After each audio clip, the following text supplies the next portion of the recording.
The manhwa opens with a young man surrounded by knights. Reflecting on his father's words, he remembers, live for the clan.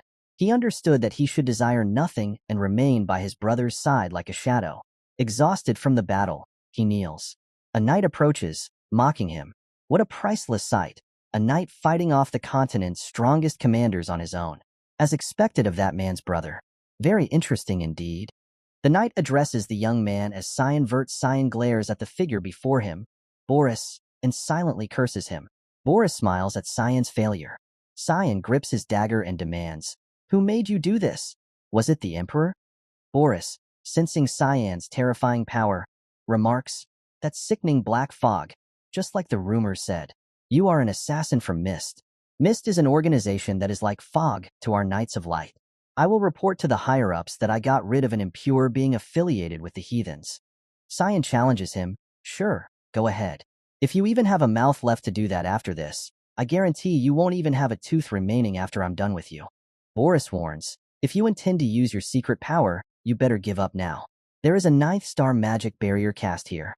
He thinks to himself, "I need to get out of here somehow and reveal the culprit behind this with my brother." Cyan declares, "A barrier? I'll just tear it to bits." Suddenly, another voice speaks up, "That's enough, Cyan."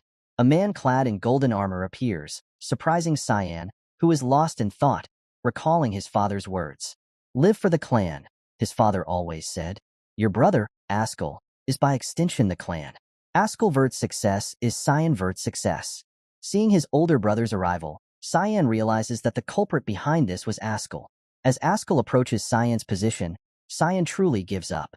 Ascll remarks, "You seem confused that I'm here." They exchange a look in the dire situation. Cyan questions, "What is the meaning of this?" His brother responds, "Cyan, you've carried out your duties well for the clan, for the people, and for me." Hearing that, Cyan truly doesn't want to believe it. Ascll continues, "Therefore, I'm just trying to take the burden off your shoulders." Cyan, puzzled, asks, "Did I do something wrong?" Ascll interrogates back, "Wrong? That ominous fog. You're nothing more than a murderer. I can't even call you human anymore." Hearing such offensive words from his own brother, Cyan remained silent and somber. Ascll yelled, "You fooled us long enough. Can you really say that you don't know your sins?" At that moment, Cyan inwardly questioned himself. "Murderer? My sins?" Now infuriated, Cyan exclaimed, "What the hell are you talking about? The succession fight within the Empire, the Demon King's army's raid, the war to unify the continent. I helped you achieve all that because serving you was my life." Cyan slammed his fist into the ground in anger. "But now you're abandoning me? I worked like a dog for 20 years under you. It doesn't matter if my entire body breaks down. I will give everything I have right now if it means I can destroy you." Cyan's body emanated a dark magical aura, carrying his rage. The aura spread, instilling fear in all surrounding soldiers. "He still has that much mana left? That's impossible. That's no human," one soldier murmured. Cyan rebuked them. "How silly.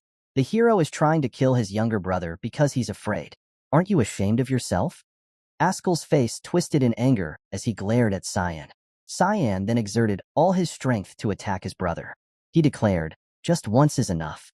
If I can stab his weak point so that he can't regenerate." Cyan swiftly circled behind Ascll and launched a direct attack on his back. But at that moment, a shield was created to protect Ascll, angering Cyan as his attack was thwarted.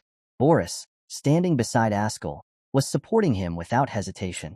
Ascll immediately pierced Cyan with his holy sword and said, "You poor bastard.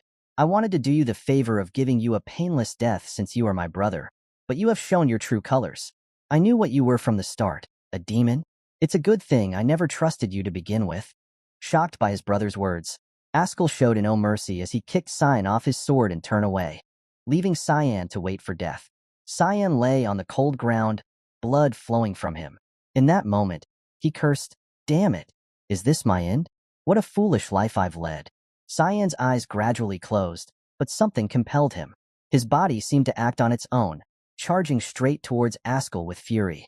With blank white eyes, he screamed for Ascll's death.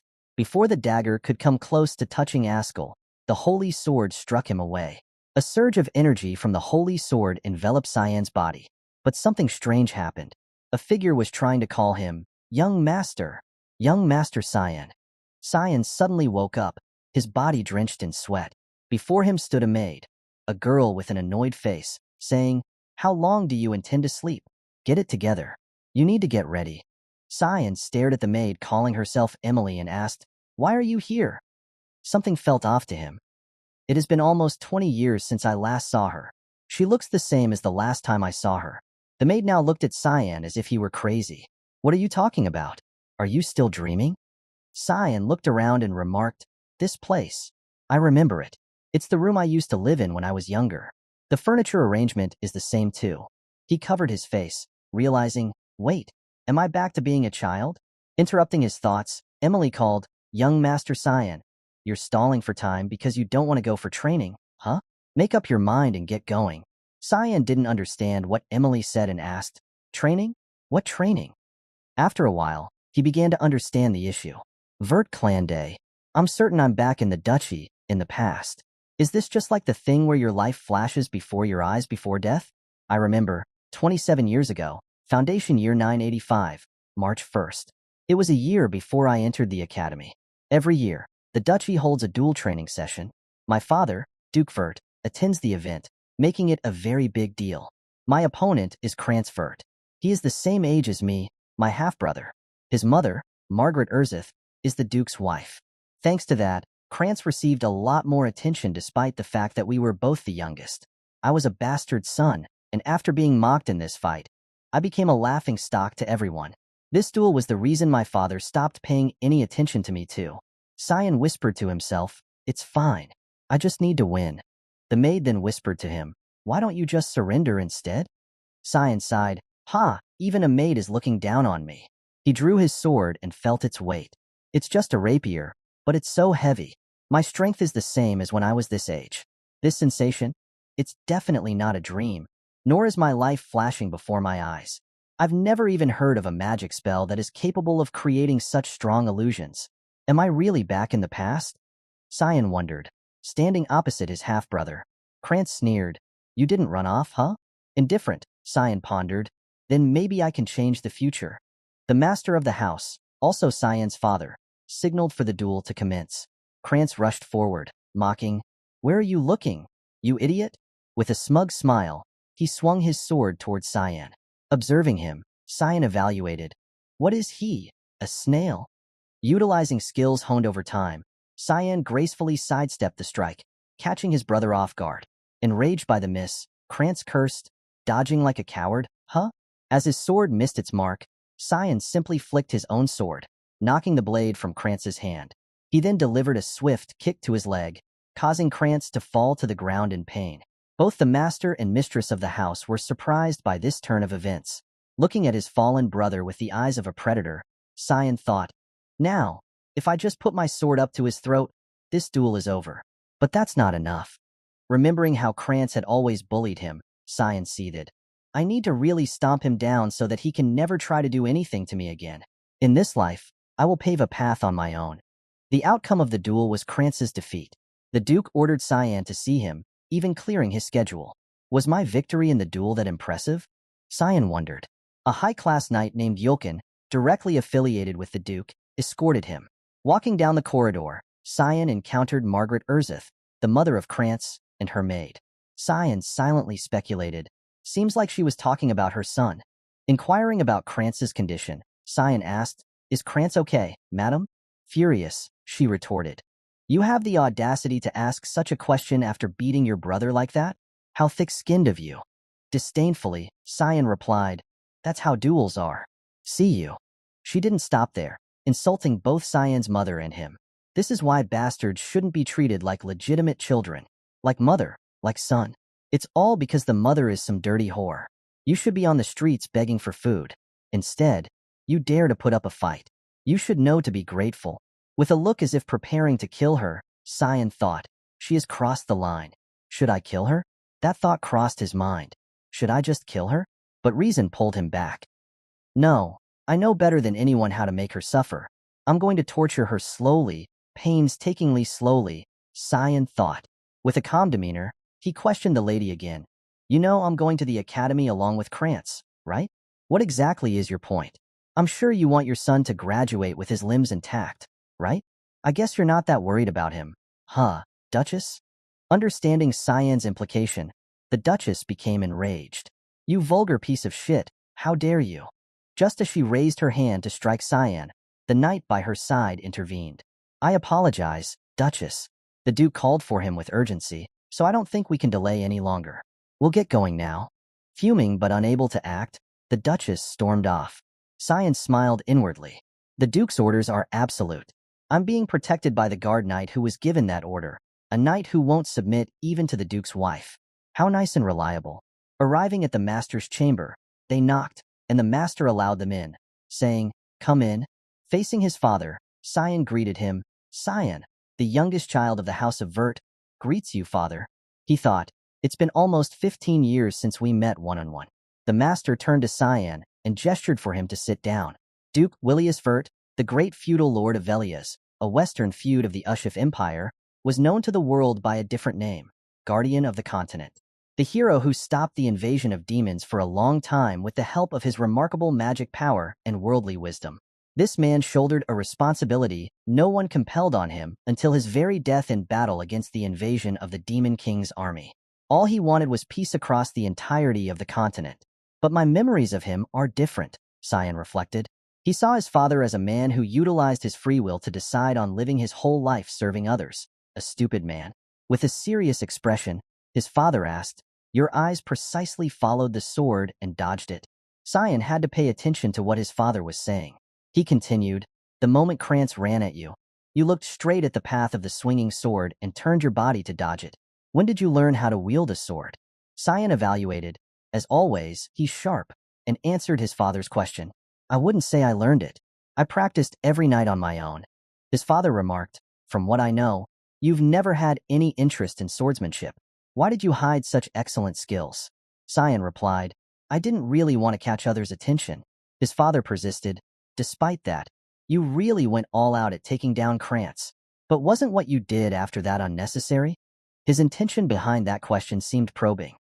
Is he trying to get a feel of what I'm capable of? Cyan thought. "I wanted to prove myself," Cyan explained. "Prove what?"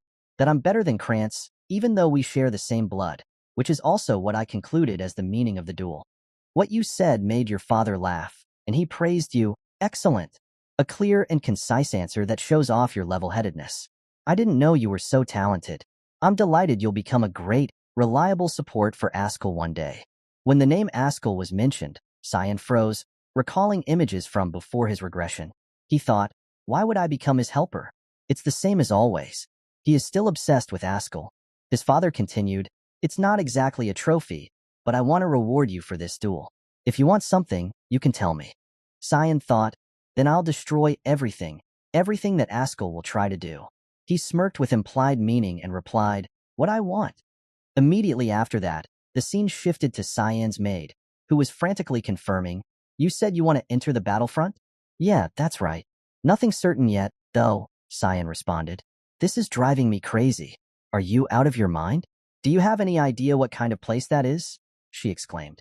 At this point, she imagined a scene of a horde of monstrous beasts and said, "It's swarming with wicked and terrifying demonic beasts all over the place." Velias, the western feud of the Ushif Empire, is the only place in the entire continent called a battlefront. Even in that, the Lemia Valley, which can be called the front line, is a ferocious battlefield where battles with demons have been going on for hundreds of years. Because of that, my father, who stubbornly opposed it from the start, gave me a condition: to become worthy of going to Lemia Valley within 1 month. I don't know on what basis he will decide my worth yet. I just have to raise my physical strength as much as possible in the time I've been given. I'm still weaker than my peers. At least I'm lucky enough to have the same combat sense as I had before regressing, and the little amount of magic I sense from within me. If I train this body to its full capability, I can definitely make good use of it." Cyan resolved, "Great, I'm going to start training right from today." Suddenly, at this moment, the door to the room burst open, and a voice called out, "Cyan." A woman with an angry face appeared, staring straight at him. Cyan recognized her as Alice. She rushed forward, grabbing Cyan by the collar and shaking him, scolding, "Are you crazy? I heard you asked father to send you to the battlefront." He tried to calm her down, stuttering, "Hey Alice, let me go first." It looks like defeating Krantz got to your head. This won't do, Alice demanded. Come with me to the rooftop now. On the castle wall, Cyan faced Alice. Now we start when we draw our swords, she said seriously. I'll let you go to the battlefront if you can endure my attacks for 3 minutes, Alice stated firmly. Cyan asked in return, Do you really have to go this far, Alice? Alice replied, I'm not hearing any of that. Just answer one question. Are you after the family's title? Cyan thought, that's why she's doing this. I'm not the slightest bit interested in that. Drawing his sword, he said, I'm not. So you are, huh? Draw your sword, Alice demanded. Cyan pleaded. It hasn't even been half a day since my duel with Krantz. I'm tired. This is exhausting. The whole day has been chaotic. Not allowing Cyan much time to think, Alice immediately attacked. But Cyan, not as weak as his sister thought, met her strike. No way. He blocked that. He's a 10-year-old, though. Are you really trying to go all out against your brother who's 7 years younger? After the collision, they separated. Alice, surprised, thought, a rapier has a very light blade, yet he cleanly parried my long sword's attack. God, was he just lucky this time? You got better intuition than I thought. Huh, my dear Cyan. Cyan said, I'm screwed. Alice resumed her rapid and aggressive attacks against Cyan. As one of Alice's strikes came down from above, Cyan tried to defend himself. At that moment, he executed a technique to twist his sword, redirecting the attack towards Alice. Alice was very surprised, but it didn't stop her. Quickly, she knocked aside Cyan's sword and stepped back. Cyan also stepped back, thinking, that could have been really bad. Had I not twisted my sword midway through, I would have killed her. Miss Swordsmanship skill, Thick Fog, mostly consists of skills meant to kill immediately. It's hard to fight without killing because my strength is lacking. How much is remaining of the 3 minutes? I'm compensating for my weak strength by imbuing the sword with my mana, but I'm almost at my limit. In anger, Alice began to chant a spell to enhance her sword's power. Earth, wind, come to me and act as my sword. Cyan was surprised and afraid. 6-star magic? Alice's entire sword was now enveloped in mana from multiple elements. Cyan thought fearfully. Is she trying to kill me? It's over. I can just tell by the look in her eyes. Alice now seems to have lost her will to a child's domination, repeating in her mind, I can't lose. Cyan, fearful and thinking, I'll fall out of the castle even if I were to block that, just had to trust that this would work. After carefully considering, Cyan rushed towards Alice. Before Cyan, Alice was gathering mana into her sword, causing it to soar high into the sky. Cyan prayed in his mind, Please, please come out, Yulkin.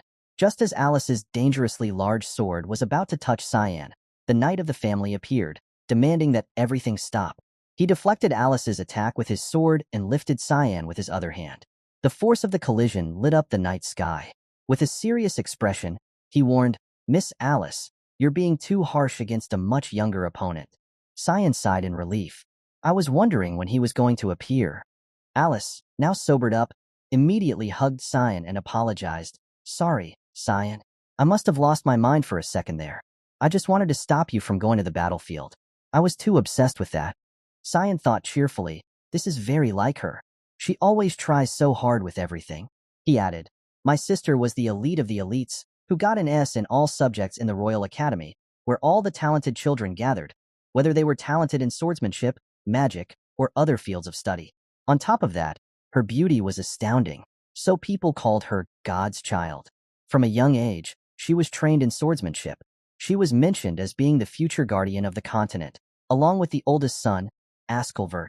But not long after joining the Knights of Light, she was killed. I missed you, Alice. I'll protect you this time, Cyan thought. Alice turned to him and said, now that I think about it, weren't you the Duke's guardian knight? But the Duke just left for the war. He responded, I'm carrying out the Duke's orders to protect the young master for a while. Although I couldn't tell you because I was supposed to carry that out in secret, Cyan thought, I felt his presence ever since I left the Duke's office. Would he not have shown himself if I continued to not notice him? But why did Father tell Yulkin to do this secretly? Sensing her baby brother's feelings, Alice smiled happily. He's still like a little kid. The next day, Alice returned to the academy. Apparently, she had come back just for a bit to see Father before her graduation. At this time, Cyan was struggling to push beyond his limits. I'm trying for the 10th, but I'm unable to. I felt that I needed to become stronger, so I've been focusing on strength training for the past 2 weeks. But 10 is my limit. I've only been hitting a wall for the past 2 weeks. I was pretty confident in my strength. I want to go back. I need a solution. Emily entered and said, "Young master, a package arrived from Miss Alice." Cyan confirmed with joy, but Emily, with a disgusted and pinched face, said, "What's this? It smells so disgusting." Cyan thought, "It's Hellhound's blood that I asked her to get for me. It's a rare item that can only be found in Lemia Valley, but I guess the rumors that it's in the black market were true. The blood of demonic beasts is considered poisonous because of its sickening smell as well as the feeling of burning upon consumption, but it actually permanently increases the mana and strength of the person who consumes it. Most people think that this is just a false rumor, but I know that it's true from my past life experience." "Young master, are you really going to drink that?" Emily asked. "Yeah, don't worry, Emily. I'm the only person who was able to adapt to your cooking skills," Cyan replied with a smile. "I can still remember the first time. Was it mushroom soup?" Cyan reminisced, a smirk playing on his lips. "My heart stopped for a moment after a single bite of that thing. Compared to that soup, this is nothing." After finishing the Hellhound's blood, he slammed the container down on the table and shouted loudly, "It's good." Then he called Emily. "Yes," she responded. "I'm going to go for a walk now. Let's see if that worked," Cyan announced. Walking through the forest, he thought, "It's been a while since I came here. I've been waiting for this day for the last 2 weeks, the moment when Yulkin is not here for his regular reports. He keeps following me around. It's annoying. I came to this place often when I wanted to be alone." He recalled, then one day, Ascll received a divine revelation from the god of light, Lamindal. It said that an ancient temple is hidden somewhere in these mountains. I didn't really fully believe it, but there was really a place where the flow of mana was concentrated. Of course, the divine revelation has yet to come. Looks like it's around here, so only I know about this right now. Pressing his hand down on the ground, Cyan used mana to transmit underneath. The surrounding area collapsed, and he laughed joyfully, thinking, "Ascll, I bet you can't even imagine what I'm doing right now." Looking down, he saw a staircase descending into the ground, with a light at the end of it. "Seems like it's about here," he noted. With determination, Cyan decided, "Let's go." "It's different from the last time I was here," Cyan muttered, taking in his surroundings. The place was an ancient temple that had once served the god of light, Lamindal, until all history on this land was erased due to the god-demon war that happened 300 years ago. Who could have ever imagined this place existed in the mountains just behind the castle? Cyan could see it now. The owner of this temple. In the year 999 before Foundation, on August 12th, humanity finally succeeded in driving out the Demon King's army from Velius. The Demon King's army was far stronger than the humans, but the humans found ancient relics called the gods' weaponry, allowing them to take the win. One of those relics, Duran Orc, was a holy sword blessed by the god of light, Lamindal. This sword was deemed the main cause of humanity's victory against the demons. Cyan would meet his pitiful death in the future due to this sword, which would be possessed by Ascll Vert. Perhaps Duran Orc had something to do with his regression. Reaching out, Cyan touched the holy sword, feeling nothing. As expected, nothing's happening. That ruined my mood. Holy sword, my ass. Let's just take care of business and then leave. Walking past the light, he noticed a shadow that felt rather otherworldly. Found it. At first glance, one might think it was the sword's shadow, but that was impossible. Where there was light, there must be darkness too. It was a pathway that led to another room hidden by the altar of light.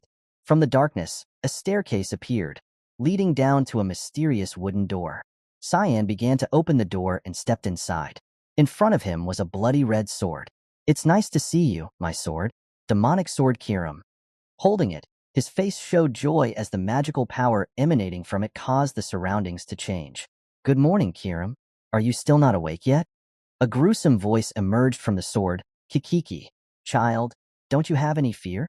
Don't you know what it means to have awoken me?" Cyan, with a blank face, responded, "I don't know. It means that this sword is now mine."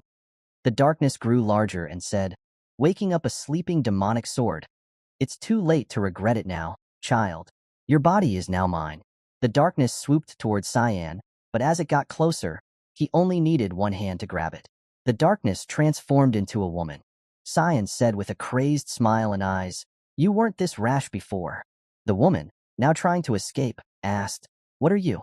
How can you touch me?" "I told you this sword is mine," Cyan replied. Fuck off, she spat, attempting to attack Cyan with her claws. He easily dodged her assault. She leapt back, looking at him in disbelief. Who are you? Are you the successor? Why do I feel Era's aura from you? Right. I am the successor of Era. Your master's back. Bow down, Cyan declared. The demonic sword Kiram, now furious, retorted, You're just a kid. I can't accept this. Kiram launched into an aggressive attack at a very fast pace. While in combat, Cyan silently thought, I guess words won't do. The demonic sword's final goal is to take over the body of the user. I have no choice but to go a bit easy. Stepping back and smiling contentedly, he said, Demonic sword control. Suddenly, Kiram's entire body lost control and collapsed. I'll say this just once, Cyan warned. Why don't you just accept me as your owner while I'm still being nice? While being restrained, Kiram wondered, how can he use that? Eek, you arrogant little. Cyan continued, demonic sword control. Kiram's head was then forcefully pushed down to the ground. Cyan repeatedly said, demonic sword control. Demonic sword control. How about now? I'll accept, human, Kiram conceded, immediately changing her way of addressing Cyan and calling him master. At this moment, Cyan thought, now that I've done what I wanted to do here, shall I get back? I've been gone for too long. Exiting the basement with Kiram, he heard her say, it's been so long since I breathed fresh air. It's so refreshing. Hey, master, what's your name? Cyan Vert, he replied. Cyan, I've never heard of that name before. Eru really chose a kid like you?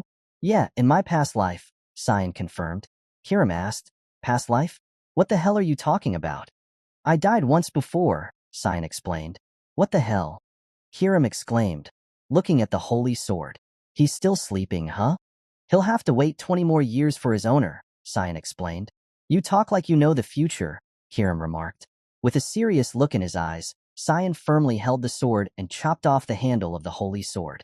This surprised and frightened Kiram, who asked, What are you going to do with that? Who knows, Cyan replied, holding the broken sword in his hand and smiling deviously. Maybe it'll make things a bit more interesting in the future. The day finally come in the afternoon. A carriage left the ancestral mansion. Cyan, now wearing armor, thought to himself, I can't believe the day has already come. Time sure flies by so fast. A soldier approached and greeted him. Greetings to the Duke, the soldier said.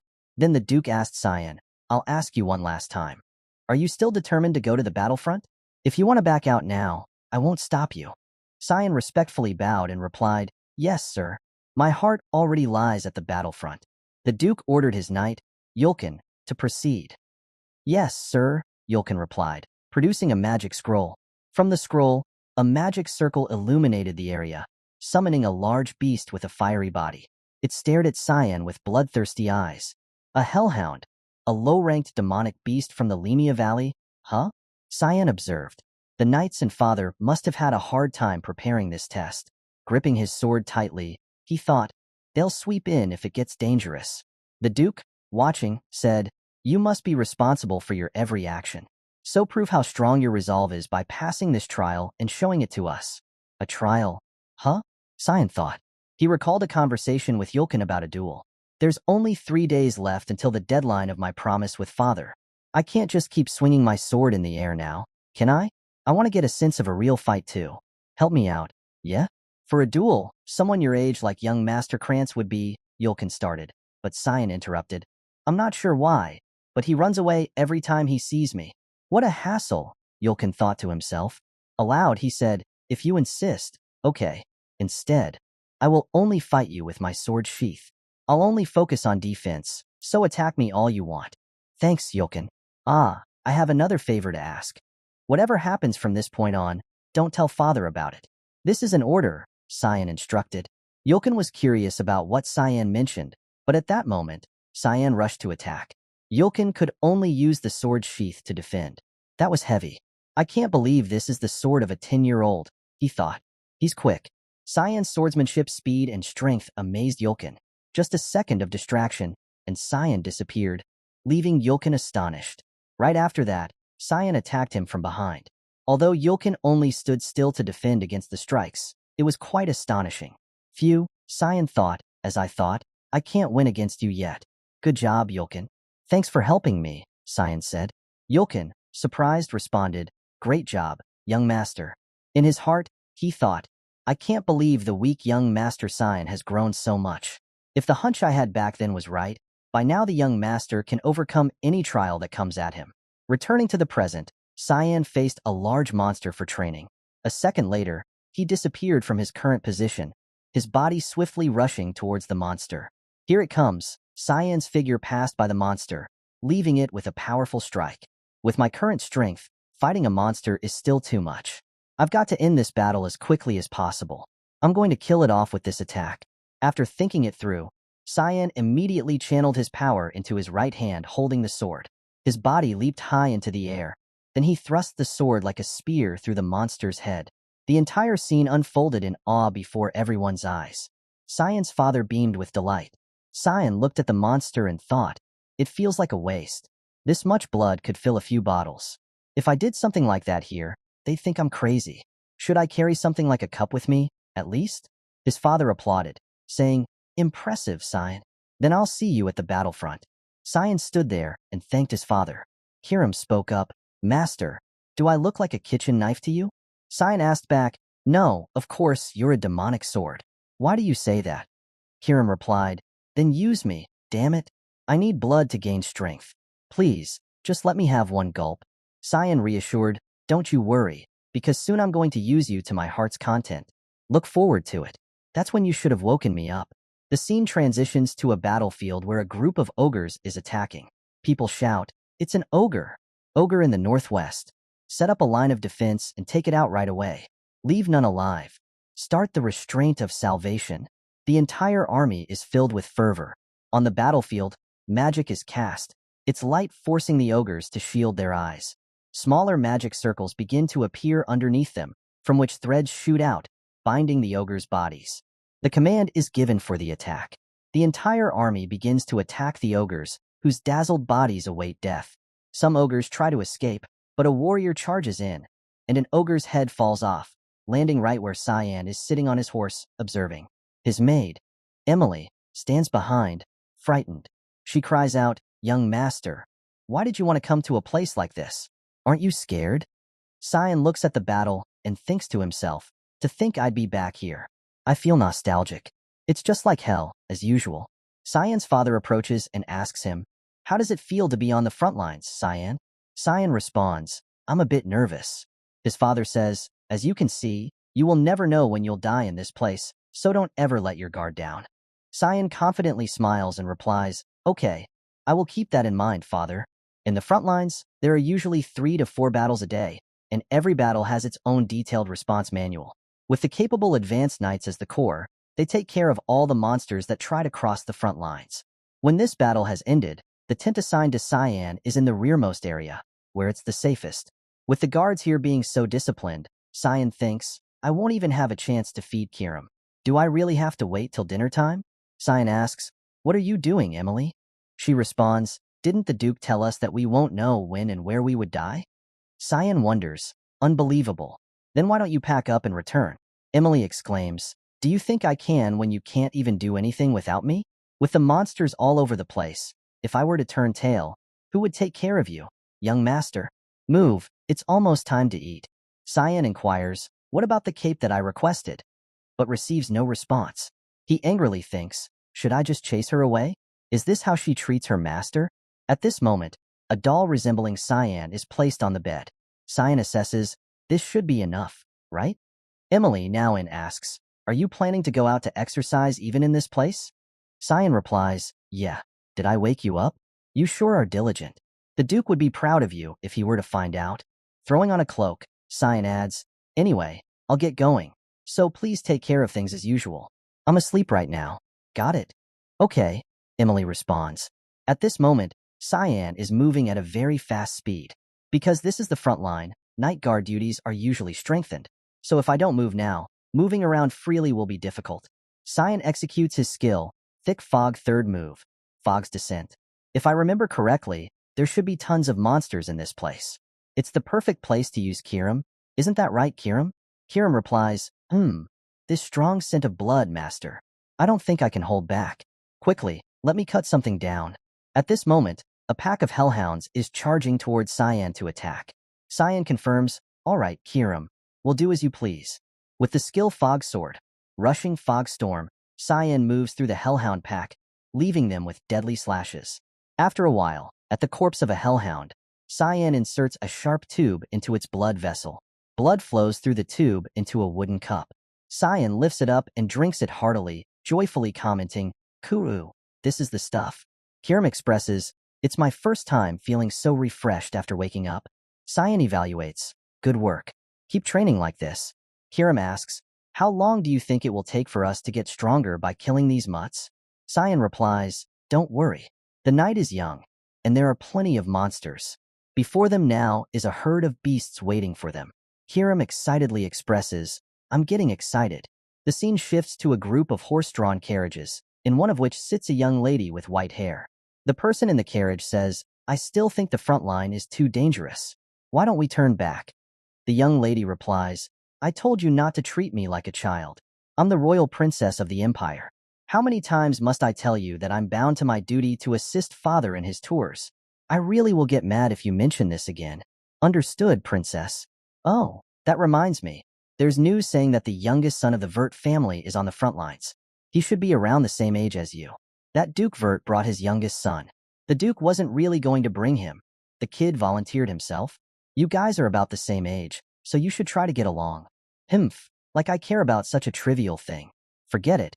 I'm going to get some sleep." "Understood, princess." "What's his name?" "Oh, it's Cyan. I'm pretty sure he's called Cyan Vert." "Cyan? Cyan Vert. Huh?" Now on the battlefield, the Vert family is battling with the monsters. A bird-shaped monster is struck and terminated as the battle gradually concludes. The Lord calls out to everyone, "Check if anyone's been injured." The soldiers respond, "Everyone is okay." The Lord, satisfied, commends, "Good work. Let's hurry back." His attention is caught by someone. Meanwhile, Cyan has just finished off another monster, his sword sheathed.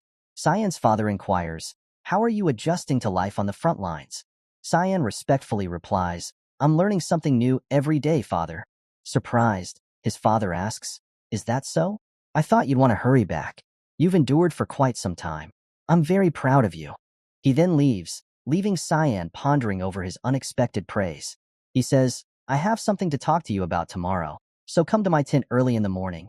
Cyan responds, "Yes, father," and thinks to himself, "I've never seen father be so kind before."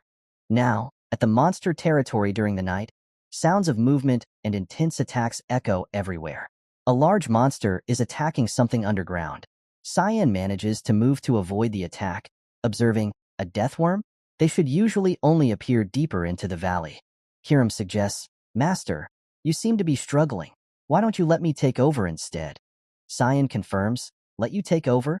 You think I'm unaware of your schemes." Kirim assures, "It's not like that. I swear I'll use it for a bit, and then allow you to take over. Do you see that? It immediately regenerates any shallow injuries. It won't be of any use to keep attacking it." Cyan agrees with her thought and thinks, "She's right. This will just continue on forever at this rate. It's already been a month since I've come to the front lines. I've drunk the blood of countless demonic beasts, but I feel that still wasn't enough." The death worm appears before him, ready to devour him. Cyan makes a decision. "I guess I have no choice. I'll play along with whatever you're planning for now, Kirim." Kirim happily acknowledges, "All right, let's go wild." The fusion process begins. Thick fog ninth form. Demonic sword manifestation. Soon, Cyan's body is enveloped in blood chi. In a moment, the entire body of the deathworm is cut into pieces by sharp swords. Cyan asserts, "I'll rip your thick skin to pieces." The image of Cyan merges with the demonic sword and the crimson moon. A skill is executed, Fog Sword. 8 fluttering petals. The technique slashes through the body of the deathworm. Cyan successfully kills it, cutting the monster's body into several pieces. Elsewhere on the battlefield, someone examines the monster's bloodstains and remarks, "It hasn't been long since it was killed." Yolkin, holding a torch, comments from behind, "The mana seems quite imposing. Could it have been a demon that did this?" Cyan's father states, "We cannot overlook this if a demon was involved." He then orders, "Inspect the area and burn this corpse immediately." The soldiers comply, looking at the sword traces on the monster's body. He silently wonders, "These sword traces look familiar." Is it just deja vu? Yulkin seems to have noticed something and notifies, Your Grace, I think you need to see this. In front of them lies the corpse of the deathworm. Yes, it's a deathworm. Who could have slain a deathworm like this? Could it have been that organization? Demonic sword manifestation? It lets Kiram take over my body so that she can use her true powers. But she can completely take over me if I let my guard down. Now, at Cyan's location, he lies on the bed exhausted. Which is why me using her to take down just one monster is actually insane. Cyan groans, my entire body is sore. It's a good thing I drank all that demonic beast blood. Had it been a month ago, my body would have broken down. Kiram evaluates the situation. I get it now. It's just your outer appearance that's of a kid. You don't act or talk like one. The level at which you handle me is too proficient for a first-timer. You know the entire geography of the Lemia Valley too. Your sword techniques are that of mists, and it's as if you've trained it for 30 years at least. Plus, you said you've already died once. No, I'm certain now. You're a regressor, right? Cyan replies with a nonchalant, foolish expression. Doesn't it imply that if I say that I already died before? I thought I made it obvious enough. Kiram feels heavy with silence. She angrily retorts, How is it obvious when you haven't explained anything? Cyan casually replies, I'm too lazy for that. Kiram continues, Anyway, killing someone like you must have been hard. If I were to guess, you were killed by the owner of Duran Dark. There are two possibilities. You were either killed in a duel or betrayed, and I feel it was definitely the latter. Cyan inquired, Why do you think that? Kiram responded, You look at the holy sword like you stepped in shit. I'd be an idiot if I couldn't tell from that. So your goal must be revenge. Either way, just keep this in mind. If I catch you faltering or losing, I'm going to swallow you up. Cyan immediately punched Kiram, sending her flying with a disdainful expression. He said, Know your place. I'm not an idiot. Kiram spun in silence. Cyan smiled, thinking to himself, She hasn't changed at all. She's the same as she was in my previous life. At this moment, Cyan left his camp, observing the atmosphere around him. He thought, What's happening? It seems a bit chaotic today. Emily approached. Young master, you're up? Cyan asked, Yeah. Emily, did something happen? Emily replied with a worried expression, Yes. Apparently a high-level monster's corpse was found near the entrance of the valley. Cyan realized the issue. Is she talking about the deathworm? He wondered. Emily continued. It's been so long since there was a sighting of a high-level monster near the camps. Cyan, fearing being discovered as the one who killed the deathworm, hastily asked, Anything else? Emily was flustered. Cyan tried to inquire further. Was there any talk of anything else, like sightings of a suspicious person or something about me? The conversation was interrupted by the appearance of Yulkin. He approached from behind and said, Young Master Cyan, the Duke wants to see you right away. Cyan felt uneasy, silently evaluating. This is a pain. I couldn't take care of the corpses of the monsters because the soldiers suddenly appeared out of nowhere. My plan was to enjoy a quiet life before entering the academy. Shit. Now at his father's camp, Cyan bowed respectfully to him. I, the youngest son of the Verts, greet my father. He secretly thought, Father would notice that it was me. Cyan's father responded with a serious tone and requested him to sit down. Cyan thought, if he asks me about yesterday's incident, what kind of excuse can I even make? At this point, Cyan's father asks, I'll be direct. What were you doing last night? Cyan responds anxiously, I went to bed early as I was tired. Upon receiving the answer, Cyan's father thinks, went to bed early. But those sword traces reminded me of Cyan's sword techniques. Was I overthinking it? Cyan pretends not to know and asks, Why do you ask? His father doesn't respond, thinking, it's hard to believe that a child this young could have slain a deathworm. Cyan notices he's not answering and asks further, Father, is something bothering you? His father says, I'm sure you've heard about what happened near the camps last night. We'll have to look into it more, but it seems like the doing of a secret assassin organization, missed. Cyan feigns ignorance about it. His father continues, it's an organization that has existed since ancient times. We do not know their goals, but they have assassinated countless nobles under the excuse of purification. They're infamous for leaving behind a black fog wherever they are. But one day, they disappeared. They were last seen 300 years ago, but the corpse of the death worm from last night was shrouded in black fog. Black fog is the trace left behind by Eru, the god of darkness, the very god worshipped by the mist and the source of their power. If my assumptions are correct, it was Mist that slayed the Deathworm and the other demonic beasts. Cyan then internally marvels. That's amazing. He was able to precisely pinpoint who the culprit was despite the organization having been last seen 3 centuries ago. His father advises, we can't guess the reason for their sudden appearance, but you should be careful nonetheless. I'll notify the Empire about this and investigate further. Cyan obediently responds, yes, father. Cyan also lightly thinks, I guess this means he's going to believe me. His father thinks, it makes no sense for Cyan to be involved with such an organization when he's this young. Then he says, that's enough for this conversation. Were you told who's visiting today? Cyan replies, I did hear that His Majesty will be visiting, but was that supposed to be today? His father smiles and says, yes, I wanted to ask you for a favor regarding that. Cyan curiously and anxiously asks again, but at this moment, a soldier's voice interrupts, announcing, here comes His Majesty the Emperor. Cyan's father is now outside, kneeling down, saying, I, the Lord of Velias, greet the Honorable Emperor. His Majesty the King appears on horseback, calling him Villiers. At this moment, the king dismounts and approaches Villiers, helping him up and saying, we're old friends. Don't be so polite.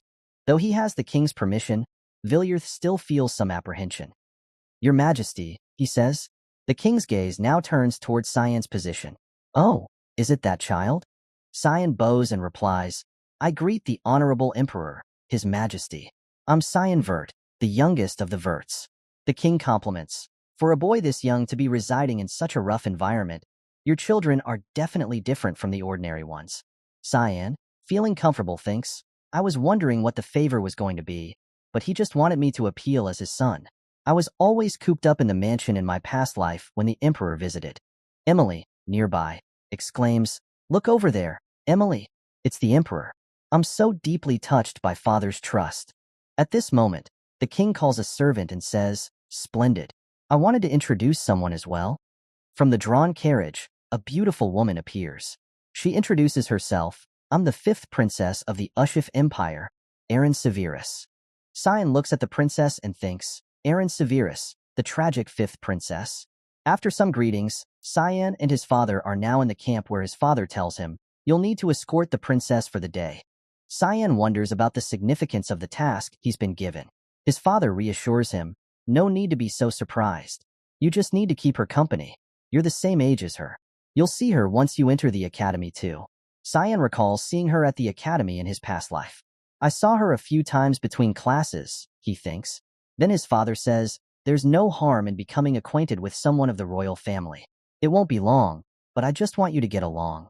Cyan silently evaluates, I don't really want to do it, but I understand father's intentions. He probably wishes that we develop a friendship like he has with the Emperor, but he's picked the wrong person for it. She cannot become my friend, although I can't say that since that's a future only I know of. It's annoying, but I'll have to just be obedient for now. At this point, images of the battlefield appear. Erin asks, why is that river so red? Cyan explains, ah, you mean the Blood River. It's a stream that runs through the entirety of the Lemia Valley. There isn't any complex reason as to why the water is red. The demonic beasts, old or injured and unable to fairly compete for survival with others, instinctively leap into the Blood River. Their corpses and bodily fluids dissolve into the river, turning it red from mana-induced decomposition. Erin, alarmed, asks, so that's all demonic beasts' bodily fluids and corpses? Cyan replies, yes, they also drink and wash in it. It's very disgusting. Don't go in it. Erin grimaces and asks further, gross? What's at the end of the river? Cyan responds, the demon realm. Erin questions, the demon realm? Where the demons live? Cyan, with a mischievous smile, answers, yes. If you keep following this river, you'll even meet the Demon King. He silently thinks that no sane person would do that, finding it amusing to tease her. At this moment, the sky signals with a flare. Erin curiously asks, what's that light? Cyan explains, that's the 3rd sentry post in the west. A yellow light signifies incoming demonic beasts. Erin, somewhat fearful, questions, there are demonic beasts here? Cyan's father orders, protect His Majesty. Guardian Knight Division troops will come with me to the 3rd sentry post in the west. The king, with a cheerful face, says, don't be like that, Villiers. Your Majesty, you think I'm here to go on a hike? I've been starting to get really bored anyway. Though hesitant, Villiers reluctantly complies. All right, Your Majesty. The king proclaims, we will join in the demonic beast raid. Focus on killing the demonic beasts until the raid is over. All the soldiers respond in unison, yes, Your Majesty. Cyan's father turns to him and says, you join too, Cyan. Cyan quickly responds, yes, father. The princess incredulously asks, you can fight the demonic beasts? Cyan answers, yes, although I'm still just supporting from the back. You should get to the shelter. Aaron hastily demands, take me with you. Upon receiving the request, Cyan wonders, what the hell is this kid saying? The attendant beside her tries to stop her, but Aaron insists, you said you're the same age as me, then I can come too. Cyan warns, people die here. It's not a playground. Aaron persists, I don't care. I'm going, and no one can stop me. Cyan, frustrated with Aaron's stubbornness, angrily calls his knight, Yulkin. Yulkin, with a terrifying demeanor, says from behind, yes, young master. I, Yulkin, will substitute the royal knights and escort Her Highness to safety in the camps. Let's go, Your Highness. Aaron, somewhat scared but still defiant, exclaims, impudent. How dare you treat me, a princess, in such a manner? Cyan, with a menacing look, leans close to Aaron's face and says, dozens of knights might die because of your stubbornness. A split-second decision can decide your fate of either dying or surviving in a war. Can you take responsibility for all those lives? Hearing this, Aaron felt so scared that she almost burst into tears. Cyan walked away, leaving her behind with the knights and saying, go back if you're going to cry like a child, Your Highness. At this moment, Aaron could only stand and watch Cyan leave in silence. At the center of the battlefield, a monster resembling a giant snail was devouring the small soldiers. The soldiers teed each other on, do not fall back. Halt. Villiers appeared, brandishing his sword and shouting, get back into formation. Protect His Majesty and slay all the monsters. Do not spare even a single one of them. Upon hearing his command, all the soldiers charged into battle with unwavering determination. Dion Severus, the emperor of the Ushif Empire, had 2 wives. Diana Quizelle was his first wife, but she is now dead. Cassandra Nepellus is his second wife and is considered the prominent judiciary of the empire. The former Empress Diana gave birth to the first and second princesses, while the current Empress Cassandra gave birth to the third prince and fourth prince.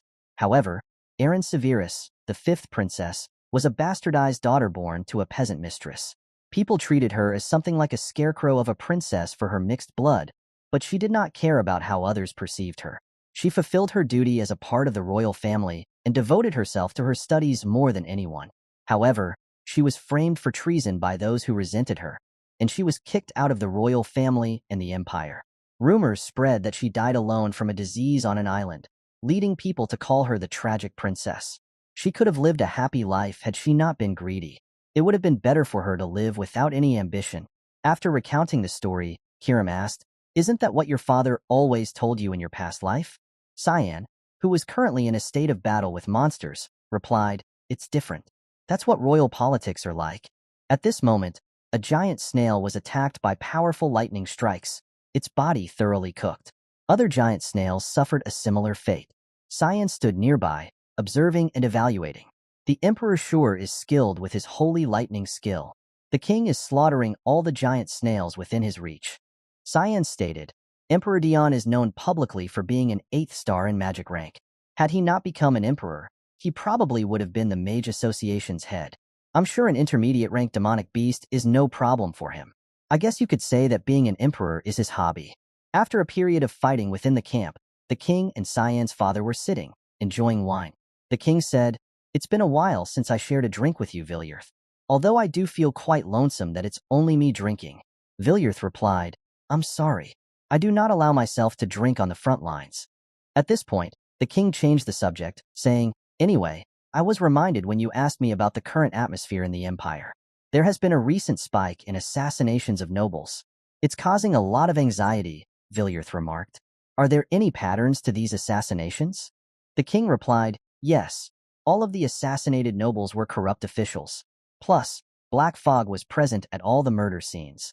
Hearing that detail, Villiers pondered thoughtfully. The king asked, do you have an idea? Villiers responded, I did find traces of them here yesterday. It seems like the Black Fog followers have been on the move again. The king replied, "It makes sense, but you'll need to look into it more. I do appreciate that you're taking care of the garbage, but I can't just sit by and watch as the people grow more anxious. There's something else that concerns me." Villiers inquired, "What is it?" The king replied, "Some damn noble is blabbering that this is the fifth princess's fault."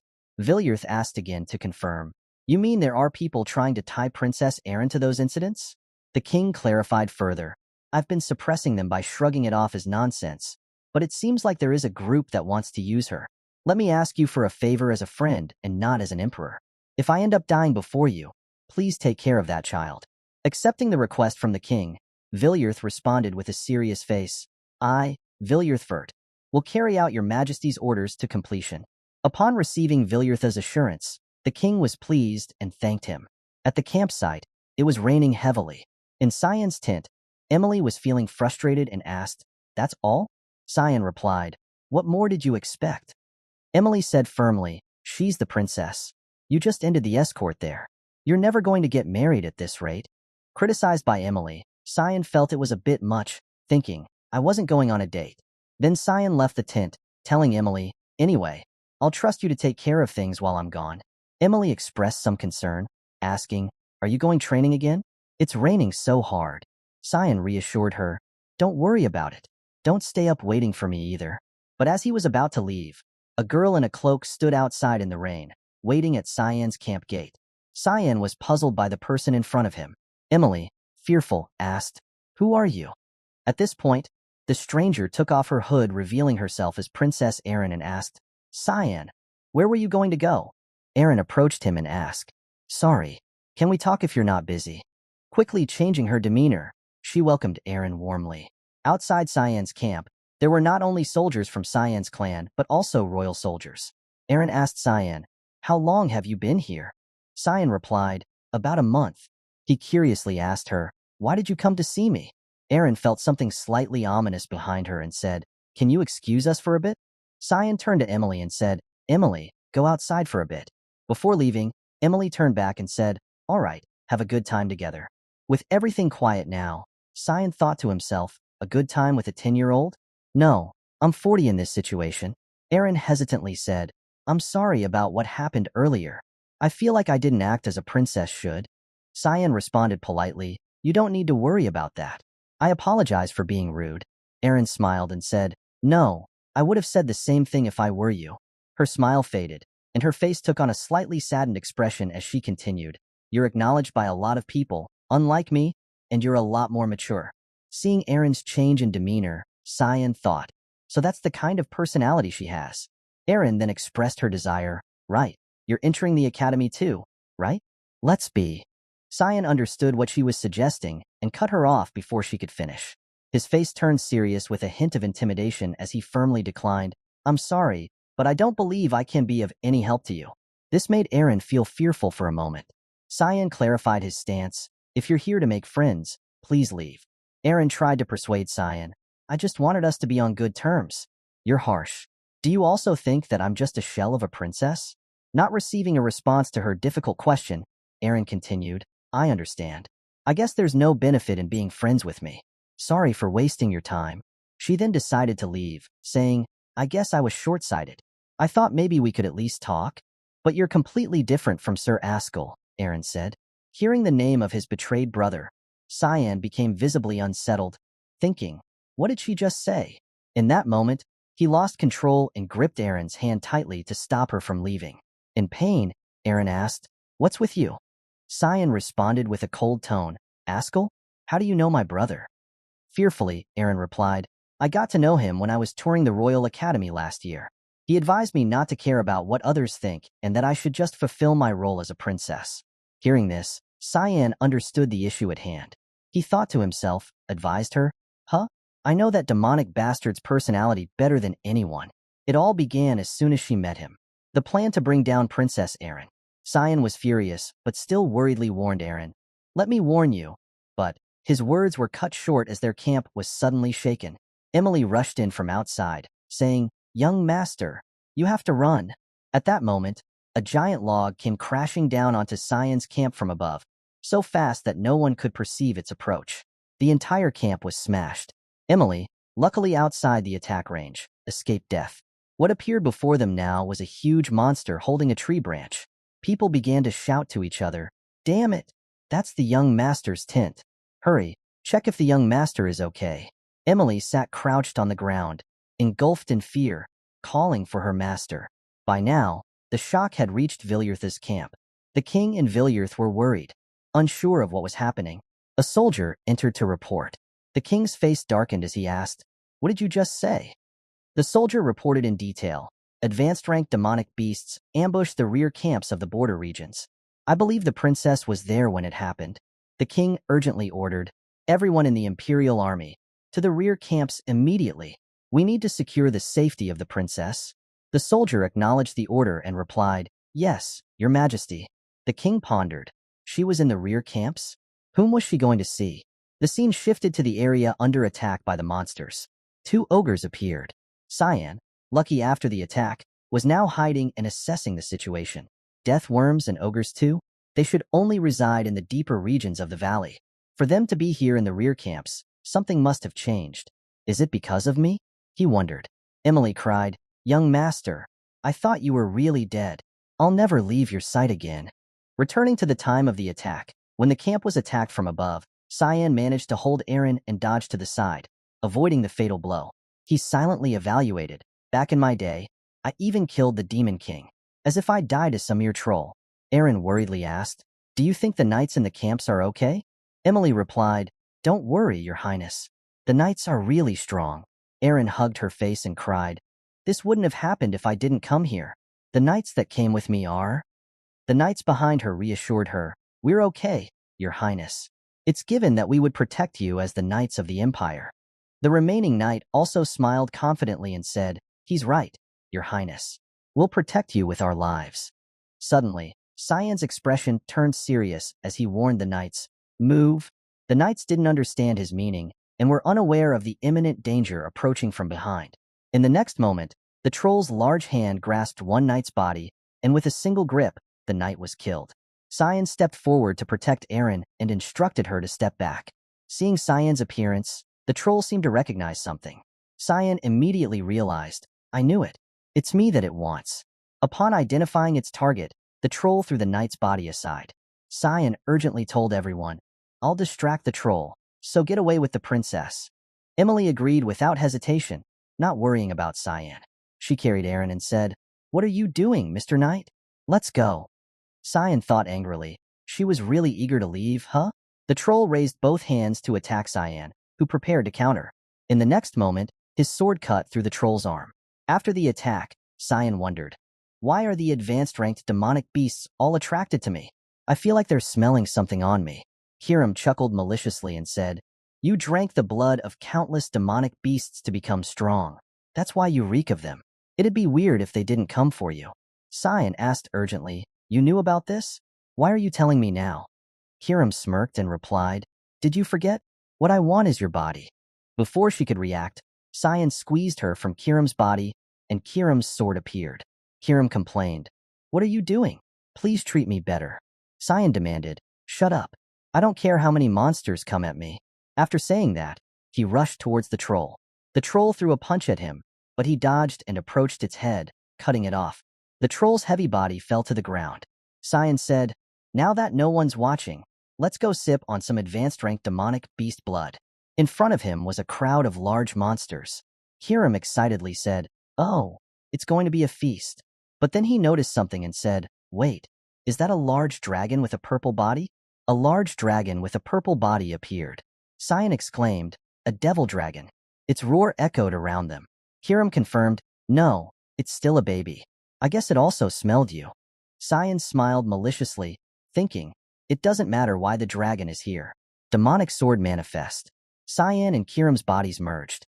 "What matters is that I catch that thing." With a confident and intimidating face, he declared, "You have to catch that dragon. No, you have to eat it." On another side of the camp, a monster was attacked by several golden lightning bolts. The king asked, "Is this the last one, Villiers?" Villiers replied, "Yes, it seems so." The king asked, "What about the princess and your son?" Villiers replied, "I can't find their traces past the tent." I'm sorry. The king said, it's fine. I'm sure you're worried about your son too. Villiers, trusting in Cyan, responded, there's no need to worry about him. What matters right now is the princess. The king thought, that's cold. Is he really your son? Villiers affirmed, a vert should know to watch out for himself. At that moment, someone came to report, Your Majesty, we found Her Highness. The king asked, are you sure? Immediately after, Aaron rushed in, calling, Father. The king inquired about her condition. Are you hurt anywhere? Aaron, worried, said, hurry, we need to save him. The king asked, save who? Aaron explained, sigh, because of me, he's. The king asked her to calm down and said, tell me what's going on. Villiers stepped forward and asked, are you Cyan's maid, are you not? Yes, I am, your grace, Emily replied. With a terrifyingly dark face, Villiers said, tell me, has something happened to Cyan? Emily, frightened, thought, I'm scared. I've never seen the Duke look so scary before. Trembling, she stuttered, the young master acted as bait to give us time to run away. Hearing this, Villiers' eyes sharpened as he looked at Emily. The royal soldier next to them immediately said, I remember where he was last. If you just give me an order, I will go with others to save the young master. The king urged, what are you waiting for, Villiers? Hurry. But contrary to everyone's thoughts, Villiers remained silent for a moment and then said, we are not doing that. People were puzzled by his decision. The king asked again, Villiers, are you serious? Villiers calmly said, we must take care of this situation first. If these camps fall, the demonic beasts will invade the empire. We must reconstruct the place right away. That is the only way to prevent more deaths. Emily, terrified but still speaking up, said, then what about the young master? Villiers said coldly, he's done his duty by helping the princess evacuate. That is what it's like to be a vert. Hearing these words, the princess wondered, why? Just why? No, because of me again. Suddenly, a cry from above interrupted the conversation. Aaron heard and wondered, this cry, that sound, a dragon. A dragon flew above them. Shortly after, she discovered the image of Cyan clinging to the dragon's leg. Cyan, with a foolish expression and tears streaming down his face, was trying to cling to the dragon's leg. Dragons, creatures closest to the creator, were revered as rare and noble beings. Inferior beings like humans dared not easily approach them. After tangling with a dragon in the previous scene, Cyan found himself clinging to its leg. However, judging by Cyan's expression, he wasn't comfortable. In his heart, he thought, it's an honor to come across such a high and mighty creature, but why did it have to fly over the very people that can't be seen by? The dragon flew over the camp, right above Aaron's head. Worriedly, she called out Cyan's name. The king exclaimed, unbelievable, a dragon. Though, Villiers, why is your son on top of the dragon? What are you doing? Aren't you going to save him? Villiers, with a worried expression, remained silent, contemplating what was happening to Cyan. Cyan, now atop the dragon, struggled to hold on and not fall off. He silently cursed, damn it all. I just wanted to drink its blood. I didn't expect this to happen. The scene shifted back shortly. With the appearance of the dragon, Cyan was excited and merged with Kiram to defeat it. You have to catch that dragon. No, you have to eat it, he declared. But facing Cyan were a horde of monsters attacking him. He expressed, screw off, you mongrels. I don't have any time to waste. Immediately, Cyan used his skill, Fog Sword rushing Fog Storm.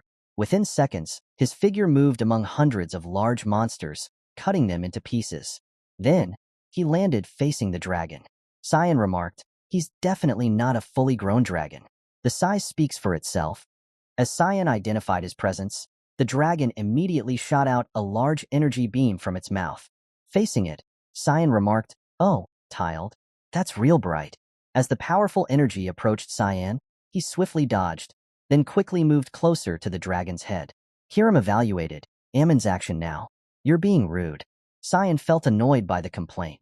He then struck twice at the dragon's head. Kiram said, you dare spit in my face on our first meeting? Well, you can take my sword to the face then. Cyan's strikes hit the dragon's face, leaving it wounded. The dragon roared in pain, creating a burst of air pressure that pushed Cyan far away. However, this only excited Cyan more as he saw his opponent worthy. He grinned excitedly.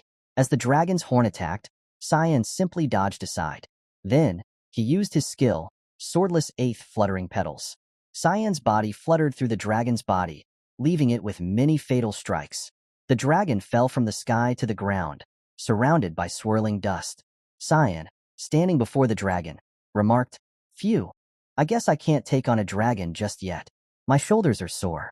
Well, time to wrap this up." The dragon stood up, its sharp eyes fixed on Cyan. Its body surged, creating a powerful gust of wind that made it difficult for Cyan to stand. Cyan prepared to attack, thinking, "I won't fall for the same trick twice." Suddenly, something surprised Cyan. The massive dragon now seemed to be fleeing, its tail tucked, running away. It seemed quite sensitive to being struck by Cyan. Cyan panicked. "That lizard. He's running away. I can't let you go. Stop right there."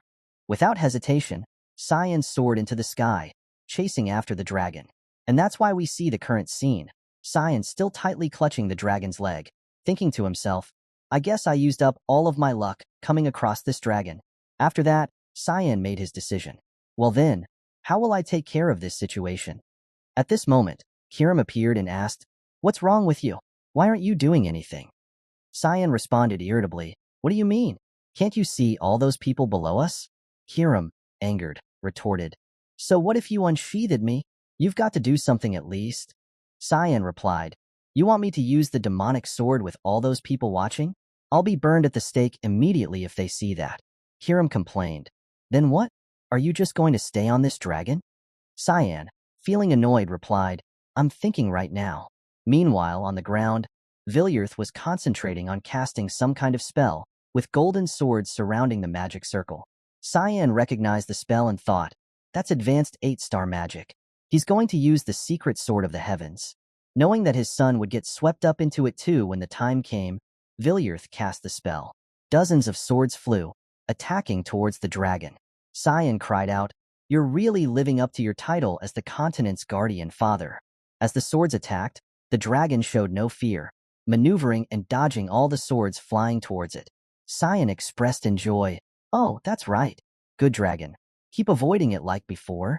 Finishing the sentence, a sword attacked from behind, the dragon's blind spot, aiming straight towards Cyan.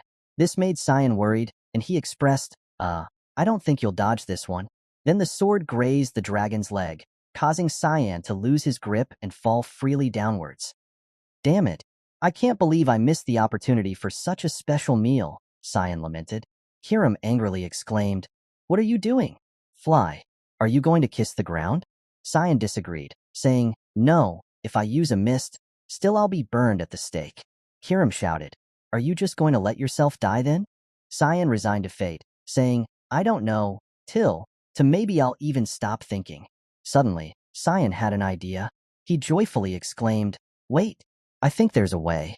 Kiram speculated, "Master, you're not going to fall in there, are you?" "In that shit-infested water," Cyan replied with resignation. "What other choice do I have?" Then, Cyan fell down into the river below, known to be created from the blood of monsters. But that didn't matter because, after all, Cyan managed to save his life. In a distant place, someone sensed that something was happening. "A devil dragon flying around here? What a rare sight."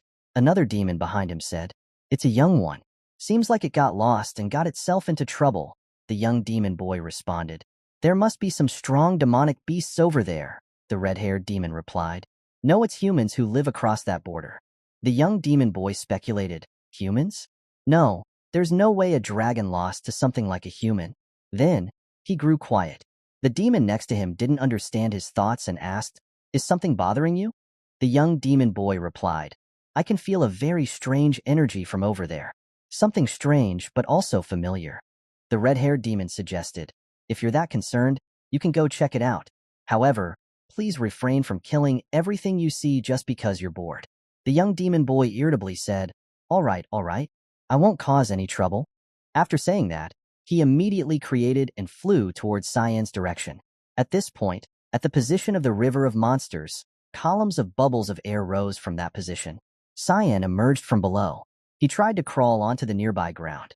Once ashore, he gasped for breath. Cyan grumpily complained about his life.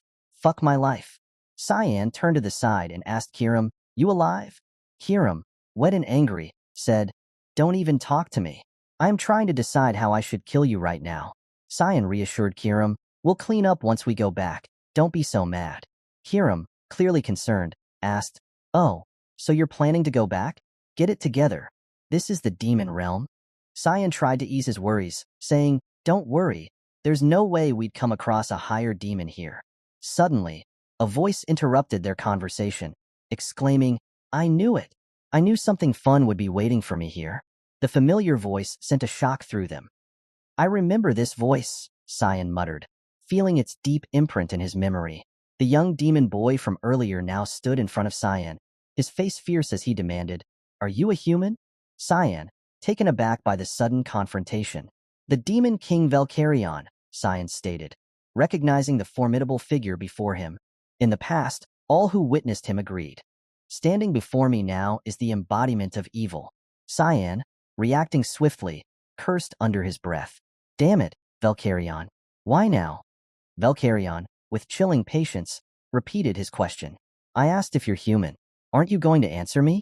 In the next moment, Velkarion's eyes changed, and he appeared behind Cyan with deadly intent. Do you want to fight me, kid? He asked in a deadly tone. Cyan, startled, swung his dagger behind him, but Velkarion vanished and reappeared once more. Cyan seemed to reach his limit when a strand of Velkarion's hair was cut off. Suddenly, Velkarion's demeanor shifted dramatically. He chuckled and remarked, I did hear you're a kind with infinite potential. You dared to cut my hair. It might be true. Kiram then appeared, interrupting. Seems like the wrong time. But who is that? Cyan replied mentally to Kiram, the Demon King. Kiram, shocked, repeated. The Demon King? How the hell are you going to defeat him in the state you're in? It's impossible, Cyan responded. I can only try to run away.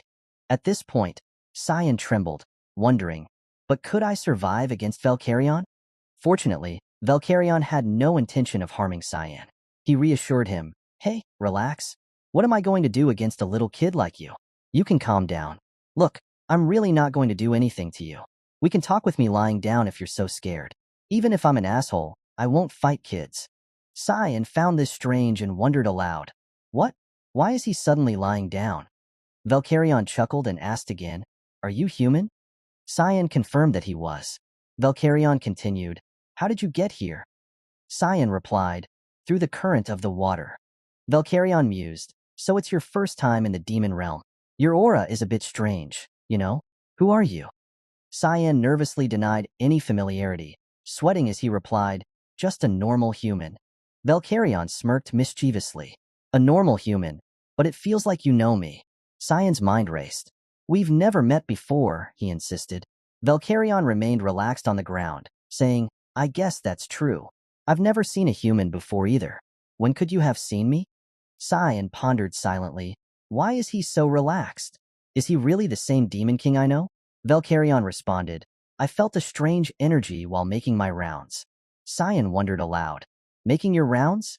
Velkarion confirmed, Yes, as the Demon King. It's my duty to watch over the lands I rule.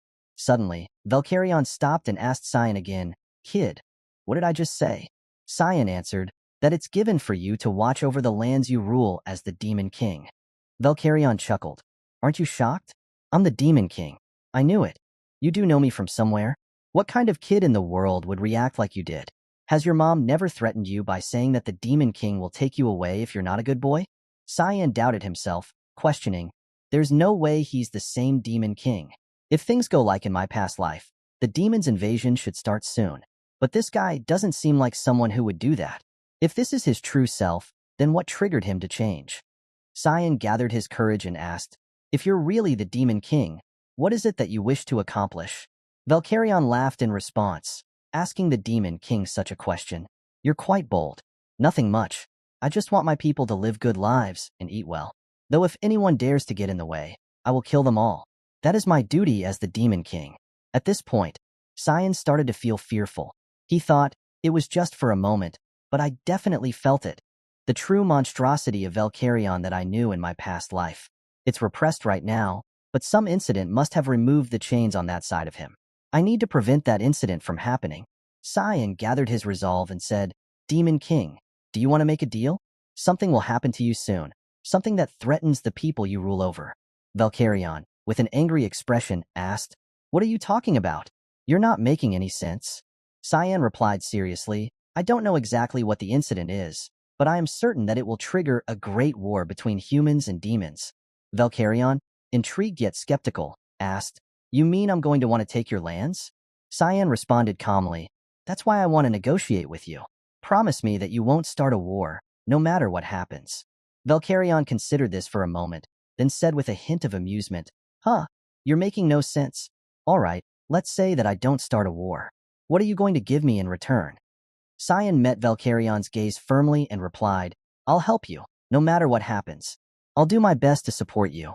Valkyrion leaned in close, his expression serious. You know something."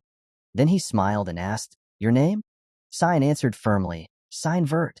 Valkyrion nodded. "All right, Cyan Vert. I promise you, as the owner of the demon realm, that I will not invade your land no matter what happens." With that, Valkyrion's wings appeared, and he flew into the sky. Looking down at Cyan, he added, "But you better take responsibility for your own promise too. A deal is a deal after all." With Valkyrion gone, after some time, soldiers from the clan appeared, searching for Cyan. The inspection team found him conveniently lying there, and he was able to return safely. This earned him the nickname, the boy who survived the Devil Dragon. They returned to an abbey on the borders of Velius, currently used as a military hospital. When Cyan woke up, he found Aaron beside him. Although he missed the moment before, Aaron said something to Cyan and asked again to confirm. In Cyan's mind, he thought, "I thought things were resolved smoothly." Aaron's face flushed, and she hesitantly said, "Will you?"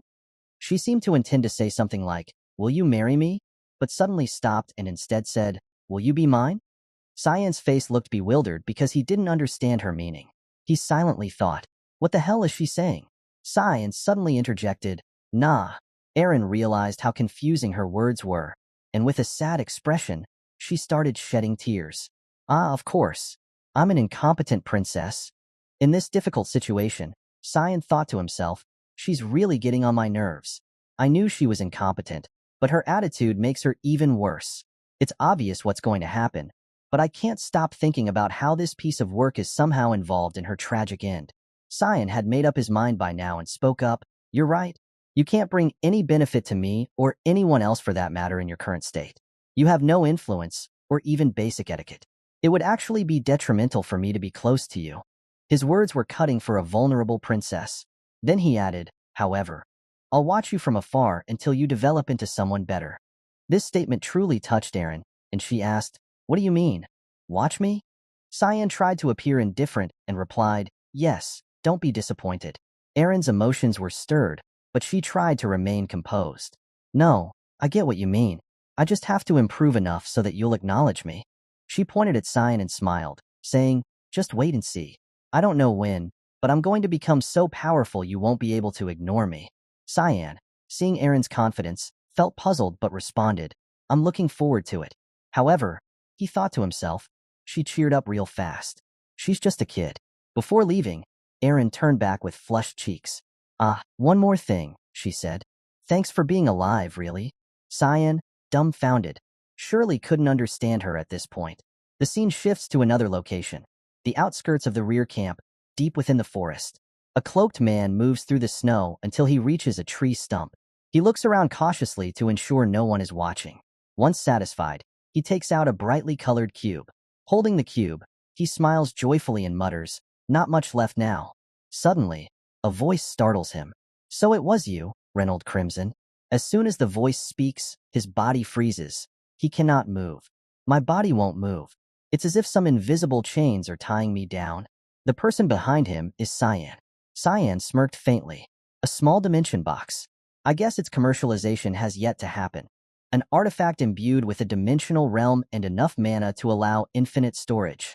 He stepped closer to the man, who remained stiff and unable to move, showing signs of anger. "It was the masterpiece of the Garum Kingdom's Mage Association, wasn't it?" Cyan inquired calmly. "I've been keeping an eye on it for a whole year because I felt someone in the Empire was smuggling them." With a deft motion, Cyan took the cubic block from the man's hand. "So that's how you've been doing it. I'll be taking this." The man, powerless, could do nothing as Cyan continued. Cyan read out the man's personal information. Reynold Crimson, a 7-star mage knight from the Garam Kingdom. The man was astonished to hear his own details. Meanwhile, Cyan removed his hood, revealing his identity. The man was shocked to realize it was Cyan Vert standing before him and wondered why Cyan was here. Cyan emptied the contents of the cubic block, revealing body parts of monsters. I assume you extracted the blood of demonic beast corpses and smuggled them over in supply carriages allowed across the border. There's a spy helping you in the supply department, too. Upon hearing the accusations, the man immediately denied everything. What are you talking about? I don't know anything about that. Cyan remained calm. You don't need to play dumb. Their blood is already being sold on the black market. The man recalled supplying hellhound blood to Alice, suspecting her betrayal. Regardless, he couldn't let Cyan leave. Meanwhile, Cyan examined the monster parts and remarked, aside from freshness, this thing's too big to eat. The man attempted to use magic and wondered how Cyan had managed to capture him. Gradually regaining control, he smiled crazily and broke free from Cyan's control. With a triumphant declaration, the man cast a spell called Breath Fire, directing magical flames towards Cyan with the intent to end his life. The consequence of letting your guard down is death, kid, he sneered. Cyan realized the attack at the last moment, unable to evade in time. The magical flames engulfed him, and he thought, shit, I thought I was dead. The rumors about his opponent were true. The flames from the magic spread around. With calm composure, the man spoke, I lost the precious dimension box. I never expected this kind of thing to happen in the midst of transport, but suddenly, his hand was severed. Before he could comprehend it, his hand had detached from his body, and he cried out in pain. Surrounding him was a haze of blood, and he wondered, what's this black fog? At that moment, the protagonist reappeared, causing him to panic. He thought the protagonist had died. Immediately, the protagonist rushed forward and gripped his neck tightly, pressing him against a tree. The protagonist, now furious, emitted a menacing aura and began interrogating him. Tell me about the smuggling route and the spy, or suffer a death so tragic that even Satan would pray for you, the protagonist said with a terrifying face. The scene then shifted to a bustling area where people were trading goods fervently. This place was Veliaz's western border trading post. At this moment, two men greeted each other and brought out their goods for inspection, 2 boxes this time. We'll be able to take a bit more this time. I wonder how much is in this box, one of them said as they opened the next crate. However, what they found inside terrified them both. The smuggler's monstrous body parts, dealt with by the protagonist. His head was still in the box, surrounded by blood. The protagonist stood above, observing. Kiram then asked the protagonist, Are you not going to do anything about those guys? The protagonist replied, Yeah, I assumed the warning was enough. Garam Kingdom's 7-star mage knight, Reynold Crimson. He's been smuggling the blood of demonic beasts from the front lines behind the Ascll Empire's back. The items he smuggled were taken to the Garam Kingdom's Mage Association.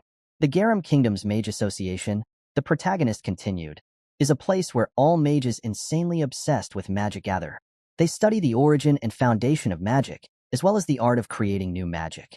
They aspire to surpass the limits of humanity. Currently, they're making useful artifacts like the Dimension Box, but in the future, they'll do all kinds of insane stuff with the demonic beast blood. I need to put a stop to it now.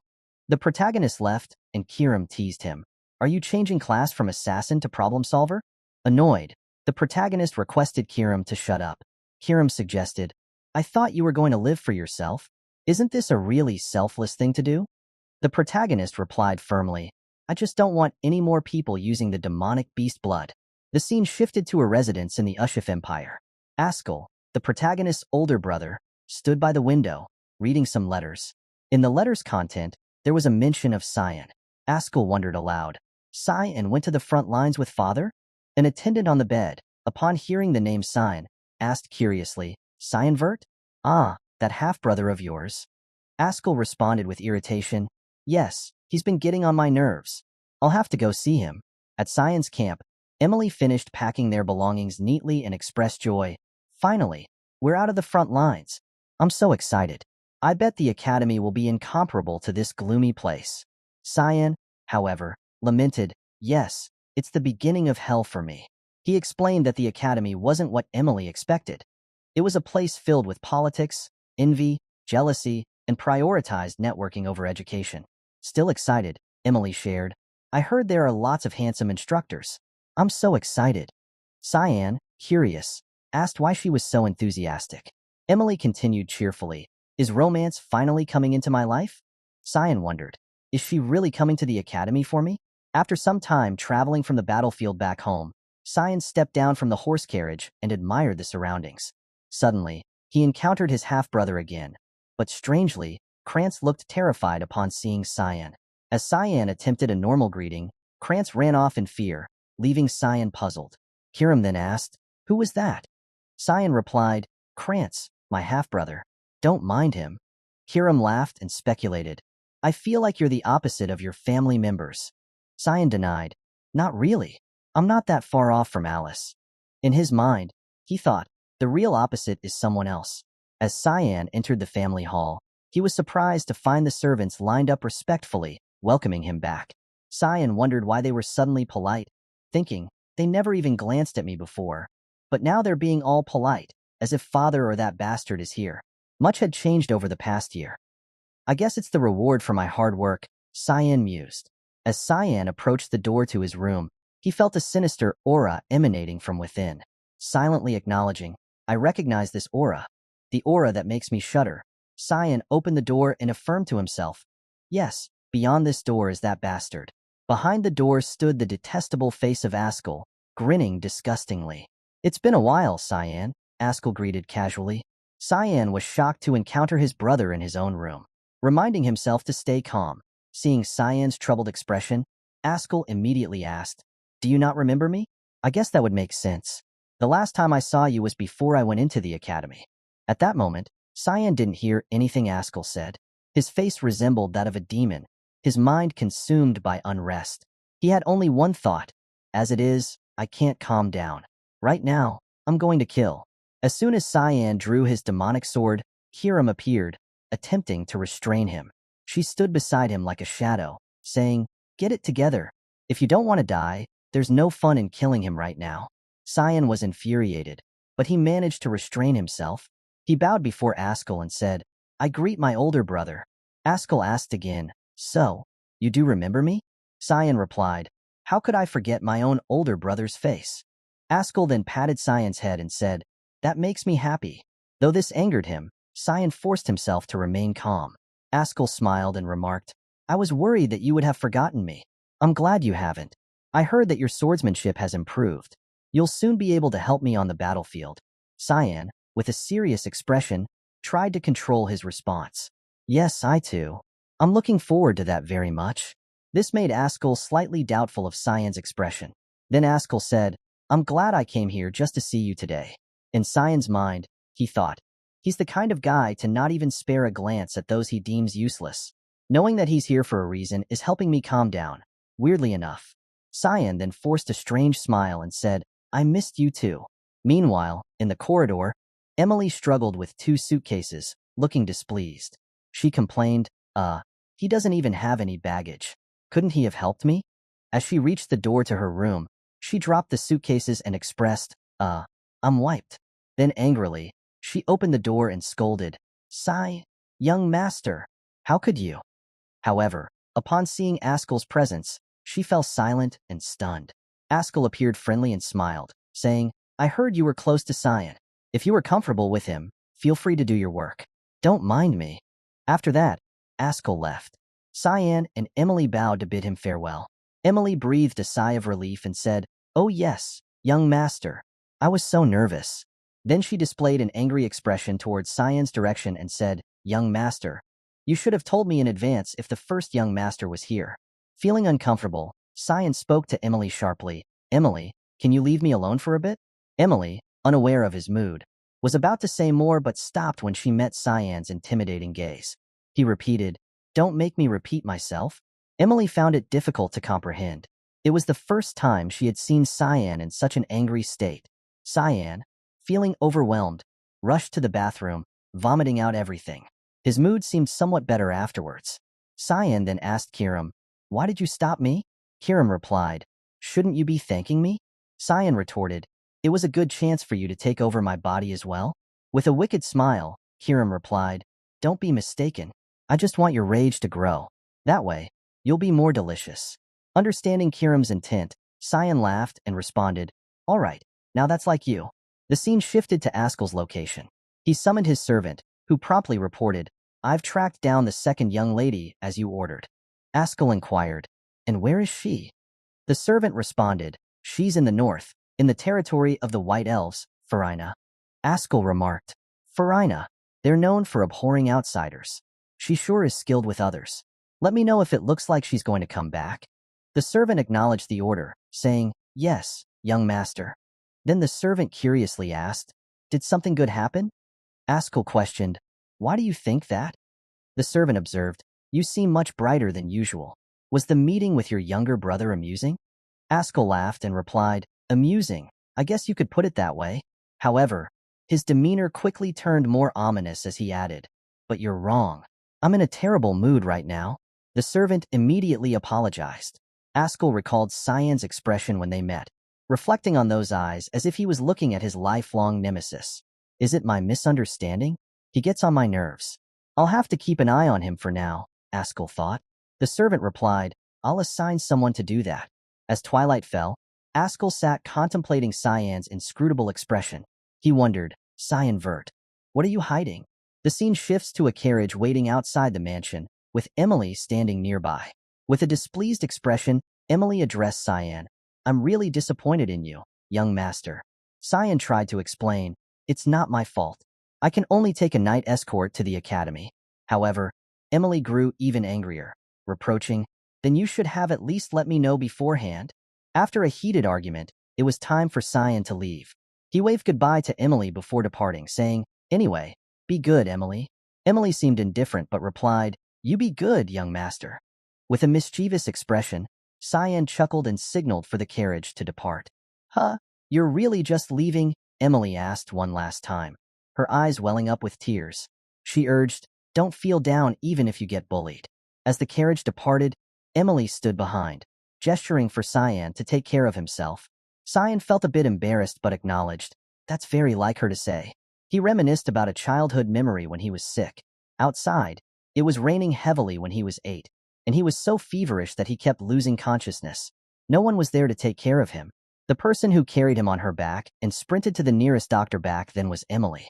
Emily ran through the streets, knocking on doors for assistance. Luckily, a kind old man opened the door for them. Lying on the sickbed, Cyan remembered Emily's attentive care, thinking, if it weren't for her, I probably would have been found dead somewhere in the mansion. Returning to the present, although they appeared to dislike each other outwardly, their relationship was akin to family. With a rare smile on his face, Cyan teased from the carriage, Emily, act right, or you're going to end up dead by my hand.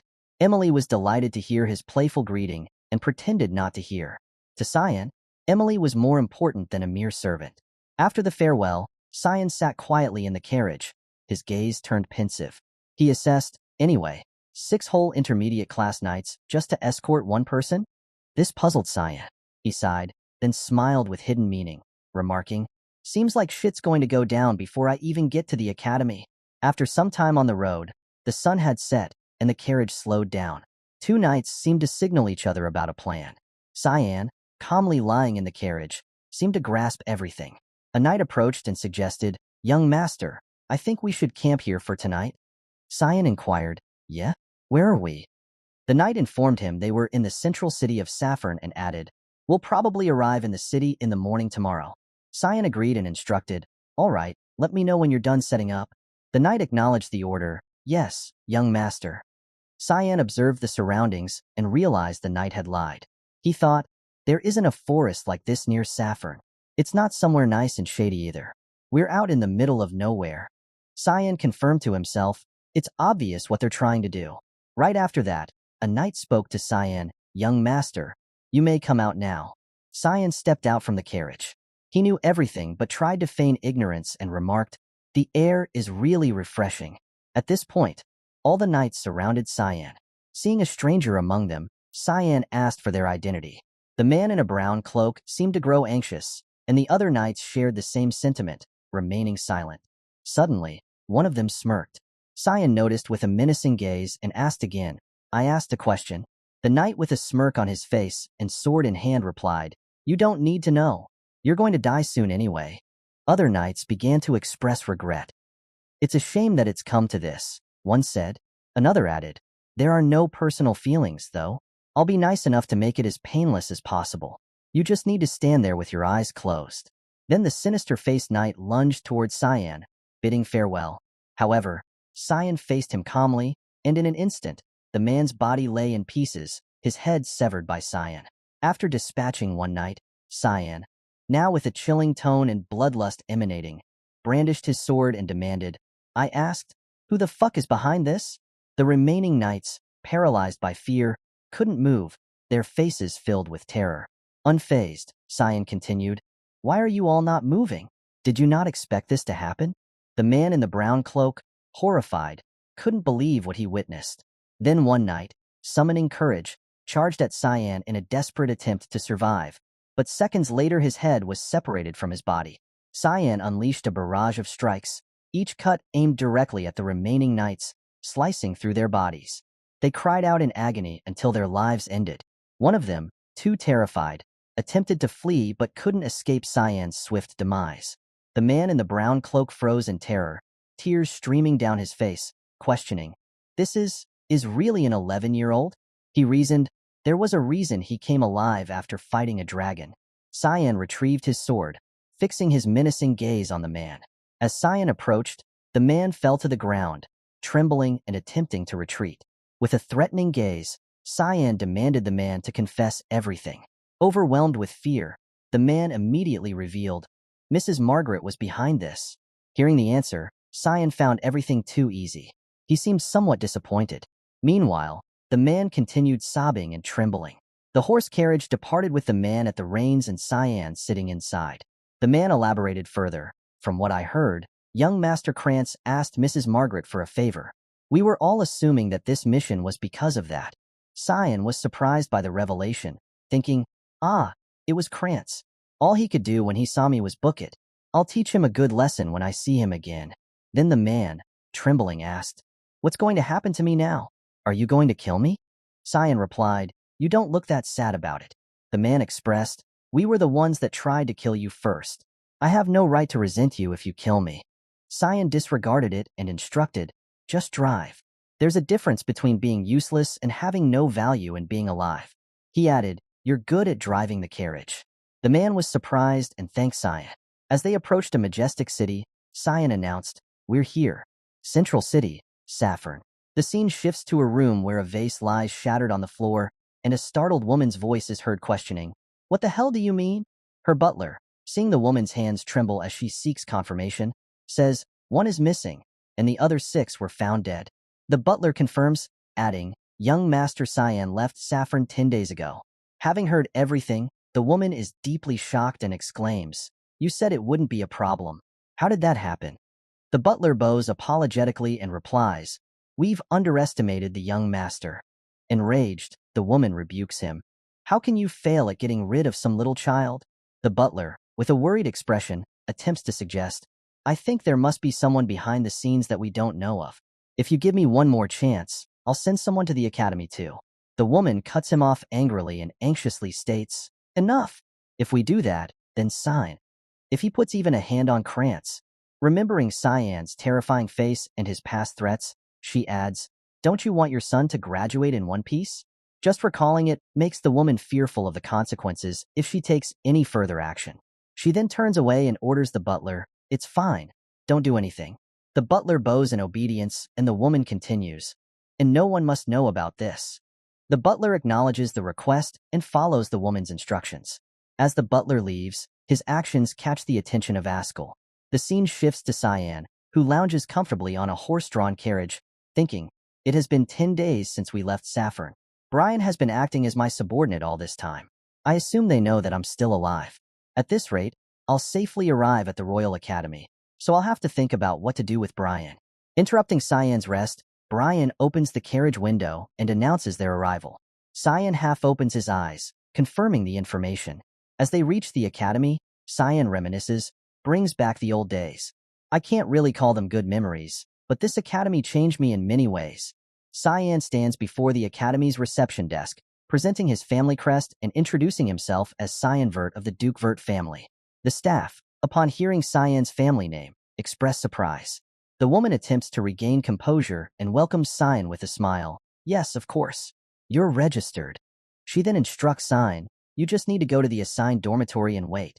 The woman at the reception desk continues, you'll need to attend the entrance ceremony and the elemental test in 2 days. Cyan is surprised to learn he's been assigned a private room and wonders if he's misunderstanding something. The woman remains silent, handing Cyan a tray with his belongings, including a key to his designated room and a letter. Cyan, still incredulous, tries to confirm with the woman, are you sure you haven't made a mistake? Cyan and Brian move to their assigned room. Brian, overwhelmed, drops all the luggage abruptly with a shocked expression, staring wide-eyed and speechless. As Cyan enters the room, he observes the luxurious surroundings and quietly evaluates. The Royal Hall? No one in my family has ever been assigned to the Royal Hall. Someone has to be behind this. Cyan turns to Brian to confirm the information and asks, is that all the luggage there was?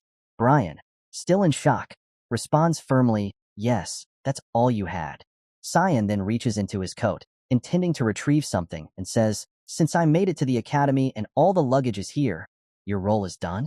Brian, terrified by Cyan's words, breaks into a cold sweat and begs Cyan for mercy. However, Cyan surprises him by tossing a bag of gold coins. Brian, bewildered, tries to understand the situation. Cyan turns away towards the window, waving his hand and says, for all your work, it should be enough to help you start a new life wherever you go. You might end up dead, so don't go back to Velius. Although I won't stop you. Hearing this, Brian's expression becomes solemn, and he stands frozen for a moment. Then, suddenly, Brian kneels on one knee and declares, I, Brian Kendrick, an official knight of Velias, would like permission to serve you my entire life. Cyan, with a puzzled, naive expression, asks, you're a knight? I thought you were a coachman. Brian responds hesitantly, yes, although I'm the lowest of the low, so I was on stuff like coachman duty. Brian then adds, my father always used to tell me that if I meet someone I can trust and serve all my life, I should ask to serve him without hesitation. Hearing Cyan's unsatisfied tone, Brian doesn't fully grasp what Cyan is referring to. Cyan, now emanating a formidable aura, looks at Brian and asks, how do you know that I won't stab you in the back in the future? Despite being fearful, Brian firmly replies, even if you were to, it doesn't matter. Upon receiving Brian's steadfast answer, Cyan pats him on the shoulder, acknowledging his loyalty, and says, don't ever think about betraying me. Cyan then leaves, stating, I don't want to go to the entrance ceremony. Let's just go to the elemental test. Brian responds, yes, young master, and watches Cyan leave, still puzzled by everything. Meanwhile, in the Royal Academy Dean's office, Kundal Quazel evaluated the student intake for the year. It seems like we have quite a few talented students at the elemental test this year, he mused. Based on the results of the previous assessment, notable individuals include Princess Erin Severus with a 2-star mana control ability, B-rank physical ability, and 52% purity in the light attribute. Seth Chaharkin follows with a 3-star mana control ability, A-ranked physical ability, and 71% purity in the sand attribute. The Royal Academy Dean stroked his beard, holding the evaluation report. These children are surprising enough. However, when it came to this Cyan character, the Dean was puzzled by Cyan's stats, a mana control ability of only 1 star, S-ranked physical abilities, and a dark attribute with a purity level of 92%. The woman in front of him, named Sarika Nigrathi, an academy instructor, expressed, even Alice Vert, who was titled God's Child, had only 88% in the water element by the time she graduated. The Dean evaluated. Interesting. Even the child who was praised for possessing top-notch talents could not match up to her younger brother. Nigrathi agreed, expressing concern. The Cyan character's attribute is darkness. His talents might rot, considering his element. The Dean asked, were you aware that Cyan Vert was assigned to the Royal Hall? Sarika Nigrathi replied, yes, I heard from the other instructors. The Academy Dean explained further, it was the Emperor's orders. This surprised Nigrathi greatly. The Dean added, apparently, Cyan saved the young princess from the monsters on the front lines. He's even considering marrying the two. The 5th princess, who was considered a failure, marrying into the Verts, who have never failed to raise extremely talented individuals. What kind of consequences do you think that would have? Nigrathi speculated. The conflicts over the succession will be heightened, and the empire might split up over the issue, perhaps leading to a civil war. The Academy Dean reminded her, don't overthink it. All we can do is watch anyway. It's for us to witness whether that child will become the Empire's hero or bring forth its downfall. Meanwhile, after the examination, Cyan moved along the corridor, thinking about his test results, particularly his attribute purity score of darkness, which was a very high 92%. This led him to speculate, I think I was in the 80s in my past life. Is it from drinking all that demonic beast blood? Suddenly, he encountered Krantz in the hallway. While Cyan greeted Krantz normally, Krantz visibly retreated in fear. Cyan privately reflected, yeah, I'm sure it's really shocking to see someone you thought was dead. Alongside Krantz was another tall figure who didn't seem friendly at all. This person asked Krantz, is this the kid you treat like your slave? Krantz, now fearful of the question from his companion, stuttered in response, yeah, this is Cyan. The young man, with a mocking smile, looked at Cyan and insulted him. I heard you don't even know who your mom is. Cyan looked at this young man and recognized him as Popper Pinaron, the son of Gam Kingdom's Marquis Pinaron. He was someone who bullied Cyan as much as Krantz did in his past life. Cyan's eyes quickly changed as he thought about those memories. With a wicked smile, Cyan declared, how lucky of me to meet him now. Popper, still oblivious to the looming threat, urged Krantz, move. Someone like him needs a good beating. Krantz, afraid, responded, Popper. Wait. Popper, unaware of the danger before him, commented on Cyan. What's with his eyes? Krantz tried to avoid a confrontation with Cyan and suggested, hey, why don't we just go to the cafeteria? But things took a turn for the worse. Cyan suddenly rushed forward, kicking Popper straight into the wall, causing it to crack behind him. Krantz, with a shocked expression, called out the name of his friend, Popper. After receiving Cyan's kick, Popper now lay unconscious on the floor. Cyan then turned to Krantz, his brother, and said, why don't we have a chat, Krantz? Krantz, terrified, could only stammer apologies. Cyan, with a terrifying expression, approached Krantz, placing a hand on his shoulder, causing Krantz to sweat and nearly cry. Cyan leaned in close to Krantz's ear and whispered, I don't care what you do behind my back because I'm lenient, but if I ever see you again, you will be graduating in a wheelchair. Krantz, petrified by the threat, was rendered speechless, trembling in fear. After Cyan left, Krantz collapsed to the floor, overwhelmed by the fear Cyan instilled in him. Cyan, with a sinister smile, thought to himself, I think my life here is going to be fun. Meanwhile, in the Royal Academy's library, Serika, an academy instructor, was moving through the shelves, contemplating, Cyan, a hero or a downfall? I'll have to keep a close eye on him. She then moved towards the spot where the book she wanted was supposed to be, only to find it missing. She wondered about the disappearance of the book when suddenly Cyan appeared behind her and asked, Are you looking for this? Startled by Cyan's presence, Serika tried to remain calm and forced a smile, saying, How did a student get in here? Students aren't allowed in here. In her mind, Serika was alarmed. I couldn't detect his presence. She then tried to pretend she didn't know Cyan and asked, You're Mr. Cyan, am I correct? Can you give that to me? I really need it for my research. Cyan responded with a friendly face. This? Of course. Cyan handed Serika something resembling a letter instead of the book she was looking for. Serika was about to thank Cyan when suddenly a sharp weapon attacked Cyan from Serika's direction, catching him off guard. Fortunately, what was cut off was the book, not Cyan's body. Cyan now said, Is that not what you were looking for, Instructor Serika?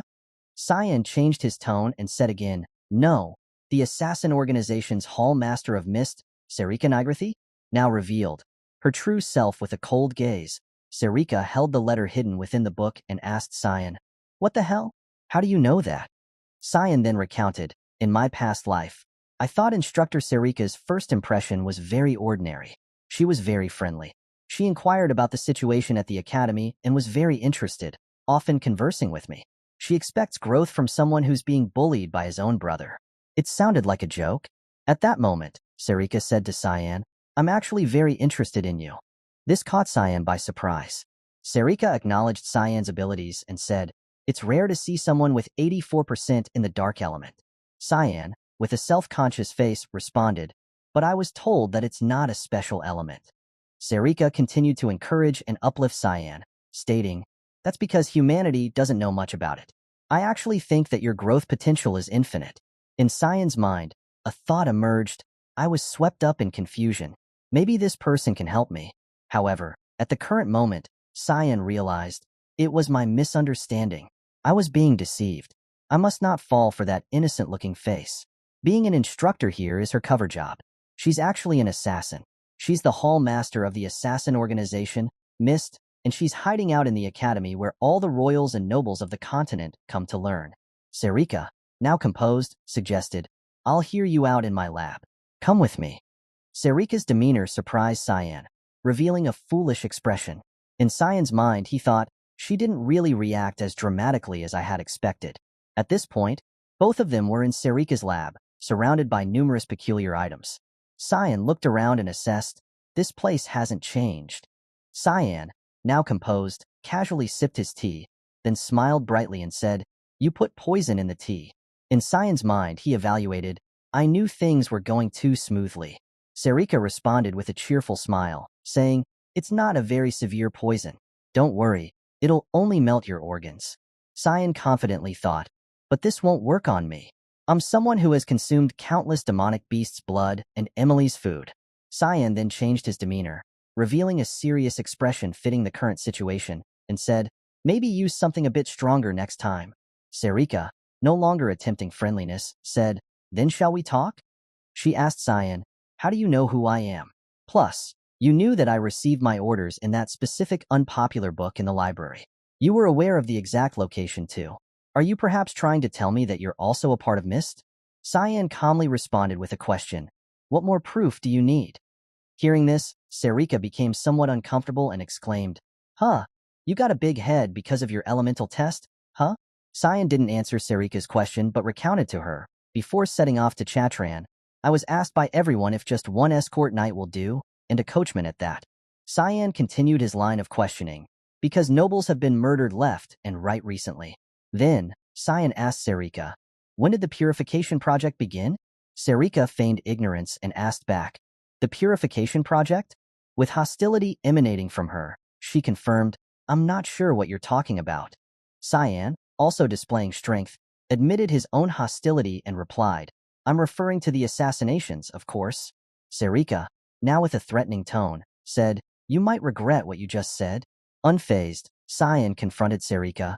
Are you threatening a student right now? Serika didn't stop the conversation. She flipped the table they were sitting at to obstruct Cyan's view. With a serious expression, Cyan prepared to defend himself and asked, so that's how you're going to respond? Then he punched directly into the table, breaking it in half. Serika, with the skills of an assassin, appeared on the ceiling with 2 daggers in hand, ready to attack Cyan. Cyan, recognizing the presence of Serika as an assassin herself, calmly stated, I thought I proved my identity enough. Serika showed no intention of stopping. She swiftly lunged towards Cyan, threatening, even if you're really a part of Mist, there can't be a member I don't know about since I am a hall master. Then followed 2 light fast strikes. Cyan managed to evade the attacks just in time. Serika persevered, speaking with an excited smile. I won't let you go. Cyan, now wearing a displeased expression, drew the Kirim blade and said, I guess I have no choice then. He then launched a direct attack towards Serika with just one hand, pushing her back.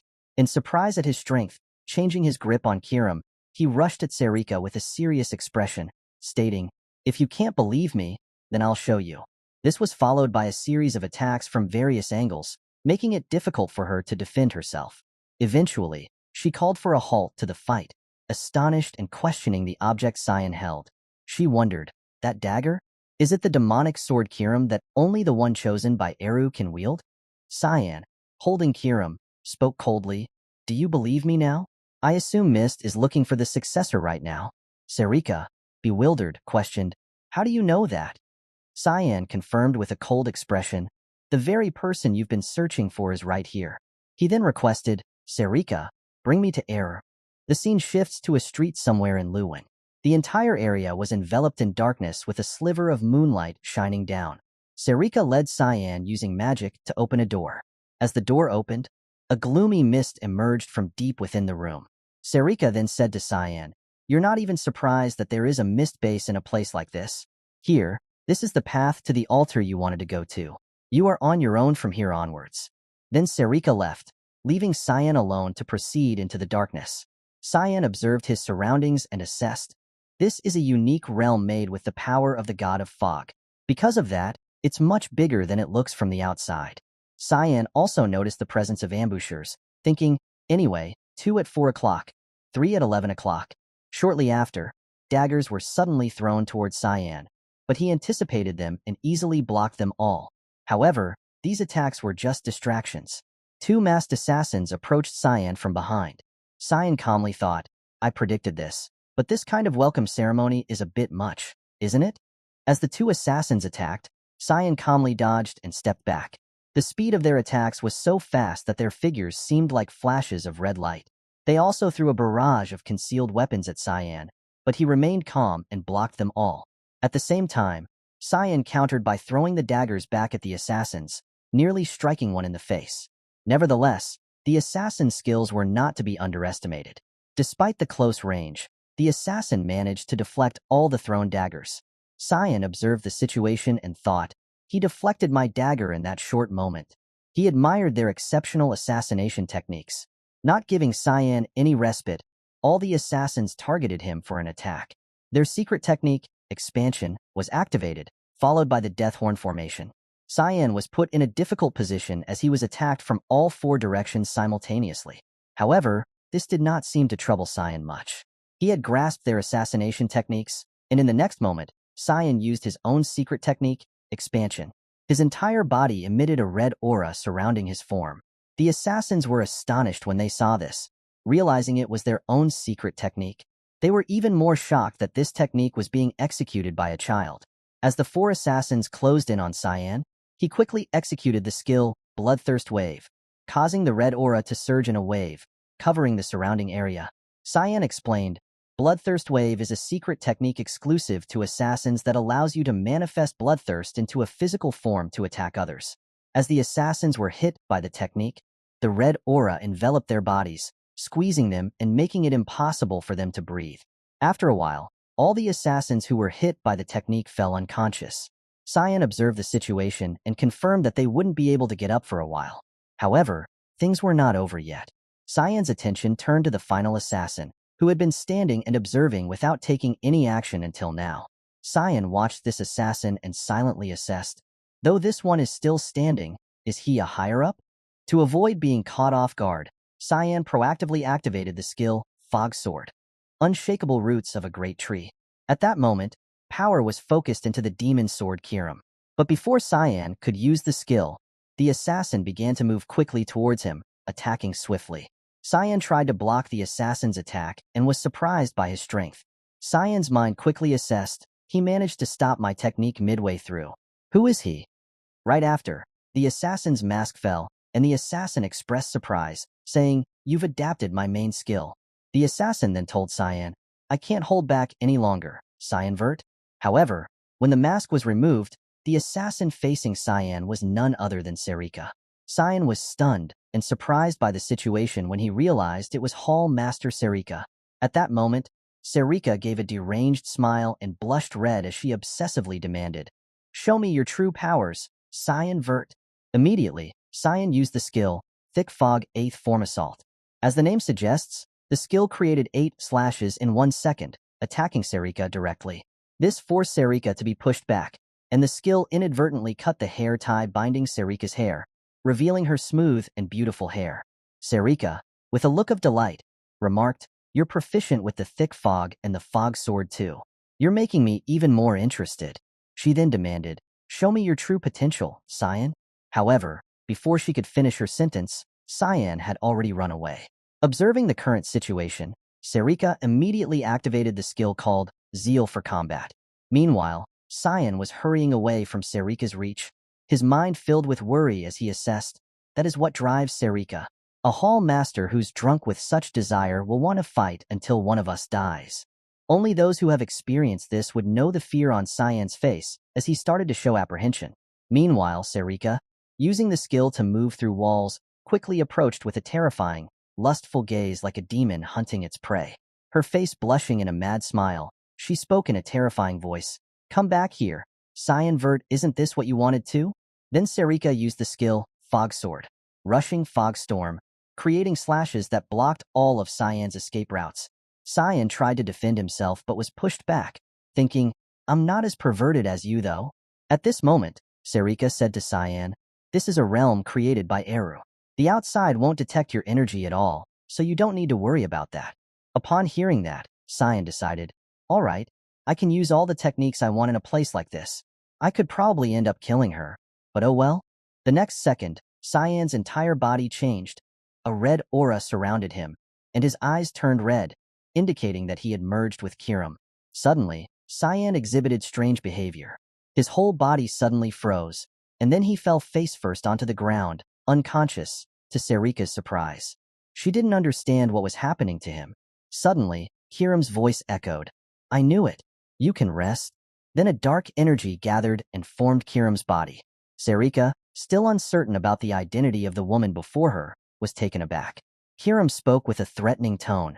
"I didn't want to intervene. You know me, right?" Sarika recognized her and knelt down to show respect, saying, "Yes, demonic sword Kiram." Kiram, now visibly angry, questioned Sarika, "So what's the situation? You're supposed to worship Eru, yet you're attacking my master." Sarika attempted to explain, "I was just verifying if he truly is who he claims to be, whether he really is the successor or not."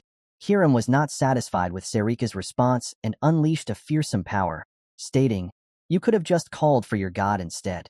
Then, can I take this as a direct challenge against me?" Sarika did not respond directly but offered an awkward smile and reminded Kiram, "I think we should focus on the successor first."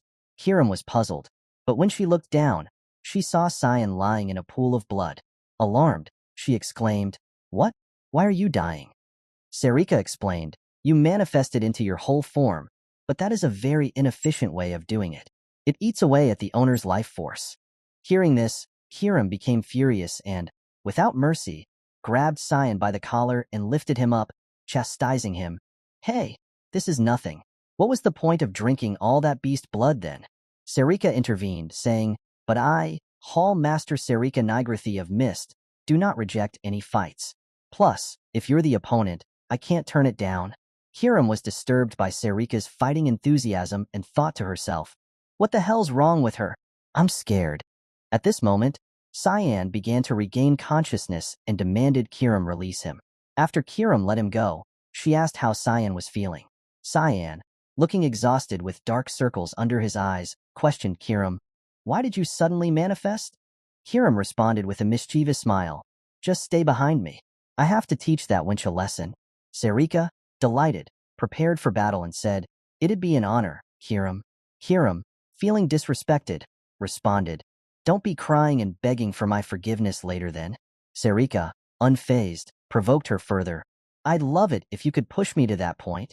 Suddenly, a whispering voice in Sarika's ear said, "That's enough." Sarika recognized it was Era's voice. At that moment, a blue space portal opened in the air, drawing Kiram and Cyan's attention. From the portal came a voice commanding, "Sarika, send the successor to the altar." Sarika respectfully obeyed and replied, "Yes, Eru." Cyan watched the scene with a sense of relief and quietly affirmed, "Finally, I get to meet Eru, the god of darkness." Inside Cyan's mind, memories from the past resurface. People say the god of black fog is evil. They say the god of black fog kills without hesitation and justifies it as if it was an act done out of consideration. He says in response, "It is what they desired. Others do not decide for you what is right or wrong. If you can just protect your own ethics by dying, then that is enough." Cyan evaluates that anyone would say this logic is insane, but he wants to tell them that this god is just trying to protect the weak. He's an idiot, Cyan thinks. Returning to the present, Cyan and Kiram, with Era's permission, are advancing through the azure spatial door. Ahead of them is an endless staircase leading upward. At the end is a golden throne with a man sitting atop it, waiting for them. As they approach, the man, dressed in the familiar cloak of assassins with a hood over his head, asks Cyan, "Do you know who I am?" Cyan, with a calm face, faces the man and replies, "Of course, the god of black fog, Eru." Eru asks Cyan for confirmation, "Was your name Cyanvert? I've never seen you before. What evidence do you have to claim yourself as my successor?" Cyan looks at Eru and responds, "I'm sure you've already sensed the power of the fog within me." Cyan's answer is clear evidence, making Eru refrain from further questioning. He begins to explain to Cyan that there are two ways to become the successor. One is if he gives them the mist stone himself, and the other is when the mist stone finds the qualified one by itself. Eru then points to Cyan and says, I do not know you, so I assume the latter applies to this situation. Eru also admits that it is true that the mist stone, which should be at the altar, suddenly disappeared last year. On top of that, it's surprising that you were able to awaken Kiram. Even I was unable to track her down. You're handling her pretty well. At this moment, Kiram, in the form of a little demon, expresses a displeased face, thinking, who's handling whom? Eru continues to express, and those eyes, the light in them surpasses your age. I see you're an outsider from a timeline that I am not a part of. In Cyan's mind, he wonders about what Eru has referred to, noting that he's not part of Cyan. He then tells Eru, I thought you were involved in me being here. Eru responds, if you wanted an all-powerful and all-knowing god, you're in the wrong place. I'm not powerful. It's been long since my rights as a god have been taken away from me. Cyan hears Eru's answer and silently admits that he's correct. I shouldn't have expected anything from Eru, Cyan thinks, then appears contemplative and expresses, that's quite convenient for me. Cyan wonders, what are you talking about? Eru, with an excited face, replies, a perfect successor came here on his own. There is less work for me to do now. I didn't even have to do anything. Cyan acknowledges that and expresses, you're as lazy as ever. The relaxed conversation between the two makes Kiram somewhat confused and worried. Eru then adds, anyway, you brought something rather annoying with you. Were you not satisfied with the demonic sword? You're attempting to take the power of the holy sword too. Upon hearing this, Cyan smirks mischievously and replies, I'm not trying to do anything as of now. With a devilish smile, he takes out the broken piece of the holy sword's blade and says to Eru, I just thought that if the world doesn't know of this thing's existence, it might become useless. Seeing what Cyan is holding, Eru seems excited and says, you possess quite the evil hobby. Well, I won't inquire any further. It is none of my business. But I will follow the rules. Eru then approaches Cyan, his entire body emitting a dense and intimidating aura. Coldly, he interrogates Cyan. I shall ask you as your absolute master. Dear successor who has inherited my powers, what do you seek with this power? Facing the terrifying aura and Eru's question, Cyan falls into a state of concentration. In his mind, he recalls his brother and thinks, I was asked the same question in my past life. My answer back then was, I will live for my brother. Cyan chuckles at his own foolishness and remarks, what an idiotic response. Contemplating, he wonders why his response in his past life didn't bother them. Did he not want something more? Era's words make him remember as Era reminds him, remember this. There is nothing more dangerous than blind faith. Cyan thought that Eru already knew of his pathetic end. He resolved that it had to be different this time. Slowly, Cyan approached Eru and replied to his question, I don't have grand plans like a great cause or some divine faith. I'm going to use your power purely for self-serving purposes, just for me. Surprised by Cyan's answer, Eru remarked, what is right and wrong is for you to decide. Are you confident that you will not regret this? You'd best answer carefully. Depending on your response, I might kill you on the spot. Maintaining his composure, Cyan responded, I don't care what kind of consequences my actions might have. I'm not going to follow anyone's orders. That is the path I am going to take. Through Cyan's response, Eru speculated, you seem to have some kind of plan. Will you tell me about it? Cyan immediately replied, nope. Eru then said to him, it doesn't matter as long as you will purify my name. Well, I won't ask any more questions. You're quite boring. Suddenly, Kiram rushed forward using her demon-like body to attack Eru. Eru simply dodged and said, then I shall now converse with my daughter. Kiram, feeling exposed, grew angry and charged at Eru. However, Era held her back and said, you've changed quite a bit. Do you like your owner that much? You're so obedient. Confused and angered, Kiram asked, what the hell are you talking about? With an adorable expression, Era replied, I'm very happy to see you like this. This only made Kiram more uncomfortable, and she shouted, get away from me. Stop. I'm trying to be nice to you since I don't have anything to give to your owner. Ugh, crazy bastard. Owner, do something? Cyan, witnessing this, dryly remarked, wow, what a wholesome father-daughter relationship. Kiram then grew even more uncomfortable with Cyan's comment. At that moment, Era's beak-like mouth almost touched Kiram. Suddenly, magical circles appeared, leaving Kiram bewildered. The energy from the magic circles helped her return to her original form, further confusing her. Cyan, witnessing this, wondered, "It's not using up my mana either. Did Eru use his own power to do that?" Angered, Kirim grabbed Eru by the collar and demanded, "What have you done to me?" Unperturbed, Eru replied, "Nothing much. I just gave you some of my life force." He then asked her, "Why? Do you not want it?" Implying that Kirim would need a physical body to serve Cyan's desires. Hearing this, Kirim flew into a rage, screaming at her father and accusing him of being foolish for thinking about such indecent matters. Cyan, standing by, observed the interaction between the two and concluded that Eru and Kirim were indeed like father and daughter. The next day, in the student dormitory, Cyan was in a state of confusion. Brian, concerned, asked him, "Young master, what is going on?" Cyan responded calmly with a smile, "I don't know either. Just let it be." Brian, feeling uneasy, disagreed. He whispered to Cyan, "But young master, I don't think this is something I can just let be." In front of them were Kirim and Sarika, looking at each other with affectionate eyes, though their way of affection seemed different from others. Kirim was visibly annoyed by Sarika's presence, but still tried to put on a smile and said, "Oh my, an instructor coming to see your students so early in the morning? Don't you think that others will start talking about how special your relationship is?" Sarika, not one to back down, retorted, "Of course, it's all to guide him onto the right path.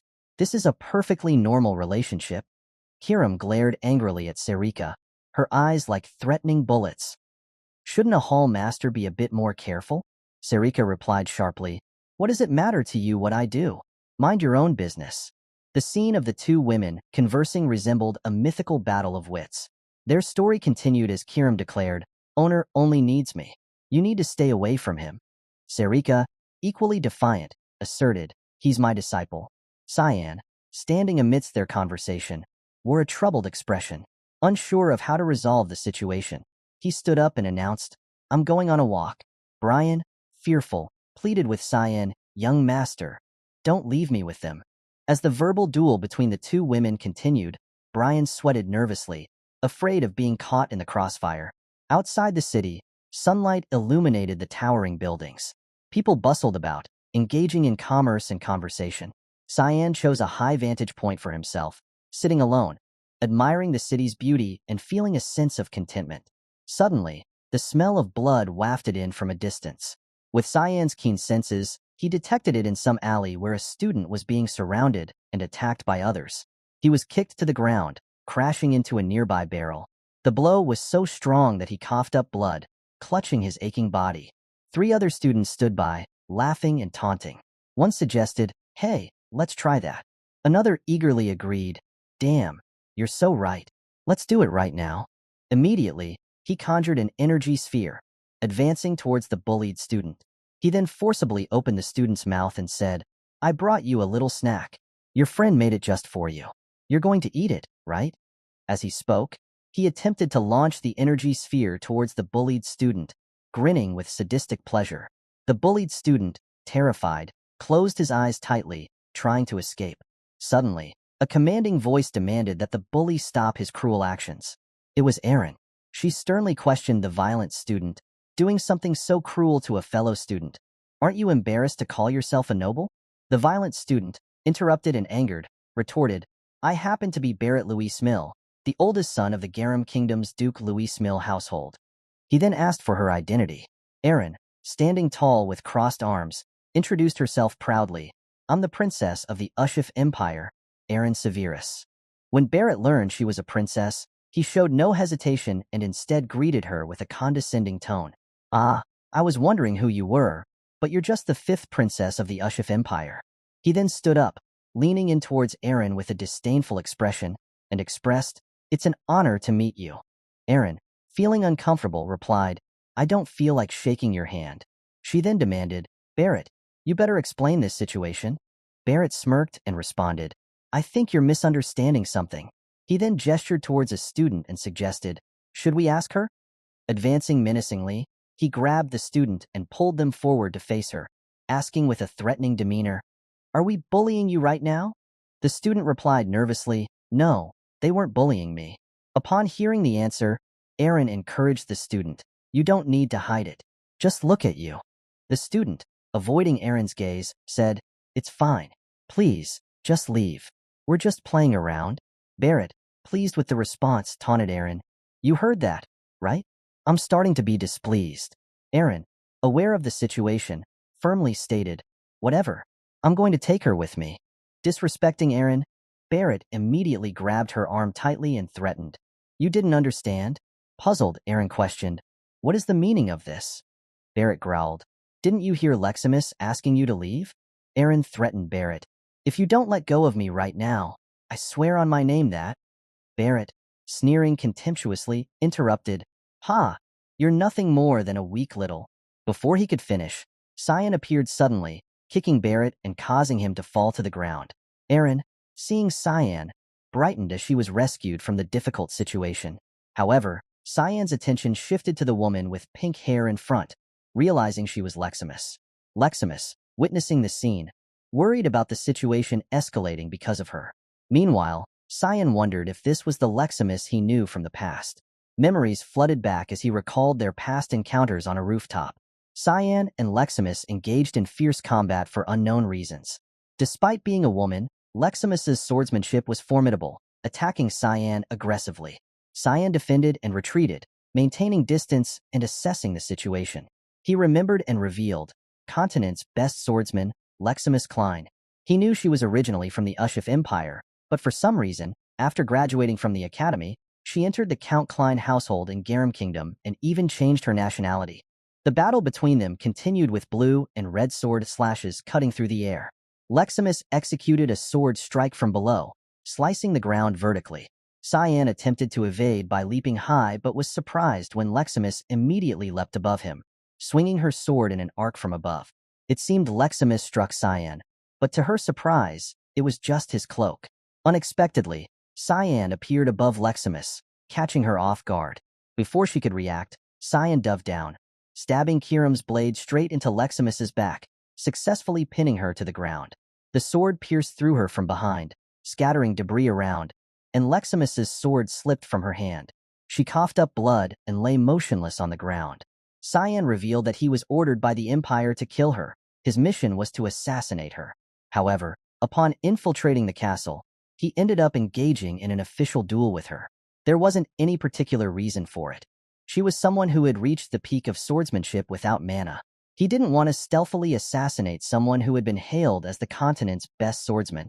Returning to the present, Cyan still felt conflicted when encountering the person he had once attempted to assassinate. Leximus, at this point, remained a naive girl visibly intimidated by Cyan. Other students rushed towards Barrett, calling out to him and expressing concern about the current situation. Barrett, with an annoyed tone, rebuked the nosy bystanders attempting to stand up and grumbled, "Why are there so many nosy bastards today?" He then confronted Cyan with a sharp look and asked, "Are you Cyanvert? I have heard about you. You came back from the front lines, huh? Did you want to join our little game?"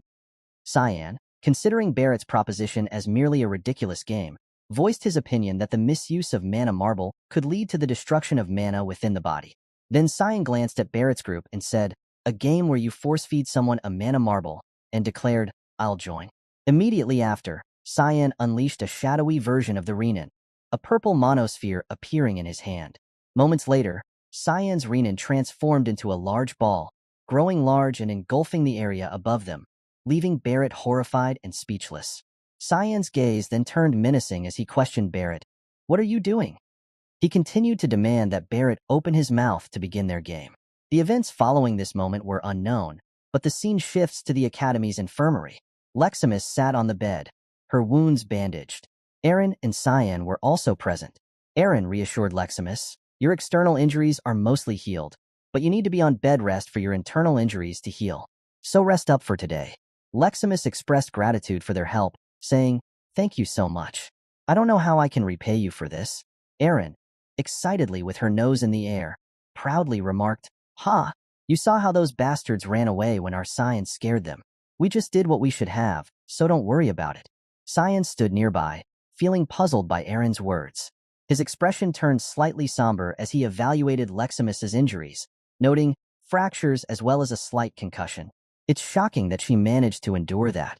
I guess the continent's best swordsman would be different. Suddenly, Leximus hesitantly asked, Do you perhaps know me? I feel like you've been looking at me."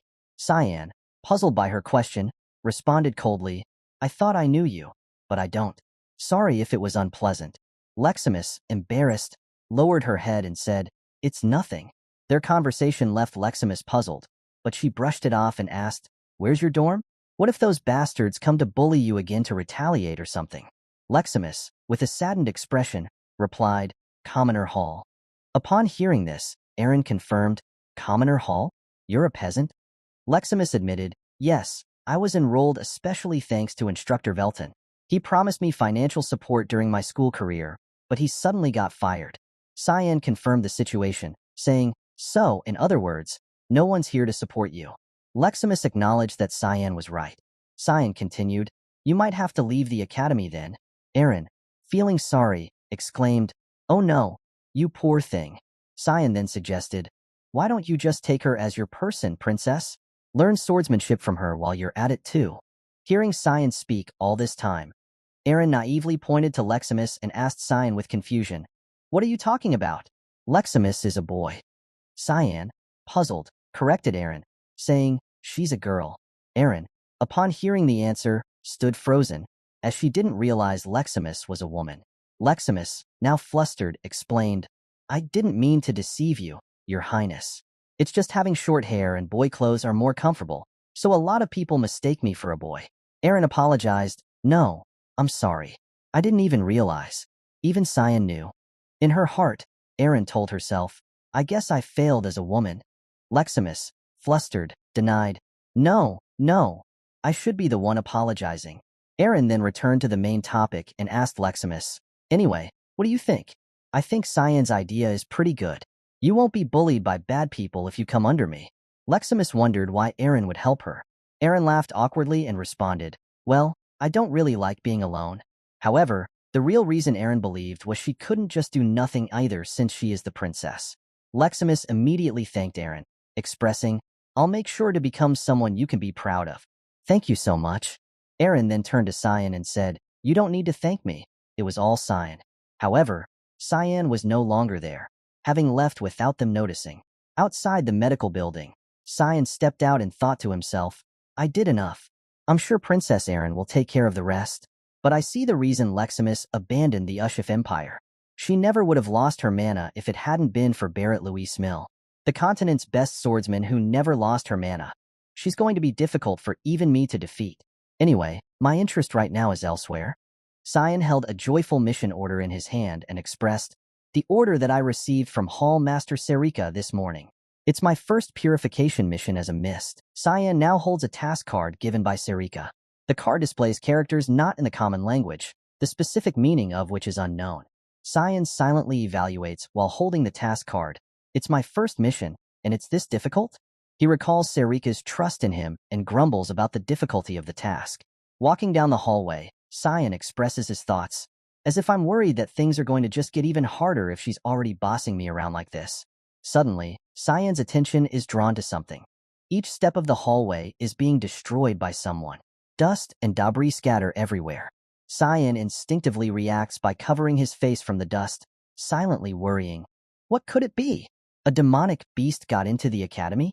However, it's not a demon as Cyan predicted, but a huge man with eyes red as a fierce beast. He stares directly at Cyan and speaks to confirm, You're Cyan Vert.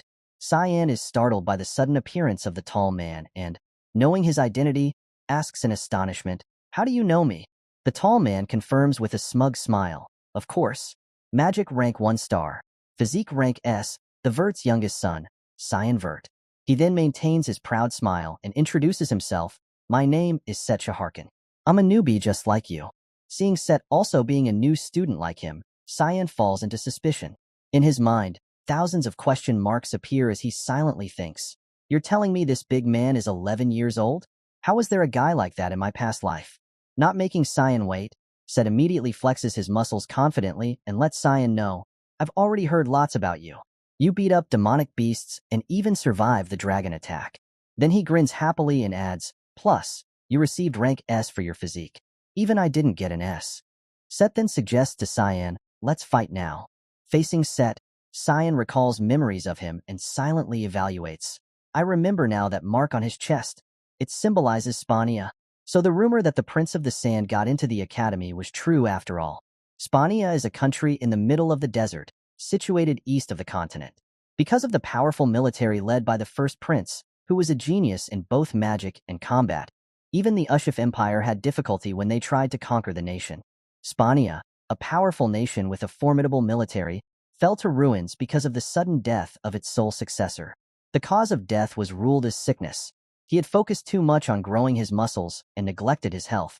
Cyan reflects, to think I'd come across him here. Meanwhile, Set maintains a fierce expression, demanding Cyan to decide right now. Cyan continues pondering, I didn't meet him like this in my past life. This is annoying, but if my memory serves me right, he's... Cyan then raises his head and asks, right now? Set confirms, yes, you and I, right now. Let's decide who's the best. I won't accept a no. I'm sure you want to do this too. In response to Set's threats, Cyan shows no fear and retorts, no.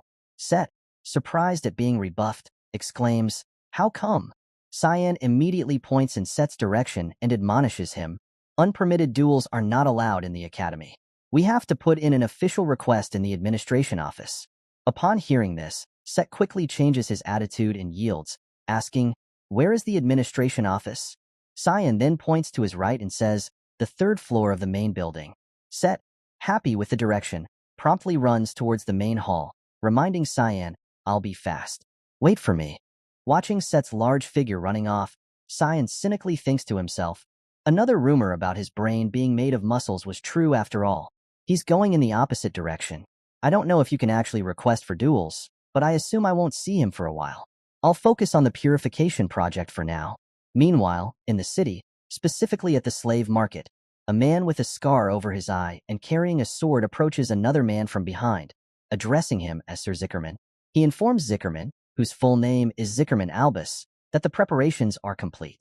Zickerman turns to his subordinate, staring intently at him, and through clenched teeth urges him to stop wasting time and deliver to the customers, one of whom is among the 3 wealthiest people on the continent.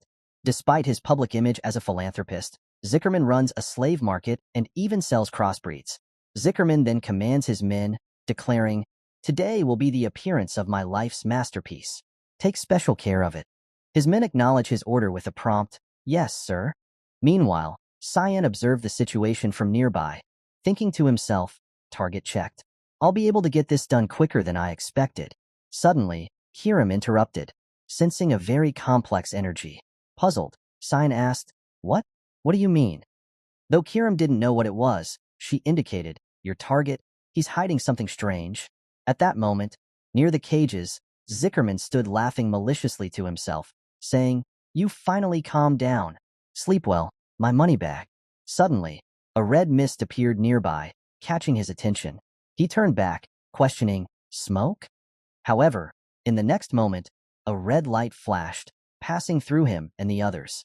Immediately, one of his men was killed without any reaction. Overwhelmed by fear, Zickerman instinctively fell to the ground.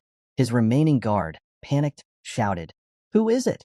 Zickerman, trembling in fear, ordered his guard, what are you doing? Catch him. Do your pay's worth. The guard, though frightened, tried to remain calm, urging the unknown assailant not to hide anymore and to reveal themselves. Cyan followed the man's order, unsheathing the Kiram sword and swiftly advancing toward the man. Just before the man could react, Cyan attacked, causing him to drop his sword. Moving at incredible speed, Cyan made 2 cuts behind the man's knees, causing him to collapse. In the blink of an eye, Cyan appeared behind the man, grabbed him by the hair, and pressed the sword to his neck. The man, shocked and defenseless, attempted to understand what was happening, but Cyan swiftly ended his life by cutting his throat with the sword. Witnessing this, Zickerman Albus was horrified, sweating and staring at Cyan. He angrily demanded, where have all the others gone? Cyan calmly replied, you'll find out soon. I'll send you to them. He then gestured to the slain guards, commenting, you sure employed a whole ton of people. Wasn't worth it, really. Trembling with fear at such threats, Zickerman involuntarily recoiled. He tried to ascertain what Cyan wanted. What do you want? Money? I have all the money in the world. Cyan said nothing, immediately drawing his sword and severing the arm of the man who was begging for mercy. The man cried out in pain as Cyan slowly approached him, still clutching his bleeding stump. Cyan then began reciting the sentence for him. Zickerman Albus, guilty of all kinds of inhumane experiments and crossbreeding with different races, and even managing the illegal slave market, which is banned by law. Cyan's eyes now filled with anger as he questioned, "Your death is deserved. No giving you 1 minute to repent." Cyan continued, "After that, all your pain will vanish." Zickerman, enraged by Cyan's judgment, clenched his teeth to suppress the pain and argued, "That just means you're going to kill me." Cyan, observing him writhing in agony, muttered, "Yeah, I didn't even think you were going to be remorseful." Then he declared, "1 minute's up. You can just die painfully." Zickerman, terrified, begged for his life. But as he uttered his plea, numerous sword strikes from Cyan's 8th assassination technique, Wild Strike, relentlessly attacked him, causing him to scream in agony, ending his life. After finishing him off, Cyan confirmed, "That's it for purification." He then decided to look around before leaving, heading towards a prison room and asking Kiram, "Over here?" Kiram confirmed, "Yeah, I can feel a combination of 2 different energies." Cyan swiftly cut through the iron bars of the prison room and looked inside, seeing an immobile girl. He exclaimed in surprise, "A girl? Judging by her lack of movement, isn't she dead already?" However, his demeanor quickly changed back to normal as he asked Kiram, "It's just a human, nothing special." But Kiram disagreed, pointing out, "No, look at what she's holding." Kiram confirmed it was a dragon egg. Cyan took the egg and meanwhile, in the academy in his dorm, he carefully placed the dragon egg on a cushion, noting its light purple hue and radiant glow. Brian, seeing the dragon egg before him, couldn't believe it and asked Cyan, "Where did you get this?" Cyan sighed, replying, "I just picked it up off the street on the way here." Brian, even more shocked by his answer, exclaimed, "Who picks something like this off the street?" Cyan, with an unchanged expression, said, "I'm serious. I was just on a walk and found it," as he looked at the dragon egg again. Brian wondered, "A dragon egg?" Cyan thought, he was going to sell something this dangerous. Was he going to deliver it to someone? Still in panic, Brian worried, "What if it hatches?" Cyan remained calm, reassuring him, "It won't happen, don't worry." He explained that separated dragon eggs might not hatch even with continuous elemental mana infusion, as they were just fancy rocks. However, as soon as he finished speaking, a cracking sound echoed through the room. Brian's ominous prophecy had come true. The dragon egg began to crack open. Cyan and Brian stood frozen in shock, unable to believe what they were witnessing.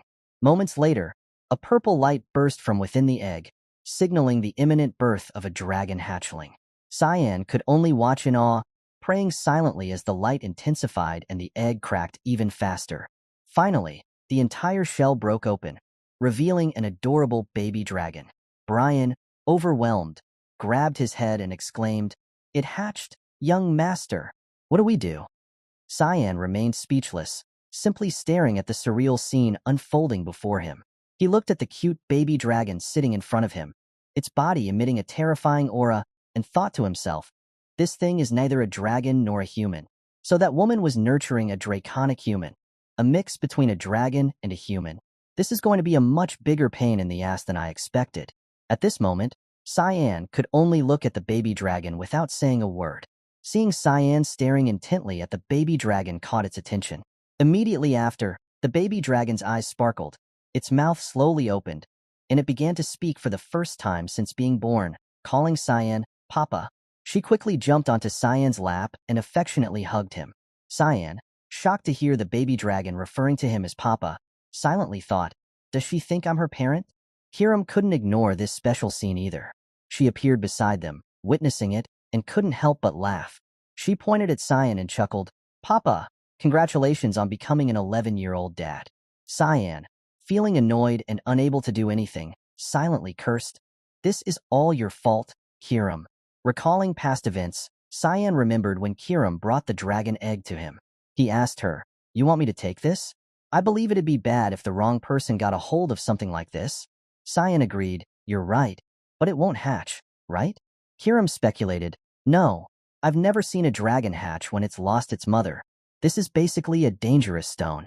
Back to the present, Kiram was still teasing Cyan. "Haha, I never thought I'd see something like this happen." After being teased for a while, Cyan, feeling irritated, emanated a frightening dark aura around him and angrily said, Didn't you say this could never happen? Kiram attempted to justify herself. That's why I said that. I never thought I'd see this happen. Anyway, a hybrid like her, just her presence alone might pose a threat, Cyan thought to himself. At this moment, the baby dragon was peacefully sleeping in Cyan's arms. However, he didn't share the sentiment of peace. He was deeply concerned about sharing space with such a dangerous creature and silently thought, she's right. This is really bad. The baby dragon, still oblivious to everything, continued to sleep soundly. Cyan contemplated and concluded, it's no normal mix between a human and a beast. It's a freaking dragon and a human mix. The world we live in is too dangerous for a being like that. If the Academy were to find out about this, the principal might harm her to eliminate outside threats. Dragons are very strict about bloodline matters, too. If they were to find out that this child exists, they would try to eliminate every single creature who knows about her existence. Cyan pondered for a while and looked back at the sleeping baby dragon, wondering, do I really need to risk that kind of danger? If she's fated to live a life of pain anyway, wouldn't it be better to just? At this point, his arms slowly moved as if about to do something. Kiram, standing beside him, confirmed, so that's what you're going to do? She also agreed, well, I guess it would be for the better.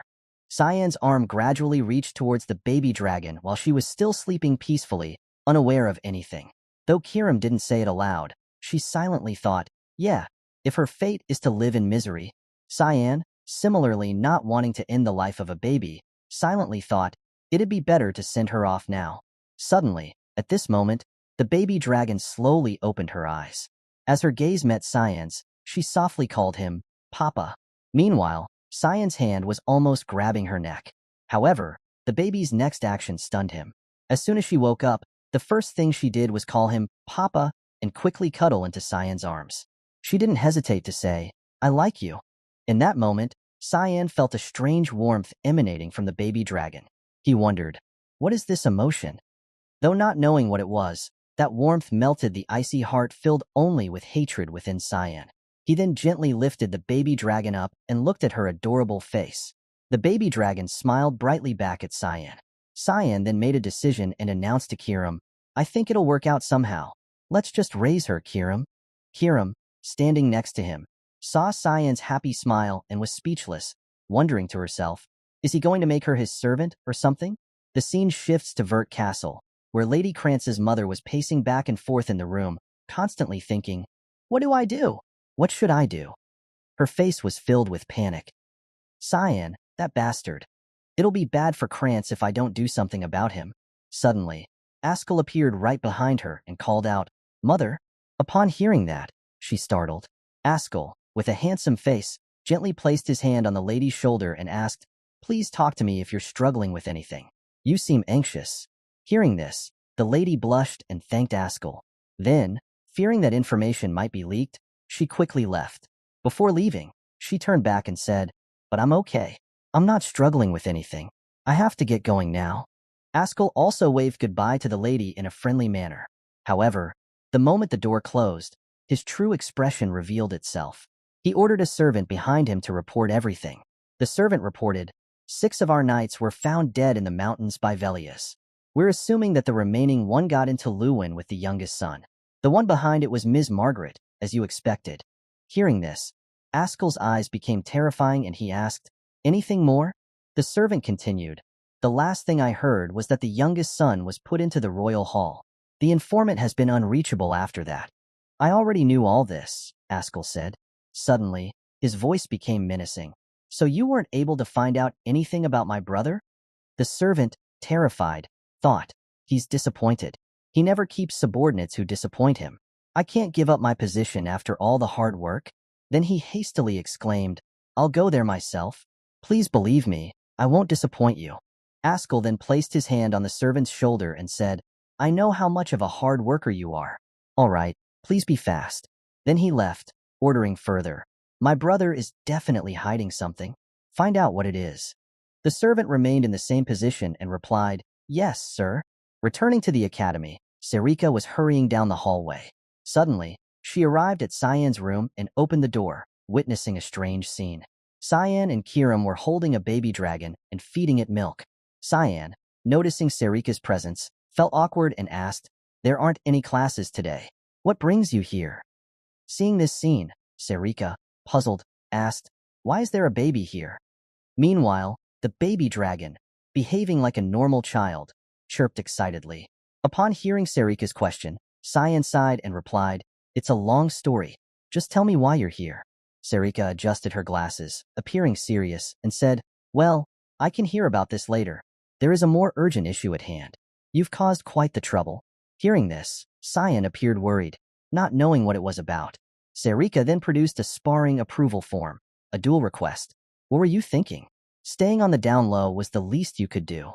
Sarika then angrily scolded Cyan, are you insane? Have you gone crazy for attention? Even the principal is going to be there. Cyan, now noticing the duel request, realized, he really found a way to do this. So he did find the office for it. Hiram, still holding the baby dragon, curiously asked, what's the big deal? It's just a couple of 11-year-olds fighting. Cyan, silently fearful, thought, that 11-year-old is no ordinary 11-year-old. Then he asked Sarika, so when's the duel? Sarika replied, in 2 hours. When the time for the duel arrived, Cyan was now in the arena, accompanied by Set's madness. Set kept laughing joyfully at the prospect of battling Cyan. Cyan, feeling uncomfortable, thought, this is way earlier than I thought. Set, with a wicked smile, turned to Cyan and said, I've been waiting for this moment, Cyan Vert. I'm sure you feel the same way. Cyan, upon hearing this, just made a dismissive sound with a confident expression. Set slowly drew his sword and said, I wanted a duel of combat, but apparently, the only options here are swordsmanship and magic. He then politely asked Cyan, are you going to use magic? Cyan didn't make it difficult for him and replied, if you're not going to use it, I won't either.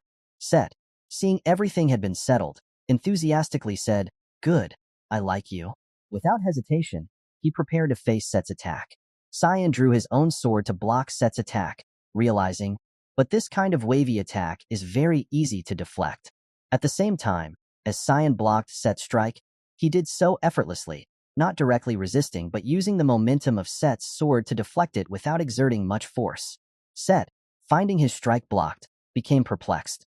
Cyan then skillfully employed counter techniques while remarking, for an opponent like him, what you need isn't strength but acuity and preciseness. After Set's continuous attacks proved futile against Cyan's skill, he began to angrily shout, that won't work. Set then put all his strength into his next strike, but Cyan blocked it. Set, frustrated, gritted his teeth, silently assessing. He's trying to twist away my attack using the force of his downward strike. Even then, he's using just a rapier. As their blades clashed, Set quickly moved around Cyan, rushing at him from behind and aiming a low blow. Faced with this dangerous attack, Cyan remained composed. Suddenly, Cyan sheathed his sword, anticipating Set's intention to change his attack strategy. Realizing that instead of using his sword, Set was going to kick, the surprise was on Set as Cyan had already deduced this. Cyan quickly lowered himself to evade the kick, then shifted his body weight, using both hands to catch Set's leg. Taking advantage of Set's single-legged stance and the momentum of his kick, Cyan used his own right leg to forcefully kick Set's remaining leg from behind, successfully lifting Set into the air. Cyan then threw Set's body forward in an arc motion. As Set found himself about to kiss the arena floor, he panicked, only managing to think, does he have eyes on the back of his head or something? In the moment when he was about to kiss the ground, Seth suddenly braced his hands against the floor. However, the force of the slam was so strong that the ground cracked from the impact of Seth's hands. He managed to avoid a close call with the ground, sweating profusely. Then, using his hands as a pivot, he spun and kicked, trying to break free from Cyan's grip. Cyan let go of his leg, smiling in amusement and thinking to himself, he managed to counterattack in that short time. He's quite nimble for someone his size. The students watching the match were astounded. One student exclaimed in disbelief, "What was that just now? Is he even human?" Seth sat up panting heavily and then unexpectedly let out a mocking chuckle, followed by a hearty laugh. Despite being overpowered by Cyan, he was incredibly exhilarated. I lose in swordsmanship, Cyan Vert.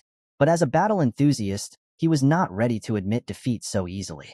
He stood up, flexing his muscles, and his magical energy surged with an impressive aura. Now I have to win no matter what it takes. I'm going to give everything I have into this fight. Cyan slung his sword over his shoulder, looking at Seth with a faint smile. Bring it on, my friend. Cyan seemed indifferent, thinking to himself, what a tiring dude. Seth stomped his right foot on the arena floor to gain momentum, shattering the ground beneath him. He loudly reminded, you give it your all too, then. He unleashed his magical power, causing his sleeves to tear apart. The arena floor around him cracked and shattered severely due to the force of his magical energy. He looked at Cyan with eyes shining brightly, laughing maniacally. His magical power raging around him. He shouted, Cyan Vert. The principal, watching from above, stroked his beard thoughtfully. Are they going to fight with magic now? What a bunch of bold children. They aren't using both magic and swordsmanship simultaneously. Miss Sarika, sitting next to him, commented, seems like Cyan won the sword fight. The principal nodded in agreement. Indeed he did. He thought to himself, Seth Chaharkin's physique rank was A, Cyan Virtus. It's quite an obvious result when you consider just the ranks. However, being fit is only the basic requirement to be able to manifest higher dimensions of spells. Seth is a 3-star Mona rank. That's the highest out of all the enrolled students. What will you do now, Cyan? Sarika, sitting beside the principal, was exuding an ominous aura. As an assassin, she hated being noticed by many people and seemed very displeased that Cyan had joined the fight. She cursed silently in her mind. Cyan, you're just begging for people to pay attention to you, huh? Back to the match. A giant sand hand emerged from the arena floor, reinforced with debris to increase its hardness and damage. This was one of Seth's skills, Death Fist. The sand hand was directly controlled by him. Seth stood still, throwing a punch towards Cyan, his body bulging with muscles. Cyan remained motionless, watching Seth move without reacting, just pondering, we're fighting with magic now. The sand fist controlled by Seth slammed into the spot where Cyan was standing, shattering the arena floor and creating a large hole. However, Cyan easily leapt aside, dodging the punch effortlessly. As soon as Cyan's feet touched the ground, Seth launched his next attack to prevent Cyan from evading. Controlling the sand fist, he shouted, I won't let you escape this one. Despite his words, even after several more punches, Cyan dodged them all easily. Frustrated, Seth concentrated his magical power into his left hand and unleashed his skill, Desert Tooth. This skill caused sand columns to erupt from the arena floor. Cyan, while running, suddenly faced a sand column blocking his way. More sand columns appeared around him, forming a trap. Cyan was quite surprised by this. His expression turned serious as he lowered his stance and looked at Seth, thinking Seth's mana rank was assessed as 3-star. The sand columns aimed at Cyan and struck directly, causing a huge explosion. Sand and debris flew everywhere, severely damaging the arena floor. Although Seth thought this move would trap Cyan, Cyan easily dodged it despite being surrounded. Standing aside, Cyan recalled the technique Seth had used and concluded, but considering this attack, he should be able to use even 4-star magic. The instructors who were maintaining the barrier might be having a hard time. Seth was panting heavily from exhaustion, his mana depleting. Despite repeatedly attacking, he continued to provoke Cyan. How long do you intend to run around and avoid my attacks like a little rat? Cyan responded nonchalantly. Then should I have just taken the attacks head-on? Seth, angry and gritting his teeth, shouted. A warrior wouldn't have dodged them, you little kid. Cyan, even more confused, replied, you're a kid too. Being rebuffed, Seth felt incredibly humiliated and furious. He concentrated his mana into his right arm, streams of mana swirling around it like a storm. Once enough mana was gathered, he unleashed his ultimate move, Sandstorm, aimed directly at Cyan, and shouted, Shut up, Cyan. The headmaster, observing, was slightly surprised by Seth's mana level and chuckled in amusement. Meanwhile, Miss Sarika was shocked, exclaiming, Wait, I thought Seth's mana rank was 3-star. That's a 4-star spell. Seth launched a powerful punch, releasing a massive sand vortex towards Cyan.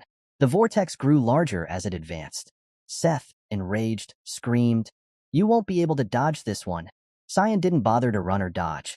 He stood still, grinned, and said, All right then, I'll take this one head-on. While Cyan was fighting outside, inside the dormitory, Nanny Brian was preparing milk for the dragon princess. He carefully checked the temperature, thinking, The temperature's perfect. Nice. I'm glad I have experience taking care of a baby. It was kind of annoying when I had to take care of my younger siblings, but I didn't expect it to come in handy like this. After checking the milk, He gently called, "Princess, it's time to eat." But he was immediately shocked. "No way. You already grew up that much?" The dragon baby that hatched the other day had already grown significantly, able to stand and walk. Her hair had also grown longer. She stood there looking bewildered. Back to the match. The spectators couldn't see anything because Seth's sandstorm had obscured the entire arena. Moreover, the storm's destructive power was immense, causing cracks to appear on the barrier's surface. The instructors maintaining the barrier were struggling, as Cyan predicted. Everyone was shouting, "The protective barrier is on the verge of breaking down. Reinforce it." An instructor, pouring all his mana into strengthening the barrier, couldn't help but exclaim, how are just 2 students this strong? What's the dean doing? Can't he see how serious this is?" Miss Sarika, anxious, jumped up and said, "Dean, we need to stop the duel right now." Contrary to everyone's tense reactions, the headmaster calmly replied, "Hold on, wait a bit." With his keen eye as a high-ranking mage, he immediately sensed something happening. Within the sandstorm at that moment, Cyan was using his shadow magic skill called Secret Technique, Expansion Void Sphere. He created a sphere of dark mana in his palm. Miss Sarika began to recognize the technique Cyan was using. She was both surprised and astonished, and in her mind, she didn't want Cyan to reveal this move to the outside world. Cyan's void sphere gradually grew larger, absorbing all of Seth's sandstorm. The dark energy it emitted was incredibly intense, like a black hole devouring everything. As the sandstorm weakened, the headmaster stroked his beard in amusement. "Cyan surprises me again and again in this fight. Haha." However, Sarika felt differently. She wondered inwardly, why would you use that here? The void sphere continued to grow until it had absorbed the entire sandstorm. Finally, Cyan retracted the sphere into his hand. Seth stood to the side, panting heavily and looking bewildered, not understanding what had just happened. Where did my sandstorm go? The students watching were equally astonished. The spell suddenly disappeared. Was that black sphere also magic? I've never heard of magic like that. Who is he really? Cyan stood there nonchalantly, dark magic still swirling around him. He casually asked Seth, "Do you want to keep fighting?" Seth was utterly confused. How could he neutralize my skill so easily? How did he do that? Suddenly, Seth collapsed to his knees and admitted, "No, I lost. I can't believe it. I lost in both swordsmanship and magic. I'm depressed." Seeing Seth so disheartened, Cyan felt a bit guilty. "I kind of feel bad. Did I beat him too one-sidedly?" Suddenly, Seth punched the floor and shouted, "Good. Very good. I was tired of fighting weaklings anyway. I'm motivated to train more in the coming days. I don't know when it will be, but let's fight again." He then extended his hand and smiled at Cyan. "You'll accept the challenge then too, right?" Cyan looked Seth straight in the eyes and responded decisively, "No need. Thanks." Returning to the dormitory, Cyan had to carry the little dragon who had grown surprisingly fast. I knew that a dragon's growth spurt is faster than humans, but she looks like she's about 6 years old now. The little dragon now had her hair neatly tied up and was dressed in well-fitting clothes. Seeing Cyan return, she ran happily and called out, "Welcome back, Papa." Cyan was still in a daze, thinking, even a dragon-human hybrid grows this fast. She might look my age soon. Brian scratched his head awkwardly and said, "She keeps growing so fast." Cyan nodded in agreement. It's going to get harder to raise her in secret with how fast she's growing. The demonic sword Kiram was sound asleep, oblivious to everything. Suddenly, a familiar voice came from outside the door. It was Sarika. She stood leaning against the door, adjusting her glasses, and said, "Eventually, you won't be able to hide her anymore. I can help hide the demonic sword, but I can't help you hide a draconic human, especially if you go wild like you did today. What the hell were you thinking?" She frowned, her face tense, teeth grinding in frustration. Kiram, still half asleep, murmured, I feel like someone's talking about me." Sarika, noticing how quickly the little dragon had grown, was equally astonished. "She's growing scarily fast. I didn't see her for just a bit, and she's already this big. It's up to you how you deal with something you picked up during a mission, but something like this is going to be hard to handle." Cyan replied, "Brian is in charge of taking care of her. There's a barrier set up in the dorm too, so Kiram and this kid's presences should be concealed." Brian, puzzled, asked, "I have to take care of a child?" Sarika handed Cyan a dark red letter and said, "Well, that's as long as you don't create trouble." Cyan glanced at the letter, a hint of disappointment on his face. This is rather disappointing for a reward for winning the duel. Sarika stepped outside and warned, "You be careful for a while. Nothing good will come out of getting too much attention." Brian curiously asked, "Young master, what is that?" Cyan sighed, "Ah, a warning letter." Brian was confused. "A warning letter?" Cyan nodded. "Yeah, it's telling us we're going to be kicked out for misbehaving." Brian was shocked and yelled out, "What? Are we going to be kicked out?" Seeing Brian's reaction, the baby dragon also worriedly chimed in, "What do we do, Papa? Are we going to be living off the streets?"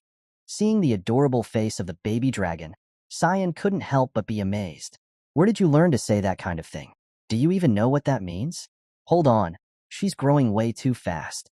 He then proceeded to pat the baby dragon's head reassuringly, saying, "Not yet. You don't need to worry about anything."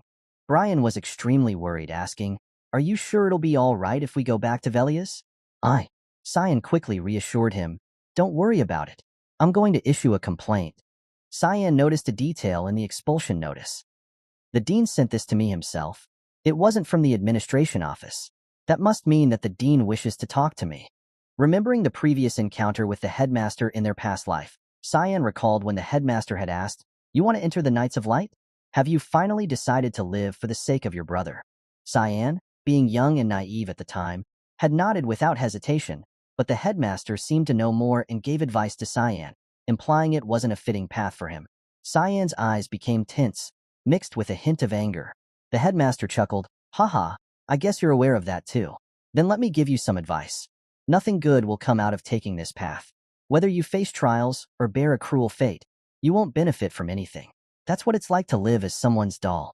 No matter the result, you're just going to end up blaming your brother." Cyan was astonished that the headmaster could make such an accurate observation right from the start, showing the headmaster's keen insight. This was something Cyan had heard during their meeting in the past life. "I wonder what he's going to tell me this time," Cyan thought. While lost in thought, Brian spoke up again. Young master, shouldn't we give this child a name?" "A name?" "Yeah, we can't keep calling her Kid," Cyan replied without much thought and immediately suggested the name Nana. Brian felt uneasy that Cyan had come up with the name so quickly without considering it. Suddenly, the baby dragon spoke up with excitement. She felt very happy at the moment. "Good. Nana. It's still Nana spelled backwards. I want to be Nana Vert like Dad's name," she exclaimed happily, running around Cyan. Cyan, however, didn't understand how the little one knew his full name. Brian felt worried for Nana's future. It's over for her. She's going to be bullied by the other kids. The scene shifted to the Royal Academy Dean's office. The headmaster, Kundal Quizell, was currently working on documents while contemplating Cyan Vert. I knew that he had a lot of potential, but to absorb a 4-star spell using a 1-star black sphere? He's scarily talented, but it didn't seem like it took him that much effort. "I want to know your limits, Cyan Vert. Now, let's learn a little about the identity of the headmaster." The headmaster's name is Kundal Quizell. He's taught the current emperor, Dion Severus, and is also the father of the last empress, Diana Quizell. Quizell, one of the few 9-star mages on the continent, has been focusing solely on the education of students at the academy after the death of Diana Quizell. Outside the hallway, Cyan approached the headmaster's office, pondering, "There is one thing I want to know about him. I had always thought that he was a pacifist, but in this life, he suddenly intervened in the royal succession fight." As Cyan walked, he suddenly felt a magical disturbance in the hallway. Cyan lightly tapped, and a boundary immediately appeared, created by powerful magic. Moreover, the energy composition was very pure and solid. Cyan smiled with interest. His personality hasn't changed though. It seems he knew that I was coming and still put up a 9-star area restriction barrier. Alright, if this is a test, I'll take it. The principal in the room at that moment also felt the fluctuation of the barrier, guessing that Cyan had arrived. He was eager to see how Cyan would overcome it. "Now, what will you do?" "Only a great mage can destroy such a barrier," he thought. It would take at least half an hour for Cyan to get through. But suddenly, Cyan appeared from the window right behind the principal's desk. Somehow, he had jumped straight through and into the room, bypassing the barrier entirely. Cyan landed in a superhero pose, looking incredibly cool. He then turned around, wide-eyed, and said to the principal, "Dean Kundal, I'm Cyan Vert, an incoming student. I came to express my disagreement with the complaint." The principal was still in shock. He ignored the barrier and came through the window. "I lost this one," he thought. The principal slowly asked, Your disagreement? Cyan nodded and replied, yes. It said that the letter came from you. But after seeing that barrier outside, I became certain of one thing. The warning letter was just an excuse to test my talent, wasn't it? The principal stopped pretending and answered, right? It was rather aggressive, but you successfully proved your talents. But I will not take back the warning. You can try to persuade me otherwise. Cyan felt quite indignant but couldn't do anything about it. He said, then can I ask you one thing? The dean said, yes, go on. Cyan asked, do you want the expansion of the empire, or do you want honor for your family? The principal was quite surprised by Cyan's question. After a brief moment of thought, the principal replied, that's quite a bold question. Neither is my concern. Cyan continued, is that so? Then, after the death of Emperor Dion, if the third or fourth prince were to try and take the throne instead of the first prince, you won't take sides. The principal's anger was palpable, his magic power surging and showing signs of bursting out. He replied in a growling voice, you're not just bold. You're too arrogant to say those things. Cyan, unafraid, thought to himself, I was a doll for Ascll. I don't think you're any different from my past self. In his past life, during the throne succession fight, Kundal had a large influence in making the first prince, Lunel Severus, the emperor. Lunel was a cruel and vicious man. He killed all of his siblings. When Kundal was against this, Lunel framed Kundal as a traitor of the empire and sentenced him to death. Kundal had worked to brighten the future of someone else, but ended up being betrayed by this very person. The principal could no longer contain his anger. He stood up, slammed the table, and shouted, nonsense! You think the peace of the last century will fall so easily? I thought you were a genius, but you are nothing more than a fool. Cyan calmly continued, the mother of the first prince and second princess died from an illness, and the third and fourth princes are fair matches for the first prince too. The Nepellus household, that Empress Cassandra comes from, is very well known for being greedy for power. That household will do anything to keep their position of power. In my opinion, the empire's peace is already on a thin line. And the day that peace falls, this academy will be over for. The principal was extremely astonished, his eyes widening in horror. Is this really the thought process of an 11-year-old? He knows every detail of the current political climate. The principal then lowered his voice and asked, what are you telling me this for? Cyan leisurely replied, I want to make a deal with you. I will help you for the peace of your family and the academy too. In return, withdraw the warning letter you gave me. Suddenly, a voice laughed, accompanied by a beam of light shining down from the ceiling, leaving Cyan bewildered. What power do you have to help me? At this moment, the principal had drawn a 69-ring magic circle with a finger. It was so large it covered the entire ceiling. Let your arrogance crush you. The principal flicked his finger down, casting the spell Chains of Judgment. Immediately, numerous magic chains from the circle surged out and bound Cyan's limbs and body. Moreover, the pressure from these chains was immense, forcing Cyan to crouch down. Despite this, Cyan was not panicked but instead smiled excitedly, thinking to himself, do you want to fight, Dean?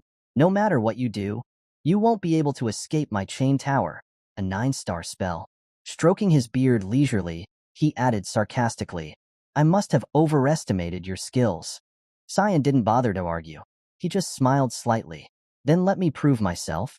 At these words, the principal was taken aback by the magic Cyan used.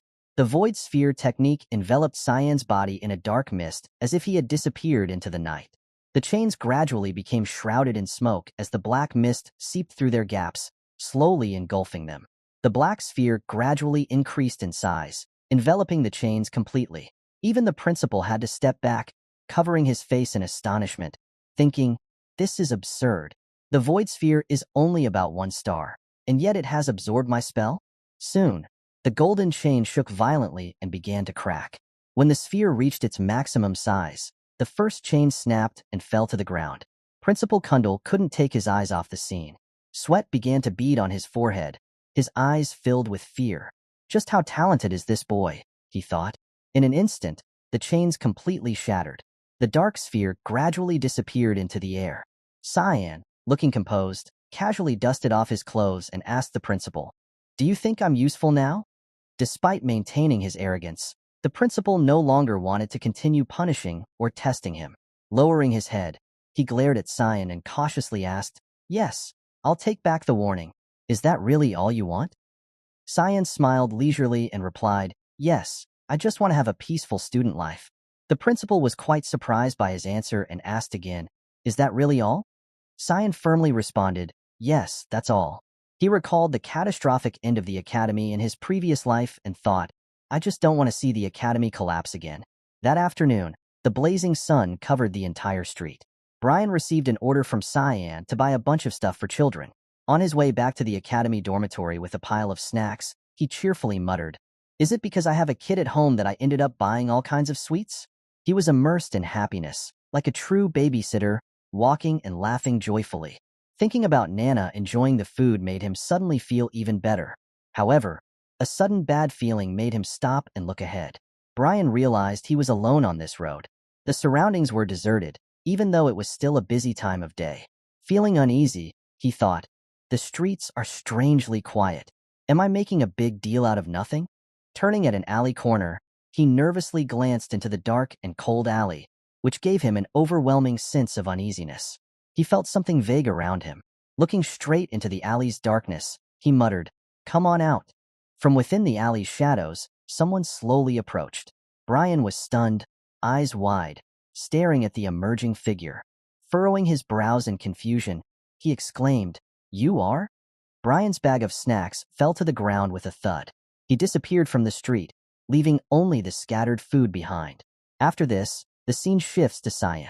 Reflecting on his agreement with the dean, he thought, I agreed to attend my lessons. This is my last class of the day.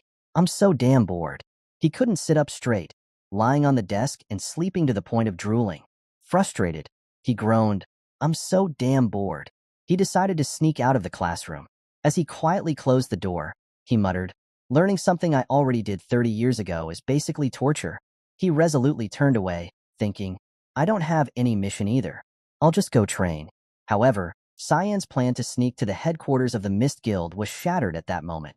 Erin unexpectedly intervened. She stood behind him, her eyes bright as she asked, where are you going, Cyan?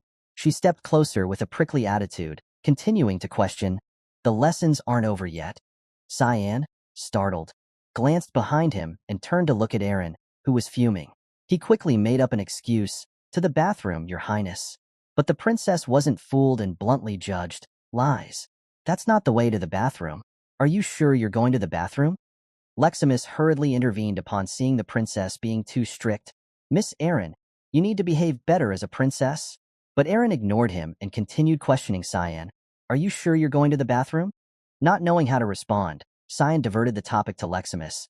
Did you permit Leximus to call you by your name? The girl was startled and confused, but the princess calmly replied, what, are you changing the topic right now? Yes, I allowed her to do that in private. Immediately afterward, she pressed closer to him and asked irritably, so why do you still call me Your Highness? Aren't we friends? Cyan turned away, flustered, and replied, I'm just a civilian, and Your Highness is a princess. How could I just call you by name? Erin began to criticize Cyan. You're too serious. He lazily retorted, I'll take that as a compliment. At that moment, someone came down from upstairs. Erin was startled upon hearing her name called. She turned her head and was instantly stunned. Cyan noticed the princess trembling, sweat dripping from her forehead. Curious, he looked as well and saw two senior students of the academy leisurely walking towards them. These two seemed to know her, and they sneered at her. Long time no see, Erin, they mocked.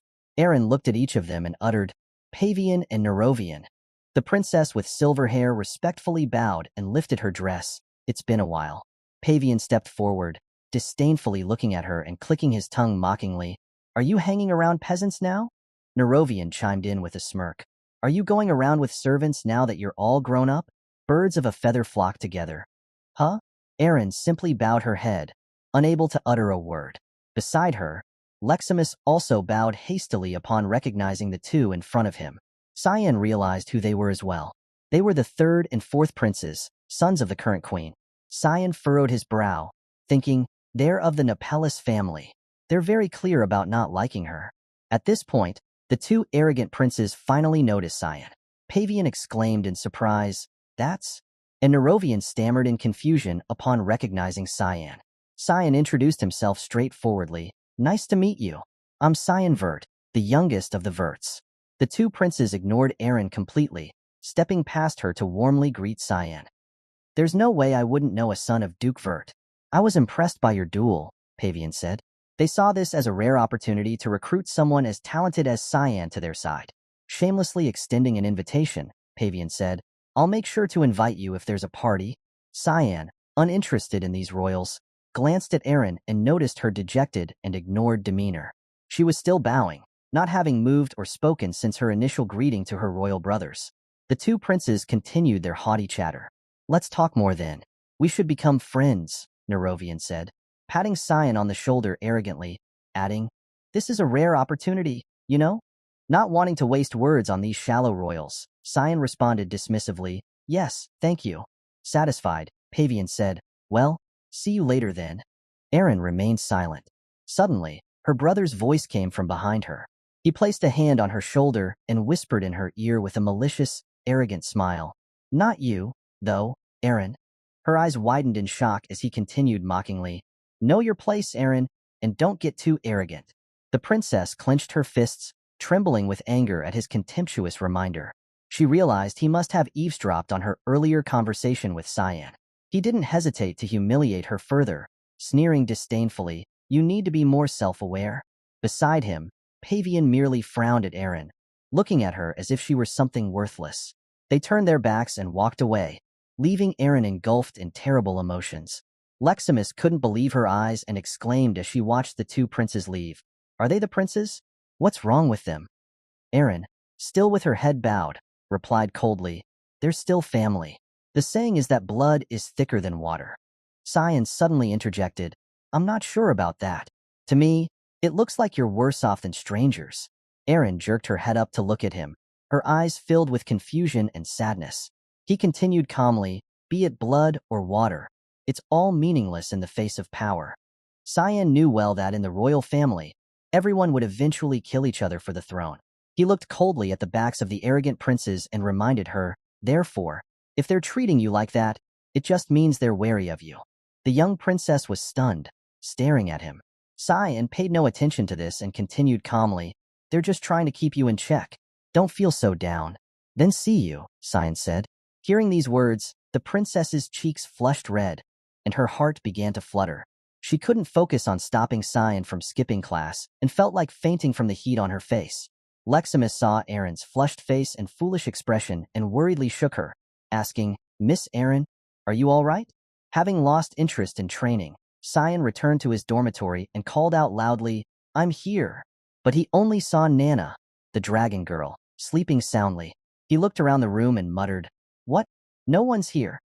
He then called out loudly again, Brian? Kiram? At the mention of his name, the lazy demon's sword floated over, grumbling, Yes, coming.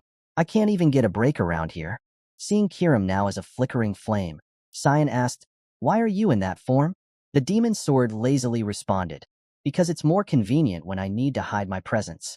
Why did you call me? Not bothering to be polite, Cyan pointed at Kiram and ordered, Look for Brian. Stopping abruptly and frowning irritably, Kiram angrily shouted, Am I a damn dog? Why should I search for someone? That's not how you ask for favors. I'm sure he'll find his way back. Fine. Cyan silently endured Kiram's outburst without a word. Suddenly, Kiram sniffed the air and remarked, I smell blood. Cyan was startled and looked at Kiram in extreme confusion. At that moment, Brian was being shoved and jostled in a small alley by a group of thugs led by a smug nobleman from the academy. The noble sneered, This is why you should have listened to us while we were still being nice. The person in question was none other than Barrett, the arrogant noble who had bullied Leximus before being scared off by Cyan. Now, he was venting his anger on Brian to avenge that humiliation. He smirked and looked at Brian. Finally, his shout echoed through the space, Kill him. Just as a mercenary was about to draw his sword, Cyan appeared on the roof of a nearby house and coldly asked, What are you guys doing? Just hearing Cyan's voice made Barrett's hair stand on end. He jumped, startled by Cyan's sudden appearance, and cold sweat poured down his body. Cyan stood clenching his fist, a faint dark mist appearing under his feet. He growled, So it was your doing, Barrett Lizamil? Brian recognized Cyan and opened his eyes, groaning weakly, Young master? Cyan looked at his subordinate, muttering, You're a mess. Sounds like your vocal cords are hurt too. Though initially startled upon seeing Cyan, Barrett remained confident he could defeat him, relying solely on his hired mercenaries. He glanced up at Cyan with a sneer. Haha, you came crawling to the tiger's den. Great. I'll first start with carving out your organs then. Cyan smirked with excitement. That's exciting. Immediately, he gripped his demon sword Kirim tightly and descended into the thick fog. Using his 8th form assault, he aimed straight for the mercenaries' throats below. Kirim's blade flickered with a crimson glow, akin to the color of blood. The mercenaries didn't even see Cyan's attacks coming. They fell in the blink of an eye, scattered in all directions. All that remained visible were Cyan's brightly glowing swords. Barrett panicked and retreated to a corner, covering his face in horror and staring helplessly at the unbelievable scene before him. He thought to himself, he defeated my mercenaries in a flash. Can we not win against him? He remembered the day Cyan had terrified him with a gigantic monosphere, causing Barrett to scream in fear deep inside. What the hell? How is he this strong? With the mercenaries dealt with, Cyan raised his glowing red-eyed demon sword, pointing it directly at Barrett. Trembling, Barrett watched as Cyan charged towards him. Despite his fear, Barrett desperately gathered mana, shouting madly, "Damn it! I'll kill you, Cyan Vert." Before he could finish the incantation, Cyan rushed forward, delivering a swift kick to Barrett's stomach. The force of the kick sent Barrett flying backward, tumbling several times before crashing at the end of the alley. He writhed in pain, unable to get up, groaning in agony. Approaching Barrett coldly, Cyan passed his judgment. "You really don't change, huh?" He walked away calmly, then turned back to interrogate. "Is it really that fun to harass people weaker than you?"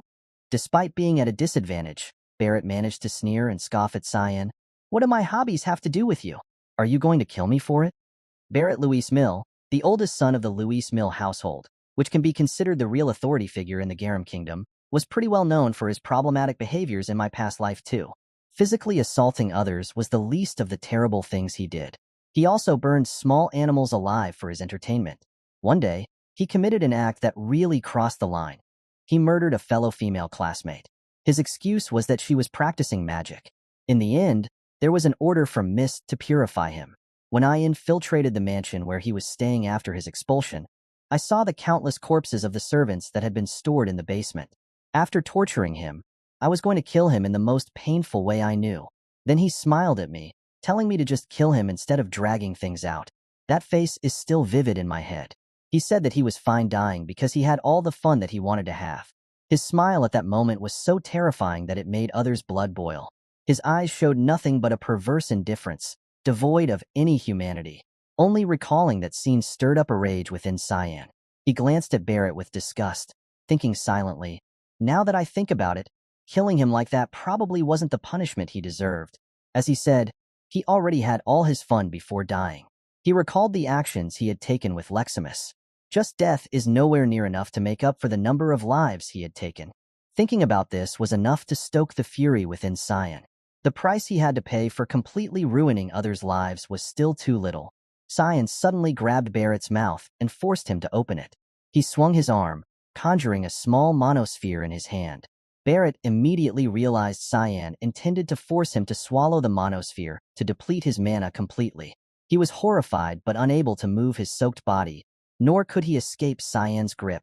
He screamed in fear, "Don't do that." But Cyan coldly asked, "What did you say you were going to do to me?" As the monosphere was brought closer, Barrett only became more panicked. He wildly shouted, "You think you can avoid the consequences of doing something like this to me? I'm a Louis Mill, the most powerful family in the Garum Kingdom." Hearing this, Cyan sneered, "You sure talk a lot." He then forcefully shoved the monosphere into Barrett's throat, pressing it firmly to prevent him from spitting it out. He forced him to swallow it and said coldly, "It's fine if you don't like me. You can even detest me." Barrett thrashed wildly, trying to escape and resist swallowing the monosphere. But Cyan pressed harder on his mouth. He continued, "I don't give a shit what you say behind my back, but you shouldn't have put your dirty hands on my subordinate. You garbage excuse for a human being." Cyan smirked, a malicious glint in his eyes, as he forced Barrett to swallow the monosphere. Barrett writhed in agony from the excruciating pain tearing through his mouth due to the effects of the monosphere. He cried out in pain, the light of the gem seeming to engulf and burn him from within. Above, a figure concealed in a tattered cloak silently observed. Ascll's subordinate, now panic-stricken, watched from a distance, thinking anxiously. I had no idea he was hiding such powers. I need to notify young Master Ascll right away. He also worriedly frowned, fearing this might interfere with his plans. Unexpectedly, an arm reached out from behind him. Serika, in the Assassin Guild's fog cloak, grabbed his mouth, pressed a dagger to his throat, and whispered, "So it was you, the little obsessive stalker who's been following my disciple everywhere recently." After dealing with Barrett, Cyan turned back and walked towards Brian. By now, Brian could sit up, leaning against a corner. He held his injuries, looking despondently at Cyan with a swollen face, unable to meet Cyan's gaze. He whispered, "I apologize, young master. I never thought they would attack me in such a large group." Cyan looked at him and realized he looked so ugly. He then bluntly asked, "Are you sure you're my subordinate? Why were you engaging in a fight where you were going to lose?" Brian bowed his head, murmuring, "Young master." Cyan looked coldly at his swollen and disfigured face, asking, "Is this the loyalty you swore to me?" Cyan then sat down in front of Brian, chin resting on his hand, teasingly asking, "Why didn't you just run away? I kind of get what you meant to do, but are you stupid?" He then looked seriously into his eyes, reminding him, "I don't need a loyal subordinate who dies. Don't do stupid things. It's annoying." Cyan stood up and sighed, "Anyway, you're in for a lecture when we get back." Brian was still bowing and whispering, "I'm sorry." Cyan had resolved all personal issues by now. He then raised his voice, "Why don't you come out now, Hallmaster Serika?" She chuckled in amazement. "Oh, you noticed." Cyan glanced at her and all the members of the Mist Assassins Guild hiding around, calmly responding, "How can I not tell when you brought all your hall members with you?" The other guild members silently withdrew at that moment. Serika appeared, leaping down and grabbing the person following Cyan by the collar. Serika amusedly said, "I brought a gift." She then tossed him to the ground, leaving him dazed. Cyan showed no surprise. He calmly stated, "He's the guy who's been following me lately." Serika exclaimed in surprise, "What? You already knew?" Cyan nodded calmly. Serika sighed and admitted, "Well, I do admit that you're talented." She then thought about how she had secretly observed Cyan all this time and praised him. Powers surpassing that of a mist assassin, intellect that allows you to strike a fair negotiation with the Dean, a mental fortitude that allows you to handle the demonic sword perfectly. You're an ideal fit for a successor. She then frowned seriously and looked at Cyan as a reminder. But these kinds of things cannot continue to happen. There will be more people who find you suspicious. Cyan calmly looked at her and confirmed, "I will be careful." Suddenly, Cyan narrowed his eyes and spoke coldly, "However, I don't intend on living like an idiot taking from others. If anyone puts a hand on my people like this, I will crush them no matter what." Serika bowed her head and laughed, "Haha, I see." She then silently thought, "So he will protect his own people." Deciding it was unnecessary to intervene further, she waved goodbye to Cyan and said, "Well, I'm sure you'll take care of it. I'm going now." Cyan was perplexed by her unexpectedly calm reaction, feeling suspicious inside. Just before leaving, she suddenly turned back, pointed at the person still lying on the ground, and added, "Don't forget about him. I'm going to take care of Barrett and his minions." Cyan accepted and confirmed this with Serika. He then glanced at Ascll's subordinate, who was now squirming and crying out, "What are you going to do to me?" Cyan smirked slightly and asked, "Kill you? I think that's too easy." Despite sweating profusely, Ascll's subordinate refused to speak. Cyan sneered and pointed out, "Aren't you Ascll's #1 subordinate?" "I already knew." The subordinate was bewildered. How did you?" Cyan silently thought, "How could I forget? He never leaves Ascll's side. He used to be jealous of my relationship with Ascll in my past life." Cyan then smiled knowingly to himself. This guy might be dangerous in a different sense. He gradually gathered dark energy in his hand, watching the subordinate on the ground. He thought, it'd be fine to kill him right now, but he's Ascll's subordinate. Cyan grinned mischievously, realizing he should be pretty useful for my plans. The subordinate was terrified by Cyan's calculating and frightening expression, as well as the creeping violet-black mist surrounding him. He screamed in fear, "Huh? What's that? Get away from me." Cyan chuckled, his eyes shining brightly. His body radiated mana, and he used creation. Shadow personality, which then flowed into the subordinate. The dense black mist surged into the subordinate's mouth and eyes. Within moments, the black smoke engulfed his entire body, causing him to convulse and scream in horror. The sounds of wooden swords clashing echoed through the academy that morning. Leximus gripped her wooden sword tightly and charged forward, resolutely swinging a strike straight at Princess Erin. The princess managed to parry it just in time, but the force of Leximus's attack still made her struggle and cry out. Princess Erin tried to shake off the sword and push Leximus back, shouting that it was no big deal. Yet, Leximus was one step ahead. She swiftly circled behind the princess.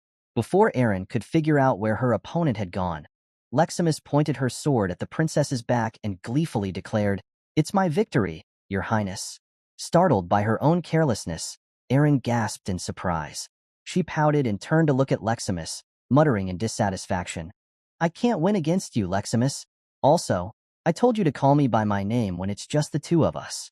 Leximus scratched her head awkwardly and replied, "Sorry, Your Highness." The princess glared at Leximus and sternly corrected her, "Miss Erin." This attitude made Leximus even more flustered as she hurriedly corrected herself, "Yes, Miss Erin."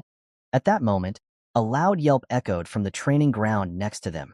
Young Master Erin glanced over and remarked with some concern, "They're training really hard." In the adjacent training ground, Cyan was pushing Brian through an intense physical training session after the recent confrontation with young Master Barrett. Brian was no match for Cyan. He was beaten soundly, receiving another punch to the stomach that felt like a blow from the heavens. Cyan's relentless attacks gave Brian no time to recover before he took another kick to the knee. Cyan continued his furious assault while Brian could only cry out in agony, unable to defend himself or counterattack. After a barrage of blows, Brian hunched over, clutching himself in pain, trying to endure. Cyan, seeing that Brian might not hold out much longer, stepped back to give him a moment of respite. Yet, he also noted Brian's impressive endurance. Despite taking hits from all sides, Brian remained standing, albeit clearly in pain. Cyan thought to himself, "Brian's got quite the endurance for someone who was more like an errand boy. He's pretty strong too." He observed Brian carefully, noting that although he had taken some damage, his body remained resilient. Brian only took a few heavy breaths before seeming to recover quickly. Cyan thought with satisfaction, "He'll be useful later on." Then he asked sharply, "Are you tired?" Brian quickly replied, even as blood dripped from his mouth, No, young master, I can keep going." Cyan was taken aback and muttered, "Goodness, blood?" He knew his training methods were harsh, but they seemed to suit Brian's physical capabilities. Cyan mused, "I would have kept going even if he was tired. There's no guarantee that an incident like with Barrett won't happen again. Brian needs to be able to defend himself." The incident with Brian had passed a few days ago, but Cyan was still troubled. He couldn't forget Barrett's malicious smile when he took out his anger on Cyan's subordinate. Now somewhat recovered, Brian hesitantly asked, Is that Kellen guy really all right?" Cyan realized Brian was still concerned about the incident and reassured him seriously, "Don't worry about him. He's already on our side." He knew the spy was Kellen, a close subordinate of his brother Ascll, so he cast a spell on him. At that moment, Kellen, bound by Cyan, was thrown to the ground. He writhed and screamed as Cyan's spell gradually took over his body. Brian witnessed the entire scene despite being exhausted from Barrett's and his hired thug's torture. He was alert enough to see Cyan's magical prowess firsthand. Brian stared at Cyan, astonished. It was the first time he had seen his master use magic. Soon, Kellen lay motionless on the ground. To cast this spell, Cyan had to exert a considerable amount of effort. He wiped the sweat from his brow and thought to himself, that was really hard to do. It had been too long since I last used 9-star dark element magic. Shadow personality creates a personality from the shadows to manipulate the opponent, Cyan recalled. I used it just once in my past life. He stepped forward, took a knife, and cut the ropes binding Kellen. Kellen's demeanor had changed drastically from earlier. Now he appeared calm, and Cyan coldly asked him, "Now, who are you?" Kellen knelt at his feet, his body still enveloped in a faint purple mist. He responded, "Kellen Diego, a guardian knight of Velius. I was given the order to keep an eye on young Master Cyan and came to Lewin." Witnessing his previously defiant subordinate now obediently answering questions, Cyan smirked and thought, he's submissive now. Cyan then asked a confirming question. "And who's the owner you serve?" Kellen bowed his head, his face expressionless as if programmed to eliminate all emotions. He replied, "I have been serving young Master Ascll, but I wish to serve you now." young Master Cyan. Please take me in. Cyan calmly smiled and replied, all right then, listen to what I have to say and relay it to Ascll back in Velius. Cyan's smile suddenly turned menacing. He glared at Kellen and hissed through clenched teeth, don't leave a single thing out, understand? Immediately, Kellen decisively punched the ground, bowing his head and shouting, yes, I understand, young master. He looked up at Cyan with eyes full of determination and burning loyalty, all thanks to the control of the spell Cyan had cast on him. Reflecting on that gaze, Cyan shivered slightly and thought, his eyes are overwhelmingly brimming with loyalty. Something's dangerous about this guy. Seeing Cyan not respond and remain lost in thought for a long time, Brian nervously called out, young master? Cyan, still deep in thought, reassured himself, but I'm sure it'll be all right. At that moment, Princess Erin and Leximus arrived at the training ground. She stood with her hands on her hips, looking at the two and calling out, did you come here to train with your guardian knight? I didn't expect to see him here. Brian, seeing the princess, quickly bowed and greeted, ah, your highness. Cyan turned to the girls and indifferently replied, yes. Did your highness come here to train as well? The princess approached him, smiling enthusiastically, yeah, I come here to train every weekend with Leximus. I thought it'd be a good idea given that incident that happened recently. Hearing the princess mention the incident, Cyan glanced away and thought, is she referring to what happened a week ago? Barrett Louis Mill was found in front of the nurse's office, completely out of his mind. He was beaten to a pulp, but nobody could get him to say who had done that to him. Well, it's because he couldn't say who it was, not that he didn't want to. And the thing is, he won't be able to use magic ever again. But Leximus's reaction wasn't what he had anticipated. He had forced Barrett to swallow a mana stone, a trick Barrett had used to destroy all mana and push Leximus into a harsh fate in a past life. Cyan thought, surely she would be pleased to hear that news, but in reality, the opposite was true. He looked at Leximus and thought, but Leximus's reaction isn't what I had anticipated. I thought she would feel happy. Leximus didn't feel joy or satisfaction. She simply bowed her head in silence whenever someone mentioned Barrett's incident. Suddenly, the little girl Nana shouted loudly, Papa! All four people on the training ground were startled and looked up at the source of the call. Nana was floating in the air right above them. Brian exclaimed in panic, young master, over there. Even Cyan was startled and exclaimed, Nana! I left her with Kiram. He didn't know that at this moment, the demon sword Kiram was still busy sleeping, snoring loudly with a toy in hand. Nana then let herself fall freely, landing straight into Princess Erin's arms. Confused, she held the little girl and asked, huh? Where did she come from? The little girl paid no attention to anyone else but Cyan. She looked straight at him and joyfully shouted, Papa! Nana found Papa. The princess froze, looking up in the direction of the little girl's gaze, mumbling in disbelief, Papa? The little girl pointed at Cyan and shouted once more, affirming to the princess, Papa? Princess Erin stared at him in astonishment. She furrowed her brows, sweating in anger as she asked, Papa? Frustrated, she thought to herself, when? With whom? Caught off guard, Cyan had no choice but to sigh deeply and think to himself, how could this happen? Finally, he had to recount the story of how he had accidentally found the child to the princess, including that the girl was a dragonkin. However, he did not mention that he found her during an assassination mission. After listening attentively, the princess breathed a sigh of relief and exclaimed, so that's what happened. She wiped the sweat from her forehead and said with relief, then it's not really your kid. I had all kinds of ideas about where she could be from. By this time, they had returned to the princess's dormitory room. Leximus was playing with the little girl, and the princess believed Cyan's story, cheerfully exclaiming, I didn't know you could be so kind. That's unexpected. But Cyan didn't feel happy at all about being praised. He broke into a cold sweat, thinking gloomily, this is bad. She might blackmail me for this.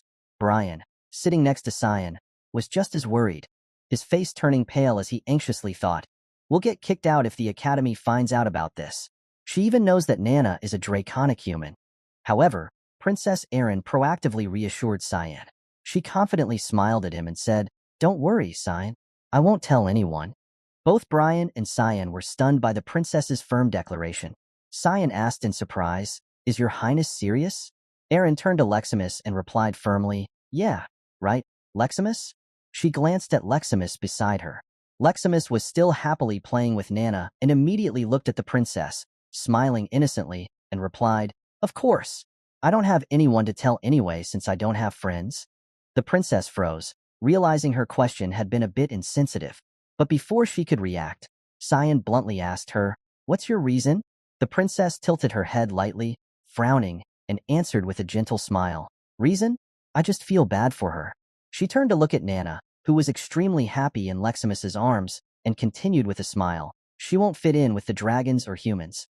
She won't be accepted by anyone." The princess then turned to Cyan and sincerely praised him. "But you want to take care of her. That's a good thing." Taking this opportunity, the princess mustered all her courage and asked directly, "But can I come over sometimes?" Cyan, confused, asked, "To my room?" The princess suddenly blushed, bowed her head, wiped her sweat, and awkwardly replied, "Don't be mistaken. I just want to see Nana sometimes." Realizing the princess had no ill intentions towards the girl, Cyan frankly accepted, "Well, it doesn't matter to me." With just his affirmation, the princess's cheeks turned rosy. He looked her in the eye and frankly suggested, "Then this is our secret, okay, princess?" Erin quickly nodded, "Yeah, I swear." She misunderstood Cyan's words and shyly thought to herself, "Our little secret?" Brian then picked up little Nana. Cyan stood up, ready to leave with them, and told the princess, "Then I'm going to get going." Leximus ran over, bowed politely, and said, "Take care, Mr. Cyan." After Cyan had left, Leximus noticed that the princess was still silently pondering. She turned to the princess and asked in confusion, "Miss Erin?" But the princess was still lost in her own fantasies. The smile froze on her lips, her cheeks still flushed, and her heart pounded as she happily thought, "That means I'm closer to Cyan, right?" Leximus, alarmed by the princess's strange demeanor, shouted, "Miss Erin, are you feeling unwell?" When Cyan returned to his dormitory and woke the demonic sword Kiram, he finally learned what had happened. Kiram merely smirked and raised an eyebrow, saying, "What? Something that fun happened while I was sleeping? Why don't you reveal that you're living with the sword too then?" Cyan was furious, pointing accusingly at Kiram. "Shut up. You need to reflect on your actions. You fell asleep while babysitting her." Kiram showed no remorse, casually sitting back and muttering, "She just does whatever she wants because she takes after her father." Brian held the little girl in his arms, but she kept wriggling to be held by Cyan. He suggested, "Why don't we take her on walks? I'm sure she's stressed from being here all the time." Cyan crossed his arms and pondered before agreeing, "Oh, that's not a bad idea." Brian was relieved that his suggestion was accepted, saying, "Thank you. Then I'll get going." That evening, far in the distant mountain range, two dragon-like figures soared through the air together. Suddenly, one dragon halted, sensing something unsettling and stopping midair. It startled the other dragon, who asked, "What's wrong, sir?" He looked at her unhappily and told her, "I smell something sickening." "Where are we, Catalina?" she replied cautiously. "It's not that close, but we're in the vicinity of Lewin, sir," she responded. He continued to feel uneasy, furrowing his brow. "Is this smell coming from the Lewin Academy? It seems we need to pause our journey back." His eyes glowed ominously as he peered down and pointed towards the source of his discomfort. "I can feel an aura coming from there that I cannot permit as a dragon." After deciding to let Nana play outside that night, Cyan and Brian took her to an empty lot on the outskirts of Lewin. Having been confined to Cyan's dorm room for a long time, Nana was thrilled to fly freely in the open sky. Flapping her small wings excitedly, she darted ahead, prompting Brian to hastily chase after her, shouting, "Wait, wait, Nana, that way's dangerous." Cyan followed calmly, watching Nana joyfully exclaim, "This place is so huge." Nana's so excited. Seeing Nana enjoy her newfound freedom, Cyan smiled to himself, thinking, "She looks like she's having fun." He looked at her radiant face and said, "This place is 10 kilometers from the center of Lewin. It should be fine for her to play around here all she wants." Hiram overheard this and mocked, "Goodness, you're a real father now, huh? Why don't you get her a mom too, like that princess from earlier?"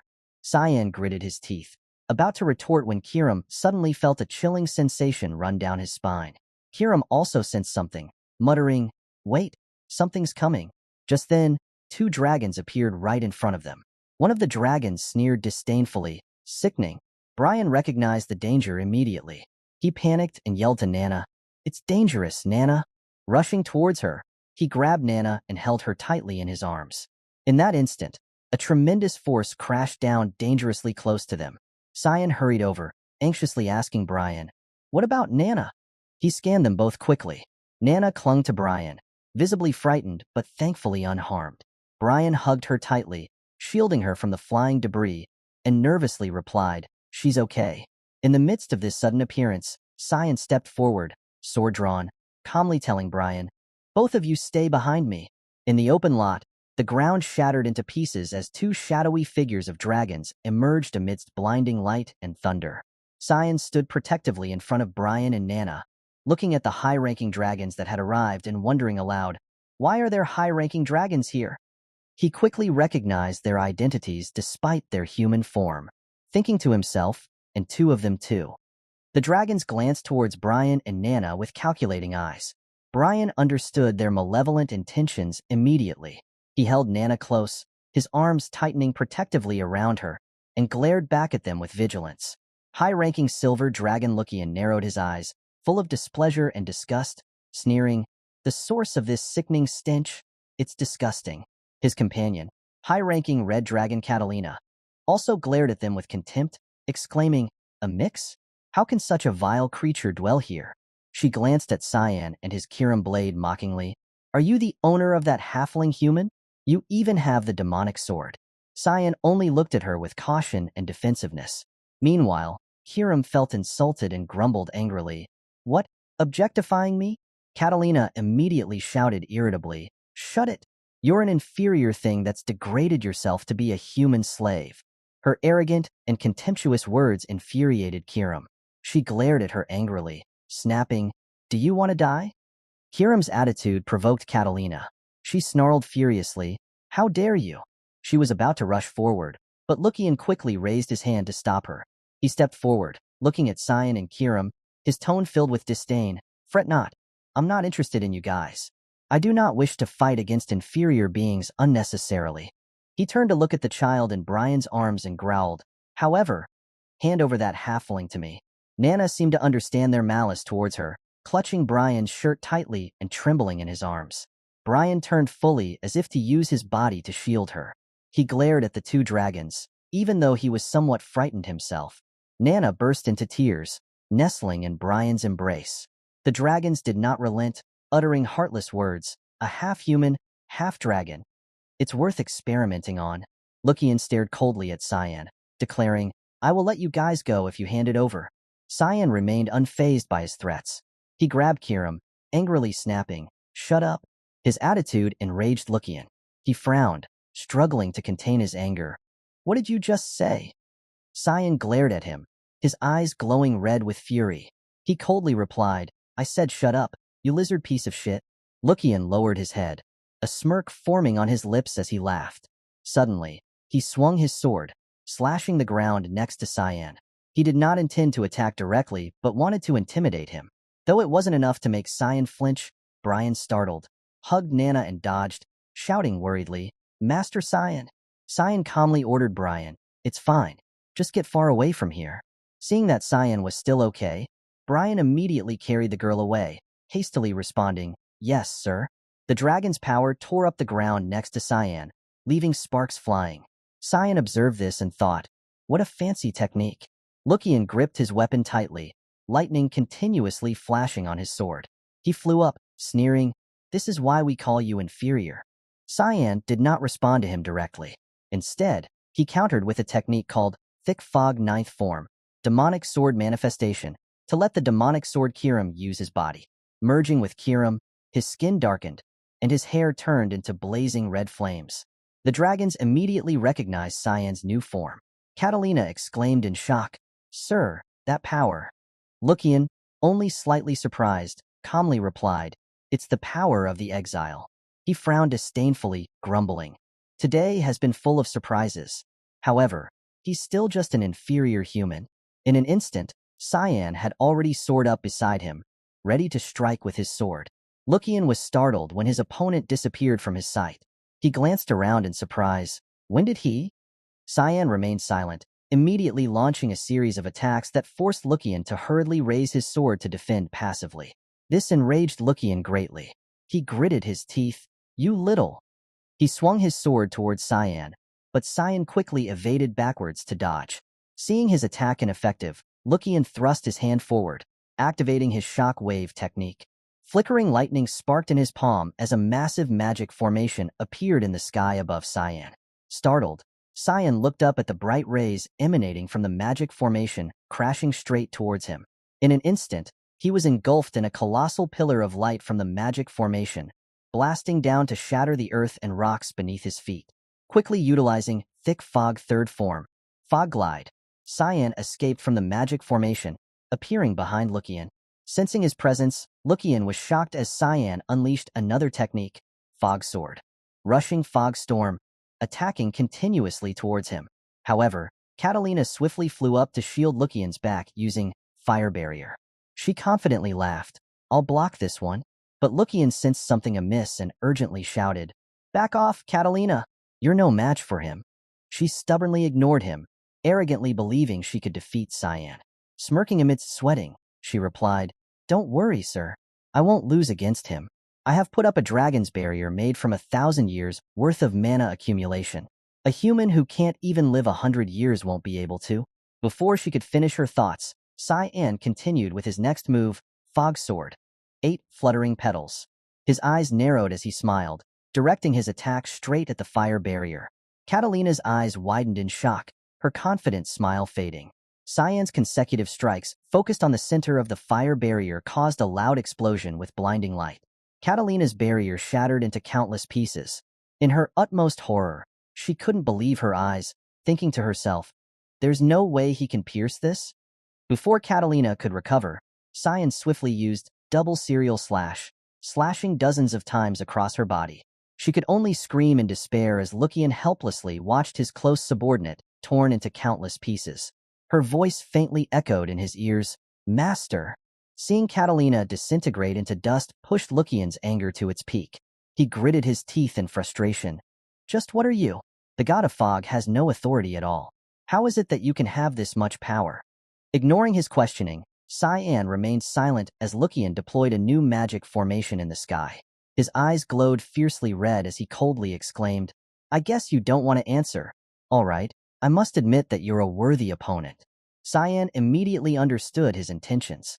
He silently observed, preparing for the confrontation. Lucian rushed into the magic formation, his body glowing amidst a swirling vortex of lightning. Quietly witnessing the transformation, Cyan thought to himself, "A spell that makes a dragon abandon its human form and return to its original one." Lucian's body gradually transformed. His jaws extended to reveal sharp dragon teeth. His hands turned into clawed talons, and dragon wings spread behind his back.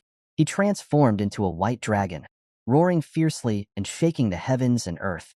Calmly facing him, Cyan leapt off the ground, rushing towards Lucian's head, surprising him with his actions. Lucian gritted his teeth. What are you trying to do?" Cyan was now right above his nose, staring down at the large horn on his head. Lucian realized in shock, "No. Does he know the weakness of polymorph? An inferior species like him?" Without hesitation, Cyan swiftly dove down in front of him, firmly planting his demonic sword into the dragon horn. The dragon cried out in pain, Lucian's eyes glowing red from agony and disbelief. Then Cyan used another technique, Fog Sword. Unshakable roots of a great tree. The black fog around the dragon turned into sharp blades, slashing all over its body. Lucian struggled, paralyzed, roaring in immense pain. Within moments, his body disintegrated under the terrifying fog's continuous stabs. Lucian collapsed to the ground, raising a cloud of dust over the area. Brian worriedly ran towards his master, hugging little Nana in shock and calling out anxiously, "Master, are you all right?" He froze as he clearly saw the scene ahead, gaping speechlessly. Immediately, he shielded Nana's eyes. The bewildered girl exclaimed, "I can't see." In front of them, Cyan calmly butchered Lucian's corpse, enjoying a sizable piece of meat. He casually held out a piece to Brian, cheerfully saying, "Eat it, Brian. It's precious meat." Brian stood stunned, unsure how to react. Nana, curious, exclaimed, "Nana wants some too." Cyan sternly warned, "Children shouldn't eat this. For a great dragon like this, it's just nourishment." After being exposed by Cyan and placed under a spell, Kellen, one of Ascll's subordinates, has now switched allegiance to Cyan. Following Cyan's orders, Kellen returns to report everything he knows about the recent tailing mission. Upon hearing the report, Ascll contemplatively asks, "So, you think some unknown force is supporting my brother?" Kellen bows his head and calmly replies, "That's right. I believe the informants we sent were eliminated by them too." Ascll looks up at him, frowning slightly, and asks, "Is that all?" Kellen calmly replies, "Yes, I apologize for the lack of information." Despite Cyan's order for him to reveal everything, Kellen genuinely doesn't know much more. However, it is Kellen's unusually calm demeanor that captures Ascll's attention. Ascll thinks, strange, this guy usually loses his composure and gets anxious easily, but the person standing before me now is very composed and quite different from usual. He wonders, I don't see the sense of desperation that Kellen had before leaving. It's as if he's a completely different person, maintaining his calm exterior and concealing any suspicion. Ascll bows his head and says, "I see." Then Kellen, "I would like to ask you a question." Hearing this, Kellen starts and freezes. He looks up immediately, meeting Ascll's cold, scrutinizing gaze. Without a word, Kellen realizes the situation instantly. He frowns slightly, revealing a hint of worry, and thinks, this is a test. He's starting to doubt me. Kellen immediately punches his chest and bows deeply before Ascll, solemnly reciting his usual slogan, "Let the blessing of Luminal be with you." Ascll leisurely smirks and replies calmly, "I appreciate that response, Sir Kellen." He only wanted to check if the Kellen before him was genuine. Seeing Kellen's nervousness and cold sweat, Ascll says slowly, "Don't take this the wrong way. It's just a kind of regular ritual. You're excused." Kellen turns to leave, still in a state of alertness. He is lost in confused thoughts. I better be careful. Once his doubts fully bloom, I won't be able to get out of this. As he opens the door, deep in thought, he is startled to find someone standing right behind it. Shocked, he thinks, this woman. She's young Master Cyan's maid, Emily. Emily, who was about to knock, smiles awkwardly upon seeing Kellen and says, "Hello?" Kellen frowns suspiciously and asks her, "What brings you here?" At that moment, Ascll steps up, pats his shoulder, and says, "I called her." He smiles at Cyan's maid and asks, "Did you say your name is Emily?" She hurriedly stammers, "Why yes, young master." Ascll smiles, though his smile appears forced, and asks kindly, "Could you do me a favor?" Seeing his smile, Emily blushes shyly and asks, "A favor?" Meanwhile, at the dragon lair, high-ranking dragons gather for an urgent meeting. Upon realizing that two of their own, both high-ranking dragons, have gone missing, the head dragon exclaims in shock, "Mr. Lucian and Miss Catalina are missing." The other dragons huddle behind the small Mona stones, gathering around the massive Mona stone of the leader dragon. They explain, they manifested divine powers at the outskirts of Luwin, but that's the last trace we have of them. The thing is, they were both above 8-star level. As you can see, their Mona stones have shattered. These destructive traces are all that remain from the battle. The dragons look at the two shattered Mona stones of Lucian and Catalina, which indicate that the dragons within them are dead. One dragon questions, "So, you mean the one who killed them erased all other evidence with magic?"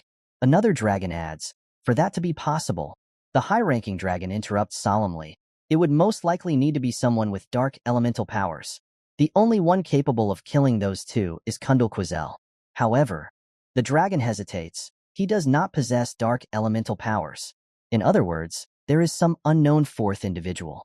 Another dragon suddenly speaks up, "We are aware of a boy named Cyanvert, the only dark element user in the Royal Academy."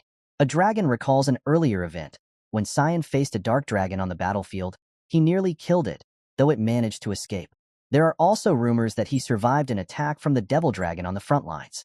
Perhaps he has something to do with the deaths of Renald Crimson and Zitraman Albus. They both worked with us to bring testing subjects and materials. The leader dragon listens silently, then skeptically says, "Is there some kind of connection between these events? I will need to keep an eye on this." Then, the leader dragon remembers its granddaughter, who is around Cyan's age, and immediately suggests, "Luna of Rainreaver, have my granddaughter get acquainted with Cyanvert." A new day dawned with sunlight streaming into the Royal Academy and the royal dorms.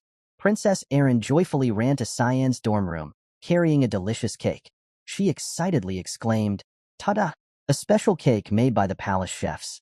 She had the cake made for little Nana and affectionately asked, "Enjoy it, Nana." Seeing the fragrant cake, Nana's eyes sparkled with excitement as she drooled, eagerly praising, "Whoa, I like you." The princess not only brought a cake, but also pulled a cart loaded with boxes of cakes.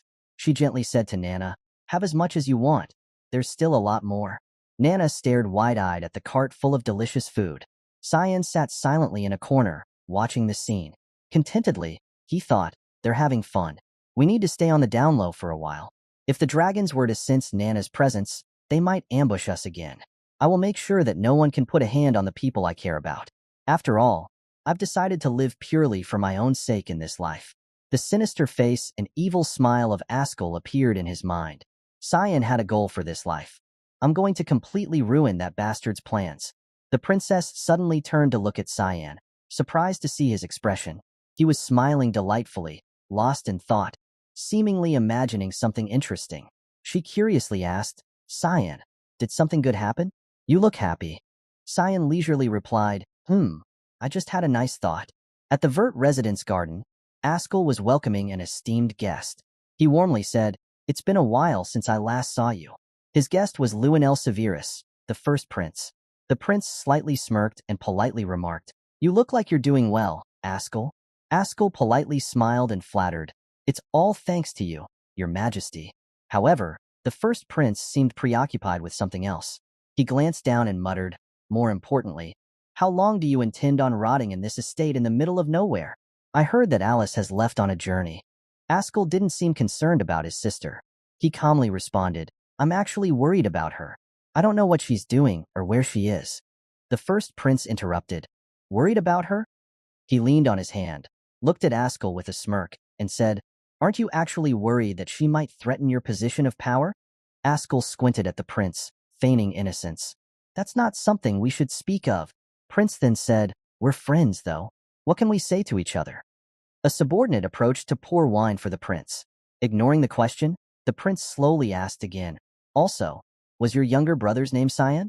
He looked at the glass of wine in his hand, gradually being filled, and calmly announced, "My father is interested in him, to the point that he seems to be considering an engagement between him and Aaron." Mentioning his sister, the first prince suddenly felt a discomfort in his heart. He grimaced and resentfully exclaimed, "I don't know why he's so adamant about protecting his useless little garbage daughter." Ascll leisurely smiled and glanced at the first prince with a calculating look, confidently affirming, "Don't feel rushed. The more attention she receives and the more power she gains, the more useful she will be to us." The first prince seemed satisfied with his answer and smirked appreciatively. "I like that you get how I feel." The prince's subordinate suddenly pointed the wine bottle towards Ascll and asked, "Will you have some, sir?" Ascll looked up at the subordinate and unexpectedly exclaimed, "I haven't seen this guardian knight before." The prince realized Ascll was curious about his subordinate and turned to look at the knight beside him. He proudly introduced, Right? He's a jewel that I found while scouting the slums." This seemed to pique Ascll's curiosity and interest. He glanced at the subordinate eagerly and asked, "Oh, you found the most exquisite of jewels?" The subordinate smiled at the compliment and introduced himself. "My name is Boris. Nice to meet you, sir." Boris's smile carried a sinister, dark aura. Fate had repeated itself. He had been Ascll's most capable assistant in a previous life. 2 years passed, and at the academy, students turned their heads to look at the person striding across the yard. Over time, Cyan had somewhat concealed himself and gradually adapted to life at the academy. By now, his sister Alice had returned, and her presence caused all the male students at the academy to turn their heads in admiration. Alice glanced at a boy who had just been tapped on the head by his girlfriend for daring to glance at another girl. She smiled awkwardly and headed straight to the principal's office. The academy remained peaceful and calm that day. Alice knocked on the principal's door and naturally walked in. Principal Kundal seemed relieved to see her and greeted her politely. "It's been a while." Alice laughed, and he asked with concern, "So, did you enjoy your travels?" Alice nodded and replied, "Yes, I visited Furnia." Principal Kundal seemed surprised by her answer. He exclaimed, "Furnia? That's not a place where a human would have been welcomed." Alice set down her backpack, approached him, and replied, "You're right. It took me a year to adjust, but I really wanted to find the meaning of harmony you mentioned.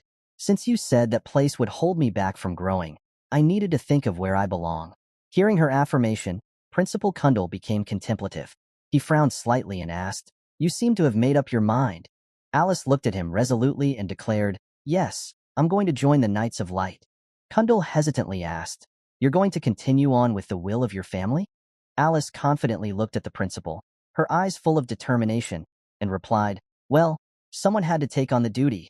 I'm worried about my younger siblings too, especially Cyan. He's so shy." Hearing this, Principal Kundal suddenly burst out laughing. Alice was stunned by his reaction and asked in confusion, "Why are you laughing?" He looked at Alice, slowly stroking his beard, raised an eyebrow slightly, and asked, "Cyan? Shy? How amusing." At that moment, Cyan unexpectedly walked into the room, half-jokingly saying, "Amusing? You're being too harsh, sir." Hearing her brother's voice, Alice turned around, startled. She was extremely surprised when she saw him and exclaimed, "Cyan?" Right in front of her, Cyan had grown to the point of being almost unrecognizable. He looked stronger and taller than the last time she remembered, making her pause for a moment and look at him skeptically. He calmly smiled, looked at his sister gently, and softly said, "I missed you, sister." After reuniting with Alice at the academy after many years apart, Cyan and his sister strolled together under the academy's courtyard, chatting merrily. Alice exclaimed in surprise, "You've changed quite a bit, Cyan." The boy who had been small and frail before she left now stood as tall as Alice. His body had grown more robust and mature. She raised her hand to compare their heights, murmuring, "You're the same height as me now. You're going to be taller than me soon?" Cyan glanced at his sister and laughed teasingly. "Do you think that maybe it's you that shrank and not me?" Alice, pouting, pinched Cyan's cheek and replied with a wry smile, "All right, stop right there." This joyful moment made him nostalgically recall the 2nd of July, year 988. "I remember this day in my past life too," he thought. He looked at his sister's radiant smile and thought uneasily, "It was the last day I saw my sister alive." Alice, showing concern, asked, "Aren't you going to go home? It's summer break." Cyan smiled sadly and answered, "No one other than you would welcome me there." Alice, visibly surprised by his response, widened her eyes and asked worriedly, "No one? Is that why you haven't gone home for 2 years?" Cyan lowered his head, not answering, as thoughts of his older brother surfaced. "There are more than a couple of reasons why I'm not going back," he thought. "Ascll is there. Plus the Duke's wife is trying to kill me any chance she gets. Father doesn't do anything about that." As he walked quietly toward the academy gates, he thought to himself, "Going back to that place would be an act of suicide. I probably won't return until I graduate." While he was still lost in thought, Alice suddenly asked, "Are you good friends with Krantz?" Cyan immediately replied in a cold and displeased tone, "That can never be possible." Alice was utterly shocked. She didn't know the relationship between the two brothers, as she had been away from home for a long time. Confused, she exclaimed, "What do you mean?" Cyan turned to look directly into his sister's eyes, glaring as he answered coldly, "You know very well how he treated me. He's even tried to kill me once." Alice was stunned speechless. Brian, who had been silently walking behind them, finally spoke up, "I can testify to that." Alice turned to him, puzzled, and asked, "Who are you?" Cyan introduced, "My guardian knight, Brian Kendrick." Alice covered her mouth in surprise and exclaimed, "Oh, a guardian knight. I was wondering why he was following us." Brian didn't know what to say and just gave an awkward smile. Alice had been briefed by Cyan about all the things Krantz and his mother had done behind everyone's backs. She was utterly shocked now that she had learned about these events. She exclaimed, "That happened?" She was extremely confused and muttered, "I was in Furnia, totally unaware of all of it." Cyan glanced at his sister and calmly replied, "The bad guys are the Duke's wife and Krantz. It's not your fault." He suddenly noticed that Alice was seething with anger, her eyes glowing with fury. Even in silence, she emitted a murderous aura. She seemed to be contemplating something and did not respond to his words. Cyan gently called, "Alice?" She snapped out of her thoughts, realizing she had been silent for a bit too long. She sighed and then looked at Cyan, asking firmly, "Have you talked to anyone else about this?" He nonchalantly replied, "What's the point in talking about it? It's all in the past." As if it were a given, Krantz doesn't seem to be reflecting on his actions at all, Cyan began. But before he could finish speaking, Alice suddenly lunged and hugged him, catching him off guard. She was tearing up out of sympathy for her brother and whispered sadly, "You don't need to keep it in, Cyan. You can depend on me sometimes." She assured him, "I'll protect you from now on." Cyan only lowered his head without responding. Knowing his sister's future made her words feel heavy. Brian, who was also tearing up, was moved by the siblings' bond. Alice quickly stood up, patted her brother's shoulder, and advised, "I would like to stay with you longer, but I have to go somewhere. Take care of yourself while I'm gone." Brian was startled as Alice suddenly hugged him. His face turned red immediately, and he stammered, Miss. But Alice, unfazed, smiled and said, "Take good care of little Cyan, okay?" Brian glanced at Cyan, who glared back at him with a murderous look, making a threatening gesture of running a finger across his throat. Brian, terrified, cried inwardly, "I didn't do anything, though." The sunset gradually descended, and it was time for Cyan to bid farewell to Alice. He watched his sister's departing figure and smiled, thinking, "It's been a while since I saw her look so angry." He still remembered Alice's face filled with extreme anger because of him.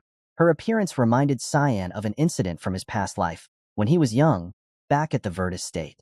His older brother, Krantz, forced him to practice sword fighting, which was just an excuse for Krantz to bully him. At that time, Cyan was still a weak and timid child with no combat skills, so he was completely overwhelmed by Krantz. Krantz struck him down and arrogantly slung his sword over his shoulder, mockingly laughing, "What, are you already done?" He was incredibly arrogant and delighted in Cyan's miserable state, taunting him further, "Get up, you orphan." Back then, Cyan was terrified by Krantz's threats and pleaded, "I asked you to stop. You won, so." But before Cyan could finish his sentence, Krantz lunged forward and struck him across the face, snarling, "Good God, you sure blabber a lot." Seeing that Cyan was completely unable to resist, Krantz continued to beat him mercilessly, feeling immensely thrilled as he did so. However, his actions were halted by Alice.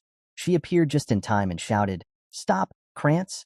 He was utterly shocked to see his sister and anxiously called out, "Sister Alice." She furiously demanded, "What are you doing?" At that moment, she displayed the same anger she showed now. She sternly ordered, "Apologize right now, Krantz." Cyan was pleased as he recalled that moment. He returned to his dorm room, resting his chin in his hand, reminiscing with amusement, "I saw that face just once in my past life too. The Duke's household is going to be in an uproar pretty soon. She needs to know the truth about her family so that I can protect her from the miserable future." Cyan remembered Alice's fate in his past life. After she joined the Order of the White Knights, his sister had died on the battlefield, surrounded by a horde of monsters, her body left mangled. Just then, Brian entered with 2 letters in hand, announcing, "For you, young master." Cyan turned to look at the letters in Brian's hand and asked, "Where did you get these from?" Brian replied, "One's from the academy, and the other I got from some janitor." From the color of the envelopes alone, Cyan could guess who they were from.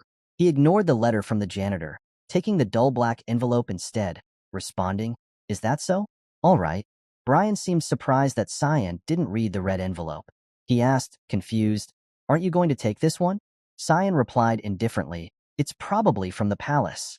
At this, Brian looked closely at the envelope and realized the seal on it, exclaiming, "You're right. It's got the imperial family seal on it." Hiram peeked out curiously, asking, "What is it?" Even Brian was very curious. "I wonder what they sent." Cyan, seemingly already knowing the contents, casually responded, "They hold a banquet around this time of the year." He opened the black envelope, which contained a mission card from the Mist Guild. Reading the request on the card quickly, he thought, the other one is an assassination order, to assassinate Drini and Nephilis. It was a pretty big incident that happened during the palace's banquet. He pondered, since he's the younger brother of the current empress, it came as quite a shocker too. Hiram, seeing his master deep in thought, asked directly, "Will you be going?" Cyan looked up at Kiram and replied, "Yeah, I have some business there." Receiving this mission made him immediately think of Sarika, grumbling to himself, "Now that I think about it, someone else was put on the mission in my past life. I guess our hall master likes me. It's annoying, though." Kiram looked through the red royal envelope and announced, "Oh, this is from Princess Erin." But Cyan seemed uninterested and responded indifferently, "Really?" Kiram seized the opportunity to tease, "I thought you were just a little kid, but I guess not.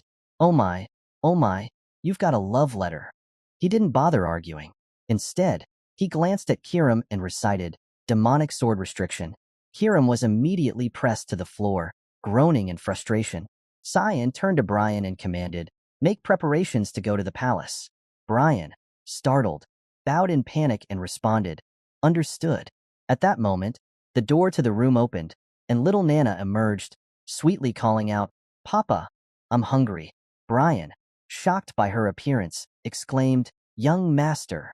Cyan irritably looked up and mumbled, "What's the matter?" He was taken aback to see Nana. The girl had grown significantly. She now looked almost like a young woman of Cyan's age. Seeing him turn to look, she rubbed her sleepy eyes in confusion. Cyan, still in disbelief, exclaimed, "She's grown even more." The very next day, Alice returned to the Vert family mansion. She stormed in, each step filled with anger. She pushed open the main door without any announcement, leaving the entire household taken aback by her sudden and unannounced return. The butler, startled, exclaimed, "Miss Alice, you're back?" Alice didn't bother responding to him. Her anger was palpable as she marched towards him and demanded, "Mother, where's the Duchess?" The lady of the house was leisurely reading a book in her room at the time. Startled by the commotion outside, she turned her head in worry. Alice barged into her room, causing her shock and confusion. The lady asked in a flustered tone, "Alice?" Sensing Alice's hostile attitude, she immediately felt a wave of panic. She forced a worried smile and asked, "It's been so long. How have you been, daughter?" Alice didn't reply.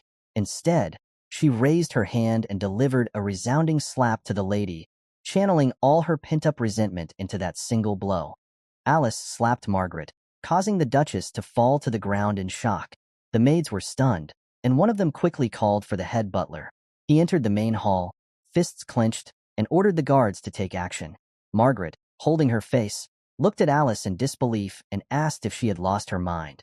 Alice, filled with anger, accused Margaret of trying to kill Cyan. Margaret was taken aback, sweating nervously as she asked Alice if she had any proof. Alice didn't respond directly, but made it clear she knew the truth. As the guards surrounded Alice, Margaret, still on the floor, demanded to know how Alice dared to strike her without evidence. Alice remained silent, and Margaret, trying to regain control, ordered the guards to remove Alice. The guards hesitated but moved toward Alice, ready to attack. One guard, with blue hair, attempted to grab her, but Alice swiftly dodged, jumped above him, and struck him, knocking him out. She then summoned her elemental spirit ability, Yundine, forming a ball of water in her hand. As the other guards tried to approach, Alice unleashed the water attack, sending them flying backward. Her strength and determination were clear, leaving everyone in the hall in shock. Margaret couldn't believe her eyes. She started trembling with fear, confused by what she had just witnessed. Did Alice really use spirit magic to defeat the guard so easily? As Alice approached, fists clenched, she revealed that the guardian knight of Cyan had confessed everything. Margaret, defensive, put her hands on her chest and asked Alice to stay away. But Alice kept her gaze fixed on Margaret and mentioned that the knight had accused her of attempting to assassinate Cyan 2 years ago. Alice questioned whether Margaret really thought she could get away with it if Cyan remained silent. Margaret was stunned but tried to stay calm. Pointing at Alice, she asked if Alice truly believed the words of those she considered inferior over hers. Margaret couldn't understand if Alice had lost her mind. Alice, with a serious expression, called Margaret by her full name, Margaret Urzeth, and told her to keep quiet. Alice said she would inform their father and advised Margaret to prepare for the consequences. Staring intently into Margaret's eyes, Alice shouted that she was finished. As the guards slowly recovered from Alice's attack, she turned her back on Margaret and began to walk away. Margaret watched in silence, looking down at the ground. She muttered under her breath, calling Alice stupid, believing she was still unaware of everything that had happened. Sweating and with an evil smile, Margaret taunted Alice, saying that Duke Villiers only cared about his child. Meanwhile, Alice went to Duke Villiers' office to report what had happened. The Duke, noticing her entrance, calmly turned his head and told her that he already knew about Margaret's attempt on Cyan Vert's life. He asked what more there was to say. Alice, shocked and confused, couldn't understand how he could be so indifferent. His own son had almost been killed, and this was all he had to say? The Duke, standing by the window, turned to face her and explained that he didn't intend to make excuses. He thought it would be fine as long as Cyan was okay. Alice, losing her composure, extended her hand and told him that Cyan had faced 6 official knights and would have died if it weren't for his knight, Brian Kendrick. The Duke looked at Alice and, with a smile, asked if she really believed that Fool had saved Cyan. He revealed that Brian was just an errand boy for the knights, dismissing his heroism as a joke. Alice was stunned by what she heard. She asked the Duke if he was implying that Cyan had defeated the 6 official knights himself. The Duke, walking towards her, concluded that she didn't truly know Cyan. He took out a red envelope with an imperial golden seal and extended it towards her. Alice, surprised, asked what it was. The Duke explained that it was an invitation to a banquet hosted by the imperial family. Since he couldn't attend, he wanted Alice to go in his place. Alice carefully took the envelope with both hands and examined it. The Duke told her to go and relax, reassuring her that she didn't need to worry about Cyan. Alice was confused and asked why. The Duke revealed that Cyan was stronger than she thought. After this, he decided to return to the barracks. Alice was left in shock, wondering if Cyan was truly as strong as the Duke suggested. Holding the envelope, she watched as the Duke left and closed the door behind him. She remained silent for a moment, then left his office and walked down the hallway, deep in thought. She questioned whether she really didn't need to worry about Cyan, especially considering he was only 13 years old. As she walked, a pink-haired woman in knight armor caught her attention. Hearing her voice, Alice turned and soon recognized her. It was Cecilia. Alice smiled, her eyes lighting up with joy. Cecilia welcomed Alice back with a smile of her own, though she struggled to stay calm. Overcome with emotion, Cecilia lunged at Alice, hugged her tightly, and, with tears in her eyes, asked where Alice had been all this time and why she hadn't even sent a letter. At first, Alice was surprised, but then she apologized. Cecilia Rain was a high-ranking knight of the Knights of Light, and she had been Alice's exclusive maid, teacher, and friend. Alice gently took Cecilia by the shoulders and moved her aside, saying it was time for a change of scenery. Cecilia was confused and asked what she meant. Alice then took out the red envelope the Duke had given her, closed her eyes, and with a smile, suggested they go together to the Imperial Palace. Meanwhile, in a forest, a black carriage moved along the path. Inside was Nana, now dressed in maid's clothes. She looked out the window, amazed at the beauty of the forest. When she saw a deer, she burst into laughter, her tail wagging excitedly. Nana wasn't alone in the carriage. Cyan was there too, dressed in an elegant black suit. With a serious expression, he asked Nana to put away her tail. Hearing this, Nana closed her eyes and started growling, an evil aura briefly surrounding her. But just as quickly, she became cheerful again, her tail and wings disappearing as she laughed. Cyan, confused by her behavior, couldn't help but smile. He hadn't known she could hide parts of her body like that, and it made him feel a bit safer. He reminded her of what he had taught her. Immediately, Nana changed her demeanor, smiling as she called Cyan young master and introduced herself as his maid. She pointed at herself with a finger and cheerfully repeated her name, Nana. Cyan, sweating a bit, felt both amused and worried. He thought she might cause problems because of her excitement. Suddenly, the carriage came to an abrupt stop. Cyan looked back, alert and curious about what was happening. He leaned out of the window and asked the driver, Brian, why they had stopped. Brian, looking ahead with a surprised expression, remained silent. In front of them stood several armed men. Brian turned to Cyan and revealed that they were surrounded by bandits. The leader of the bandits, a man with orange hair and a large scar on his face, smiled wickedly and demanded that Brian hand over everything they had. Cyan, seeing the bandits through the window, calmly closed it and told Brian to get rid of them. Inside the carriage, Nana, now confused, asked Cyan what was going on. He casually replied that it was nothing, just some insects in the way. Just before the bandit leader could give any orders, Brian swiftly drew his sword and slashed the leader's neck. The body of the bandit leader fell to the ground, and the other bandits, shocked and sweating, watched in disbelief. They quickly decided to retaliate, drawing their weapons and preparing to avenge their fallen leader, Fernando. Brian looked up, seeing that they were ready to attack. He sighed, lowered his head, and decided it was time to test his new technique. Just before the bandits could strike, Brian opened his eyes and, with swift precision, used a technique called serial slash. In the blink of an eye, he unleashed powerful slashes, moving so quickly that the bandits were struck down almost instantly. Their lifeless bodies collapsed to the ground. As Brian sheathed his sword, he looked down and remained silent for a moment. A proud smile crossed his face as he thought about how he had grown stronger, no longer the weak Brian he once was. However, Cyan, irritated by the delay, ordered him to get moving immediately.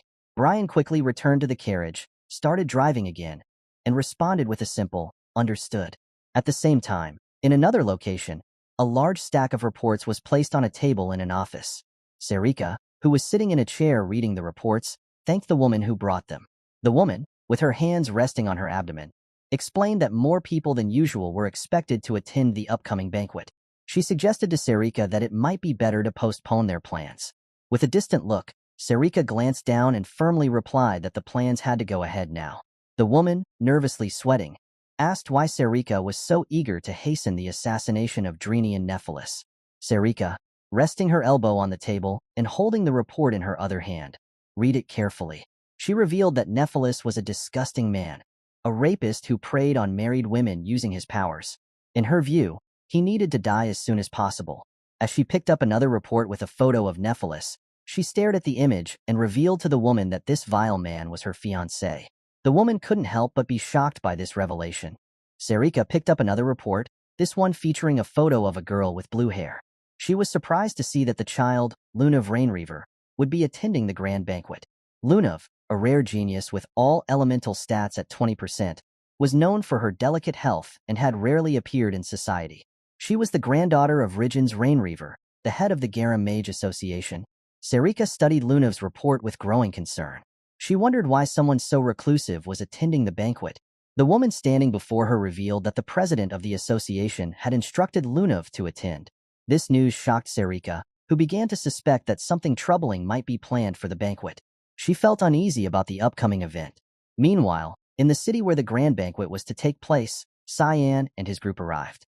Nana, excited and amazed, extended her arms to take in the surroundings. Brian, walking beside her, noted that the roads were wider. Cyan, trailing behind them, remained silent. Distracted, Nana accidentally bumped into a man. The man, with his hands in his pockets, glared at Nana, gritting his teeth, and demanded to know who she was and to watch where she was going. Nana, apologizing, looked at him with concern and asked what she could do to make it up to him. The man, caught off guard, blushed deeply. He closed his eyes, scratched the back of his head, and laughed, calling Nana, young lady, and saying it was fine. Nana pointed to the man and told Cyan how kind the people were here. Cyan, however, felt disappointed and asked Nana to stay away from such people.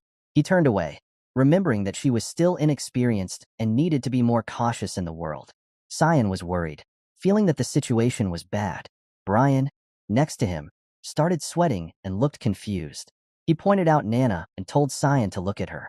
Cyan, snapping out of his thoughts, turned to Nana with a puzzled expression. Nana, with her pupils back to normal but her body radiating an intense aura, told Cyan she was hungry. Her aura made Cyan anxious, fearing that people might notice something unusual about her. Panicking, Cyan pointed at Nana and ordered Brian to take her to a restaurant immediately.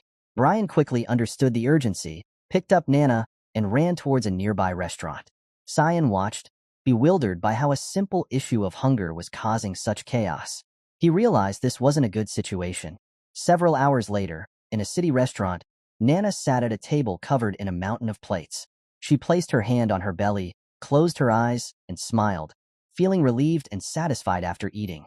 Brian, standing behind her with a plate in hand, was astonished by how much she could eat.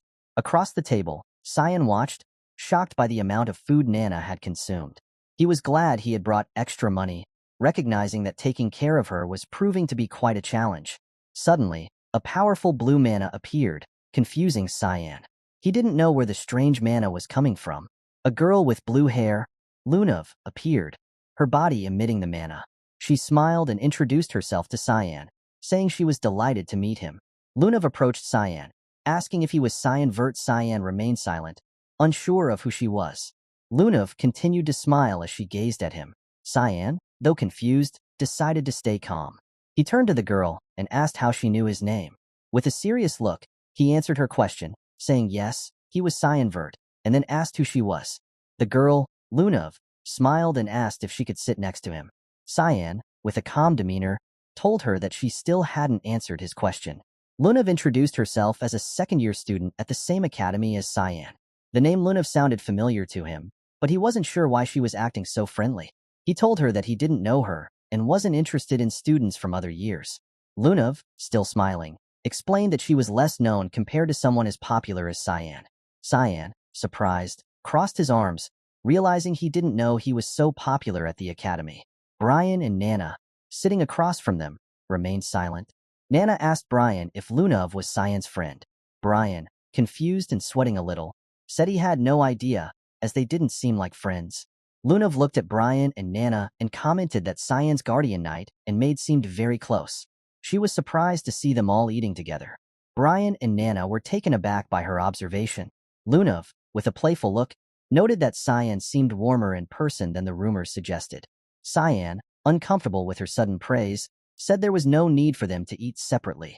Cyan remained on alert, finding it suspicious that Lunav was being so complimentary out of nowhere. He couldn't figure out her reason for approaching him. Lunav then asked if he had come to the capital to attend the banquet. Cyan, looking down, answered yes and asked how she knew. Lunav, moving closer, guessed that someone like him wouldn't leave the academy unless it was for something important like the banquet. Lunav placed her hand under Cyan's chin and looked calmly at Brian, stating that it was fine and that she'd meet Cyan at the banquet since she was also invited. Cyan listened silently, realizing she must be a noble, and wondered if she had also received a letter. The tension in the atmosphere grew, and Lunav, noticing this, decided to leave. She placed her hands on the table, stood up, and said that she regretted having to cut their conversation short, but she had to go. Before leaving, she asked Cyan not to forget about her. As Lunav walked away, her body emitted a powerful and intense mana. She turned back slightly and revealed her full name, Lunav Rainreaver. Cyan's expression changed drastically upon hearing this. He remembered that Lunav was the granddaughter of Rijin Rainreaver, the president of the Garam Magicians Association. In his past life, Lunav had died young while attending the academy, possibly due to her frailty or because of the harsh experiments conducted by the association. Cyan, now sweating, felt annoyed and confused. He realized that his involvement with people he hadn't known in his past life meant that the future could change. He recalled a large castle under the light of a red moon and pondered why all this had to happen during the banquet, which he began to think of as the Banquet of Blood. Meanwhile, in another part of the realm, Princess Erin, a woman with white hair and an elegant dress, stood in a room fixing her hair. She shyly asked Leximus if she looked good in the dress. Leximus, standing behind her, gave her a thumbs up and complimented her, saying she looked super pretty. However, Princess Erin seemed unsatisfied, paid no attention to the praise, and threw the dress onto the bed along with the others. Princess Erin continued trying on various dresses, but none of them satisfied her. Leximus, who was behind her, encouragingly giving thumbs up, started crying when another dress was rejected. Erin grabbed another dress and, after inspecting it, told Leximus it didn't look good on her either. Leximus, now confused and somewhat disappointed, reassured her not to worry, stating that Cyan would surely like seeing her. Princess Erin, holding a skirt in front of a mirror, blushed deeply at the thought of Cyan. She turned back, surprised, and asked if Cyan was attending the banquet. Leximus, exasperated, reminded her that she was the one who sent him the invitation, asking her to stop playing dumb. Erin, frustrated, tried to make an excuse, but Leximus interrupted her, saying it was obvious what she was feeling. At that moment, a maid approached with a box containing a gift from Erin's brother, Prince Lionel. The gift was a beautiful diamond necklace. Leximus admired the necklace, suggesting that Cyan would like how it looked on her. Erin, still blushing and now angry, rejected the idea, saying she didn't like the necklace. Later, everyone arrived at the palace where the banquet was being held. The place was luxurious and filled with important people enjoying wine. Guards were stationed around, and a blonde-haired man stood with his hand resting on his sword. A blonde-haired woman stood nearby, silent. Cyan, with his back against the wall and hands in his pockets, surveyed the room. Despite the crowd, he couldn't spot his target. Cyan turned his head to observe his surroundings, his senses heightened. Not far away, in a hallway, Kellen was also leaning against the wall. Cyan noticed him immediately, understanding that if Kellen was here, then Ascll must also be present at the grand banquet. Kellen, sensing Cyan's recognition, confirmed this by mentioning that Ascll was currently with Prince Lionel. He added that there was something important he needed to share with Cyan. Cyan, his curiosity piqued, asked Kellen what was on his mind. Kellen, with a concerned look, suggested that Cyan should leave the banquet, fearing that information about the purification mission might have been leaked. When Cyan questioned him further, Kellen, with a troubled expression, admitted that he had a bad feeling. He believed that many people, including Cyan, could be in danger. Kellen revealed that Ascll had instructed him to leave the palace before the banquet began because he had planned a small event. Cyan's expression shifted to one of shock and suspicion. He couldn't help but wonder if Ascll was behind the so-called blood banquet. Kellen, seeing Cyan's reaction, explained that he couldn't bear the thought of Cyan being harmed, which was why he urged him to leave. However, Cyan, remaining composed, asked Kellen to withdraw, reassuring him that he would be fine. Kellen, reluctant but obedient, turned to leave, warning Cyan to be careful. Once Kellen was out of sight, Cyan's demeanor changed subtly. He began to smile, his eyes gleaming with a mix of intrigue and dark anticipation. The idea of Ascll's little event fascinated him, making him realize that Ascll was even more unpredictable and dangerous than he had anticipated. At that moment, Kira manifested beside him, her presence emanating a subtle yet palpable malice. She looked at Cyan with a sly grin and asked if he was worried about innocent people dying. Cyan, with his back still against the wall, hands in his pockets, closed his eyes and smirked. He replied to her calmly, saying that he wasn't worried at all. In fact, he found it almost endearing, the way things were unfolding. Cyan opened his eyes, his gaze distant and contemplative, as he realized that the most important task at hand was to postpone the purification mission. Using his technique, psychological influence, he began to send out subtle mental signals throughout the banquet hall, a method of psychic communication that only the members of Mist could use. Serika, who was present at the banquet in an elegant dress, felt the influence and turned her attention towards Cyan. She responded to his mental message, feeling somewhat unnerved by the sudden contact. Cyan praised her, commenting that her dress suited her well, but Serika, with a serious look, demanded to know what was going on. Standing before Cyan, who was leaning against the wall, she listened as he explained that they needed to postpone the mission to avoid drawing unwanted attention. Serika, grabbing a glass of wine, asked him why they needed to delay. Cyan, with a calm demeanor, revealed that he had just received information indicating that the banquet would soon turn into an ocean of blood. This revelation caused Serika's expression to change drastically. She began to tremble, her fear palpable, and asked him if what he said was true. Cyan, with a serious look, told her that there was no time for detailed explanations. They needed to first ensure there were no monsters nearby. Serika, clearly shaken, pressed him further, asking if he was sure of his information's reliability. Cyan's eyes gleamed with a confident smile as he explained that he knew the person who could be behind this and had anticipated such a possibility. He added, with a smirk, that her perverted fiancé was also going to die in the chaos, and asked her if that wasn't good news. Serika, blushing and confused, demanded to know how Cyan knew about her fiancé. Cyan turned away, casually telling her that he had to get to work, leaving her standing there with a mix of anger and confusion. Serika watched him walk away, furious and sweating, but she managed to calm herself, agreeing to his request for an explanation later. Meanwhile, at the banquet, Alice was also present, standing behind Serika. When she saw the instructor, she couldn't help but be shocked, her mouth hanging open. A drop of sweat formed on her cheek as she turned her head, recognizing the voice. As she turned around, she saw Alice in a very elegant dress. Alice, holding the skirt with both hands, approached Serika with a smile, clearly pleased to see her. Alice, with a joyful look, told Serika that it had been a long time since they had seen each other.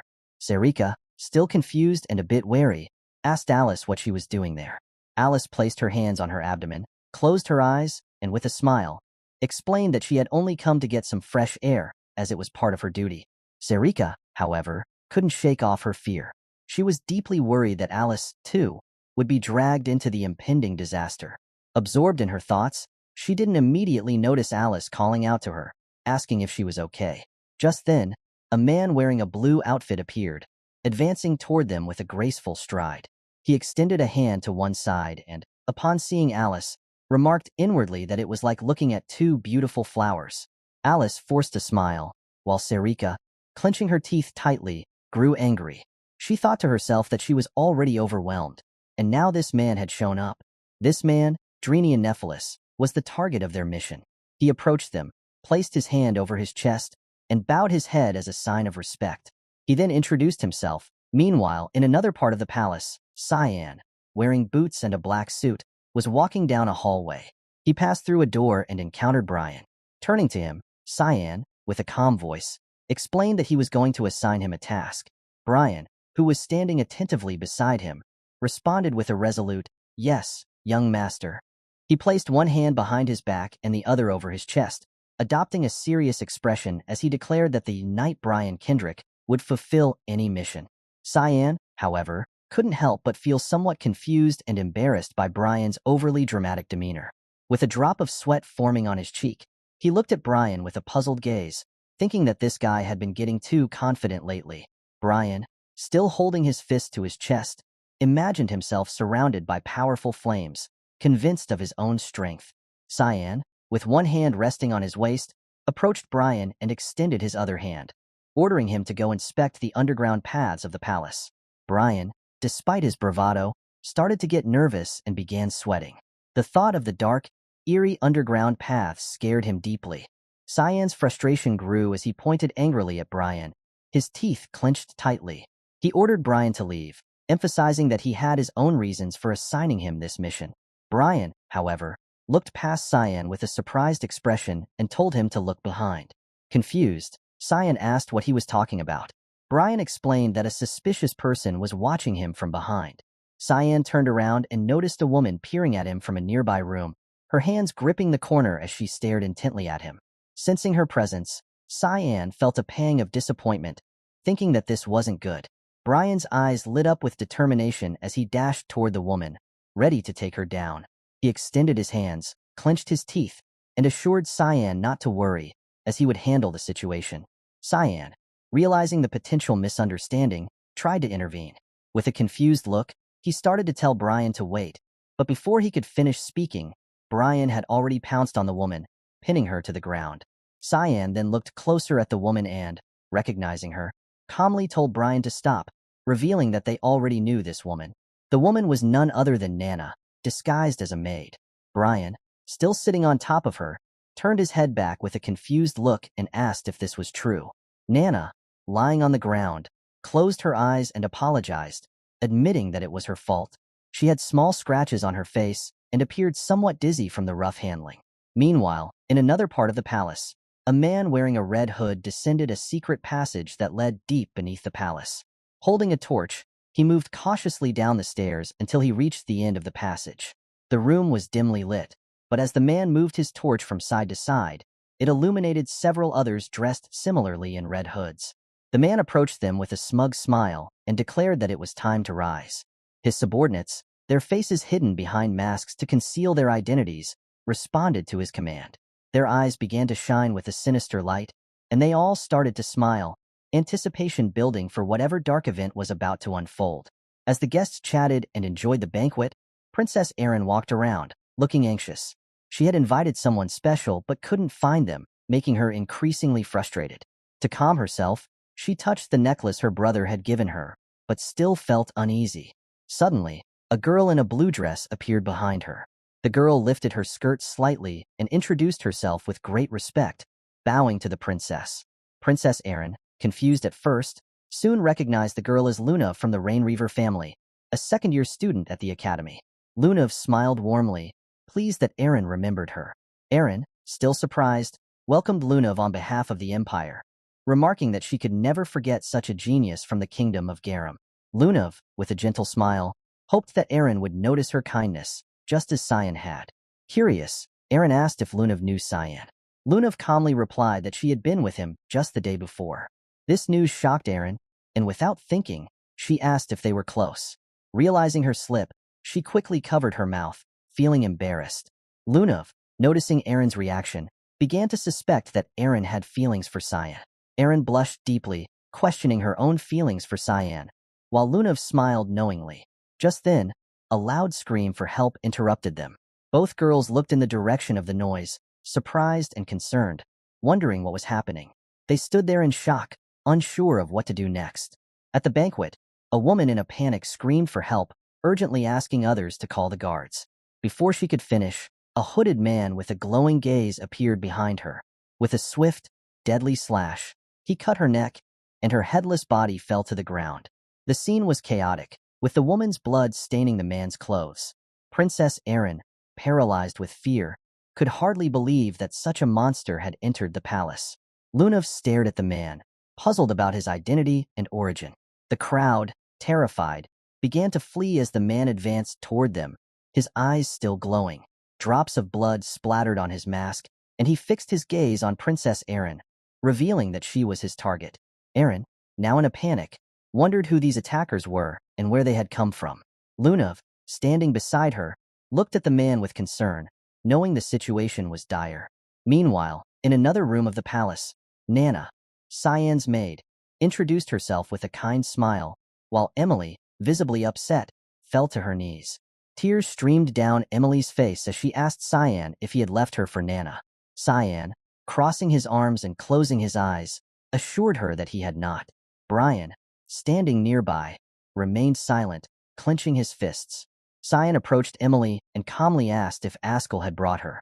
Emily, still crying, confirmed that Ascll had indeed brought her and even offered her a job, as he desired her greatly. Cyan's expression turned angry when he heard Emily's story. He demanded to know what job she was referring to. Emily explained that days ago, Ascll had offered her a job as his maid, but she had declined because she wanted to be available for Cyan's return. Cyan, troubled, asked Emily if she was certain about her decision. Emily, feeling exhausted, said she thought Ascll might still be interested in her. Cyan, deep in thought, decided it was too dangerous outside and asked Brian to protect Emily and Nana. Brian, confused but understanding, accepted the task. Cyan then mentioned he needed to leave, recalling that Emily was absent in his past life. He remembered catching and restraining Kellen, who was spying on him. Filled with rage, Cyan warned Ascll not to harm his people before leaving the room and closing the door behind him. Inside, Emily took out a red bow tie with a diamond in the center, a gift from Ascll for Cyan. Distraught, she realized she had forgotten to give it to him, and she fell to her knees crying, feeling foolish for forgetting it. Brian, standing nearby, clenched his fists in silence, while Nana, observing Emily, began to sweat, finding her behavior strange. As Emily held the bow tie aloft, it emitted a dark energy. Nana's eyes changed to a dragon's form as she stared at the bow tie, puzzled by the unsettling smell. As night fell, Ascll, gripping his sword, smiled and told Prince Luenel that the plan had begun. Luenel, equally pleased, remarked that the day had finally arrived and praised Ascll for his efforts. Ascll mentioned that their gift had been delivered and that Boris had been quite useful. Luenel, excited, grinned maniacally, eager to use Boris to disrupt the peaceful empire. Ascll, with a serious expression, agreed, and Luenel, with a sinister smile, said it was time to reveal who the empire truly needed. Meanwhile, chaos erupted at the banquet. Princess Erin directed everyone to evacuate, urging them to leave the rest to the guards. Lunav, seeing Erin at the exit, insisted that she should evacuate first, but Erin, calmly, said they needed to help others first. Surprised, Lunav decided to assist Erin. Erin thanked her with a smile. Inside the palace, the hooded man attacked, launching a series of cuts at the princess. Guards tried to block his attacks, but were easily thrown back. A determined black-haired guard shouted orders to stop the attacker. Suddenly, he heard a scream behind him and saw more hooded men appearing from the stairs. A giant man, holding a guard's severed head, was crushing it with brutal force, causing the guard to scream in agony. Horrified, the black-haired guard, the captain, could hardly believe the violence unfolding. Another guard's shout brought him back to reality, and he turned to see demonic beasts with sharp teeth attacking and slaughtering the guards with ease. The ground was littered with the corpses of guards, as high-level demonic beasts called mandrakes, normally seen only on the front lines, attacked. The captain, overwhelmed and in despair, realized they were doomed. As the beasts prepared to attack, Serika intervened. Using a burst of mana, she created a large hole in one mandrake's mouth, killing it instantly. As the beast's remains fell, Serika landed gracefully, ordered the others to use the moment to evacuate, and took a defensive stance. The captain, recognizing Serika as an academy instructor, was momentarily distracted. A hooded man appeared behind him, surrounded by malevolent energy, preparing to strike. Alice, however, was ready. She jumped in, unsheathed her sword, and executed a quick blade technique, cutting the attacker in half. The captain, stunned, watched as Serika, now emitting powerful green mana, took a defensive stance. Alice, landing beside him, urged him to leave the area. Shocked but understanding, the captain turned to the other guards and instructed them to focus on protecting the evacuees. Just then, a demonic tree extended its sharp branches, attacking. As the branches neared, Serika and Alice prepared to defend. However, the branches abruptly changed direction and headed towards the ceiling, prompting both women to turn and assess the new threat. They were shocked and quickly went on alert when they saw the sharp branches advancing towards the door through which they were evacuating people. Erin, seeing the attack aimed at her, panicked. Lunov, confused, tried to understand the situation. Serika soon realized that Erin was the target. Desperate, she alerted Erin to the imminent danger. As the sharp branches neared Erin's face, she was paralyzed with fear. Just in time, the captain appeared, wielding his sword with both hands. He cut the branches in half, saving Erin. Despite his efforts, a small branch grazed Erin's cheek, causing a minor cut and a trickle of blood. Tears filled Erin's eyes as she stood trembling. After blocking the sharp branches, the captain let his guard down, leaving him vulnerable. The demonic trees seized this opportunity and launched a powerful attack, piercing his ribs and chest with sharp branches. The captain, in excruciating pain, screamed as Princess Erin watched in panic and disbelief. With tears in her eyes, she recognized the captain as Boris, the leader of the guards. The trees withdrew their branches, and Boris collapsed to his knees. Before he could fall completely, Erin rushed to him, holding his body to prevent him from hitting the ground. He was gravely injured and bleeding from his mouth. Erin, also kneeling, pleaded with him to wake up, but Boris, knowing he was dying, avoided looking into her eyes to spare her pain. Overcome with guilt, Erin tearfully blamed herself. Lunov then appeared, standing protectively in front of them. With one hand clenched and the other extended toward the demonic trees, she used the aqua blast technique, summoning a small ball of water in her palm. She followed this with the combo wind spear ability, firing a powerful burst of water at the sharp branches. As she unleashed an even stronger blast, Erin, still holding Boris, was surprised by Lunov's display of fusion magic, especially since Lunov was only in her second year. Lunov turned to Erin and, after assessing Boris's condition, calmly informed her that there was no hope left for him. She urged Erin to take the opportunity to flee to safety. Within moments, Boris succumbed to his injuries and passed away. Erin stood silently, staring at Boris's lifeless body, unable to accept his death. As the sharp branches of the demonic trees, dripping with a dangerous liquid, prepared to attack again, the guards stepped forward to protect her.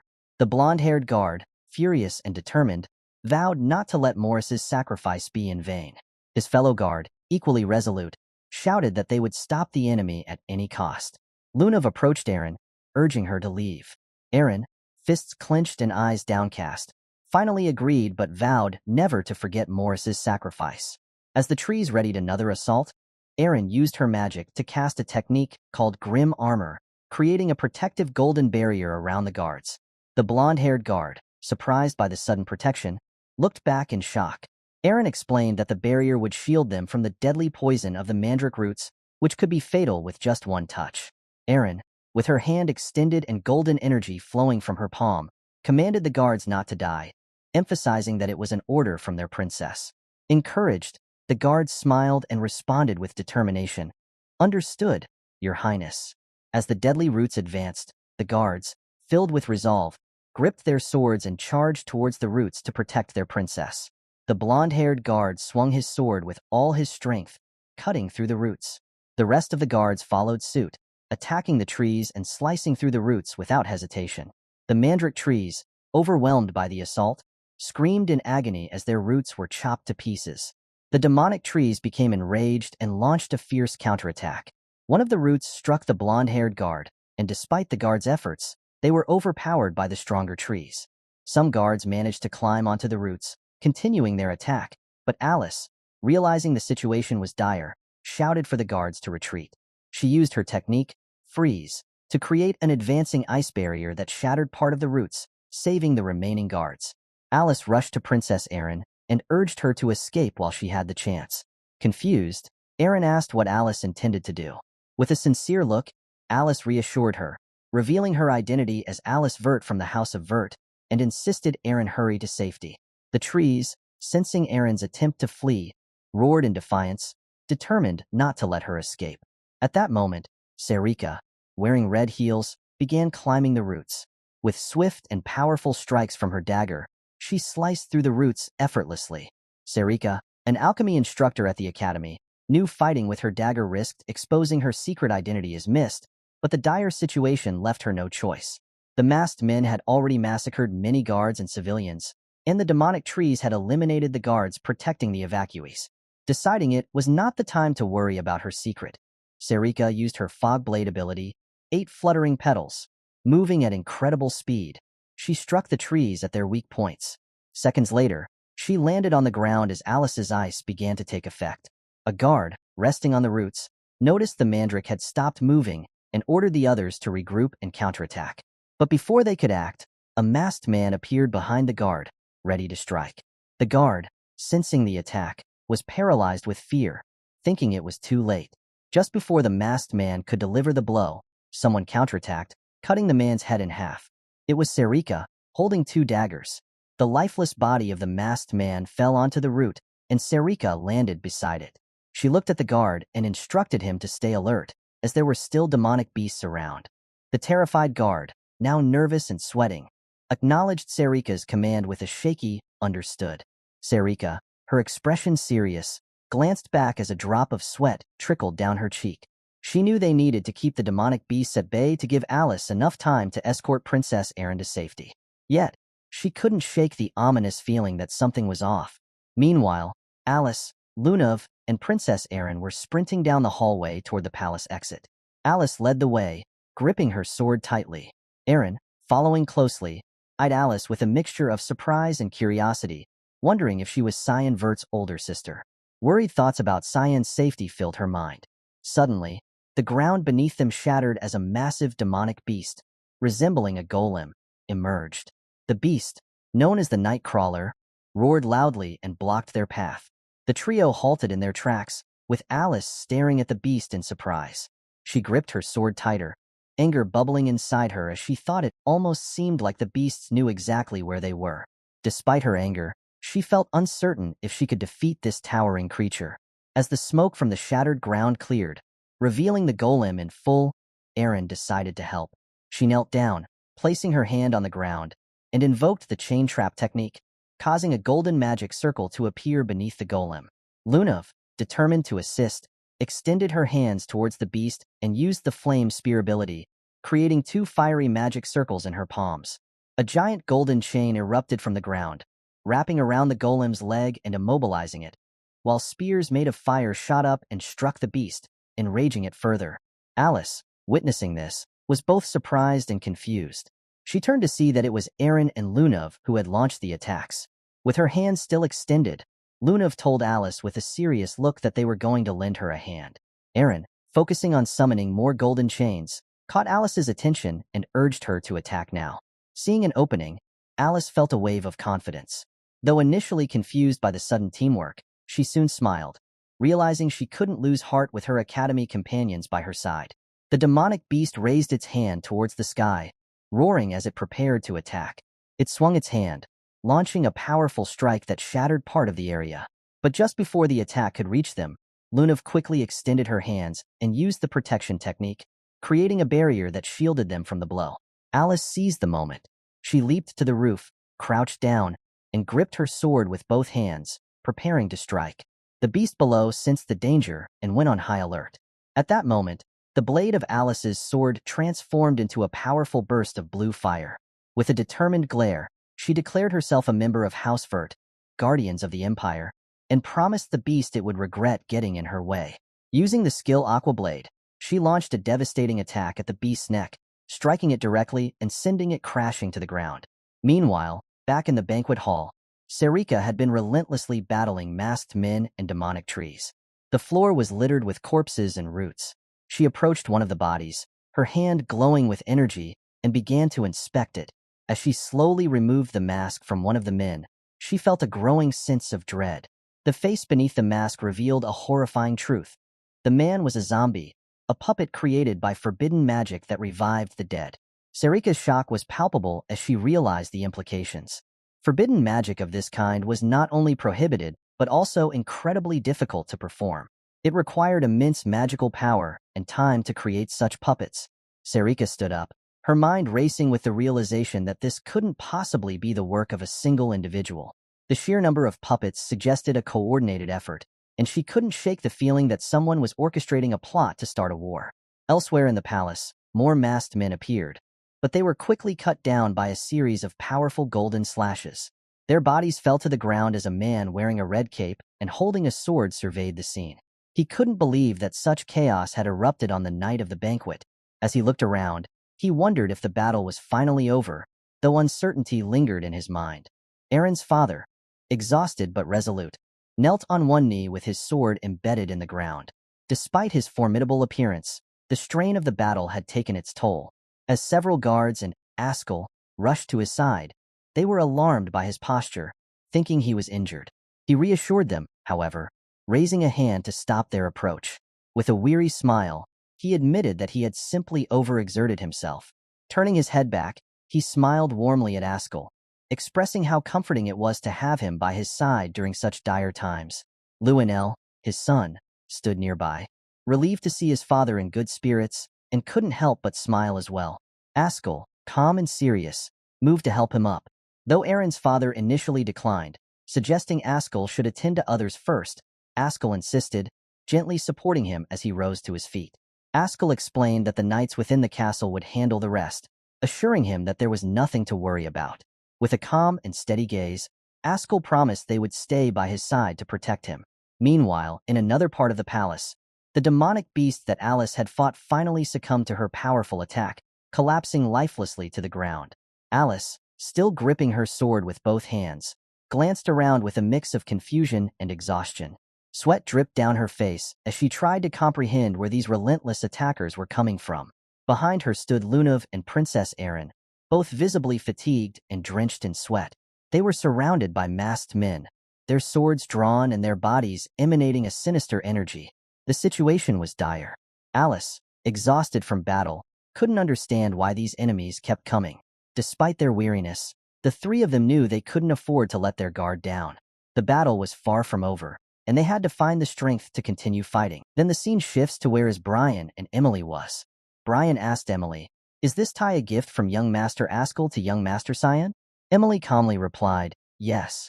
Brian looked puzzled and said, "I don't have a good feeling about this. Why would young Master Ascll send a gift to young Master Cyan?" Emily, a bit confused, asked, "Is there something wrong with the gift?" Still curious, Brian said, "No, but it's strange. Young Master Ascll has never sent gifts to young Master Cyan before." He thought to himself that young Master Cyan has always harbored resentment towards his older brother, something far deeper than just trivial family issues. Suddenly, Nana interrupted, "We need to go quickly." Brian was confused and asked, "Why? Is something wrong?" Nana urgently replied, "I have a feeling something dangerous is coming our way. We need to move now." Just then, Emily noticed something strange about Nana's eyes and asked Brian, "What's wrong with her eyes?" Before Brian could respond, there was a sudden explosion from the underground. Brian and Emily stood there, shocked. Brian quickly reached for his sword and told Emily, "Get out of here quickly." But Emily, still in shock, asked, "What is this?" It was a high-ranking monster, the Behemoth. The scene then shifted to the back of the emergency exit, where people were still running, trying to escape the palace. The Marquis was running fast, terrified, thinking to himself, "It's over. I'm going to die." He thought, "I managed to get out faster than anyone else, but I never expected those monstrous things to be waiting for us at the front door." He vowed to himself, "I have to make it out of here alive, no matter what, so I can see my lovely maid Lily." He remembered her tied hands and thought, "I cannot die here."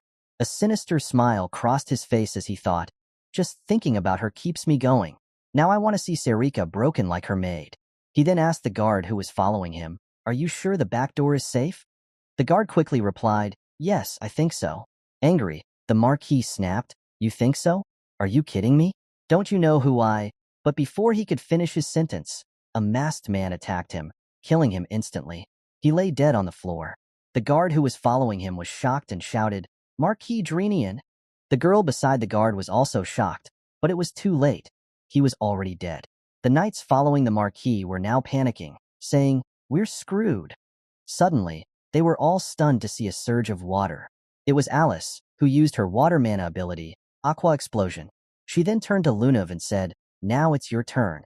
Lunav used her ability, Freeze, and in a moment, all the masked men were taken out by their combined mana abilities. The knights were astonished, with one exclaiming, "Amazing! They killed them all in an instant." "Who are they?" Alice replied, "My name is Alicevert, and it's not over yet. Go quickly and protect Her Highness." A knight then turned to Aaron and asked, "Are you all right, Your Highness?" She responded, "I'm fine." But Lunav was struggling, nearly collapsing from the strain of using her abilities despite already being weak. Lunav told Aaron, "Don't worry about me. I'll recover soon." Aaron, concerned, asked, "How can you?" But Lunav insisted, "Their next attack will begin soon. You need to get out of here before that." Aaron was still worried about Lunav, but suddenly, all the knights stood in front of them and said, "We'll protect Her Highness." One knight ordered, "Get into formation quickly." Alice then ran to the front and said, "I'll provide support." She instructed the guard knights, "Use barriers to protect the nobles. You all need to hold out until the battle is over." Turning to the royal knights, she added, "Protect Her Highness and back me up if I go down." Blue mana began flowing from Alice's body, and she declared, "I will do everything in my power to stop these things." But Alice thought to herself, "Even if I keep taking them down, more keep appearing from elsewhere. It's as if they know where we are at all times." Lunav and Aaron stood behind the royal knights, with Aaron saying, "Here they come again. Prepare to attack with all your might." The enemies were after them because they could sense the evil mana in the necklace Aaron was wearing. The scene shifts to Emily and Brian, who were facing a monster. Emily, terrified, stood behind Brian as he aimed his sword at the creature. "Brian, you need to do something," she pleaded, her voice trembling. Brian kept his focus on the monster and replied, "Just stay behind me." He thought to himself, for a high-ranking monster to appear in the palace, something must be happening. Just like the young master said, "I've had the young master by my side to protect me, but now I need to be able to defend myself." However, she was standing so close to Brian that his face turned red. She then said, "I believe in you, Brian. You can save us." The high-ranking monster suddenly prepared to attack them. Emily, shocked and trembling, warned, "It's coming." Brian gritted his teeth and told her, "Don't get separated from me." As the monster lunged at them, Brian struck its right arm, halting its advance. He smiled and said, "I stopped it. This should be doable." But then the monster counterattacked, pushing Brian back. Emily, worried, asked, "Are you all right?" Brian, still trying to stay brave, responded, "Of course I am. I won't even let it scratch you." As the monster came closer and opened its mouth to devour them, Brian thought to himself, "Is this it for me?" In his mind, he apologized to the young master. But suddenly, Nana appeared in front of them and attacked the monster. Both Brian and Emily were shocked, with Emily asking, "What's that?" After defeating the monster, Nana landed on the ground with purple mana swirling around her. The monster was dead, and Nana looked towards them with a crazy smile. The scene shifts to Aaron, who was trying to hold back the masked men while the royal knights attacked them, but their efforts weren't enough. Alice was also fighting and managed to strike down several enemies, but she was getting tired and sweating. "This will never end at this rate," she thought. "I don't know who's behind this, but they planned it really well. The knights will be exhausted soon. We need a different solution." During the battle, Alice struck a masked man, knocking his mask to the ground. She was shocked to see that he was an undead, resurrected using black magic. "I need to think of a magic that's the opposite of dark magic," she realized. The first thing that came to her mind was the god of light, Lumendal, and his light magic. If someone can cast light magic, we might have a chance to win. It's the only way. She suddenly called out to Princess Aaron, who was confused. Alice explained, "Please imbue my sword with your mana." Aaron hesitated and replied, "I can't. If I do, the protection spell on the knights will be broken." But one of the knights reassured her, "Don't worry about us, Your Highness. We can hold on for a while. You can trust us." Aaron, still unsure, finally agreed. She used her ability, Blessing Light, and Alice's sword began to glow with a bright yellow light. Alice felt hopeful. "It's already working," she thought. "Combining two types of mana is difficult, but if I add spirit magic, things might flow as smoothly as butter." She then said, "I'm still unsure if this will succeed, but I'm willing to take the risk." The scene shifts to Cyan, who stands among the bodies of undead creatures, recognizing them as marionettes and mandrakes.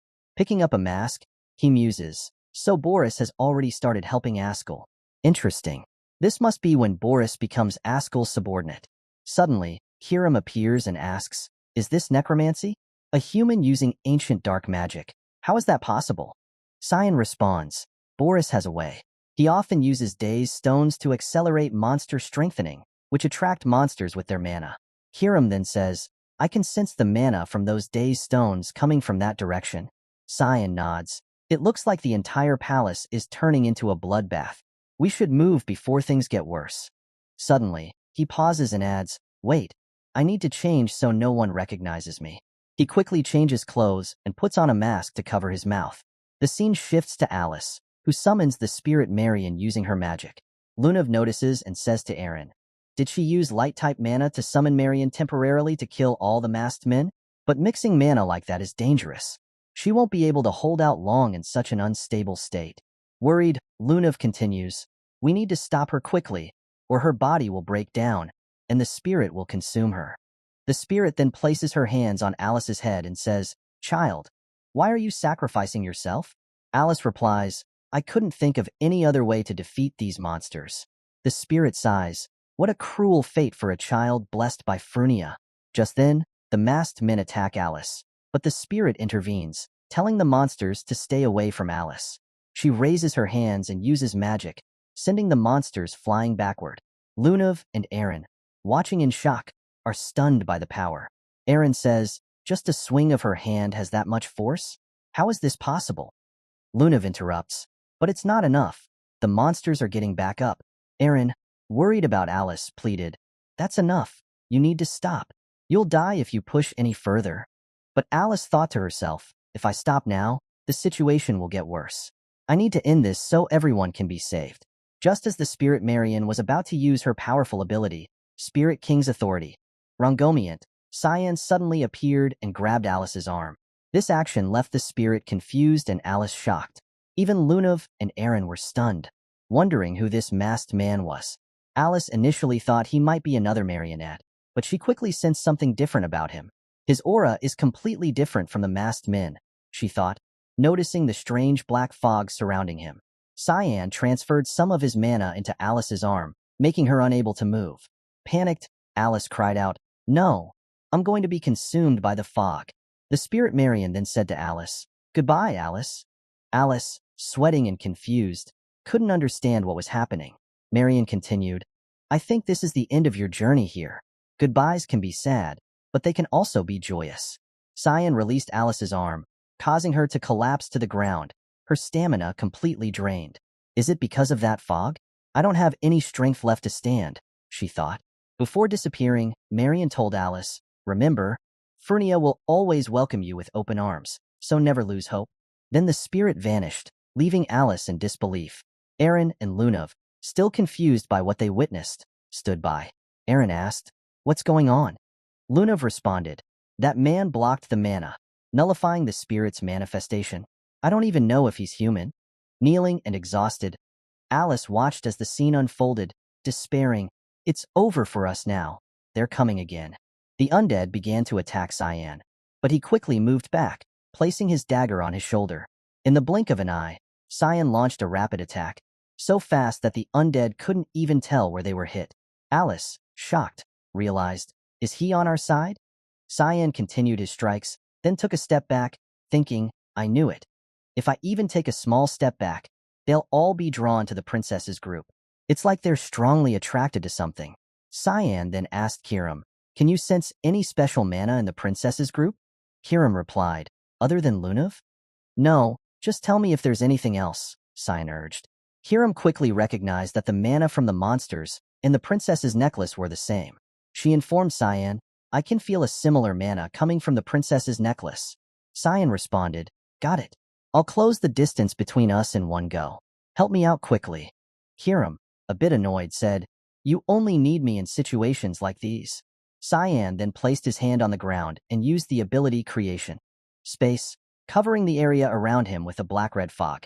He followed it with another ability, Fog Domain, which spread the fog quickly around everyone. One of the royal guards warned, "Be careful. We don't know what might be inside this fog," while another knight noted, "It feels like we're in a different place." The black-red fog began consuming the masked men, starting from their feet and slowly engulfing their entire bodies.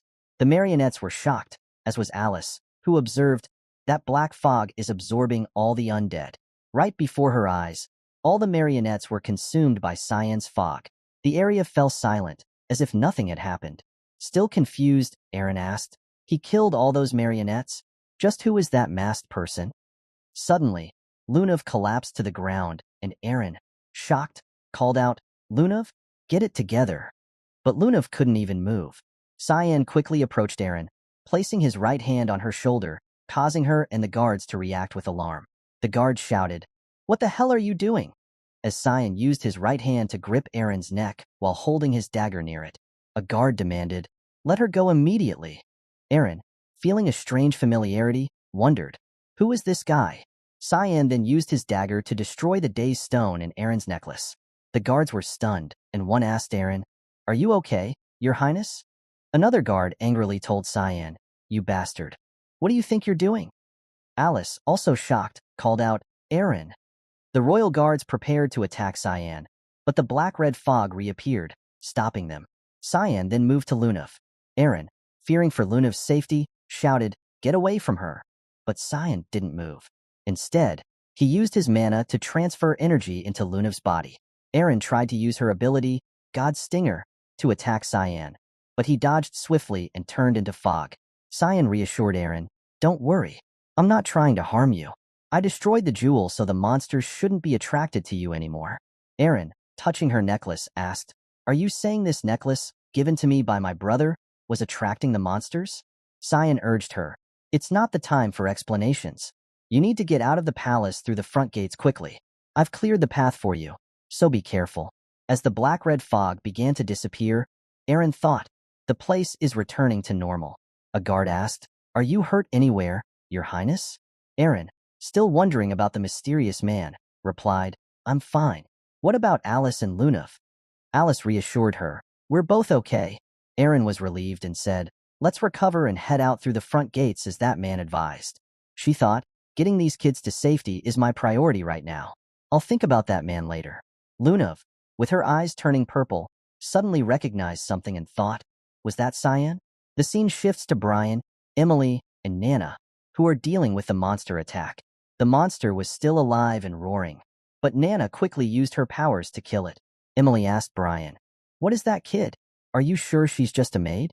Brian, still confused, replied, "I'm not sure. I've never seen her like this before." Nana, still in dragon form and surrounded by purple evil mana, was consuming the monster. The scene shifts to Cyan, who was having a serious conversation with Kiram. Cyan was recounting events from his past life, explaining the rumors about a bloodbath that resulted in the deaths of many people. According to Cyan, all the blame was placed on the fifth princess of the empire, Erin Severus. People said that blinded by her greed for power, Erin had attempted to kill everyone to seize control. However, Cyan believed it was all because of the day stones in her necklace. Even back then, he suspected that the necklace had been given to Erin by Ascll or her brother, Lionel. After that bloodbath, Cyan continued, both Ascll and Lionel were praised as heroes of the empire, and it was those two who benefited the most from that incident. Kiram's eyes widened with shock and disgust. "Are you saying those two orchestrated the whole incident for their own benefit, sacrificing their own kind for power?" She shook her head in disbelief. "Sometimes I think humans are worse than demons." Cyan nodded gravely. "This is nothing compared to what they will do in the near future," he said ominously. In his mind, he added a thought he didn't dare voice. "Yeah, I've helped with worse massacres than this in my past life. Maybe I'm even worse than them." Suddenly, Cyan stood up, ready to leave. Kiram looked up at him, puzzled. "Where are you going?" "I'm sure Nana is waiting for me in the room," Cyan replied. "The palace knights will handle the rest." Kiram hesitated for a moment, then spoke up. "Cyan, there's something that's been bothering me about the princess's necklace." Cyan turned to her, his expression one of confusion. "What do you mean?" Kiram bit her lip, then said, "I think her name was Emily? Your maid. I noticed she smelled like Daystone too." Cyan's eyes widened in shock. "What?" The scene shifts back to Nana, who had just finished eating a monster. Blood dripped from her mouth as she stood there, catching a strange scent. Her gaze turned to Emily, Cyan's maid. "Emily," Nana said slowly, her voice dripping with hunger, "you smell very delicious." Unbeknownst to them, Emily have a tie, bow given to her by Ascll, and it contained a day's stone. Nana was instinctively attracted to it, drawn by the stone's mysterious power.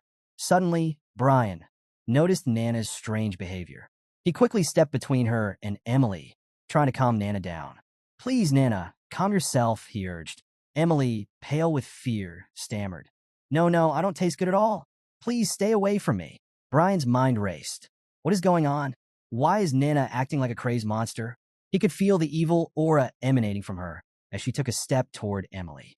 For some reason, she's targeting Miss Emily. I have to stop her somehow, he thought desperately. Nana's eyes were locked on Emily, her gaze hungry and intense, as if the girl were prey. Brian knew they were running out of time. He had to do something before Nana lost control completely. As Nana lunged toward Emily, a past memory flashed through Brian's mind. He saw a vision of Nana as a baby, cradled in his arms, her innocent eyes looking up at him. How could I attack her? He thought desperately. There's no way I can hurt her. Nana's crazed hunger overtook her, and she ran toward Emily with frightening speed, shouting, "I can't wait anymore." Emily trembled, fear evident in her eyes, sweat forming on her brow. Brian, torn between his duty and his love for Nana, was paralyzed by the conflicting emotions. Just as Nana was about to strike, Cyan leaped in front of her, shielding Emily with his body. Nana's claws slashed across Cyan's back, and he cried out in pain. Brian and Emily stood frozen, shock written on their faces. "Young Master Cyan," Emily screamed, her voice breaking. "You got attacked by Nana?" Cyan gritted his teeth, fighting through the pain. "Kiram, hurry up," he shouted. Kiram, who had been watching from the shadows, moved quickly. She pulled the tie bow from Emily's pocket. "I've got it," she called to Cyan. Emily's eyes widened as she clung to Brian's arm. "Oh my goodness. Who are you?" she asked, bewildered and terrified by Kiram's sudden appearance. Kiram didn't respond. She dropped the tie, bow on the ground, and stomped on it, shattering the day's stone embedded within. Emily gasped, her shock evident. "That's the necktie young Master Ascll gave me. It was meant for young Master Cyan. Why are you destroying it?" Kiram shot her a fierce look.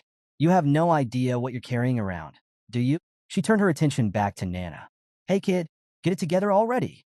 Your beloved Papa is here."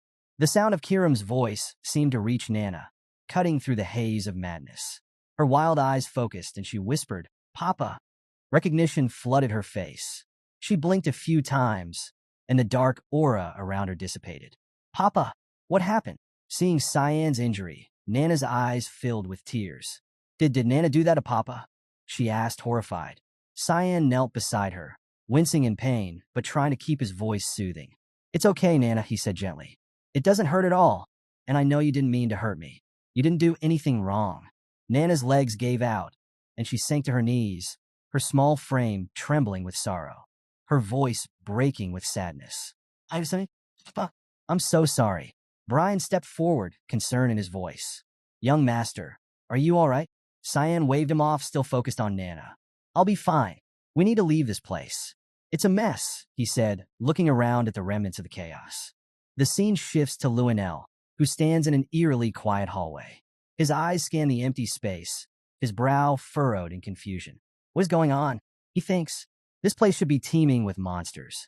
Yet, the silence is so profound that it seems as if no one is here at all. "Luenel," the king's voice breaks the silence. "I don't see any monsters around." Luenel quickly composes himself and replies, "Yes, your majesty." It's a relief. It seems like the situation has already been taken care of. Ascll, standing nearby, shares the confusion evident on Luenel's face, but remains silent. His eyes dart around the hallway, as if searching for something amiss. Suddenly, a familiar voice cuts through the silence. "Father!" Erin cries out, running toward the king with a worried expression. Her eyes are wide, and her breath is heavy from running. The king's stern expression softens when he sees his daughter. A smile tugs at his lips. "Erin, are you all right?" he asks gently. Erin throws her arms around him, hugging him tightly. "I'm so glad you're all right, Father," she says, her voice choked with relief. She pulls back slightly, looking him over. "Are you hurt anywhere, Father?" The king chuckles, shaking his head. "I'm fine, Erin. I was able to get here safely thanks to Ascll and Luenel." He gestures toward the two men, acknowledging their presence. Erin's gaze shifts to Luenel, and her expression hardens. A cold, Unreadable look settles in her eyes as she regards her brother. Sensing her stare, Lionel meets her gaze with one of his own, his expression equally icy. "I'm glad you're not dead, Aaron," he says with a hint of sarcasm. Despite the tension, "I'm glad you're all right too, Lionel," she replies. Inwardly, her mind races. "I have so many questions to ask you, but first, I need to take care of the others." At that moment, Alice and a royal knight kneel before the king, their heads bowed in respect. "Your Majesty," Alice says, her voice steady, "I'm glad to see you safe." The king nods at her, a grateful smile on his face. "Thank you for protecting my younger daughter, Alice. I will reward you handsomely for your loyalty and bravery." As Aaron listens to the exchange, she notices Ascll leaning closer to Lionel, whispering something in his ear. Her eyes narrow in suspicion. What is he saying to him? She wonders, trying to catch the murmur of Ascll's words. Whatever Ascll says to Lionel, it has an immediate effect. Lionel's face lights up with a wicked smile. He suddenly turns his sword, pointing it at Lunav, who has been standing quietly at the side, watching the scene unfold. "I think I know who's behind this incident," Lionel announces loudly, drawing everyone's attention. He levels a finger at Lunav, his voice filled with accusation. "The granddaughter of the Garum Mage Association president is behind this. Lunav Rainreaver, you are under arrest." Alice watched the scene unfold with a growing sense of confusion. Arrest? What is he trying to do? She thought. Her eyes darted between Lionel and Lunav, who stood at the center of the hallway, tension hanging thick in the air. The king's face darkened with anger as he addressed Lionel. "You're crossing the line here, Lionel," he said, his voice sharp. "Lower your sword immediately." Aaron stepped forward, her expression furious. "Lionel, she saved many people alongside me," she snapped, glaring at her brother. "How can you accuse her like this?" But Lionel remained unfazed, his gaze locked on Lunav. "It was all a trick," he insisted. "She wanted to gain our trust, so she could escape.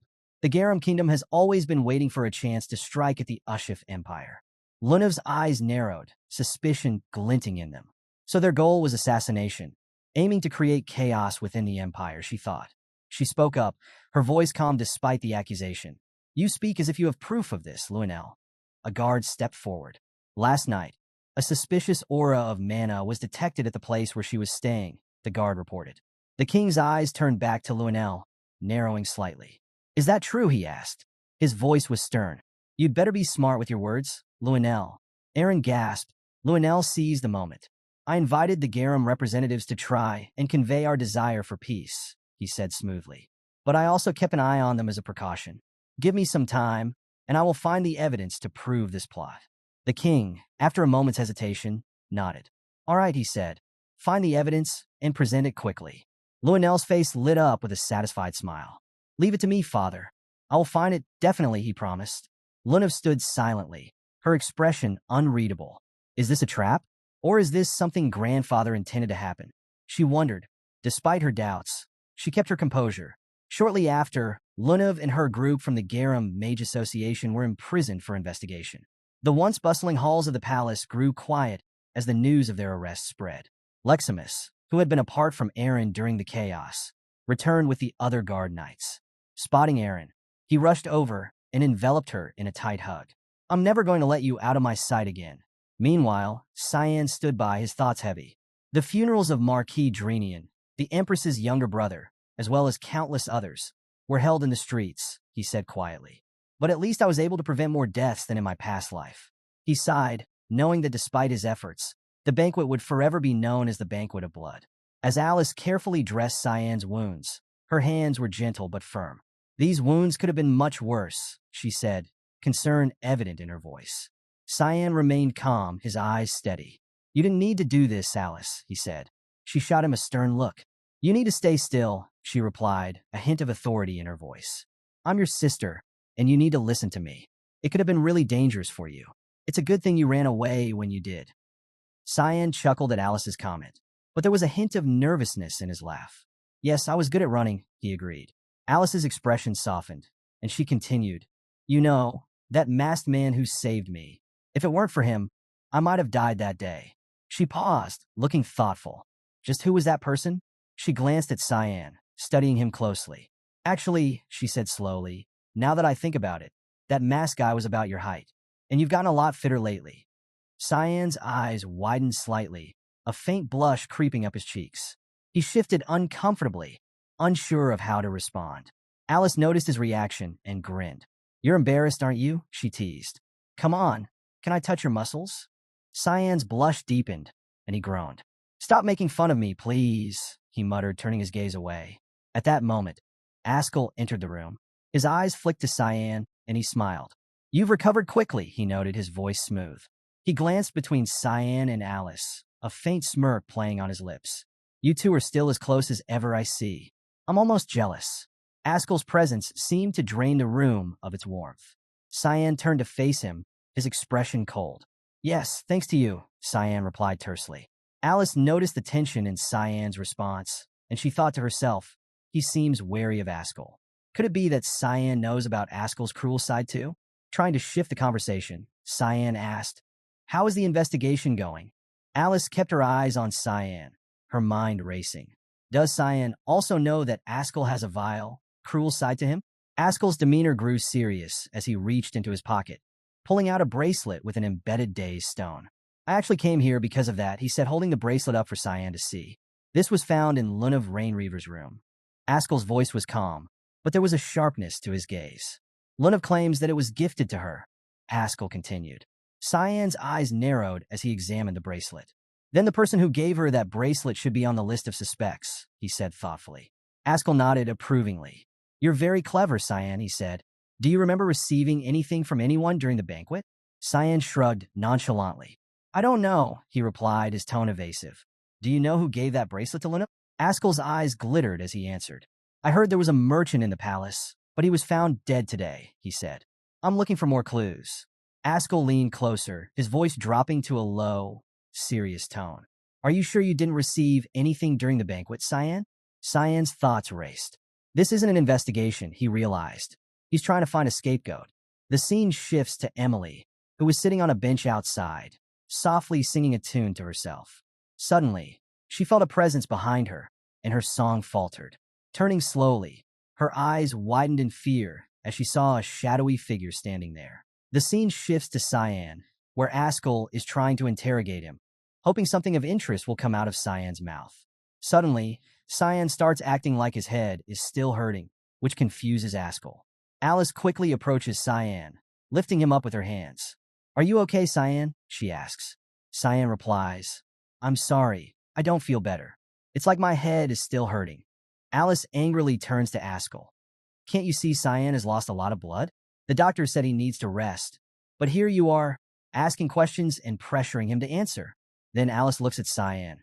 "You need to lie down and get some rest." Ascll sighs and says, "All right, you should rest. I'll leave." But then, Cyan suddenly says, "Answer Ascll's question?" "I don't remember receiving anything." Ascll is caught off guard by Cyan's sudden response. "Even if someone tried to give me anything, I'm sure they couldn't have survived that hellish situation," Cyan adds. Ascll smirks and replies, "Got it. Thanks for the answer." In his mind, he thinks that's true. If he had gotten the gift I prepared for him, he might already be dead. Well, that's good for me, since there isn't anyone left I need to eliminate. He also thinks, what a shame, brother. This would have been my chance to get rid of you once and for all. Anger is clearly visible on his face, frustrated that he couldn't kill Cyan. On the other side, Cyan is also feeling anger towards Ascll. Alice notices the change in Cyan's expression and asks, "Cyan, are you all right?" "Yes," he replies. Suddenly, Alice gets angry and says, "Just lie down already." She hits him where his injury is, causing him to groan in pain. "Ack, listen to your sister," she scolds. The scene suddenly shifts to a maid who had given the necklace to Aaron from Luenell. She is falling to the ground, blood spilling everywhere because of Boris's attack. Desperately, she asks him, "Why are you doing this to me? I did what I was told to do. I gave the princess the necklace too. So why are you doing this?" The maid, now bleeding and on the ground, pleads with Boris. "The princess won't even know the purpose it served, so please spare me." Boris replies coldly, "Yes, you did fulfill your role." He continues, "But unfortunately, I have yet to play my part, so I have to do this."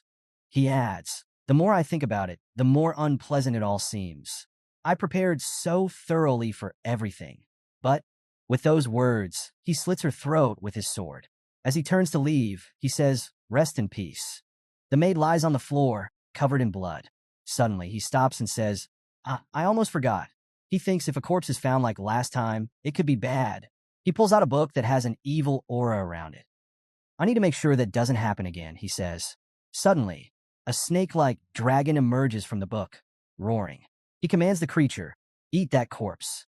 The scene shifts to Emily, who is sitting on a bench outside, singing softly to herself. A knight appears behind her, startling her for a moment, but she quickly recognizes him. It's Brian. Miss Emily, he calls, holding a shopping bag filled with apples. I picked up some apples from the town on my way back. Emily smiles and says, Oh, thank you, Mr. Brian. That's very kind of you. She takes one of the apples and starts eating it. Brian sits down beside her and comments, The weather feels very pleasant today. Emily asks, How long do we need to stay here? While eating an apple, Brian replies, The young master said, Don't come back until I say so. He adds, So it's hard to predict. The scene shifts to a few days earlier, where Cyan is holding Ascll's gift in his hand. He asks Emily, Is this a gift from Ascll? She quickly replies, Yes, to congratulate you on your first society event. Without hesitation, Cyan destroys Ascll's gift with his powers. He mutters, He sure tried to make it as complicated as he could. Emily was shocked when Cyan destroyed the gift. The precious gift, she exclaimed. Cyan looked at her seriously. Listen carefully to what I have to say, Emily, he began. The palace and Vert Estate are not safe for you anymore. You need to stay hidden until I say otherwise. Cyan then turned to Brian. Brian was holding Nana, using a handkerchief to clean the blood from her mouth. Nana still seemed uneasy, likely because she had attacked Cyan unknowingly. Noticing Cyan's attention, Brian quickly responded, Yes, young master? I have some business to attend to, Cyan said. You have to protect Emily. Brian nodded and replied, Yes, leave it to me. I will protect her. While patting Nana on the head, Cyan added, You also need to take care of Nana. Nana looked confused, so Cyan smiled at her and said, It's only for a while. And don't cry, okay? Back in the present, Brian is lost in thought. I've never seen the young master make that kind of face. I need to make sure I can support him this time. Emily interrupts his thoughts, asking, Is Nana all right? Brian replies, Well, she struggled for a few days, but I think she's fine now. Emily nods and says, A lot happened with the young master while I was away.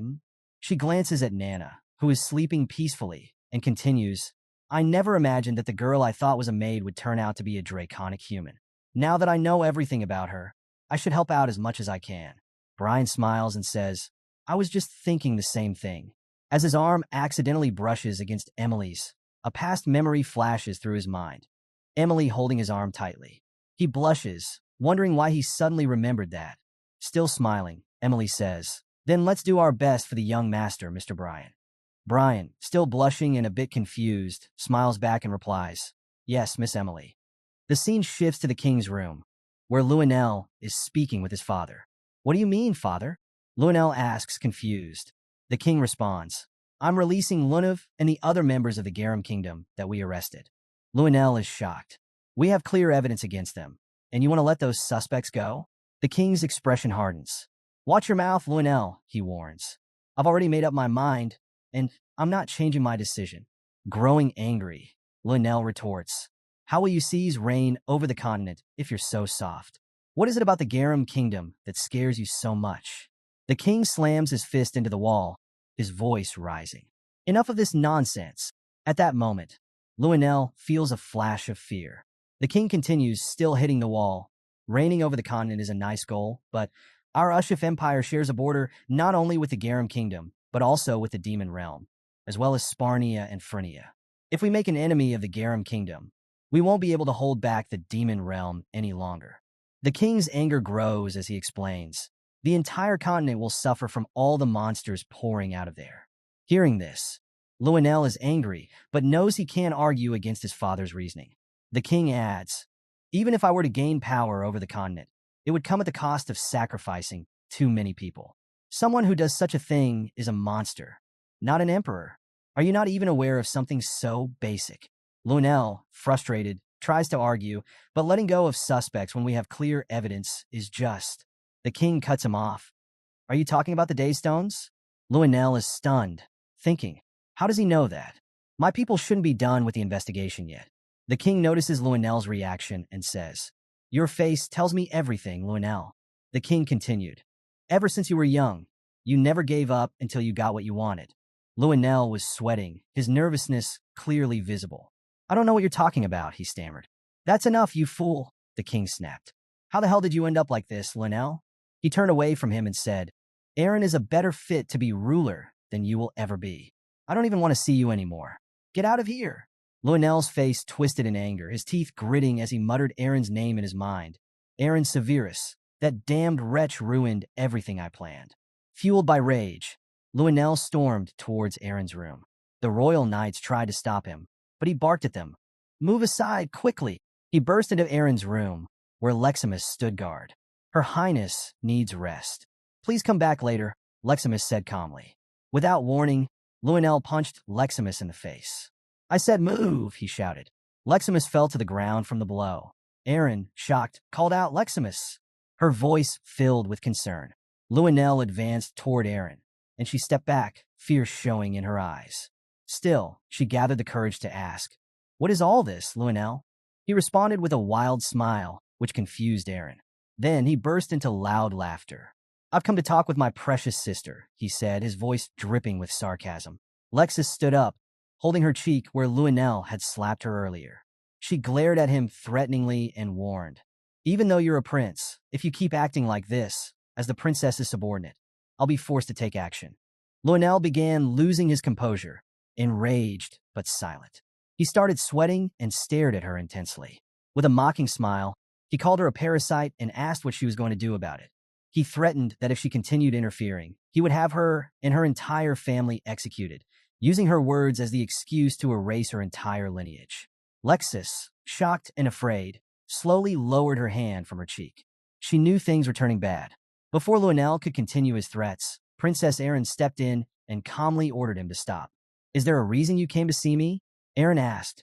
Did you want to hear something from me? Lionel, sweating and confused, stared at her, wondering how she knew what was happening. Aaron gazed at him calmly and repeated her question. Do you want to hear something from me? Lionel panicked, speechless, as he noticed something was different about Aaron. He wondered if this was the same Aaron Severus he knew. Or should I just tell you what you want to hear from me? Aaron said, I, Aaron Severus, have not received anything from you. Lionel's confusion deepened, and he began sweating even more, feeling a growing sense of danger. He couldn't respond. A few hours earlier, Princess Aaron had gone to see the king. Sitting on the sofa in his office, she closed her eyes and answered his question. Yes, father, I'm sure there's no relationship.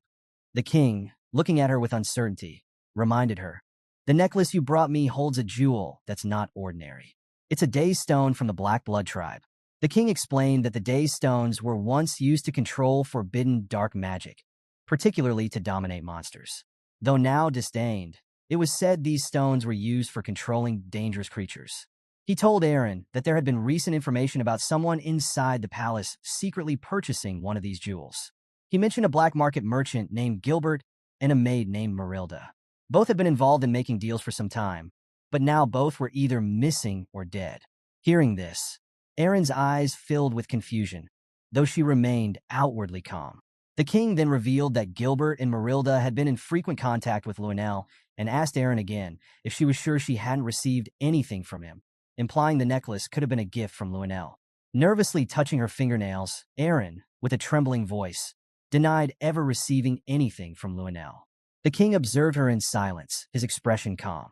Aaron, avoiding his gaze, stared at the ground and said, It seems you've discovered who brought the jewels into the palace. Lunav should no longer be a suspect. She pleaded with the king to let Lunav go, reminding him that Lunav had saved many people at the banquet. The king, seated on the sofa, crossed his arms and reassured her not to worry. In her mind, Aaron thought that if she revealed Lionel's involvement in this, she couldn't predict what he might do to those around her. She remembered how the captain had been killed by a mandarin plant and knew she couldn't let something like that happen again. She had to protect those close to her from being hurt in the future. Back in the present, Aaron turned her gaze toward Lionel and asked if this was what he wanted. He stood up, put his hand in his pocket, and, as a suffocating energy surrounded him, stared at her and said, Yes, and I've never given you anything. Princess Aaron remained calm and told him, That's exactly what I told my father. Lionel's gaze filled with rage. He couldn't understand her attitude and grew increasingly angry. "Why are you acting as if I've done something wrong?" he asked. Luenell approached Aaron and asked if he should deal with her subordinate first. Princess Aaron, with her hands on her knees, closed her eyes and calmly apologized, revealing that she had a guest. Luenell, confused, asked who could be more important than him. She raised her head and, with a serious expression, said, "You are important to me too." Behind them stood Cyan, leaning against a pillar with his arms crossed. He looked down at the ground and apologized to Luenell, saying he didn't mean to intrude. Hearing Cyan's voice, Luenell was shocked and started sweating. He hadn't noticed Cyan's presence at all and didn't know why he was there. Cyan put his hands in his pockets, raised his head, and with a suffocating look, said he had heard everything. Luenell's body trembled with fear, and he asked Cyan how long he had been hiding there. Cyan, stepping away from the pillar, began walking toward them. "Hiding?" he asked, sounding confused. Pointing to himself with his thumb, Cyan explained, "I simply don't have much presence. It's the main trait of assassins. We're invisible." Luenell clenched his teeth in frustration. He couldn't believe Cyan was speaking so casually in his presence, and he wondered if this was some kind of joke. Furious, he questioned how Cyan dared to speak like that in front of him. Cyan approached the sofa where Princess Aaron was sitting, placed his hand on the armrest, and looked at Luenell. With a mocking smile, he asked, "What are you going to do about it? Are you going to try something with me too?" Princess Aaron observed Luenell silently, her expression serious. Though Luenell was angry, he managed to stay calm, now observing Cyan more carefully. He couldn't help but wonder if the rumors about their engagement were true. Becoming Cyan Vert's enemy would be dangerous for him, since after all, he was the son of his father's friend. Luenell couldn't stop thinking about what Ascll had told him earlier. A few hours ago, while they were walking down the palace hallway, Luenell had revealed that he wanted to remove Princess Aaron from the throne, but he couldn't understand why Ascll wanted to get rid of his own younger brother. After all, their father already trusted him a lot. Ascll, walking beside him, looked at the ground and mentioned how much Cyan irritated him. Luenell listened silently as Ascll's eyes shone with seriousness. Ascll revealed that Cyan was hiding something big, something that got on his nerves. Now, back in the present, Luenell watched as Cyan stood behind Aaron's sofa, smiling while emitting a powerful and intense energy. Finally, Luenell understood what Ascll had meant. He didn't know what this unsettling feeling of intimidation from Cyan was, but it confused him. Luenell raised his hands, indicating that he was done. With a pleasant smile, he said, "All right, I was just joking. Now that the misunderstanding is cleared up, I'll leave." He turned his back on them and headed for the door. Cyan watched him with a confused expression, and even Princess Aaron couldn't help but blush with Cyan standing so close. As Luenell neared the door, the guard opened it for him. He turned his head slightly and apologized to Leximus. She looked at him and asked him not to worry, also apologizing for her earlier actions. Luenell then turned to Cyan, staring at him intently, and warned him to be careful from now on. A few moments later, he left Princess Aaron's room, and the guards closed the door. Lexis, standing by the door, sighed with relief. She turned back, venting a little to herself, thinking Luenell was still a piece of work. She thanked Cyan, while Princess Aaron, still sitting on the sofa and blushing, also thanked him. Cyan looked at Leximus and told her that he hadn't done much, finding it amusing that this was the attitude of the continent's best swordswoman. He added that Princess Aaron had done most of the work. Blushing like a tomato, Aaron denied it, saying it was all thanks to him. Cyan then sat on the sofa next to her. Seeing this, she leaned back, blushing even more, and said, "Ah, you're sitting next to me?" Cyan explained that his legs hurt from standing too long and asked if he wasn't allowed to sit beside her. She looked away, playing with her hair, feeling flustered. Cyan was confused by her reaction, while Leximus watched him with a bewildered look, thinking he was clueless. Cyan stood up, approached the door, and grabbed the knob. Turning slightly, he said they had successfully made Luenell believe that he and Aaron were together, so Luenell wouldn't be able to act against her for a while. He decided to leave, and Aaron, now blushing even more, put her fists in front of her face. Leximus, forcing a smile, asked him to take care. She thought to herself that Cyan was arrogant, but he had only done what was necessary. Meanwhile, Luenell met with Ascll. Furious, he slammed his hand against the wall next to Ascll, who stood there with his arms crossed. Glaring at Ascll, Luenell demanded to know how they were going to fix this, his face twisted with anger. He clenched his teeth, shouting that Ascll had promised the plan was perfect, yet everyone they wanted dead was still alive. Worse, Lionel had lost the king's trust, which was a serious blow. Ascll remained calm, staring at him without saying a word. Lionel, unable to control his anger, screamed that he was supposed to be the savior of the goddamned Ushif Empire. At that moment, a man approached Ascll and Lionel, interrupting their conversation, and announced that there had been some success. Lionel, who still had his hand on the wall, turned and demanded to know who the man was. Ascll remained silent, arms crossed, observing the interaction. The man was none other than Boris Helm. Bowing his head with a hand on his chest, Boris greeted Prince Lionel. Lionel stepped away from the wall and, with anger simmering in his eyes, asked Boris where he had been all this time. Boris calmly explained that he had been fulfilling an order from Ascll. Ascll, his gaze turning serious, mentioned that he had heard Emily had disappeared and asked Boris what success he had achieved. Boris reached into his pocket and pulled out a bright, pyramid-shaped crystal, smiling as he held it up. He mentioned that they had been underestimating the people around Princess Erin. Lionel, putting his hands on his hips, retorted sarcastically, asking if Boris was implying he should reflect on his mistakes. Still holding the crystal, Boris shook his head and responded, "No, there's nothing for you to reflect on." As he brought the crystal closer to them, its energy intensified. He explained that the crystal, called a Mona crystal, had absorbed the mana used by Erin's friends during a recent battle. Most of the mana inside it was ordinary, but something else lingered. Bringing both hands closer to the crystal, Boris caused a black fog to seep out of it, rapidly filling the room. Lionel was taken aback by the sight, shock etched on his face, while Ascll remained calm, watching intently. Boris continued to explain that this black fog was extremely rare and malevolent. It was the mana of a demonic sword. With a grin of excitement, Boris revealed that someone among Princess Erin's companions possessed a taboo, demonic sword. Meanwhile, elsewhere, someone was served a dish of what looked like a giant centipede. The unpleasant appearance of the dish left Brian feeling confused and disappointed. He had been expecting crab stew and wasn't quite sure what he was looking at. Cyan and Nana, seated at the table with the others, ate their meal as though nothing strange was happening, seemingly unbothered by the grotesque dish in front of them. Nana, in fact, was thoroughly enjoying the food, much to the surprise of those around her. Emily, sitting nearby, chuckled and said, "Nana, eat slowly, you're really enjoying it." Her tone was cheerful, and she seemed genuinely pleased. Brian, however, was not as enthusiastic. He looked at Nana with a bewildered expression, thinking to himself that she must be out of her mind to enjoy such a meal. When he glanced at his own plate, his eyes widened in fear as he noticed something moving among the food. His stomach churned as he fought back his disgust. Meanwhile, Cyan casually placed both hands on the table and announced, "I'm full." Emily, not wanting him to leave, urged him, "You should eat a little more." But Cyan had already wiped his mouth with a cloth and closed his eyes, politely refusing. "I can't stay here any longer. Ascll might catch on." His voice was calm, but the mention of Ascll caused Emily to slam her fist on the table in frustration, cursing his name under her breath. Once Cyan was done, he explained, "I only came to check on you. It's not safe for you to return yet. If you need anything, send Brian." He gestured toward the window, indicating the vigilance surrounding the area. Outside, hidden in the branches of a tree, a member of the Mist was keeping watch.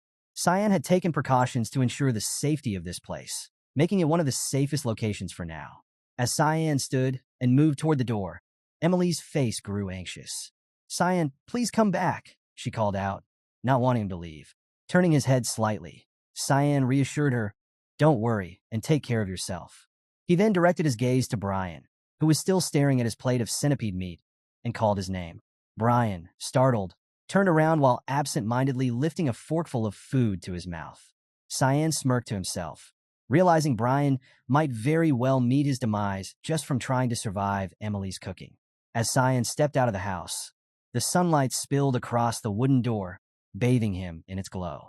Before he could leave, however, a voice caught his attention. "Nice little family you have there," someone remarked. Turning slightly, Cyan saw Sarika, another member of Mist, standing nearby, her eyes fixed on him with curiosity. Her gaze was sharp, and as she stared at him, she asked, Are you going to explain now how you knew about the blood banquet and about my fiancé's death? You've been acting like you know the future. Cyan remained composed, knowing he had to choose his words carefully. Sarika's shining eyes reflected both suspicion and a search for answers. If he slipped up, she might consider him an enemy.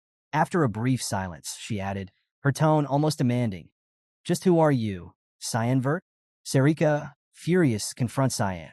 "How do you know about the banquet of blood and the death of my fiancé?" "There's no way you could have known that," she demands. Cyan, unbothered, responds, "Durnian was someone I had to purify anyway. Does it really matter how I know?" Sarika's anger grows, her eyes shining with a crazy intensity. "Yes, it matters," she hisses. With a smirk, she adds, "Maybe you're another spy from an organization." Cyan coldly replies, "And if I am, what are you going to do about it?" Sarika grins wickedly. "Isn't it obvious?" she says, pulling out her dagger, which glows with dark purple energy, and lunges at Cyan. But before she can strike, Kiram suddenly appears, blocking the attack. Pushing Sarika back, Kiram stands protectively in front of Cyan, her expression fierce. "You never learn, do you?" Kiram says angrily. "I told you before not to touch my owner." Sarika smirks, her madness showing. "It's you who doesn't learn," she taunts, rushing toward Kiram again, clearly enjoying the situation. Kiram raises her monstrous hand to her face and replies, "You're really annoying. You know that?" The two clash, but neither can land a perfect hit. As they fight midair, Kiram grins. "Let me show you something interesting," she says, summoning a red-black energy ball in front of her and hurling it towards Sarika. The ball is infused with the power of black fog. When it hits the ground, the impact shatters everything around it. Sarika dodges, trying to avoid the deadly attack. "No matter how strong your skill is, I can just avoid it," she boasts while running. But suddenly, she hesitates, shocked by the sheer power behind the attack. Her mind races. Is this Kiram's true power? If that ball had hit me, or if I tried to block it, I'd have died instantly. She realizes Kiram's strength, thinking, that's why she stays in her sword form most of the time. If she wanted, she could destroy an entire city. Kiram, visibly annoyed, placed one hand on her hip and muttered, "Oh, I missed." The area where her attack landed was utterly shattered, and Sarika, watching in disbelief, thought to herself, to stop someone like Kiram, I'd need at least the power of a demon king. Kiram smirked and said, "All right, you better be ready. That was just a warm-up." Sarika, smiling back, replied, "I'm excited. I guess I'll have to give my best too." But before their fight could resume, Cyan suddenly commanded, "Demon sword control." Instantly, Kiram's face slammed into the ground with a thud. Sarika, puzzled, blinked in surprise as she watched Kiram immobilized. Still face down, Kiram grumbled, "I was just getting started." Cyan smirked. "If you keep causing this much chaos, we'll all be caught." "You idiot." Sarika, now sweating and realizing the situation, thought he's right. Cyan turned to the two of them, gritting his teeth. "I'm going to handle this. You two stay here and take care of things."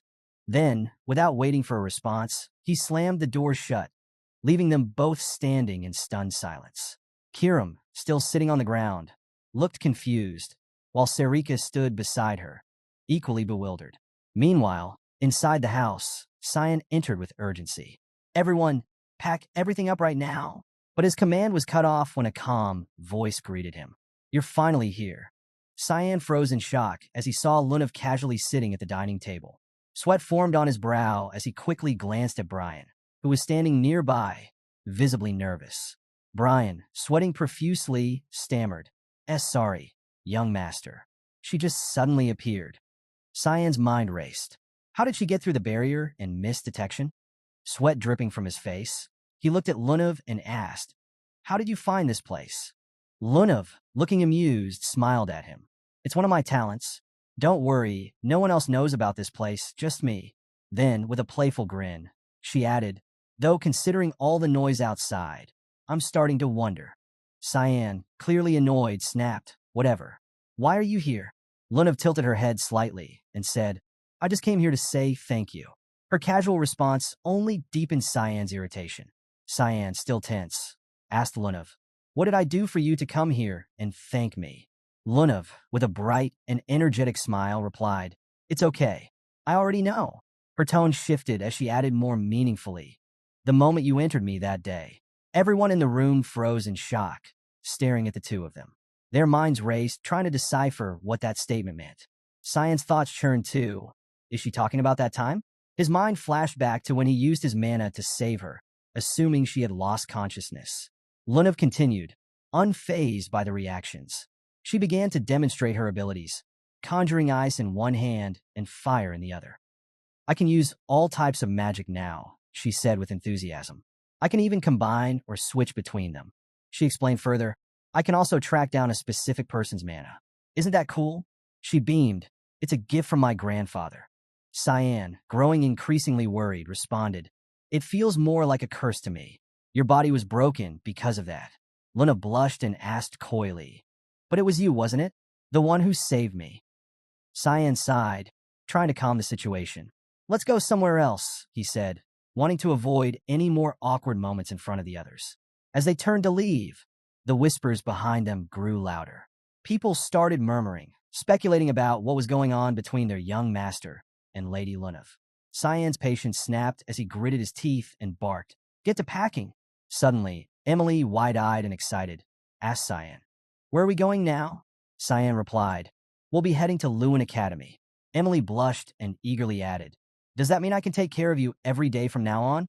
Meanwhile, Brian, overhearing this, paled slightly, his mind drifting to the bizarre dishes Emily would no doubt bring with her. Nana, noticing his expression, asked, what's wrong with your face? Brian, still in his thoughts, muttered, I have mixed feelings about this. As Cyan and Lunav finally moved to a quieter place where they could talk privately, Lunav opened up about her past. Her voice softened as she revealed, I spent most of my younger days in a cold and dark place. I had to endure all kinds of painful experiments there. She continued, I had no choice but to endure everything because it was my duty as the granddaughter of Raigan's Rain Reaver. As Lunav and Cyan walked across the bridge, she asked him, do you also have a duty to fulfill? Cyan shook his head and replied, no, I don't have any. Curious, Lunav pressed further, then why did you save us anonymously? Cyan, puzzled by her persistence, simply shrugged. I don't want to become famous. It's a pain, and I'm sure you can guess why. Lunav thought for a moment before answering herself. Oh yes, it's because of your mana elemental. She brought out a small sphere of Cyan's mana, swirling with a faint red-black aura. At first, I thought it was darkness, she said.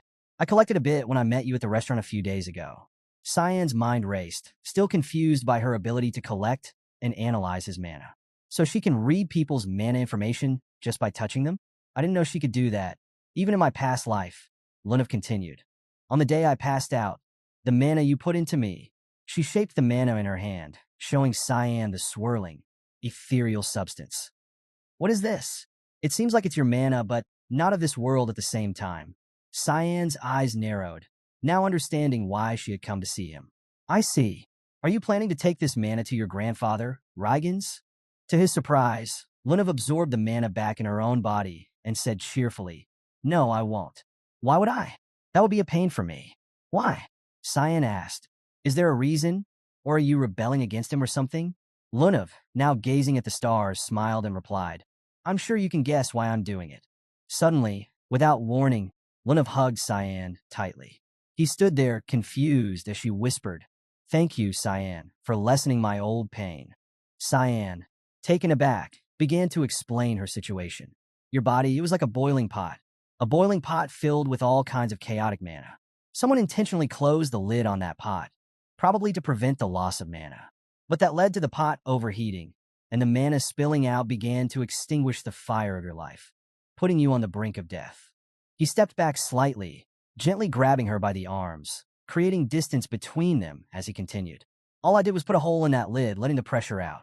His voice turned cold as his eyes hardened. Because in my eyes, you also look like someone else's marionette. And that annoyed me very much. Cyan, with a wave of his hand, told Lunav, you don't need to thank me. His tone was casual but firm. I'm leaving if you've got nothing more to say. And keep my secret, okay? As he turned and walked away, he added from a slight distance, it'll be dangerous if you push yourself again. So please watch out. Lunav stood silently for a moment, watching him leave, a soft smile playing on her lips. How cute, she murmured to herself, a rare fondness in her eyes. He's definitely a good person, she thought, her gaze lingering on him as he disappeared from sight. The scene abruptly shifted to the Garum Association president's office. Inside, a man stood before Reigen's Rain Reaver, the powerful head of the association. The air was thick with tension. "President, we received word that Luna was arrested and then released," the man reported. Reigen's face darkened with rage. "What?" he growled, slamming his fist onto the desk with a force that echoed through the room. The sound was deafening, rattling papers and shaking the room. The man hesitated but continued. "Thankfully, there were no charges filed. Should we send a petition?" Reigens, his jaw clenched tightly, responded through gritted teeth. "No, there's no need for that." The frustration was clear in his voice as he leaned forward, his eyes burning with fury. "Luna is stopping by elsewhere. Track her down and bring her here immediately." As Cyan and his companions traveled toward the academy, the atmosphere in the carriage was relatively peaceful. Emily, sitting close to Cyan, was brimming with joy. Her happiness was so evident that Cyan couldn't help but ask, "You're really that happy, Emily?" Emily beamed, her smile lighting up her face as she replied, "Yes, because I get to serve you again, my lord." Sitting quietly beside her, Nana remained silent, lost in her own thoughts. Cyan gave a casual nod. "Right." Emily, still excited, then remembered something and asked, "You mentioned before that maids aren't allowed in the academy, right?" Cyan crossed his arms and replied confidently, "I think the principal will make a special exception for me." When they arrived at the academy, Cyan wasted no time and headed straight for the principal's office. However, the principal greeted him with a firm stance, immediately saying, "Absolutely not.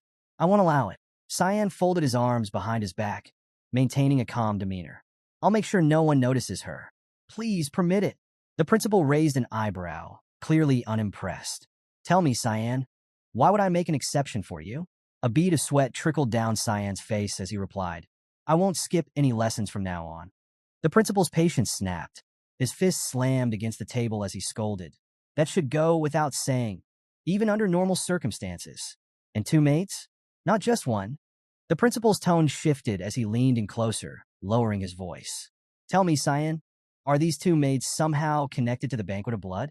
I don't assume you're asking for such a special favor without a serious reason." Cyan remained composed, his arms still crossed behind his back. He looked at the principal casually and asked, "And if it's not for a stupid reason, then what?" The principal, growing more curious and frustrated, demanded, "Just tell me." With a sly smile, Cyan raised a finger to his face. "I'll tell you, if you grant me permission first." The principal turned away, rubbing his chin in thought. Finally, he sighed in exasperation. "Whatever. Do as you wish. You'll probably do it even if I reject it." Cyan's expression shifted to a more serious tone. "It's difficult for me to explain it right now, but I'll tell you one thing with certainty. I wasn't the one behind the Banquet of Blood. Isn't that what you wanted to hear all along?" The principal's eyes narrowed, focusing intently on Cyan. "Are you certain?" Cyan's eyes widened slightly, and his tone turned more annoyed. "What exactly are you implying? Just how do you see me that you'd assume that?" After a tense pause, the principal relented, shaking his head. "Just make sure you never skip your lessons again."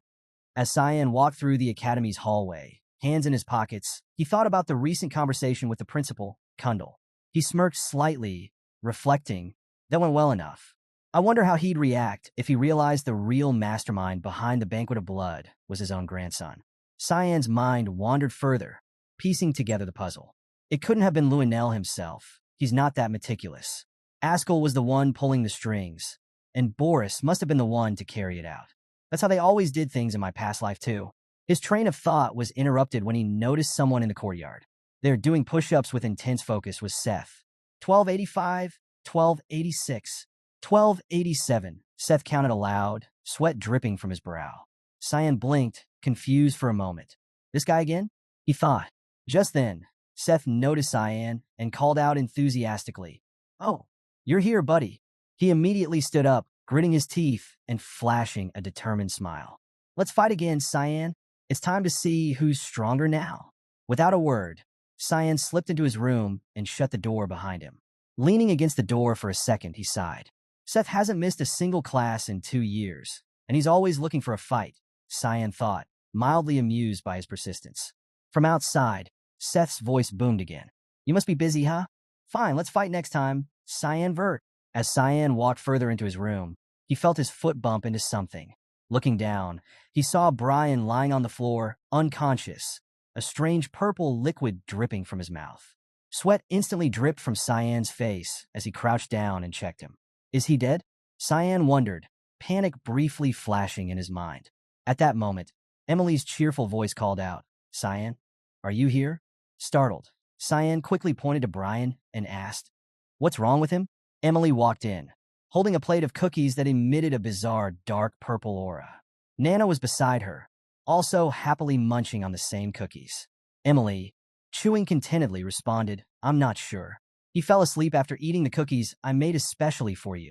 Cyan's eyes widened as he glanced between the unconscious Brian and the strange cookies in Emily's hands. No wonder, seeing Cyan's confused expression, Emily smiled innocently and asked, do you want to try one? The cookies looked far from appetizing. Cyan could practically feel the dark energy radiating from them. No wonder Brian collapsed after eating those. He shook his head, thinking it best to avoid Emily's strange culinary creations for now. Cyan, pointing at the cookies Emily was still munching on, said sternly, Emily, don't ever cook something for Brian again. Emily's eyes narrowed, a mix of curiosity and irritation crossing her face. Why? She demanded. Cyan, exasperated, replied firmly, it's an order, just don't. Emily, pouting and still nibbling on her cookies, muttered, you're too harsh, Cyan. Ignoring her complaints, Cyan slumped onto the sofa, rubbing his temples and closing his eyes for a brief moment. He sighed deeply. I'm already worried about the future, he thought, exhaustion creeping into his voice. His thoughts were interrupted when he noticed an envelope on the table. Where did this letter come from? He asked. Emily, still sulking, replied, Brian received it, so I don't know. Cyan picked up the letter, tearing it open. It was from Lunav, but before he could read it further, a voice called out his name. Cyan, still holding the letter, turned to face the direction of the voice. How did you get here? He asked, surprised. Emily, startled, clutched the plate of cookies like she was about to throw it at whoever had entered. Who is it? Standing at the doorway, smiling warmly, was Lunav. How have you been, Cyan? She asked casually. Before he could respond, she added, I ran away from home. Cyan blinked, his mind racing with confusion as Lunav stood there nonchalantly. Meanwhile, deep in an unknown underground passage, two cloaked figures moved silently, their lamps casting faint shadows on the walls. One of them, a man, whispered, the guards from the Garum Association will be here soon. The other, a woman, replied confidently, don't worry, I've already taken care of them. The man continued, his voice low and serious. Remember, this is the only way to stop Reigen's Rain Reaver. The woman, sounding amused, responded with a chuckle. Oh my, are you worried I'm going to feel guilty? The man glanced at her, curious. Well, she's your student after all. The woman's expression darkened slightly as she smirked. She was none other than Lewin's academy instructor, Nella Aronis. My student, she mused before adding, her tone wicked. I'm not so foolish that I'd feel pity for that monster. The man, satisfied, nodded. That's good for us. Nella adjusted her cloak, her smirk growing as she said, then I'll head to the location. I'm sure our colleagues have reached Luna by now. The man bowed sincerely and said, let there be glory to the Garum Kingdom. Nella, still smiling, nodded in return, her eyes gleaming with sinister intent.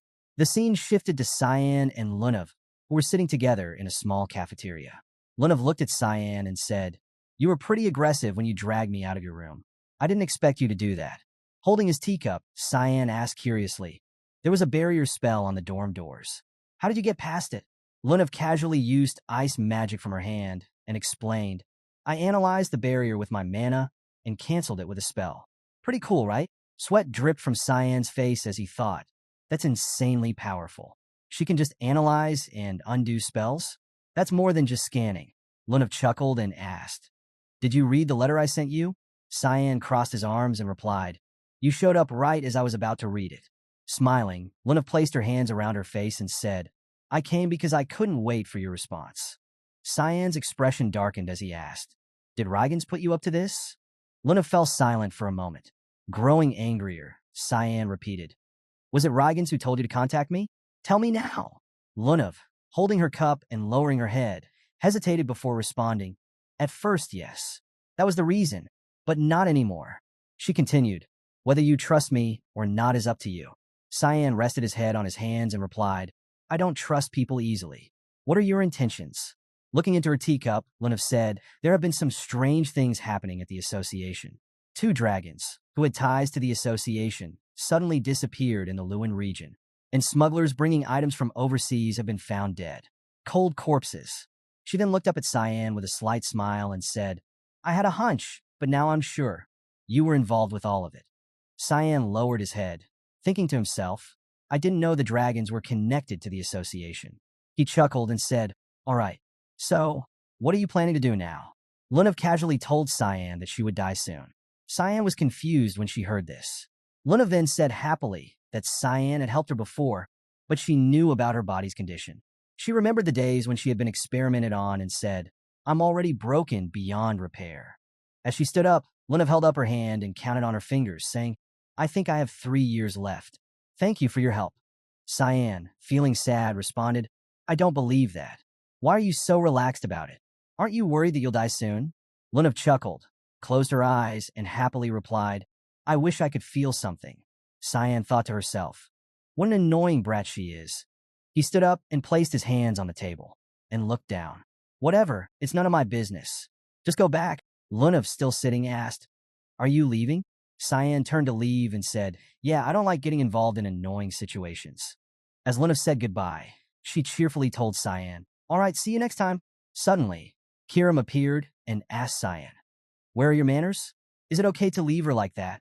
Cyan replied, Yes, it's for the best. The Garam Association has been waiting for a while.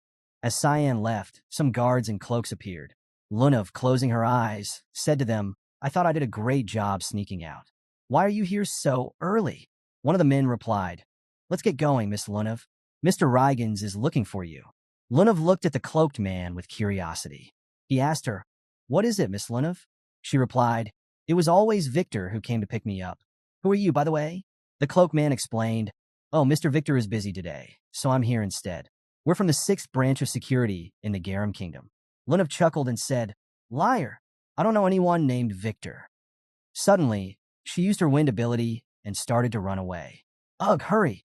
She's getting away, shouted the cloaked man. As Lunav ran, she wondered if they were extremists.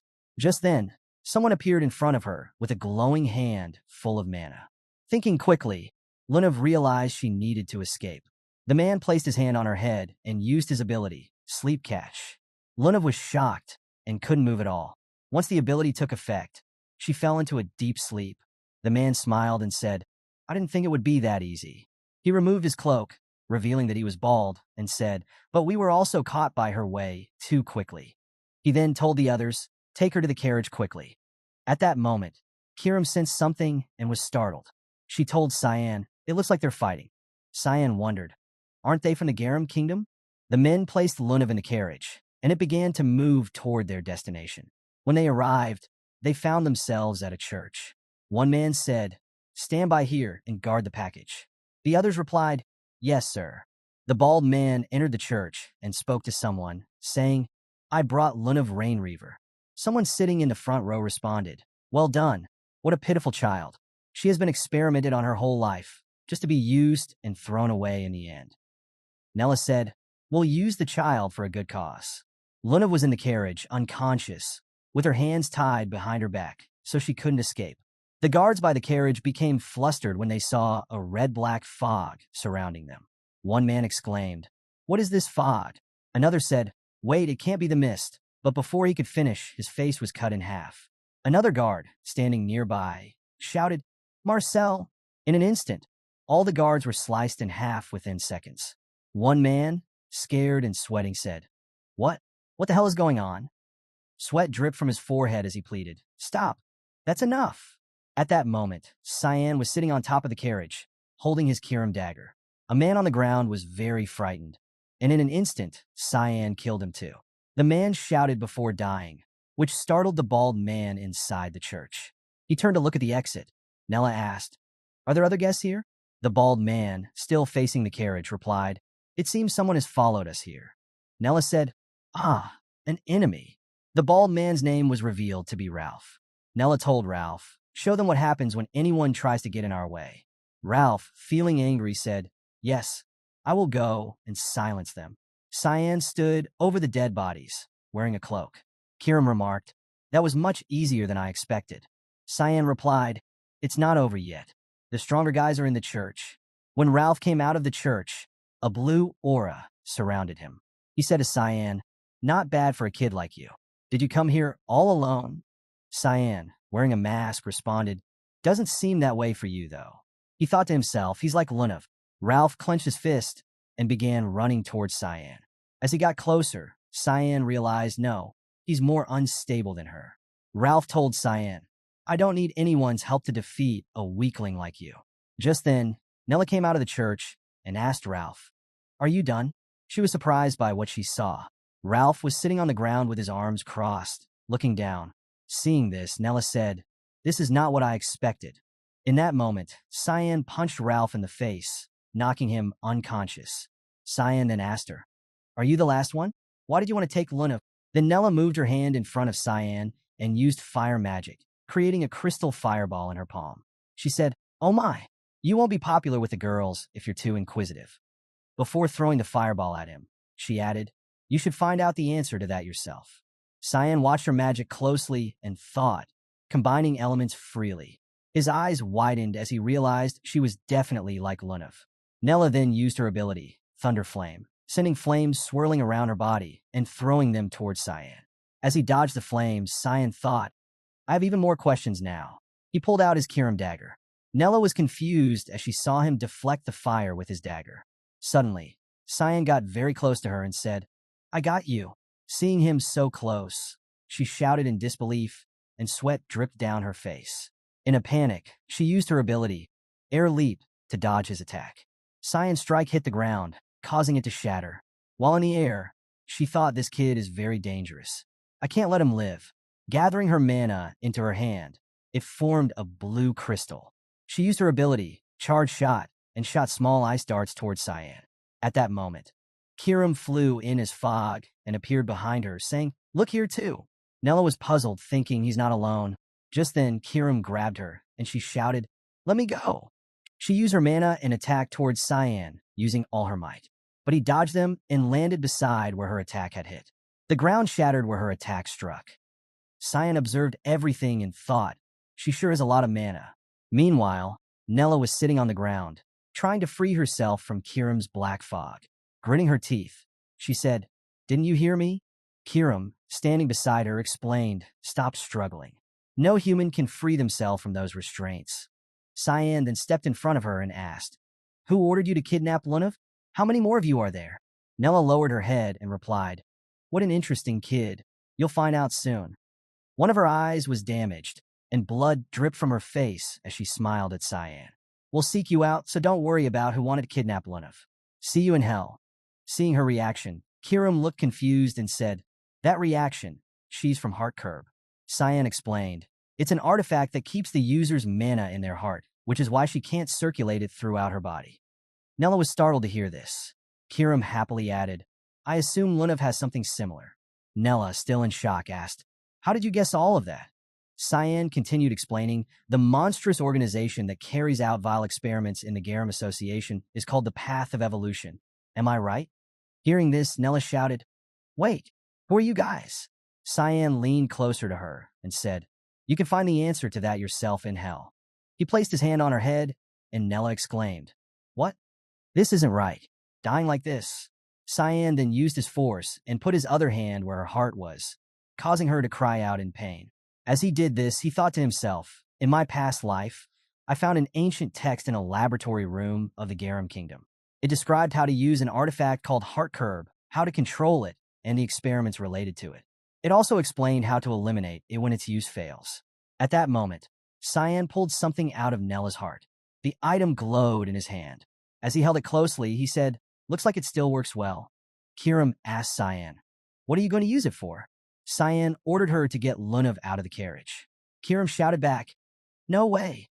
Why should I?" Cyan, angry, replied, "Do you want to be controlled too?" Reluctantly, Kirim brought Lunav out of the carriage and placed her on the ground, still silent and upset. Cyan then approached Lunav and said, "It's my first time trying this." While looking at the crystal-like ball, he added, "So I don't know if it will go well." He tightened his fists and shattered the crystal ball, then placed its power into Luna's heart. He thought if Luna has something like this in her heart too, then this should be able to destroy it.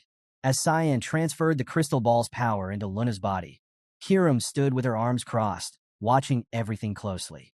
Because of the crystal ball's power, Cyan's hand and Luna's chest glowed with blue energy. Suddenly, Luna opened her eyes. As dusk settled, the rays of the setting sun cast their light against the main building of the Garam Mage Association.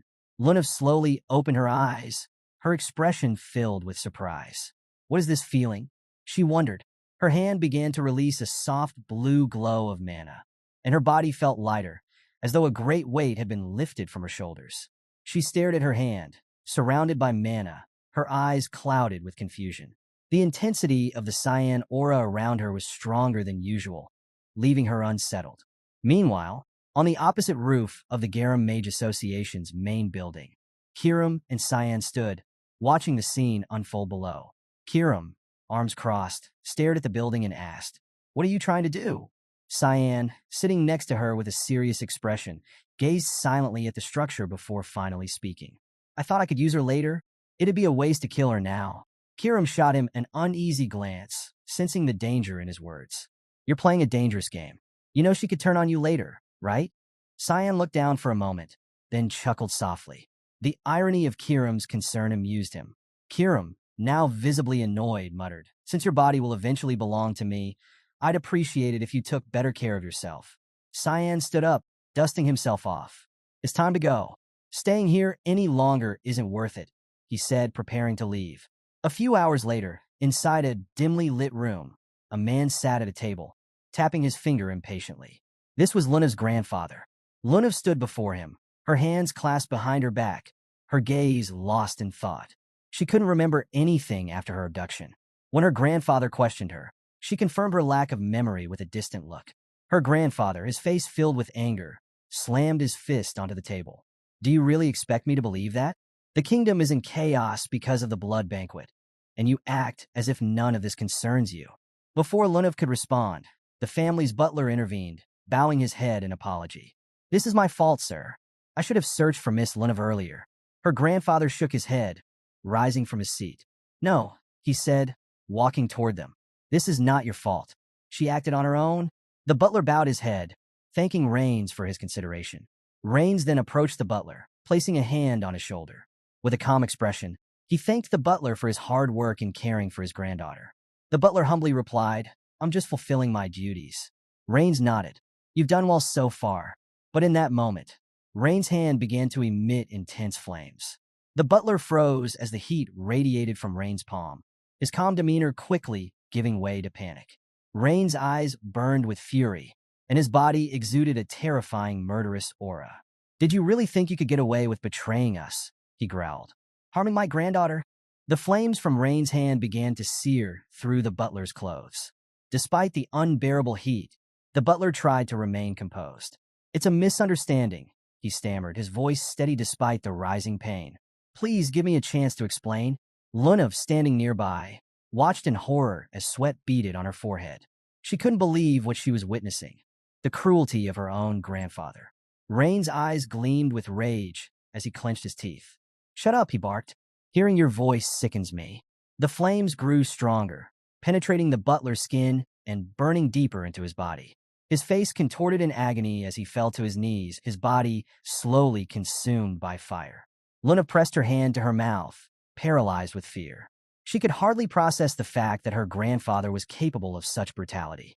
As the butler writhed in pain, Rains wiped his hands clean with a handkerchief, his expression cold and unfeeling. "He was one of those who ordered your kidnapping," he revealed, his tone filled with disgust. With the butler's body still smoldering, Rains turned to Lunav. "Have you learned anything about Cyanvert?" Lunav's eyes widened in fear. She knew he already had the answer, but she hesitated, still too terrified to speak. "No," she lied, her voice barely above a whisper. "I haven't discovered anything special." But even as she spoke, she knew the lie wouldn't work. Her gaze dropped to the ground, and a sense of hopelessness washed over her. Rain started toward her, his footsteps heavy. "What is that supposed to mean?" he asked coldly. Without lifting her head, Luna finally admitted, "I returned late because I was meeting with Cyan." "But There wasn't anything special about our first meeting. Rains placed his hand on Luna's shoulder, clearly displeased with her answer. His gaze sharpened as he leaned closer, his voice low and dangerous. What is Cyan hiding? He asked, his eyes flashing with fury. The tension in the room thickened. Cyan Vert. He's a Vert, and I know he's hiding something, or perhaps someone is helping him. Luna met his gaze, her own eyes shining with resolve. Cyan only has a guardian knight and a useless maid, she explained, her voice steady despite the weight of the moment. There's nothing that links him to the incident. Then, cautiously, she added, why are you so obsessed with him? Rain's body radiated a suffocating purple aura as he stepped closer, his anger palpable. Are you asking questions now? He growled, eyes narrowing. You're a Rain Reaver, Lunav. You don't ask questions. You do what I tell you to do. His words were sharp, leaving no room for argument. Luna fell silent, staring at him, unsure of what to say. Rains turned his back to her, his arms crossed behind him. He closed his eyes, his voice calm, but filled with authority. If you have no more answers, leave. After a pause, he added sternly, and remember, you're not allowed to go outside for a while. As Rains dismissed her, Lunav approached the smoldering body of the butler. Her heart sank, and her gaze filled with sadness. I'm so sick and tired of this household, she thought bitterly. The next morning, at dawn, Loan Academy, Seth, shirtless and fast asleep, had his back against the door, Cyan's bedroom door, to be exact. He was completely oblivious to the world. Cyan peeked around a corner, noticing Seth sprawled out in front of his room. This bastard. He didn't even attend his classes, Cyan thought with mild irritation.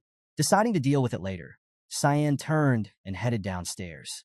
As he descended, he overheard a group of students talking. Classes have been canceled because the instructor disappeared, one of them said. A blonde girl chimed in, dismissive. It's not a big deal. Cyan approached, confusion flickering across his face. What's going on? He wondered. At that moment, a voice cut through the chatter. Instructor Nella Aronis has disappeared. Cyan turned his head, recognizing the voice immediately. Is that Instructor Sera? When he turned to look, his suspicion was confirmed. It was her. Instructor Sera approached him, placing a hand on his shoulder, her body surrounded by a sinister aura. You were responsible, weren't you? She accused, her voice laced with dark intent. Cyan blinked, genuinely confused. What are you talking about? He asked, shaking his head slightly. Sera's eyes narrowed. Why did you kill the magic instructor? She demanded.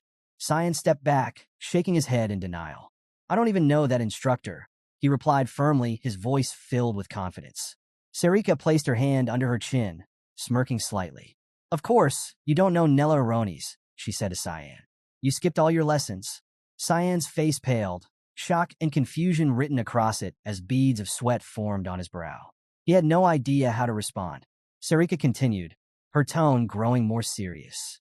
Nella Aronis was a talented mage from the Garum Kingdom. It's not unusual for mages to come to Lewin. It's a neutral area, but there were rumors that she opposed Rain's Rain Reaver. So, we've been keeping an eye on her. Sera placed one hand on her waist, and with the other, adjusted her glasses before closing her eyes in thought. Luna's kidnapping, that's something none of us expected. We were going to take action soon. But you handled things for us. Cyan was absorbed in his thoughts, now realizing why Nella Aronis had seemed familiar. As his mind raced, Sera noticed his lack of focus and frowned. Frustrated, she leaned against the window and snapped. Don't zone out on me, Cyan. Don't worry. I'm the only one who knows about this. Then, her voice softened, but her words carried a weight of authority. I'm giving you a new mission. You'll have to stay out of the academy for a while. Cyan extended his hand, his mind now catching up. Wait, who's going to replace the instructor? With a serious look, Sera adjusted her glasses again. The other teachers will take turns for now. We're already looking for a new mage to fill the position. The announcement has been published. At the same time, a man was placing his suitcase into a straw-filled carriage. The man, wearing a black cap, looked around with a smile, clearly enjoying the view. The carriage driver, an old man, turned his head toward him. You from the city? He asked. The man, none other than Boris, nodded cheerfully. Yes, I'm here for a job. Adjusting his cap with a satisfied grin, Boris continued. I heard there's an opening now, so I'm in a bit of a hurry. The old driver looked at him, surprised. A job at Loan Academy, yeah. You must be a teacher. Boris chuckled awkwardly, feeling a bit embarrassed. He touched his hat again and looked away as they rode along. Back at Lewin Academy, Emily lay sprawled on a sofa, clearly bored out of her mind. She sighed dramatically, sinking deeper into the cushions. Kiram stormed into the room, her face set in an angry scowl. "Get up from my sofa," she demanded, her voice filled with irritation. "This is my spot." Emily, still lounging, replied lazily, "This is Cyan's dorm, and nothing here belongs to you." She stretched, unfazed by Kiram's anger. Kiram's patience snapped, and her eyes flared with anger. Suddenly, Cyan arrived and opened the door. His eyes fell on a strange scene. Kiram was fast asleep on the sofa, while Emily sat on the floor nearby, her head covered in bumps. Cyan blinked, confused, before asking, "Emily, what are you doing?" Emily's eyes filled with tears. "Miss Kiram is very scary," she cried, pointing at Kiram, who had clearly dealt the blows. Cyan sighed, shaking his head. "Kiram, get up. We have a new mission." Upon hearing this, Kiram stirred, rubbing her eyes. "Now?" she asked, still half asleep. Emily, excited, quickly raised her hand. "Can I come too?" Cyan placed one hand on his waist and pointed at Emily with the other. "Actually, I have an important mission for you." Emily's eyes widened with curiosity. "Really?" she asked eagerly. Cyan pointed towards Nana's room door. With a serious expression, he said, "Make sure Nana doesn't go hungry." Emily's face dropped, clearly disappointed. She pouted, realizing this wasn't the exciting task she was hoping for. "You're just trying to get rid of me." Suddenly, loud roars echoed from Nana's room, and a sinister aura seeped out from behind the door. Emily froze in panic, her imagination running wild. She pictured Nana in her draconic form, remembering how terrifying she had been the last time this happened. Is she going to transform again? At that moment, the door creaked open, revealing Nana. She glanced at Cyan and said in a sleepy voice, "I'm hungry." Without missing a beat, Emily shoved a piece of bread into Nana's mouth. "Here, have some bread," she said, panicking. Nana started munching and, much to everyone's relief, smiled as she enjoyed the bread. Emily, now holding a full plate of bread, turned towards Cyan with a determined look. "Don't worry, I've got this covered. I'll take care of everything here." Cyan nodded approvingly and gave her a thumbs up. "I trust you." Kiram, now fully awake, Emily closed her eyes, smiling with confidence. She felt proud of her cooking, even though in the next room, poor Brian was suffering from a stomachache, clearly a result of eating Emily's previous meals. Cyan noticed this and turned back to Emily. "Oh, and don't feed Brian anything. He's still recovering." Meanwhile, Kiram looked at Cyan, confused. "Where are we going this time?" she asked. Cyan turned to her with a calm expression. "We're heading southwest to the Ushif Empire, specifically to Lambaster, a city ruled by crime, money, and violence." At the same time, in the bustling heart of the city, a fierce fight was taking place. The crowd roared with excitement, placing bets as the tension built. In the center of the ring stood two men, one a hulking, muscular brute, and the other an ordinary-looking fighter. The fight was Zelbert versus Zaber. Zaber, standing across from Zelbert, was visibly shaken. He had never seen such a monstrous opponent before. On the other side, Zelbert's focus was singular. He was only thinking about how to kill Zaber. His eyes locked onto his opponent with a wild intensity, and a twisted smile crept across his face. He didn't even seem human. With drool dripping from his mouth, he looked more like a zombie than a man. "What's your opinion, little man?" Zelbert asked mockingly, his voice gravelly. "The crowd wants you crushed." Zaber, trying to muster his courage, adopted an offensive stance. "Stop talking," he shot back, a defiant grin on his face. "Pig," he added, mocking Zelbert. The fight began. Zelbert charged forward, launching a powerful punch aimed directly at Zaber. But Zaber reacted quickly, leaping out of the way just in time. Zelbert's massive fist slammed into the ground, sending cracks through the floor of the arena. The crowd gasped. Zaber, now smiling confidently, taunted him. "You're slow," he sneered. "I'll make you pay for underestimating me." But Zaber's confidence was short-lived. In a sudden, brutal move, Zelbert's hand shot out, catching Zaber by the torso. The crowd fell silent as Zelbert's grip tightened. His smile grew wider, more maniacal. "You're done," Zelbert growled. Zaber struggled, but it was no use. Slowly, the crushing force of Zelbert's grip intensified, and Zaber felt his body giving way. Pain surged through him, and his vision blurred. Within moments, the unbearable pressure caused Zaber to gasp in agony. blood spurting from his mouth. The crowd erupted as the fight came to a gruesome end. Zelbert stood victorious, Zaber's limp body at his feet. With a crazed grin on his face, Zelbert looked out at the cheering spectators, his eyes filled with a twisted, savage glee. Several hours after the fight ended, the once rowdy spectators began to drift out of the building. Some fell asleep on the streets while others continued drinking. It was a chaotic scene. People sprawled out on the dirty ground, surrounded by discarded bottles and trash. Cyan and Kiram arrived in the city, walking through the filth and disorder. Kiram, with her hands behind her head, looked around in disgust. "What a dirty place," she muttered. Cyan, walking calmly beside her, explained, "Lewin is a neutral region because of agreements between nations. But this place? It's beyond impartial. It's completely out of control." Kiram stopped, looking confused. "What does that mean?" she asked. Cyan, keeping a calm expression, continued walking. Before he could answer, a rough voice interrupted them. Well, it looks like we've got some precious guests." A towering, muscular man appeared, crossing his arms as his body emitted a suffocating aura. His intense gaze locked on Cyan, but he quickly shifted his attention to Kiram, smiling smugly. "Hey, miss," he said to her, ignoring Cyan. "Why don't you hang out with us instead of this kid?" His subordinates chuckled and grinned, clearly amused. Kiram, still with one hand behind her head, pointed to herself with the other. "Are you talking about me?" she asked, genuinely puzzled. Cyan, observing the man with a serious look, explained calmly, "This city's chaos is the result of too many criminals. No control, no law."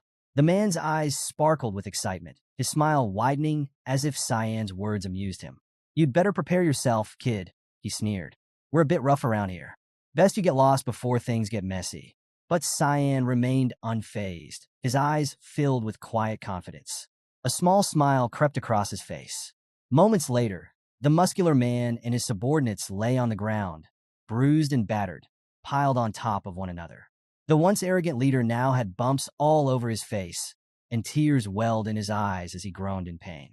Cyan and Kiram stood over them, victorious.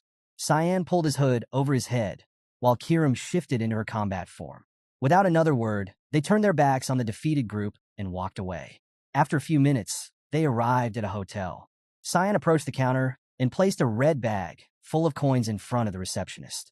"I want your best room," he said coolly. The receptionist, a woman, blinked in surprise, eyeing the bag. "How old are you?" she asked, confusion evident in her voice. Cyan, now holding the bag tightly, shot her a disdainful look. "Didn't you hear me?" he said, his tone sharp. "I said I want the best room. For one person." The receptionist hesitated, flustered by his attitude. Cyan leaned in slightly, his eyes narrowing. "Is this how you treat your customers?"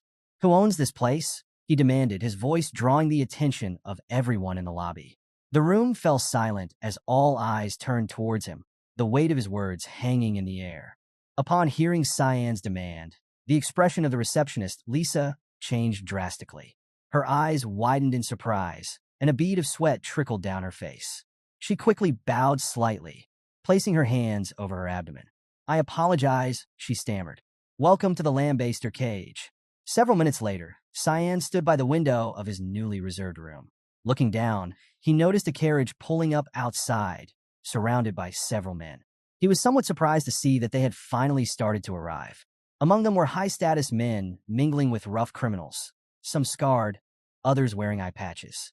Cyan observed the scene quietly before deciding it was time to leave. He descended the stairs and approached the receptionist again.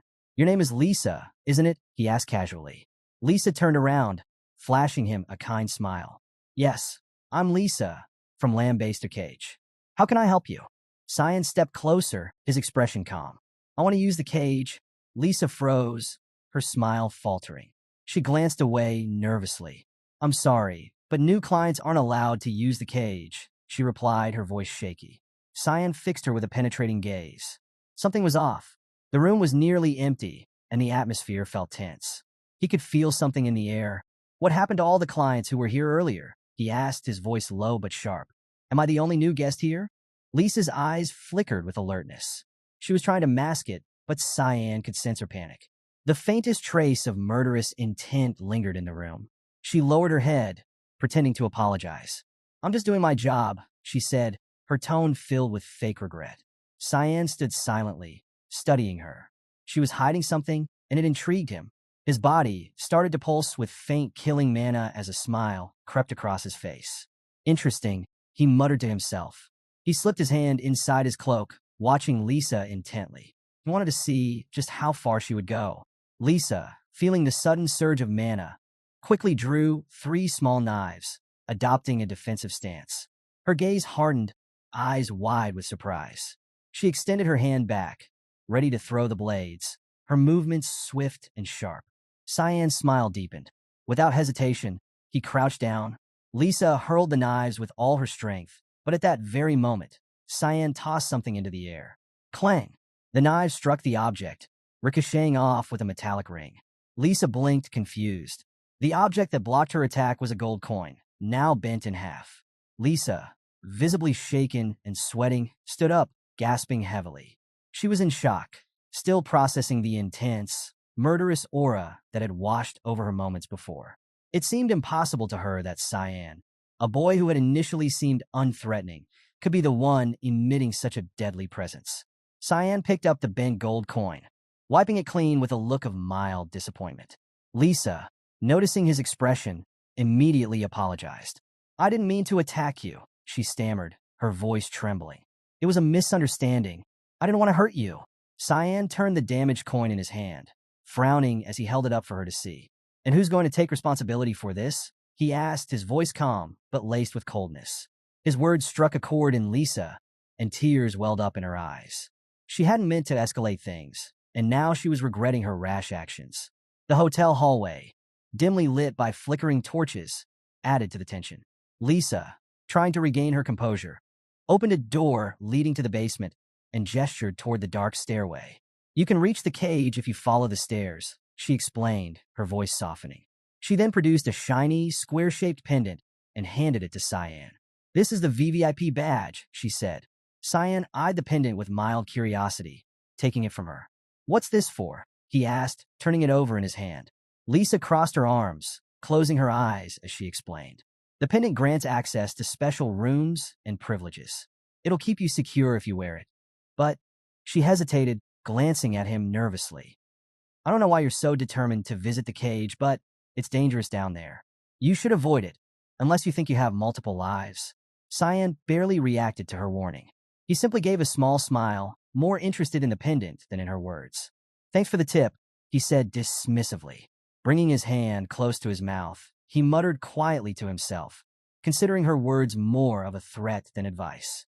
Lisa, feeling frustrated and unsure of how else to warn him, turned on her heel. "Fine, do whatever you want," she muttered, her anger bubbling up. "I won't worry about you then." She stormed away, but Cyan could sense her lingering fury. Turning his attention to the stairs, Cyan decided it was time to proceed. "Let's go," he said calmly. Kira manifested beside him, a serious expression on her face. "Why didn't you ask Lisa to bring the owner?" she asked, her tone direct. Miss Secret Card, Sarika's order, was to take out Linza Nyloff, the owner of Lambaster Cage. Cyan remained quiet for a moment, descending the stairs with a measured pace. "Because we don't have any clues about her," he finally replied. "Not yet." Kiram frowned, feeling the frustration building. "Then why give us such an enigmatic order? There has to be a reason, but it feels like we're walking in blind." Cyan paused halfway down the stairs, turning to look at her. "We'll discover the reason soon enough," he said, his tone confident, as if he knew something she didn't. Kiram studied his face, still somewhat confused. He seemed far too calm in such a dangerous situation, as if he was already familiar with the place. As Cyan stood at the door of the true Lambaster Cage, memories of his past life flooded back. He recalled the devastation he had witnessed, standing on a cliff with his army, watching the city burn below him. Flames danced across the horizon, a stark reminder of the chaos brought on by civil war. The weight of that history settled on his shoulders as he focused on the present. Kiram glanced at him, her serious expression reflecting the gravity of the moment. "How much of a mess is there in this area?" she asked, her tone laced with concern. Cyan lowered his gaze, contemplating the destruction he had witnessed before. "We're about to find out," he replied quietly. They approached the imposing entrance of the Lambaster Cage, and the atmosphere shifted. An immense pressure filled the air, making it hard to breathe. At that moment, a man with a scar running across his mouth, cigarette dangling from his lips, he smiled, an expression that felt more predatory than welcoming. So, a young boy did this? He asked, looking at the criminal kneeling before him. The kneeling man, hands on his knees, nodded. Yes, this happened near the entrance of the city. He's not an ordinary boy, he replied, voice trembling slightly. The boss, a man with striking white hair, intertwined his fingers thoughtfully. A child like him is in a lambaster cage. He mused aloud, clearly intrigued. The subordinate, sporting a face full of bruises and swollen eyes, bowed his head. We tried everything we could, but he booked a VIP room, so there was nothing we could do about it, he explained, desperation creeping into his voice. That's why we came to you, the boss said, his tone shifting to a more serious note. The bruised subordinate, on the verge of tears, looked up, his eyes pleading. Please, Gunther, help us. I can't even walk in public looking like this. Gunther's interest was piqued. With a calculating look, he considered the situation. All right, he finally said, a smile creeping across his face. This could be quite interesting. He stood up, cracking his knuckles with a mischievous glint in his eyes. Let's head to the cage. I want to see how this cyan looks for myself. His enthusiasm was palpable.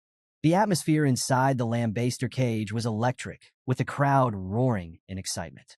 Linda Wesley, the muscular brown-haired fighter, stood victorious. Her opponent sprawled on the ground. She planted her foot on his head, flexing her biceps and basking in the adoration of the audience, who cheered and waved their fists in delight. Cyan and Kiram observed from the sidelines. Kiram's expression shifted from curiosity to realization. Is this why the town has fallen? She asked, her tone laced with disbelief. Cyan nodded, placing his hand on the railing with a calm demeanor. Betting on fights like this attracts a lot of attention, he explained. I came here for this reason. Kiram furrowed her brow, confusion etched on her face. What do you mean? Cyan pointed to himself with determination, a smile breaking across his face. It's difficult to approach Lena Nilov, but we can make her come to us instead. Before Kiram could respond, she vanished from sight, leaving Cyan focused on the ongoing fight. Just then, a man with dreadlocks approached him, calling out, Hey, you over there? Cyan turned his head, feeling a rush of excitement as a bald, muscular man joined the dreadlocked man. The man with dreadlocks clenched his fists and warned, This isn't a place for children. Cyan's happiness surged. They had arrived at just the right moment. Ignoring the warning, he stepped forward and delivered a powerful punch to the man's stomach. The impact caused him to double over in pain, blood trickling from his mouth as he collapsed to his knees. Seeing his companion attack, the bald man charged at Cyan, shouting, What are you doing to Jason? But before he could reach him, Cyan grabbed Jason by the hair, lifting his head to meet his gaze. Fear flooded Jason's eyes as he realized the severity of his situation.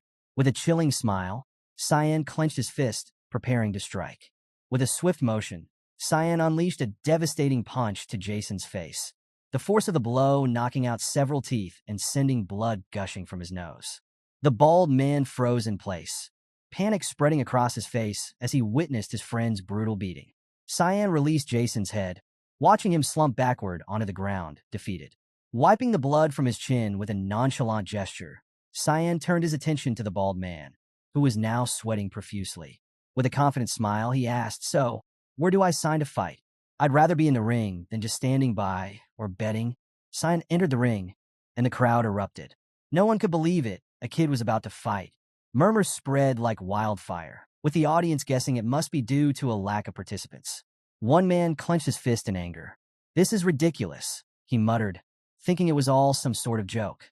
Cyan remained calm. He began wrapping his hands with cloth, unfazed by the furious crowd. They couldn't believe a child was allowed to fight. Kiram, who was excited, she hadn't expected such an event to happen.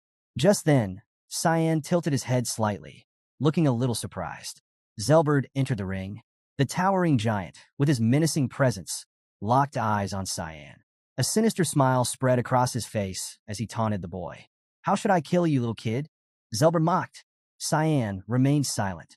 Hands on his hips, he stood still, calmly observing his opponent.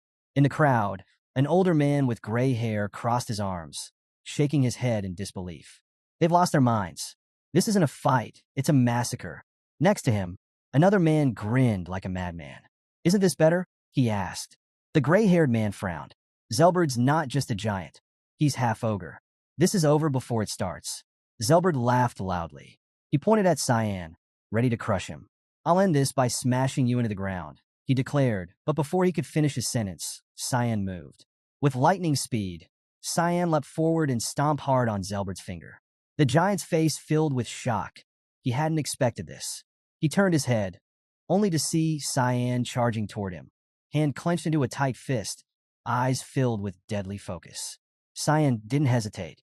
In one fluid motion, he closed the distance and delivered a devastating punch straight to Zelberd's nose. The impact was fierce, bone-shattering. Zelberd's massive body swayed. Time seemed to slow. Cyan was still midair as Zelberd fell to his knees. His face hit the ground with a thunderous crash. Foam began to bubble from his mouth. Zelberd was dead. The crowd, which had been mocking Cyan moments earlier, was now stunned into silence. They couldn't believe their eyes. A kid had taken down a giant. Shock turned into wild cheering as the reality of Cyan's strength sank in. Cyan landed gracefully, his expression calm. He gazed off to the side, still unfazed by the chaos around him. Even the commentator, struggling to recover from his surprise, announced the winner. Lemia's Simon is victorious. The crowd erupted into applause, but Cyan seemed confused. Beside him, Kiram frowned. Why did they call you Lemia's Simon? She asked, her tone serious. Cyan's face remained stoic as he explained. I can't reveal my true identity. Remember, I'm the son of a duke. Kiram, her expression skeptical. Then what's the point if your face is uncovered? She asked. Cyan blinked, recalling the spell he had placed on himself. My face is masked by an active spell. Anyone who tries to remember me won't be able to. They'll see me, but the details will fade from their minds. Kiram sighed, imagining her father. That idiot, she muttered under her breath. She realized her father must have shared his authority once again, something that never failed to irritate her. In reality, Cyan's face was pixelated, shielded by the magic spell. He turned to Kiram. They wouldn't recognize me unless they actually met me or spoke to me directly, he explained. If they tried to recall my face, they'd come up blank. Kiram stared at him for a moment, then vanished into thin air. I'm going to sleep, she said as her presence faded. Cyan, one hand in his pocket, touched his shoulder with the other. He stared at the lingering energy trail Kiram had left behind, his eyes filled with confusion. She wasn't usually this concerned about him. I wasn't worried, her voice echoed in his mind. Meanwhile, the body of the giant Zelberd still lay motionless in the ring, as the crowd continued to cheer for Cyan. Among the crowd stood a man with white hair, his eyes locked on Cyan. It was Gunther. His eyes gleamed with excitement, and a wicked smile curled on his lips. This kid, he's my next opponent, he thought. Don't disappoint me. A few hours later, night fell, and the streets were shrouded in fog. The entrance to the cage was busy with several people arriving. At the reception desk stood Lisa, arms crossed, her expression serious. What do you want? She asked, eyeing the group in front of her. Delkia, a blonde woman and manager of the red light district, stepped forward. A whip dangled from one hand, while she pointed at Lisa with the other. Her face was calm, though a hint of anger simmered beneath the surface. I don't want to be here longer than necessary, so I'll get straight to the point, Delkia said, her voice rising in frustration. A small boy has been causing trouble, she snarled, her expression darkening. And I know he's here.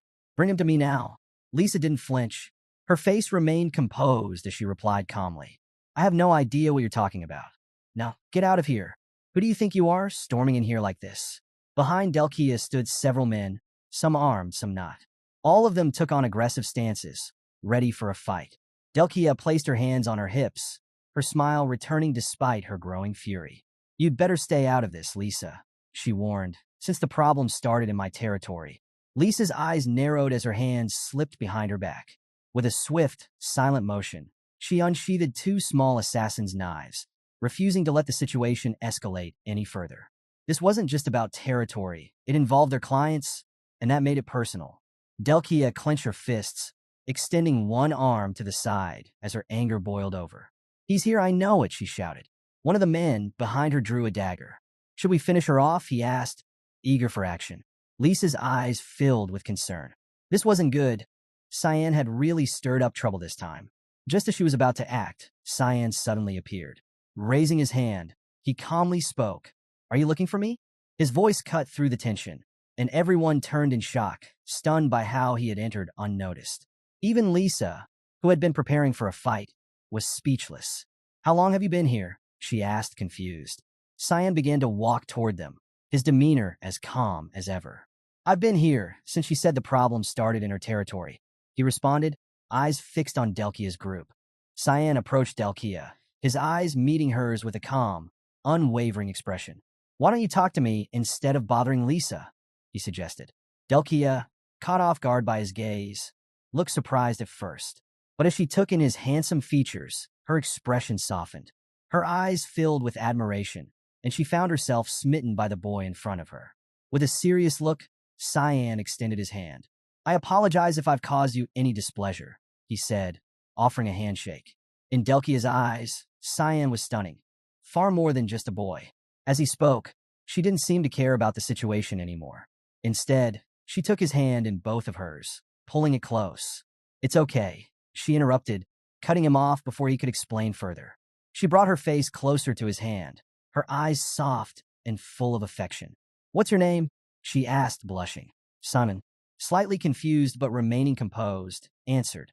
"My name is Simon." Delkia's blush deepened, and she gazed at him even more lovingly. "What a brave name for such a fine face," she murmured, still holding his hand close to her cheek. Lisa, standing behind them, couldn't believe what was happening. She was shocked. "Cyan's a minor," she exclaimed, her voice filled with panic. This woman was dangerous, far more dangerous than she had first appeared. With a worried look, she quickly added, "Cyan, you don't have to talk to her. Come this way." But Delkia wasn't letting go. She continued caressing Cyan's hand with her cheek, oblivious to Lisa's concerns. Cyan turned his calm gaze toward Lisa, shaking his head slightly. "Don't worry, I'll take care of it," he reassured her. Lisa panicked further. "You don't understand, Cyan. Delkia is dangerous," she warned. Delkia smiled sweetly and took Cyan's hand with one of hers while pulling out a red card from her chest with the other. "This is my business card," she said, presenting it to him. "I'd love to have a much deeper conversation with you next time." Cyan took the card, and as he glanced at it, he realized it wasn't just any business card. It was from Delkia's Pleasure Room, a very exclusive service that catered to the most selective clients. As Delkia's men began to leave, she gave Cyan an affectionate smile. "Don't forget to stop by, okay?" she cooed. Cyan's calm facade cracked as panic set in. His eyes widened in fear as he realized just how crazy this woman was. She was dangerous, and worse, obsessed. Delkia placed one hand on the door frame as she prepared to leave. She turned back one last time, smiling seductively. "I could serve you for free," she added, her voice dripping with affection. Her words made even one of her men blush. With that, she said her final goodbye to Cyan, leaving both him and Lisa stunned in the room.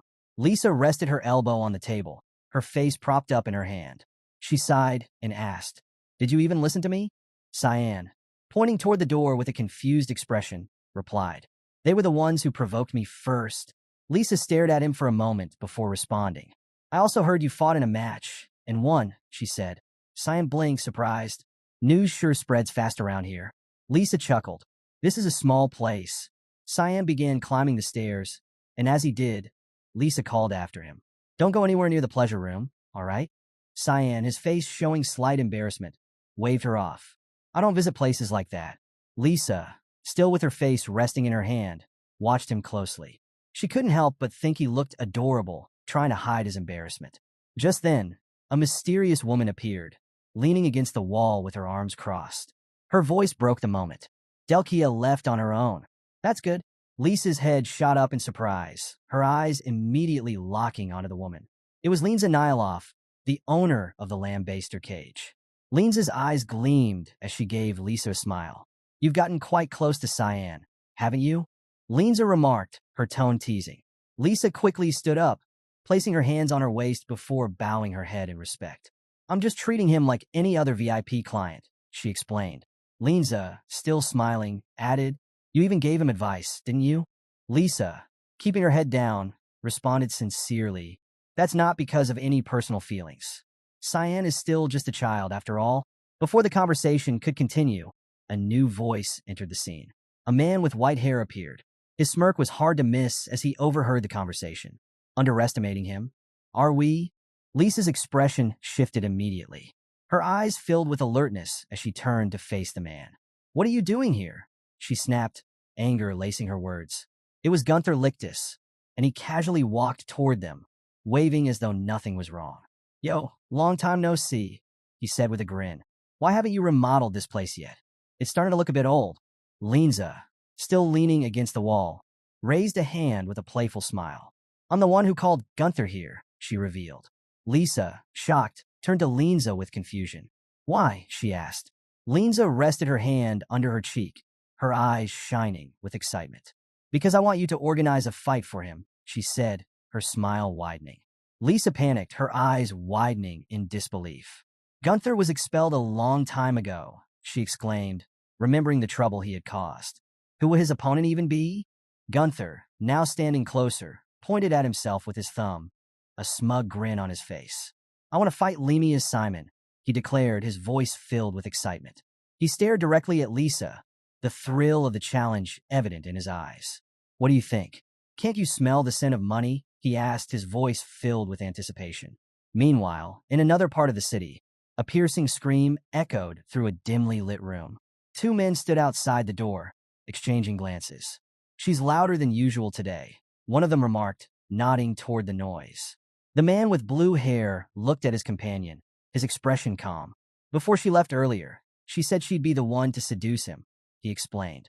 The other man closed his eyes and started laughing, shaking his head. "She's completely lost it over that kid. Crazy." The blue-haired man's face grew serious. "She'll do whatever it takes to get him to come back," he said with certainty. His companion opened his eyes, rubbing his chin thoughtfully. "You're right. She always gets what she wants," he agreed, a slight smile on his lips. Inside the room, Delkia was spiraling into madness. She crumpled another piece of paper and tossed it onto the floor, frustration and obsession written all over her face. The bed was strewn with portraits of handsome men, but none of them were him. She sat among them, desperate, her thoughts consumed by one thing. "This doesn't make sense," she muttered to herself, her eyes wild. "I've seen him, I know I have, but I can't remember." Her fingers dug into her hair as she clutched her head, her despair mounting. She could remember Cyan, but not his face. His beautiful face was blurry. No matter how hard she tried to focus, it slipped away, like a dream fading upon waking. Tears welled up in her eyes as frustration turned to grief. "I can't remember him. Why can't I remember?" she sobbed, her voice breaking. But just as quickly as the sadness overwhelmed her, desire took its place. Delkia's hands moved to her face, her tongue slipping out as a twisted smile crept across her lips. Her eyes filled with a strange, obsessive love. She could barely contain herself. "I need him. I need Cyan. More than ever."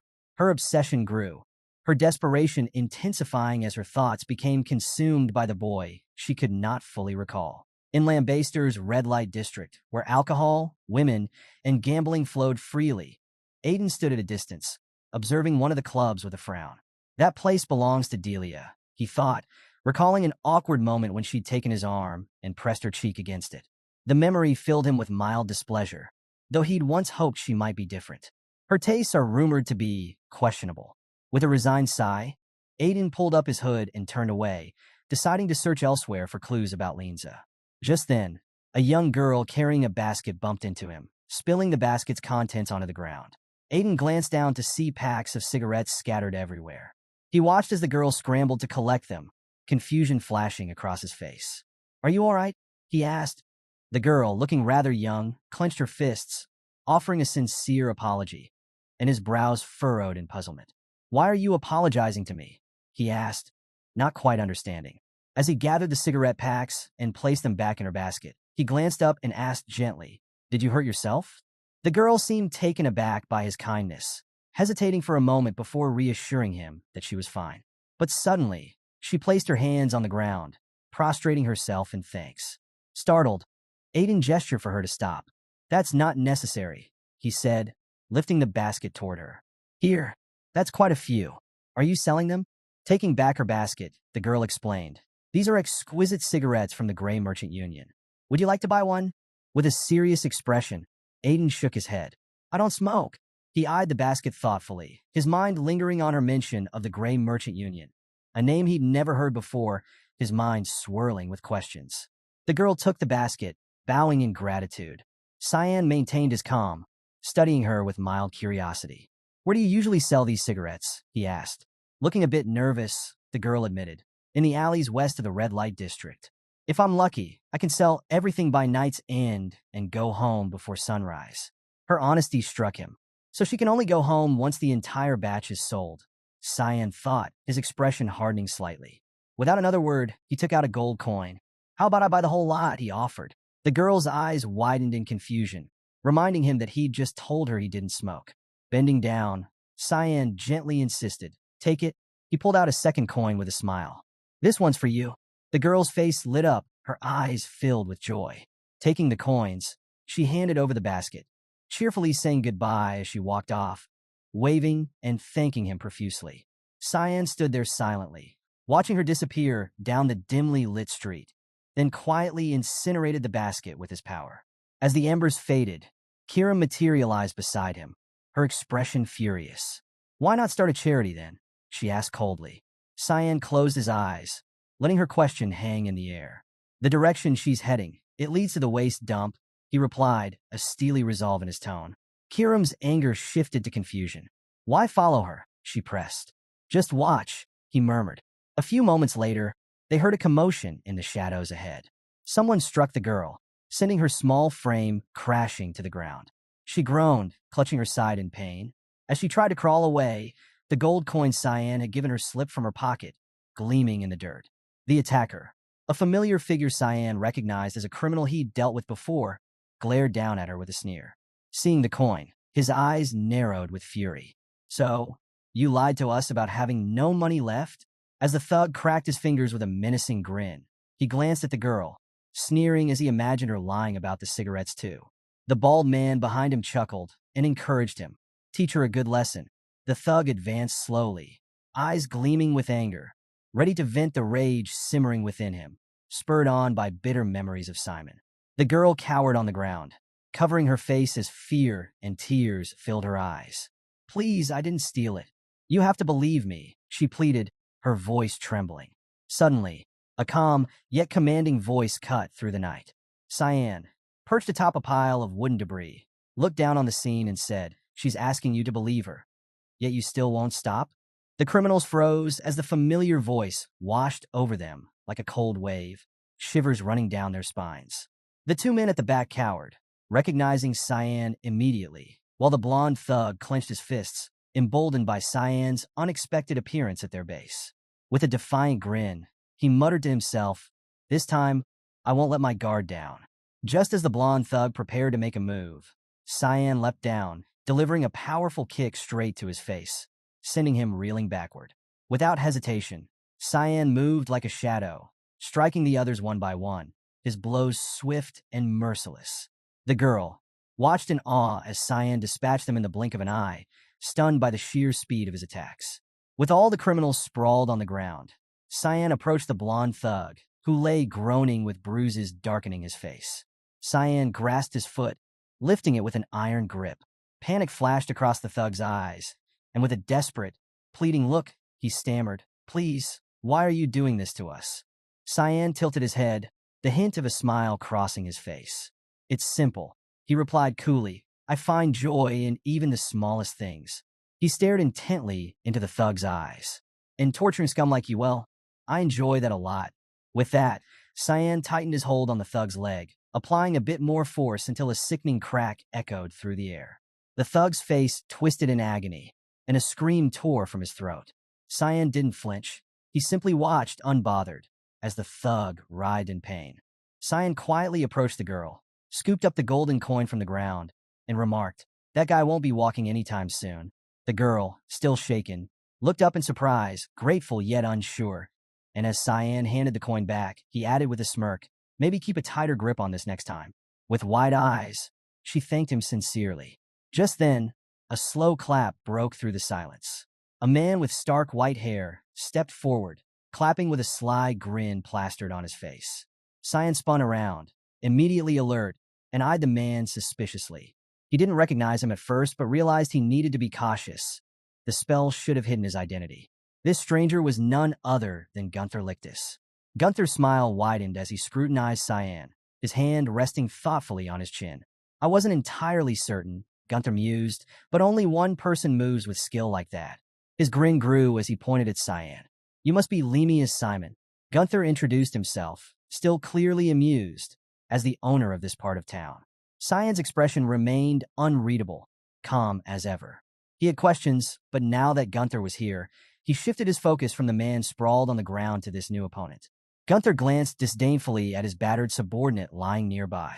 So, this was the idiot you thrashed last time? With a flash of annoyance, he stepped on the man's head, pressing down until the life drained from him. His contemptuous expression didn't waver. The girl, witnessing this brutality, fell to the ground, her hands clamped over her face, shivering with horror as a scream escaped her lips. Cyan, unimpressed by Gunther's display, met his gaze and said coldly, there was no need for that. But Gunther only laughed unfazed. Forgive me, I got a little carried away, he replied, wiping the stray blood from his cheek with his finger, then licking it off with a wild gleam in his eyes. I've just come from a meeting with the owner of Lambaster's Cage, he said, savoring each word. And you know, I've been hoping for a real fight with you.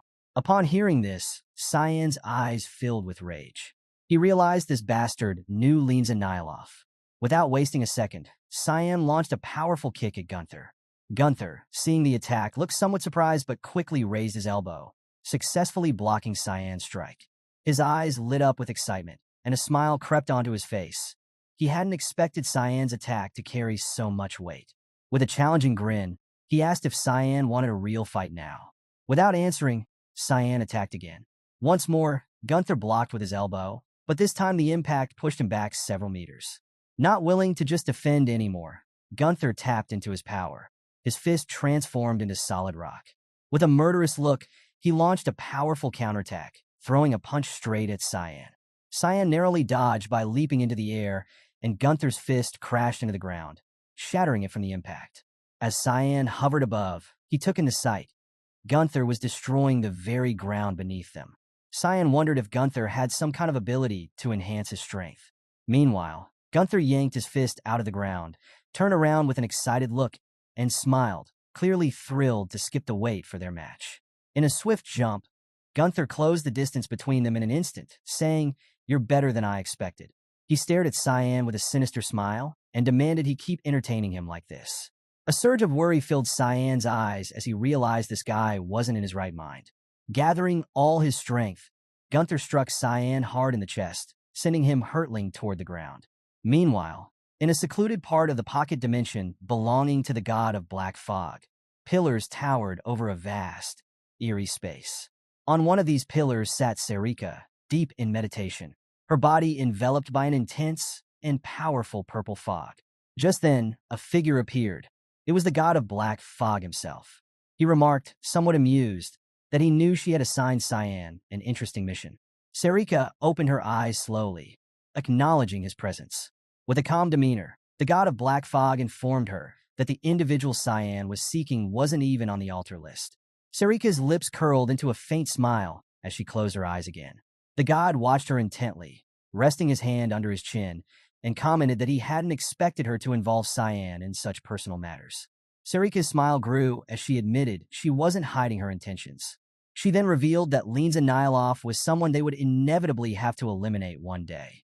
Her eyes glimmered with a subtle thrill, and the fog around her thickened.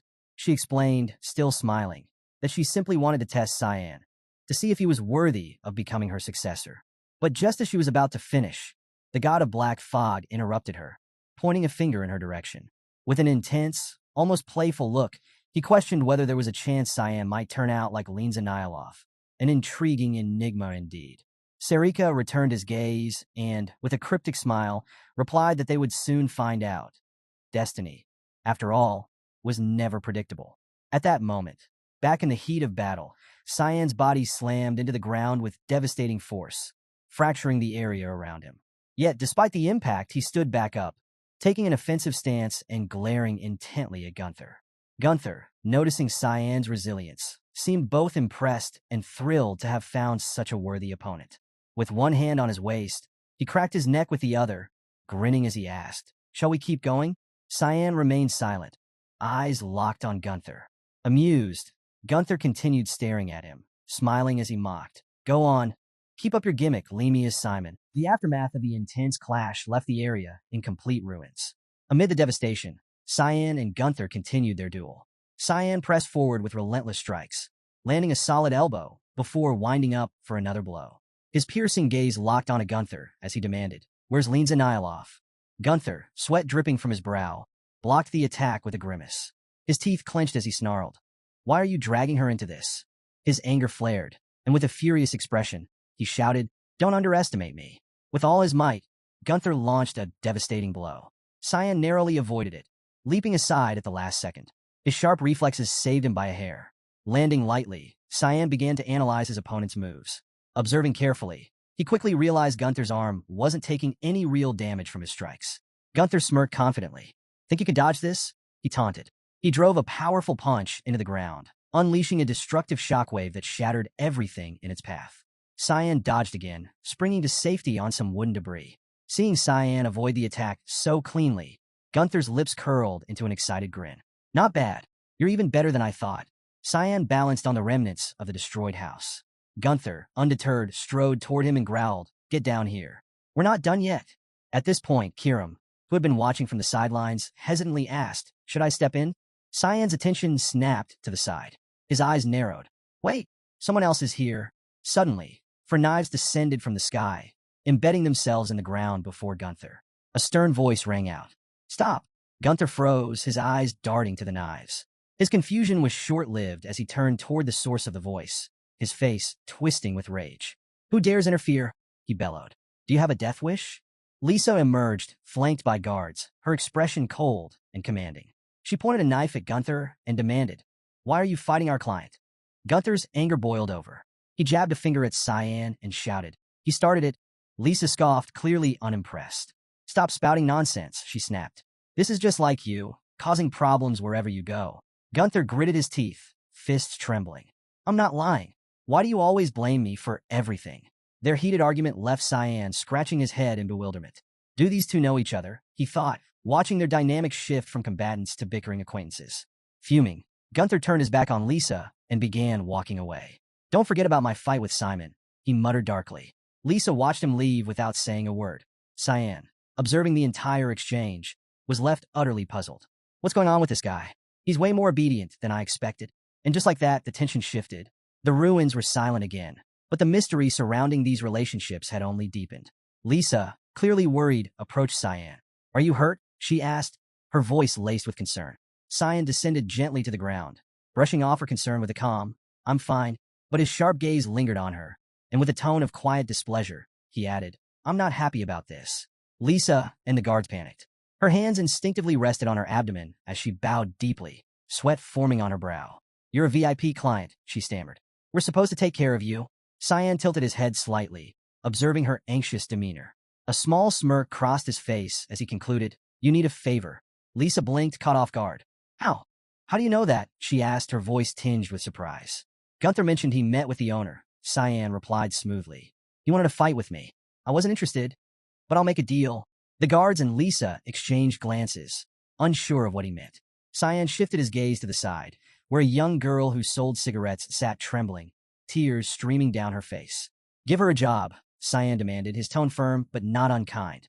Lisa and the guards followed his gaze and saw the girl. Moved by the sight, Lisa nodded slowly. "It will be done." Hours later, the streets buzzed with whispers of Gunther Lichtis' return to the cage. "Have you heard the news?" one man asked his companion. His friend chuckled. "Yeah, Gunther's crawling out of the dump for a fight with Simon of Lemia." The first man stroked his chin, his expression confident. "Never thought I'd see Gunther back here. Simon's in for it." As night fell, the air in Lambaster was electric. Everywhere, people discussed Cyan's rumored upcoming fight with Gunther. Meanwhile, Cyan spent the week wandering, taking part in smaller skirmishes to learn the rules of the cage. In one match, Cyan swiftly defeated an opponent with a single punch, sending the man sprawling unconscious. Dusting off his shirt casually, he learned the first rule: no weapons allowed. The second rule: if an opponent gives up, the fight is over. The third and final rule: no killing. Cyan filed the rules away in his mind, though he barely needed them. Most of his matches ended with a single blow, leaving little room for complications. The long-awaited day arrived. The cage was packed with spectators, buzzing with anticipation. The judge, a blond man with glasses and a sly grin, stepped forward, extending a hand toward both fighters. Today's fight will be different, he announced. There are no rules. Gunther, arms crossed, broke into a wide, toothy smile.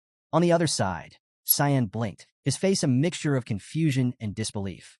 What do you mean, no rules? He asked, pointing at himself for clarification. The judge leaned in with a knowing smile. Exactly as you heard, no rules. The owner allowed it. Cyan's confusion only deepened. He gestured at himself incredulously. You mean no one told me about this?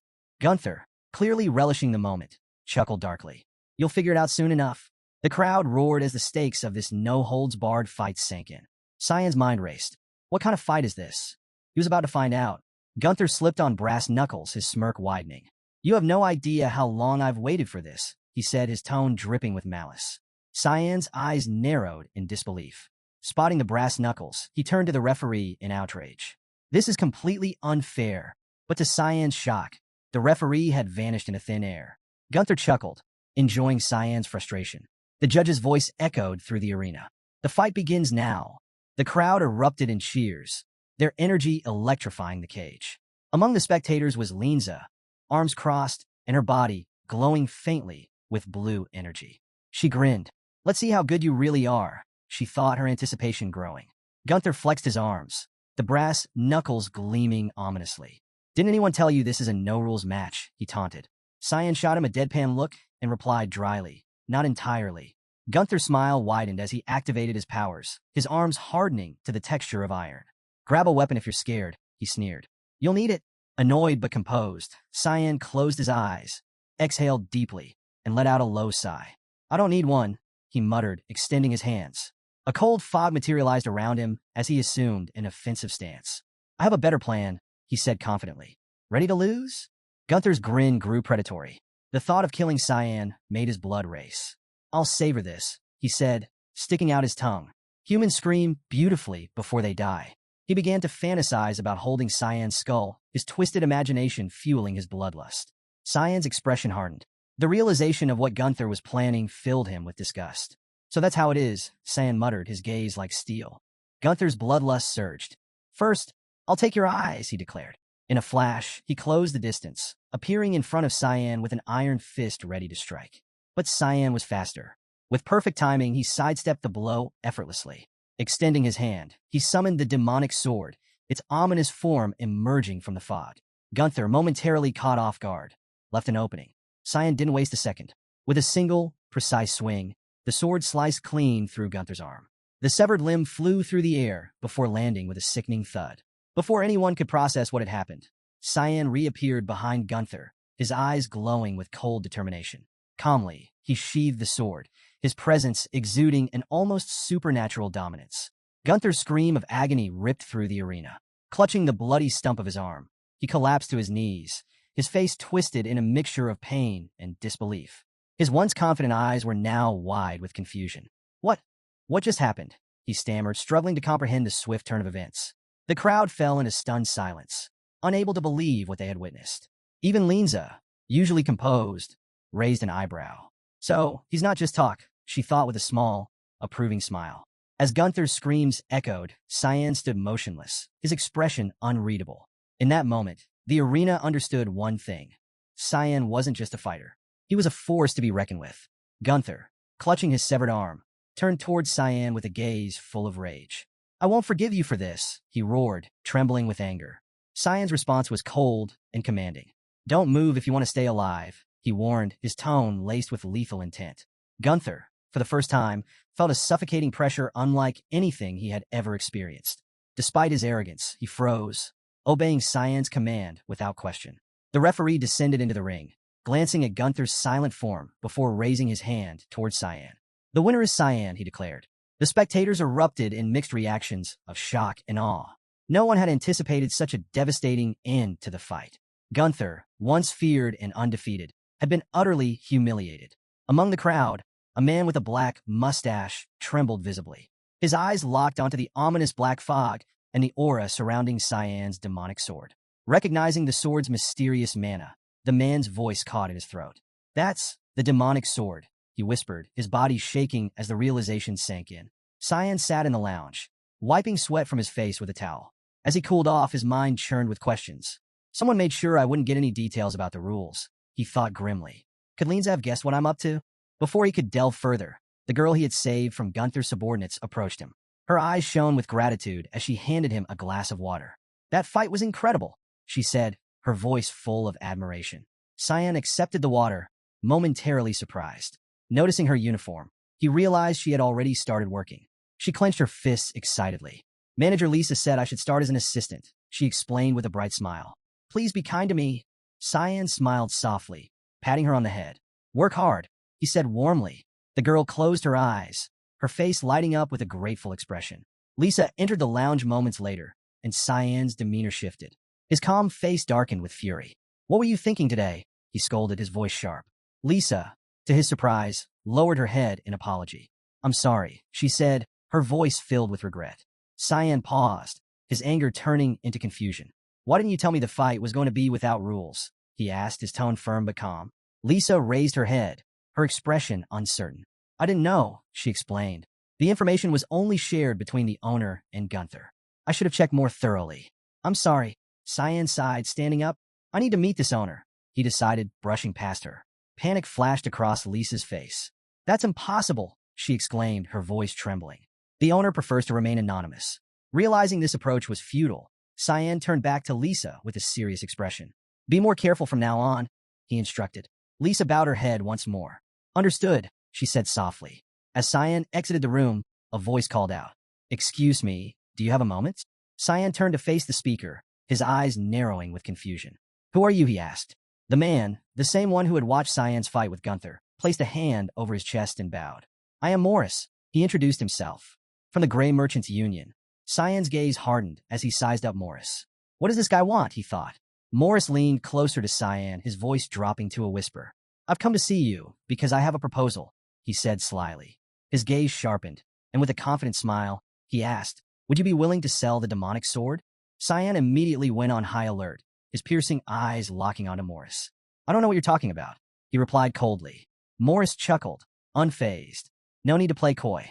I'm certain I'm the only one here who recognizes it. His expression turned smug as he began recounting his history. I used to work for the Albus Merchant Union before Zickerman Albus, the head of the union, was killed 2 years ago. Now, I'm with the Gray Merchant Union here in Lambaster. Weapons are my specialty, swords especially. I've supplied them even to the Garum Association. Cyan stayed silent, his gaze seemingly distant as he processed the information. Boris continued, his enthusiasm growing. I know weapons better than anyone else. The demonic sword of the Dark Mist. It's been waiting for its rightful owner for years. And now here it is. Boris stepped closer, practically quivering with excitement. Name your price, he urged. I'll pay anything. For a moment, Cyan remained motionless. Then, with cold precision, he grabbed Boris by the neck and hoisted him into the air. Boris's eyes bulged with panic as he gasped for air, clawing at Cyan's arm. Am I the only one who knows? Cyan asked darkly, his voice as sharp as the sword in question. Boris's panic deepened, foam forming at the corners of his mouth. But before Cyan could finish him, movement in the shadows caught his attention. A masked figure stepped into the room, followed by another emerging from Cyan's shadow, and then a third. In an instant, 3 masked men surrounded Cyan, drawing their weapons. Release him, one of them ordered, their tone icy. Unless you want to die. Cyan glanced around, sizing them up. His expression shifted from focused to amused. Funny, he muttered, his smile widening. You really think these guys can stop me? The masked men remained unfazed, their weapons aimed and ready. But Cyan sharp, I quickly identified their style and formation. Shadow Assassin Squad of Sparnia, he thought. Boris didn't come unprepared. Tightening his grip on Boris's neck, Cyan sneered. Do you honestly think these mercenaries will save you? Boris's breaths grew weaker, his eyes filling with desperation. Cyan's calm demeanor gave way to a flash of rage. Let's test that theory. The door suddenly burst open, and Lisa entered, followed by the girl Cyan had saved earlier. Lisa's eyes widened at the scene. Her hand instinctively moved to her daggers as she assessed the situation. What's going on here? She demanded, her voice steady despite the tension. The girl covered her mouth in shock, her face pale at the sight of Cyan, holding Boris by the neck. Lisa, however, remained calm, drawing her daggers with a steady hand. Whatever this is, I suggest resolving it with words, she said coolly, addressing the masked men. Otherwise, I'll have to use force. The masked men didn't flinch, their weapons still trained on Cyan. The tension in the room grew thick, but Cyan's icy smile remained unshaken. Let's see how far they're willing to take this, he thought, preparing for the inevitable clash. Hearing Louise's worried voice, Cyan turned to see her trembling, her eyes brimming with tears. Her obvious fear tugged at something inside him. This could drag her in too, he thought, irritation flashing across his face. With a sigh, he released Morris's neck, causing the man to collapse to the ground. Gasping for air, his expression twisted in panic. Cyan's cold voice cut through the tense air. I'll forgive you this time, but get out of here before I change my mind. The masked men tensed, one turning to Morris for instructions. Morris, still clutching his neck and wheezing, raised a shaky hand. Put the weapons away, he croaked. The men obeyed, sheathing their blades, though their wary eyes never left Cyan. Regaining some composure, Morris approached Cyan, his smug demeanor returning. You're upset, he noted, adjusting his posture. It seems I've overstayed my welcome. Placing his hand on his chest, Morris bowed slightly. But my offer stands. Think carefully about it. Without waiting for a response, Morris and his men turned and left the room. Cyan's sharp gaze followed them as they disappeared, his mind turning to the Grey Merchants Union. He recalled it was a new organization formed in the chaos following Zickerman Albus's death, a group that seemed eager to meddle in dangerous affairs. As Cyan pondered, Louise approached, her voice trembling. Are you okay? She asked, her tears betraying her fear. Cyan looked down at her, his expression softening. I'm fine, he said calmly. Still shaken, Louise confessed. Those people were terrifying. Her voice wavered, and her tears began to fall again. Cyan placed a comforting hand on her head, his touch steady and reassuring. Don't worry, he said gently, stroking her hair. The gesture seemed to calm her as she took a deep breath and nodded. Looking over at Lisa, Cyan's tone turned serious. I have a favor to ask. Lisa's curiosity piqued. What is it? She asked cautiously. I want to meet the owner of Lambaster Cage, Cyan said, his piercing gaze unwavering. Lisa's eyes widened in surprise and concern. That's not an easy request, she murmured, unsure how to respond. Meanwhile, in the slums of the city, Gunther was on a rampage. The bandaged stump where his arm used to be throbbed, but the pain was drowned out by his blinding anger. His furious shouts echoed through the alleyways as he destroyed anything in his path. Cyan, he roared, his voice dripping with hatred. His men, hovering nervously nearby, tried to calm him. Boss, you need to stop, one pleaded. You're wound. Shut up. Gunther snapped, his bloodshot eyes narrowing. I'll die if I don't kill him. His teeth clenched so tightly they nearly cracked, his entire being consumed by his thirst for revenge. Gunther's rage wasn't just anger. It was an unrelenting obsession. His men exchanged uneasy glances, unsure if their boss would ever be the same again. Gunther's rage turned into a twisted determination as he recalled the fight with Cyan. The piercing gaze of the younger warrior had made him feel utterly powerless, a humiliation he couldn't bear. Falling to his knees, Gunther pressed a hand to his face, desperately trying to devise a way to bring Cyan down. Then, a spark of hope ignited in his mind. The image of the girl who sold cigarettes surfaced in his thoughts. Slowly removing his hand from his face, his lips curled into a sinister smile. That's it, he murmured. Reaching into his pocket, he pulled out a card from the Grey Guild. A plan began to take shape. Hours later, back at Lambaster Cage, Louise was busy carrying towels, her mind focused on her tasks. Suddenly, the door creaked open. Turning toward the sound, she froze. Standing there, radiating malice, was Gunther. His lips stretched into an evil grin as he greeted her. Louise's eyes widened in fear, her face paling as sweat began to bead on her forehead. She recognized him instantly. Gunther approached, crouching to her level and placing a heavy hand on her head. His terrifying smile grew wider. Remember me? He asked, his voice dripping with menace. Louise trembled violently, her terror palpable. Why, yes, she stammered, her voice barely audible. Gunther let out a maniacal laugh. Good, he said, his tone suddenly desperate. Now, will you help me? Meanwhile, on the second floor, Cyan leaned against the wall, arms crossed, his gaze fixed on Lisa. Why can't I meet her? He asked, his tone steady but firm. I need to file an official complaint. Lisa crossed her arms, her demeanor resolute. She's not someone you can meet just because you want to, she replied coolly. Cyan's piercing gaze didn't waver. Why are you defending Linza Nyloff so much? He pressed. Hearing the name, Lisa's expression shifted and her body tensed. She turned her full attention to him, realizing he wasn't an ordinary man. Her voice dropped as she replied, Linza is watching you. She revealed that Linza had been the one to approve the fight with Gunther and the change in the rules. Her serious tone turned to warning as she added, you should leave this place. If you stay, you could end up dead. Cyan's expression remained calm, though her words left him puzzled. He couldn't discern her true loyalties. Was she genuinely loyal to her job, or did she have other motives? Suddenly, screams echoed through the building, cutting through their conversation like a knife. Cyan and Lisa snapped to attention. Lisa's face paled. "That's Louise," she exclaimed, fear creeping into her voice. Without hesitation, she bolted down the stairs, Cyan following closely. Reaching the first floor, they were met with a scene of destruction. A massive hole gaped in the wall, and the reception desk lay in ruins. Dust and debris filled the air, and the chaos sent shockwaves through the building. Lisa's eyes darted around the room, searching for Louise. Cyan scanned the destruction with a sharp, focused gaze, already piecing together the cause of the chaos. Gunther, he thought grimly. The scene of destruction left Lisa in shock. Who could have done this? She murmured, her voice laced with disbelief. Meanwhile, Cyan crouched amidst the rubble, scanning the area for clues. His sharp eyes caught something, a bloodied badge. Picking it up, he examined it closely, his expression darkening as he recognized it as Louise's. Lisa, standing behind him, leaned closer. "What is that?" she asked, her tone tinged with curiosity and concern. Cyan pocketed the badge and stood, his resolve firm. "I'm going to find her," he said curtly, turning toward the exit. "Stay here." Lisa's eyes widened in alarm. "Wait, we don't even know who's responsible," she protested, her worry evident. But before she could continue, an overwhelming pressure filled the room, freezing her in place. Cyan turned back, his gaze piercing and full of rage. "I know exactly who it is," he growled before walking away, leaving Lisa speechless and shaken by the sheer intensity of his presence. Elsewhere in the city, portraits lay scattered across the floor of a chaotic bedroom. Delkia, lying on her bed, her face heavy with sleep, barely reacted when Morris entered. His composed demeanor stood in stark contrast to the disarray. "A lady's room shouldn't be this messy," he remarked with a smile, arms behind his back. Delkia cracked an eye open and, without moving, muttered, "Do you want to die for entering without permission?" Unbothered by her threat, Morris walked further into the room. "You're a mess," he said lightly, picking up a portrait from the floor. Delkia groaned, lifting her head slightly. "What are you doing here, Morris?" she asked, her tone uninterested. Morris examined the portrait in his hand, noting the faint, unfinished face on it.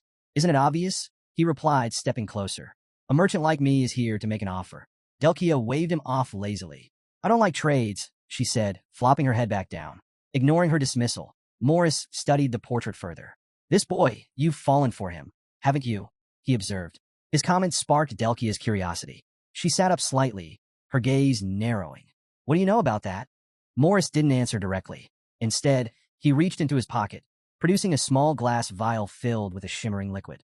He held it up for her to see, a confident smile spreading across his face. "This," he said, "is the most potent paralyzing potion in all of Garum Kingdom. With this, you can have that boy." Delkia, still sprawled on her bed, extended her hand lazily toward the vial, her curious gaze fixed on the potion. "What do you want in return?" she asked, her voice detached. Morris stepped back, his smile unwavering. "Only one thing," he said, his tone smooth. "Something the boy possesses. You can keep the rest." Delkia inspected the potion, turning the vial over in her hand. "That's all?" she asked skeptically, her interest piqued. Morris began to retreat toward the door, extending a hand in a dismissive gesture. "That's all," he confirmed. "I'll be waiting eagerly for your answer." With that, he exited, leaving Delkia with the potion and her swirling thoughts. Morris left Delkia's room with a sinister smile, his thoughts consumed with his plan. "It doesn't matter who this Simon is," he mused. "As long as he's out of the picture, the sword will be mine." For now, he decided to wait and let Gunther handle Cyan, confident that the brute's thirst for revenge would do the dirty work. In the slums, Gunther sat atop a coffin, his grin wide and unhinged. Across from him stood Cyan, whose piercing gaze demanded answers. "Where's the girl?" Cyan asked directly, his voice cutting through the tense air. Gunther smirked and pulled something from the coffin, tossing it towards Cyan. "Here's a keepsake," he said mockingly. The object landed near Cyan's feet. It was an ear still covered in fresh blood. Cyan's eyes widened, dread creeping into his expression as he feared the worst. Gunther's smug laughter filled the silence as he ran a hand across the coffin's surface. "The rest is in here," he taunted.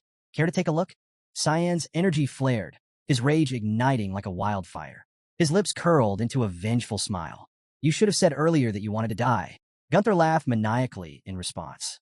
Slimy, black energy began to ooze from the stump of his severed arm, coalescing into a grotesque, writhing form. His grin widened. his voice trembling with a mix of madness and excitement. That's more like it. Come at me, Cyan. Back at Lambaster Cage, Lisa sat in a chair, a sly smile playing on her lips.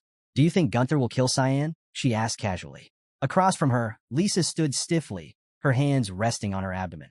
She stared at the floor, her face troubled. No, she answered quietly, her voice devoid of certainty. Lisa raised an eyebrow, intrigued.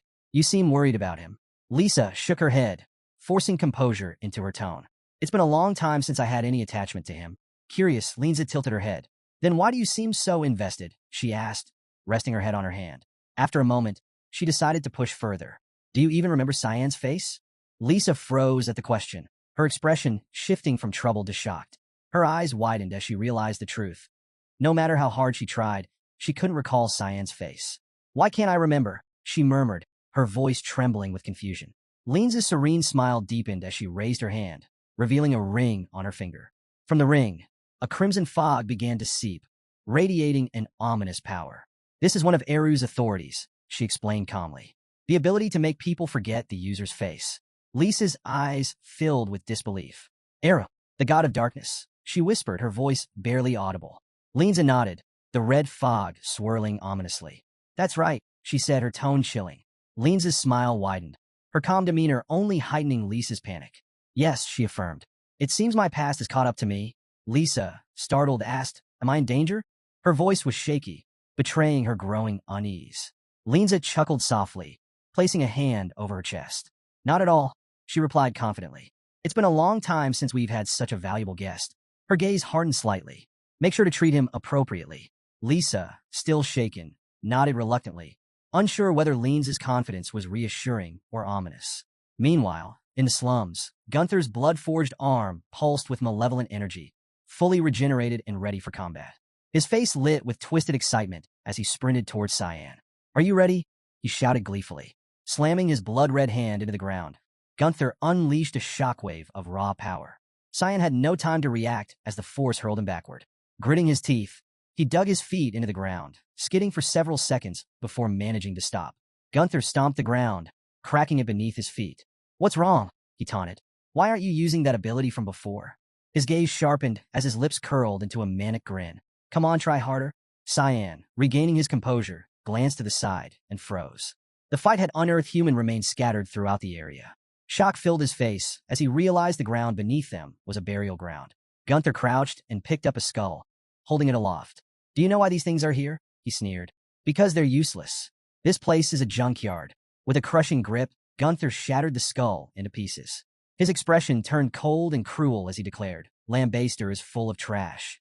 Memories began to flood his mind, and his smile faltered for just a moment. Gunther recalled his childhood, growing up in the junkyard alongside Lisa.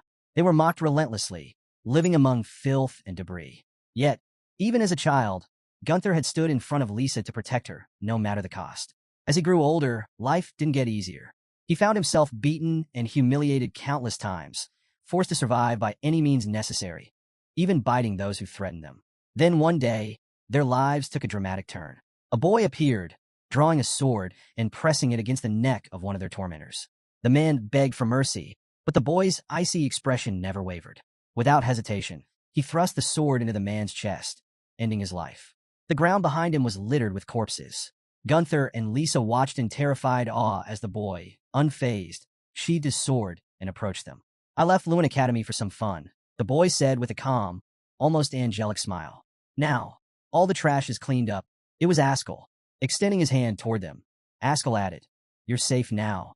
Gunther's eyes filled with admiration. That moment became a defining point in his life. From then on, Ascll was a figure of reverence in Gunther's mind. He swore to one day emulate him and cleanse all the trash in Lambaster. Gunther worked tirelessly to gain strength and influence, eventually becoming the manager of the junkyard. He turned the cage matches in Lambaster into a bloodbath, massacring opponents to earn money. Killing his opponents didn't faze him. To him, they were just more trash to dispose of. This ruthless behavior caused Lisa to turn her back on him, cutting all ties. But Gunther didn't care. She was too weak to understand, he thought. His smile remained, unwavering and confident. Because I am one with the junkyard. Now, standing across from Cyan, Gunther's resolve burned brighter than ever. This fight will prove it, he thought. I'll dispose of this trash, just like all the others. Gunther's eyes glimmered with twisted excitement as he fantasized about one day ridding Lambestu of all its so-called trash. But his reverie was cut short when Cyan, his voice sharp and firm, interrupted. "Enough of this nonsense," Cyan said, standing tall despite the chaos around them. Gunther's grin faltered, replaced with a moment of shock. Cyan smirked confidently, brushing himself off. "What's wrong? Can't you see I'm perfectly fine?" he mocked. "Try a little harder. Why don't you?" Gunther's shock quickly melted into exhilaration. "This is what I've been waiting for," he thought as he activated his ability Scapels. A viscous energy poured from his arm, pulling in every metallic object nearby. Chains, gears, debris, all of it fusing grotesquely into his limb. His arm now resembled a monstrous amalgamation of metal and raw energy. Gunther pulled a purple cube from his pocket, holding it up with a smug grin. "Let me show you something more interesting," he said as the cube began to float. Cyan's calm eyes fixed on the artifact, immediately recognizing it as an ancient relic. Where did he get that, he wondered. Gunther activated the artifact, revealing its name. "This is the gravity chamber," he boasted. The cube expanded rapidly, encapsulating Cyan inside and slamming shut with a deafening thud. Cyan felt a sudden, immense pressure as the gravitational force multiplied 20-fold, rooting him in place. His expression momentarily showed surprise, but quickly hardened into resolve. Gunther grinned like a maniac. "Let's see how long you can last," he sneered, his massive, metallic arm looming as he prepared to crush Cyan. Despite the immense pressure, Cyan remained calm, his body steady. Kiram's voice rang out in his mind. "Do you need help?" "No," Cyan replied flatly.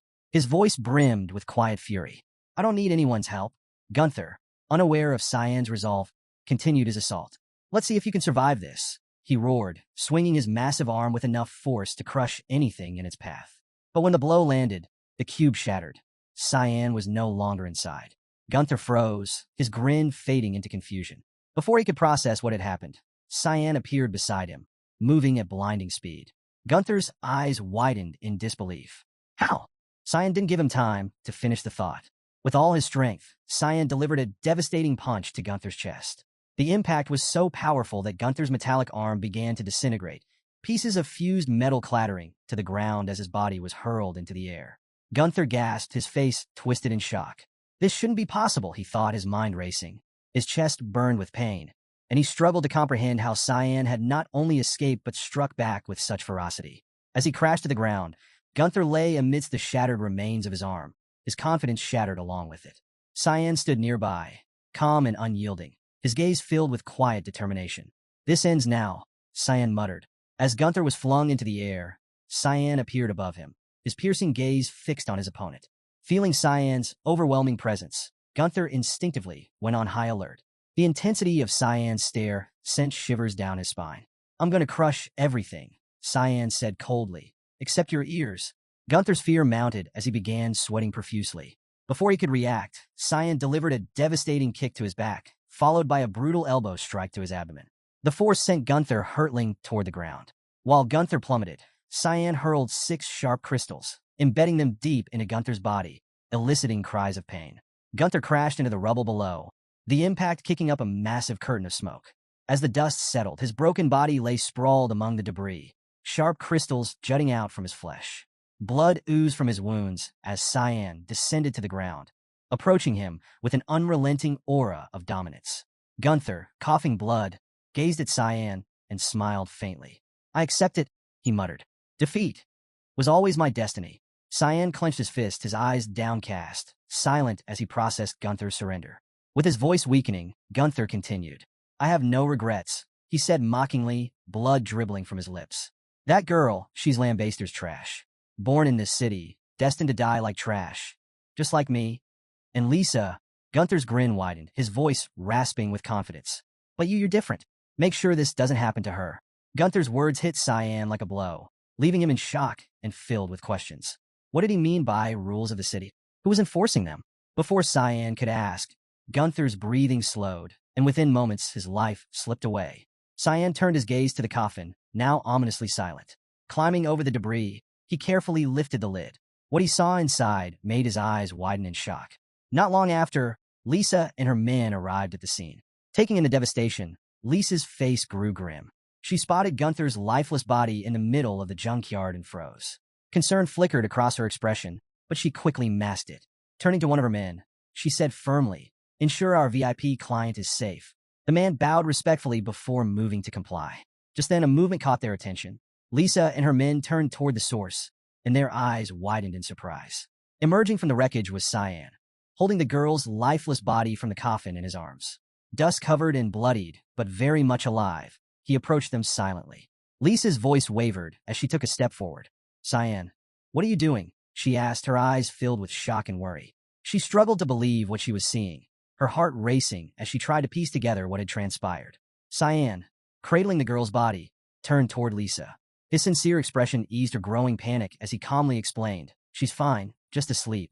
Relieved, Lisa approached with her guards, kneeling on the ground to take the girl from Cyan's arms. Her worried eyes scanned the girl for any injuries, but as Cyan had said, there were none. Are you okay? Lisa asked, her voice still tinged with concern. I'm fine, Cyan replied firmly. He glanced down at the girl one last time before standing and turning his back to them. Take good care of her. Lisa noticed his hand clenching into a tight fist, and a sense of unease washed over her. Where are you going? She asked, her voice laced with confusion. Without looking back, Cyan replied, to clean. Lisa's confusion deepened. What do you mean, clean? She asked, her tone uncertain. Cyan continued walking, his steps deliberate and heavy with purpose. His voice was cold but resolute as he declared, I'm going to clean Lambaster. Lambaster was a fractured city divided into 4 districts, with Lambaster Cage at its center. To the west lay the junkyard, the commercial district stretched to the east, and the entertainment district sprawled to the south. With no formal authority to enforce security, the city's power balance had devolved into chaos. The strong preyed on the weak, unchecked by any higher power. Yet, a semblance of order was maintained by a loose system controlled by the administrators of each district. Linza, Morris, Delkia, and Gunther. Their influence kept the city in its wretched state, but their ambitions also sowed the seeds of its self-destruction. As Cyan walked, his mind drifted to a moment from his past life, trailing behind his brother, Ascll. How are you going to conquer a place like this? Cyan had asked, his voice tinged with skepticism. If it were a normal country, we could just declare war. But Lambaster isn't normal. Shouldn't I just go alone and take care of the city administrators? Ascll had simply smiled, his confidence unshaken. That won't be necessary, he replied, leaving Cyan puzzled. Why not? Cyan pressed, still unsure. Ascll's smile remained as he explained, they'll destroy themselves. All we need to do is arrive in time to take control. Cyan had been suspicious of his brother's certainty back then. How can you be so sure? Ascll stopped and turned to face him, his gaze sharp and unwavering. Because this city is rotten, he said with quiet conviction. I've seen it with my own eyes. At the time, Cyan had been unsettled by Ascll's unshakable confidence. But now, as he walked through the ruined streets of Lambaster, he realized his brother had been right. The city was indeed rotten to its core, a place ruled by greed, cruelty, and self-destruction. With each step, Cyan's resolve hardened. It's time to clean it all up, he thought grimly. Starting now, Cyan entered the entertainment district, where laughter and music filled the air. The vibrant atmosphere contrasted sharply with the city's underlying rot. His eyes swept across the revelers, his expression hardening. This city is rotten to the core, he thought. Time to uncover its roots. Determined, he stepped into an establishment where Delkia awaited him. She greeted him warmly, leading him to a discreet, dimly lit room. Offering a charming smile, she handed him a teacup and sat beside him, her hand slipping onto his arm. The tea emitted a peculiar energy, its aroma a mix of sweetness and mint, masking the telltale scent of Garam's infamous paralysis medicine. Cyan's gaze lingered on the cup, his mind racing. Not even trying to hide it, he thought with mild amusement. Delkia twirled her hair nervously. Thank you for accepting my invitation, she said in a slightly shaky voice. I'm sure you'll enjoy tonight. Cyan brought the teacup to his lips, his sharp gaze never leaving hers. A faint smile tugged at his lips. Oh, I'm sure this night will be enjoyable, he said coolly, just like this tea. It has a very special aroma. Delkia froze, her heart skipping a beat. Her confident facade wavered. Does he know? She wondered, panic rising. His tone was unreadable, his words cutting. Cyan lifted the cup and drank deeply. Delkia's jaw dropped in disbelief. Is he actually drinking it? She thought, her confusion mingling with a growing sense of triumph. Moments later, Cyan let the teacup slip from his fingers, the ceramic shattering on the floor. His body slumped forward, falling against Delkia's shoulder. Her initial shock gave way to pride as a victorious smile spread across her face. He's mine now, she thought smugly, her confidence restored. Meanwhile, in the commercial district, word of Delkia's supposed success reached the Grey Merchants Union. A butler entered Morris's dining hall, bowing slightly, as he placed a hand over his chest. A message from the entertainment district, he announced. Delkia has captured Simon. Morris, dining with calm precision, set down his fork. His lips curled into a pleased smile, though his eyes flashed with fury at the thought of wasted opportunities. Gunther was a fool, he fumed inwardly. Losing the gravity chamber like that? I worked hard to acquire it from the Garum Association. To soothe his frustration, he grabbed a chicken thigh and bit into it with gusto. Chewing thoughtfully, his expression shifted to one of unbridled excitement. It doesn't matter, he thought, his mind racing with plans. Soon, the demonic sword will be mine. As Morris dined, one of his men emerged from a swirling portal, his face etched with suspicion. This feels too convenient, the man said, his voice low. Something isn't right. Morris, without opening his eyes, waved a hand dismissively, muttering a spell under his breath to nullify bad luck. Don't worry, he said confidently. It's handled. The man's gaze didn't waver. My instincts have never been wrong, he insisted. I'll go scout the location ahead of time. Morris finally opened his eyes, his expression sharp. Fine, he relented, but don't act rashly. Do only what's necessary. Yes, sir, the man replied before disappearing back into the portal. As he resumed his meal, Morris's thoughts turned to Sparnia's mercenaries. Annoying meddlers, he thought, his brow furrowing. They should stick to doing what they're paid for, unless they have their eyes on the demonic sword too. Minutes later, Morris's paranoia faded as he climbed into his ornate carriage. As it raced through the city streets, he ordered his driver to clear the way, leaving residents shocked by the display of power. Let's see what Delki has done, he thought with anticipation. Upon arriving at the entertainment district, Morris stepped out of the carriage, his face alight with enthusiasm. Throwing open the door to Delkia's establishment, he announced, I've arrived. In her private room, Delkia had laid Cyan, still unconscious, on her bed. She sat beside him, her cheeks flushed with excitement. You came early, she teased Morris as he entered. You could have taken your time. Her tongue darted out nervously, and she began touching it with her fingers. But I suppose it doesn't matter. The fun's about to begin. Morris's grin widened, though his eyes stayed on Cyan. I don't need him, he said cheerfully. Just the object he's carrying. Delkia smirked, crossing her arms. Don't worry, I've already taken it from him. Hearing this, Morris's excitement grew. Good, he said, extending his hand eagerly. Hand it over. But Delkia didn't comply. Instead, she pulled a rope near her bed, her smirk deepening. Don't be so impatient. You're in for a surprise. The curtains in the room parted slowly, revealing a shocking scene. A figure with white hair was bound by a red fog, their arms suspended in midair. Around them lay the mutilated bodies of several men. In the middle of the carnage was Delkia's body, tied by her wrists, her face bruised and lifeless. Morris's confident demeanor crumbled instantly. His face paled as sweat began to bead on his forehead. What is this? He stammered, his voice trembling with fear. Delkia, standing near him, extended her hand toward the grotesque display. Isn't this what you wanted? She asked mockingly. Her voice dripped with malice as she gestured toward the horrifying scene. Morris's eyes darted frantically, piecing together the nightmare before him. She's dissecting humans, he realized in horror. As he looked closer at the figure in the middle, his body began to tremble uncontrollably. That's Delkia's body.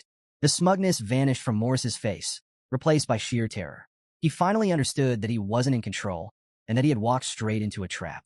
Morris spun around, his expression a mix of confusion and fear. Staring at the false Delkia, he demanded, Who are you? The woman smirked, unfazed by his outburst. Don't be so rude, she replied, her voice calm yet chilling. Slowly, she ran her hand across her face, causing the disguise to dissolve. The woman beneath the illusion was none other than Kiram. Once her true form was revealed, Kiram's smile widened as she locked eyes with Morris. I'm the demonic sword you've been so desperate to possess, she said, her tone dripping with mockery. Morris's jaw dropped as the realization hit him like a brick. His legs gave out, and he fell onto the floor, staring at Kiram in utter disbelief. Impossible. The demonic sword can turn into a human. Kiram chuckled softly, clearly enjoying his reaction. Her presence exuded an unshakable confidence that only deepened Morris's dread. Suddenly, Cyan, who had been feigning paralysis, sat up, his intense gaze locking onto Morris. You know too much, he said coldly, his voice cutting through the tension. Morris's heart sank. His instinct screamed that he was in over his head. Desperate, he shut his eyes and screamed at the top of his lungs, calling for the Shadow Assassin squad. Help! Get in here now, he bellowed. Cyan, visibly annoyed, covered his ears. This guy's way too noisy, he muttered. Before Morris could continue his shrieking, Cyan closed the distance and delivered a swift blow to his neck. Shut up, Cyan said bluntly as Morris crumpled to his knees.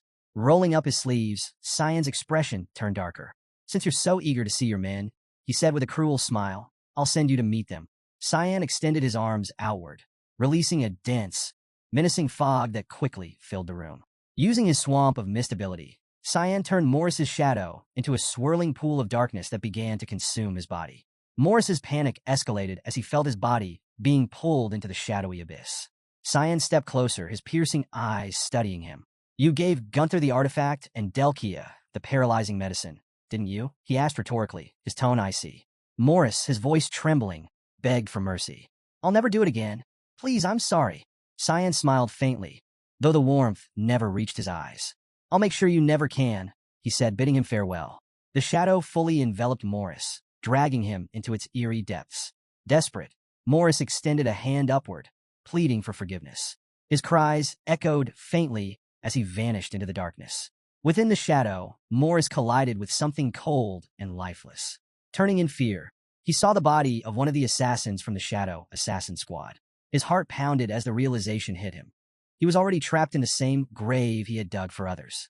Clutching his neck, Morris gasped for air, his fear mounting until the shadow consumed him completely. As the fog dissipated, Cyan turned away, his mind already shifting to the next target. Delkia is next, he muttered. Kiram approached Cyan, her steps deliberate and calm. Leave her to me, she said with a soft but firm tone. Cyan glanced at her, reading the seriousness in her expression. With a nod, he stepped aside, leaving the room and trusting Kiram to handle the final piece of the puzzle. Cyan hesitated, but ultimately decided to trust Kiram, though his expression betrayed his concern. Don't cross the line, he warned her, his voice firm. Kiram smiled reassuringly. I promise I won't, she said sweetly, though the gleam in her eyes hinted otherwise. She turned toward Delkia, placing a hand on her waist as she leaned in. How dare you lay a finger on my owner, she whispered coldly. Delkia, her face battered and bruised, slowly regained consciousness. Her eyes fluttered open, only to meet Kiram's unrelenting gaze. Kiram's smile widened with emotion as she began cracking her knuckles. Oh, good, she said, her voice tinged with malice. You're awake. Perfect. Get ready, I'm going to divide you into 1,000 pieces. Delkia's eyes filled with terror, and she began to tremble.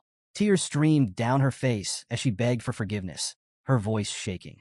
Please, I swear I won't ever do anything like that again. Kiram wasn't moved by her pleas.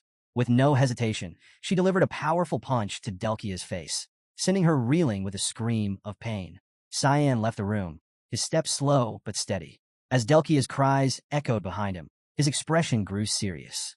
His gaze drifted to the door for a moment before he shook his head and moved on. She'll handle it, he thought. But just as he turned away, his senses sharpened. He felt a familiar mana nearby, one that sent a chill down his spine. Stopping abruptly, Cyan's eyes widened in disbelief.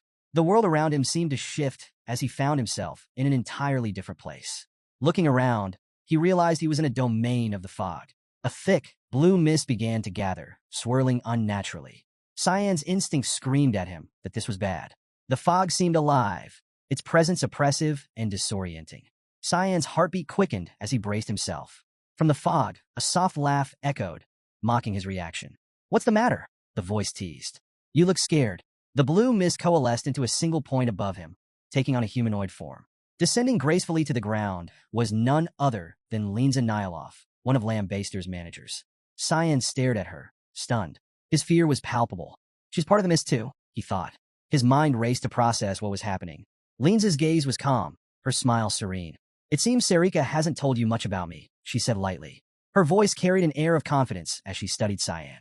So, this is why you're going around killing the other city managers? She landed softly on the ground, her movements deliberate.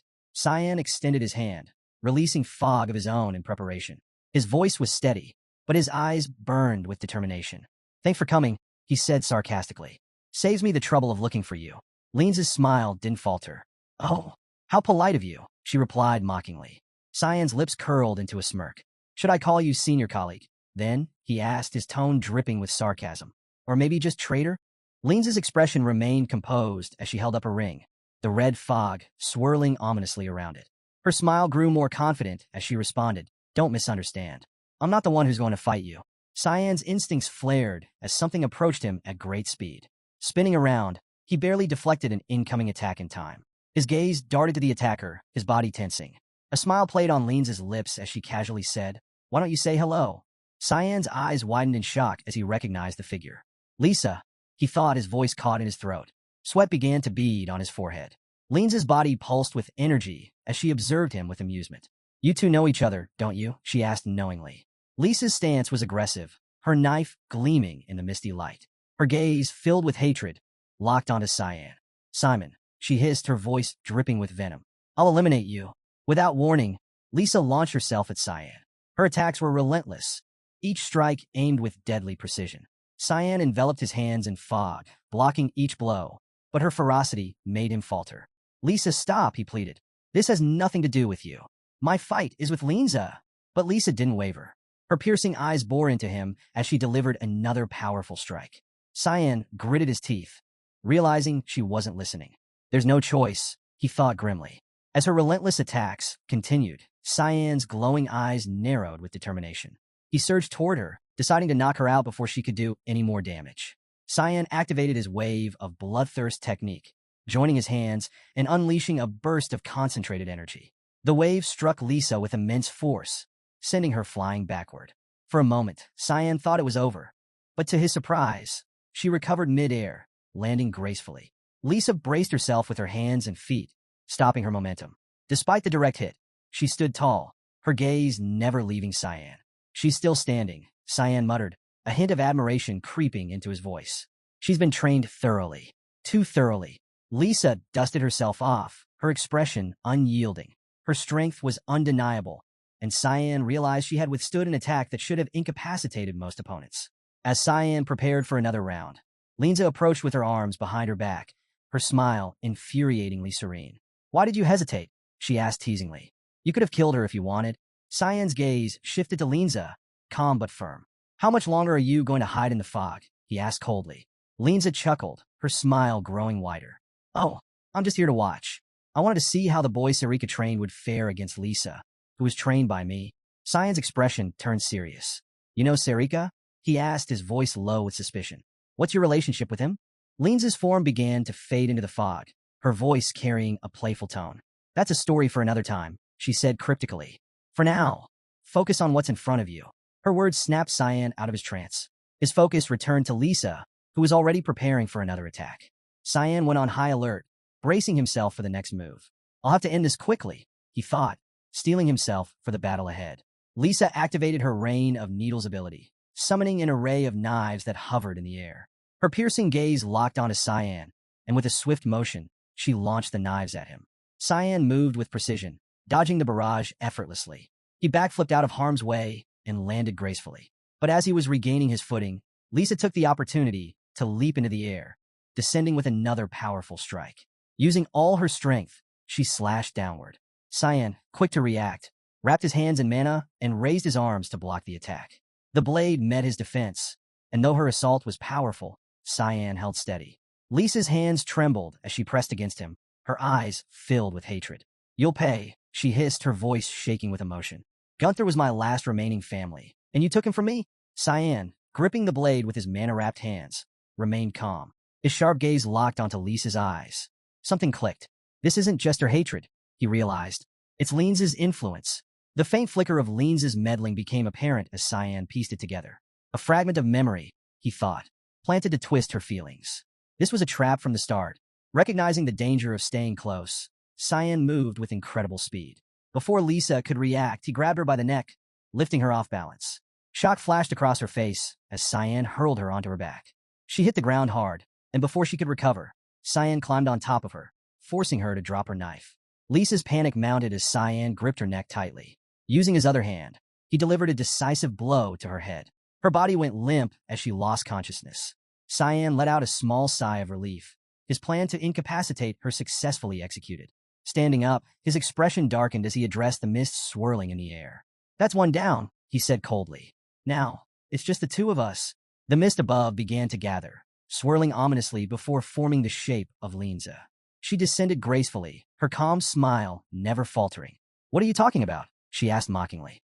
I thought you knew. This fog is me. Cyan's sharp eyes followed her movements, his expression unreadable. I'll admit, he said, I was surprised you were fogged. But what surprises me more is how far you'll go to pretend.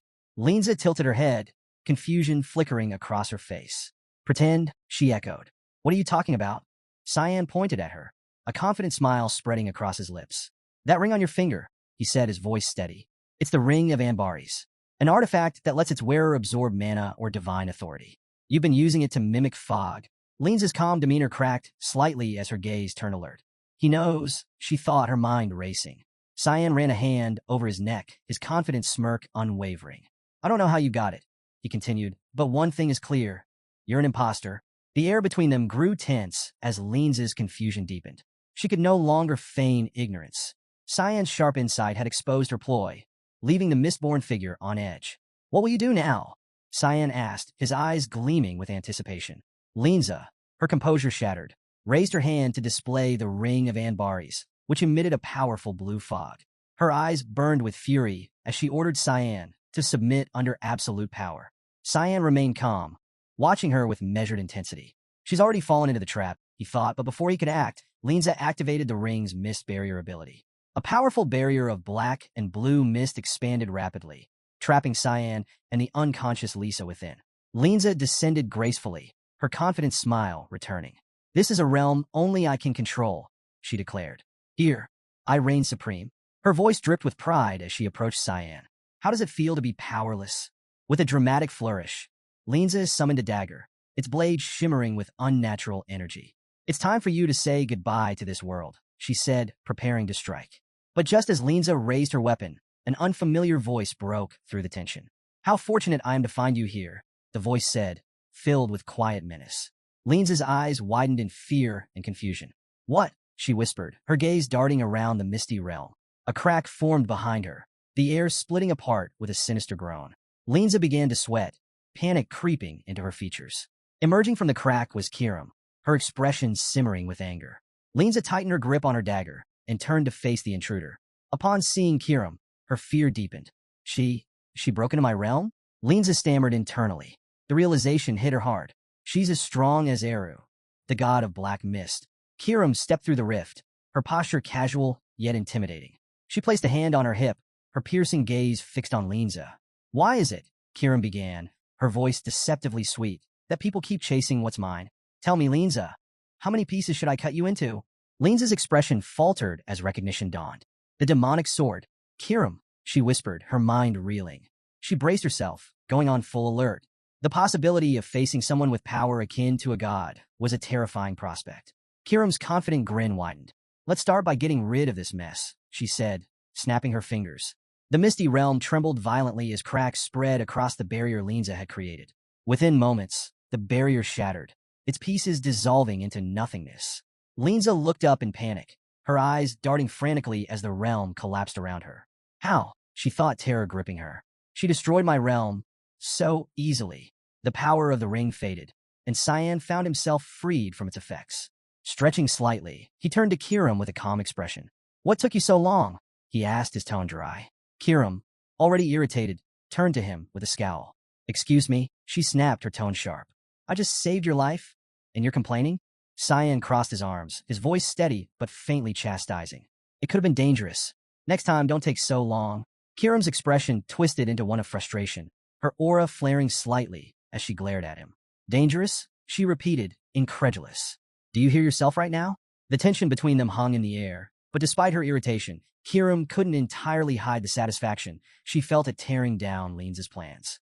Linza, meanwhile, stood frozen, her confidence completely eroded as she realized she was outmatched. Linza's composure shattered. Reaching out to the side with trembling hands, she snarled, Shut up. There's no way Cyan could be the successor. Her furious gaze fixed on Cyan as she clenched her fists. There hasn't been a successor in 300 years. A child like him could never be chosen. Kiram, watching with an amused yet puzzled expression, raised a hand to her mouth. What's her problem? She asked Cyan mockingly. Cyan shrugged slightly, his calm demeanor unwavering. I already made her angry before. This is just her usual tantrum, he replied coolly. Linza's eyes blazed with fury. You're just a child, she spat, her voice trembling with frustration.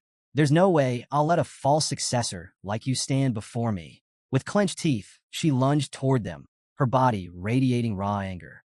Kiram's gaze turned steely as she began to disintegrate into her true form, the demonic sword. The transformation was fluid and swift, leaving Cyan armed and ready. Gripping the blade tightly, he smirked. You're way too emotional to be a good assassin, he quipped. Linza summoned her strength and activated Accelerating Mist Storm, a skill that amplified her speed. Cyan followed suit, and the two clashed at incredible velocity, their swords slicing through the air in rapid, powerful swings. The sheer force of their strikes sent shockwaves rippling outward, shaking the ground beneath them.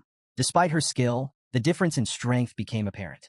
Cyan's attacks overpowered her, and with a final, decisive blow, Linza was sent flying backward. She landed hard on her back, her dagger slipping from her grip and embedding itself in the ground. Cyan's form radiated with an intense energy, the power of the black mist swirling around him. His confident gaze bore into Linza as he stepped forward. Do you still doubt me? He asked, his tone light but taunting. Kiram decided to assert her true authority, her presence growing even more menacing. Linza, now seated on the ground, watched in shock as Cyan wielded the black mist power. Cyan extended the demonic sword toward the sky, summoning an enormous ball of energy.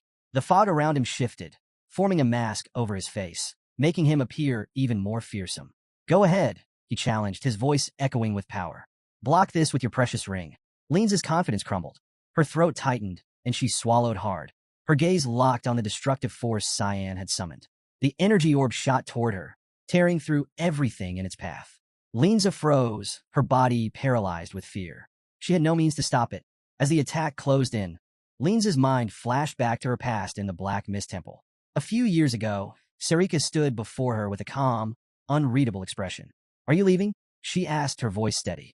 Linza, her back turned, replied with a confident smile. Yes, I'm tired of waiting for the successor to appear in this place. Her tone carried no remorse. Sarika nodded, remaining tranquil. It's a shame, she said softly, accepting Linza's decision. Her calm gaze lingered on Linza. But no, I'm not coming to kill you. Linza turned, a teasing grin on her face. Why not? Aren't I a threat? Sarika's gaze sharpened slightly. Because there's no reason to, she replied. There are far worse people to deal with. Don't worry about it. But her tone shifted to one of quiet warning as she added. However, the moment you become contaminated by the mist, I'll be the one to purify you. As the energy orb bore down on her, Linza's confident facade shattered. The memory of Sarika's promise rang in her mind, and for the first time in years, she felt truly afraid. Cyan's unrelenting attack left her no room for escape, and the moment of reckoning drew closer. Linza trembled in fear as Cyan's devastating attack pierced her defenses, severing her fingers and leaving a gaping hole in her body. Her strength waned as she collapsed to the ground. How did it come to this? She thought, her gaze empty. Her mind raced back to the moment she had turned her back on Sarika, driven by her ambition to create her own organization, where the powerful could rise and rule. In the past, Sarika's calm, piercing expression had lingered as Linza turned away. Take care of yourself, Sarika had said, her voice measured but firm. For a moment, Linza hesitated, a small smile breaking through her confident facade. She had walked away, leaving the organization that waited for the successor, determined to forge her own path. Hidden ambitions had fueled her, ambitions to step out of the shadows and command her own power. Now kneeling before Cyan, Linza's head hung low, her voice barely audible. Sarika, she murmured, the name escaping her lips like a whispered regret. Her trembling gaze lifted to meet Cyan's. Tears streamed down her face. Tell Sarika, I was wrong. Her voice cracked, the admission cutting deeper than any wound. Please end this quickly. Cyan, his expression calm yet solemn, extended his hand toward her. Her body began to dissolve into mist, her form dissipating as the remnants of her existence faded. Cyan's eyes fixed on the transformation, his thoughts heavy. No one can predict their own downfall, he mused. It's happened to me before, too. As Linza's life ended, the misty domain she had created began to dissolve, revealing the world outside.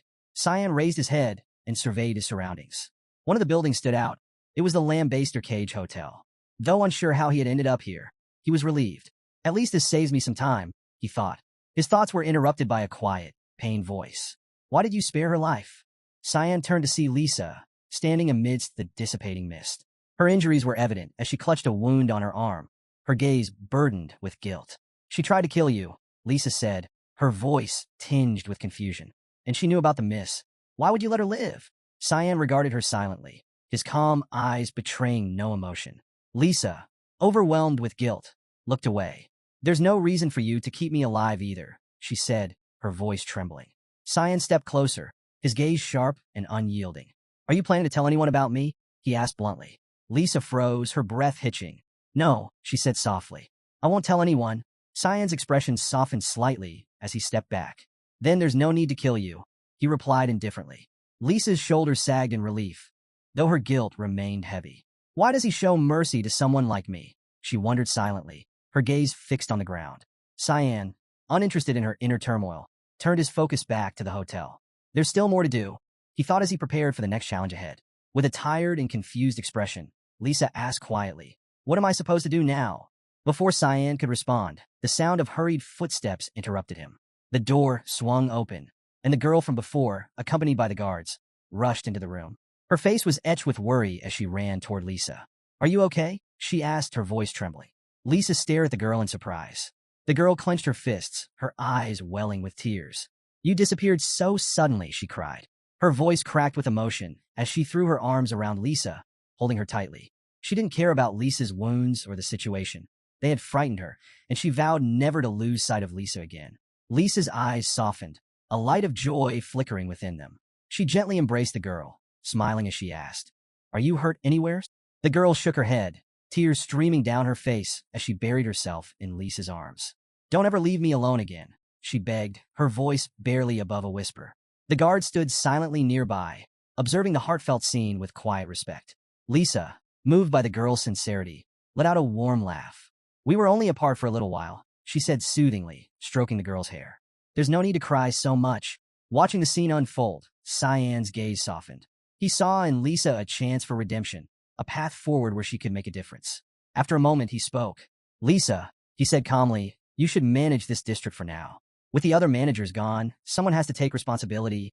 Lisa looked up at Cyan, uncertain. Me? She asked hesitantly. Cyan nodded. Make sure this girl doesn't grow up to become someone like you. Or Gunther, he said, his voice firm but kind.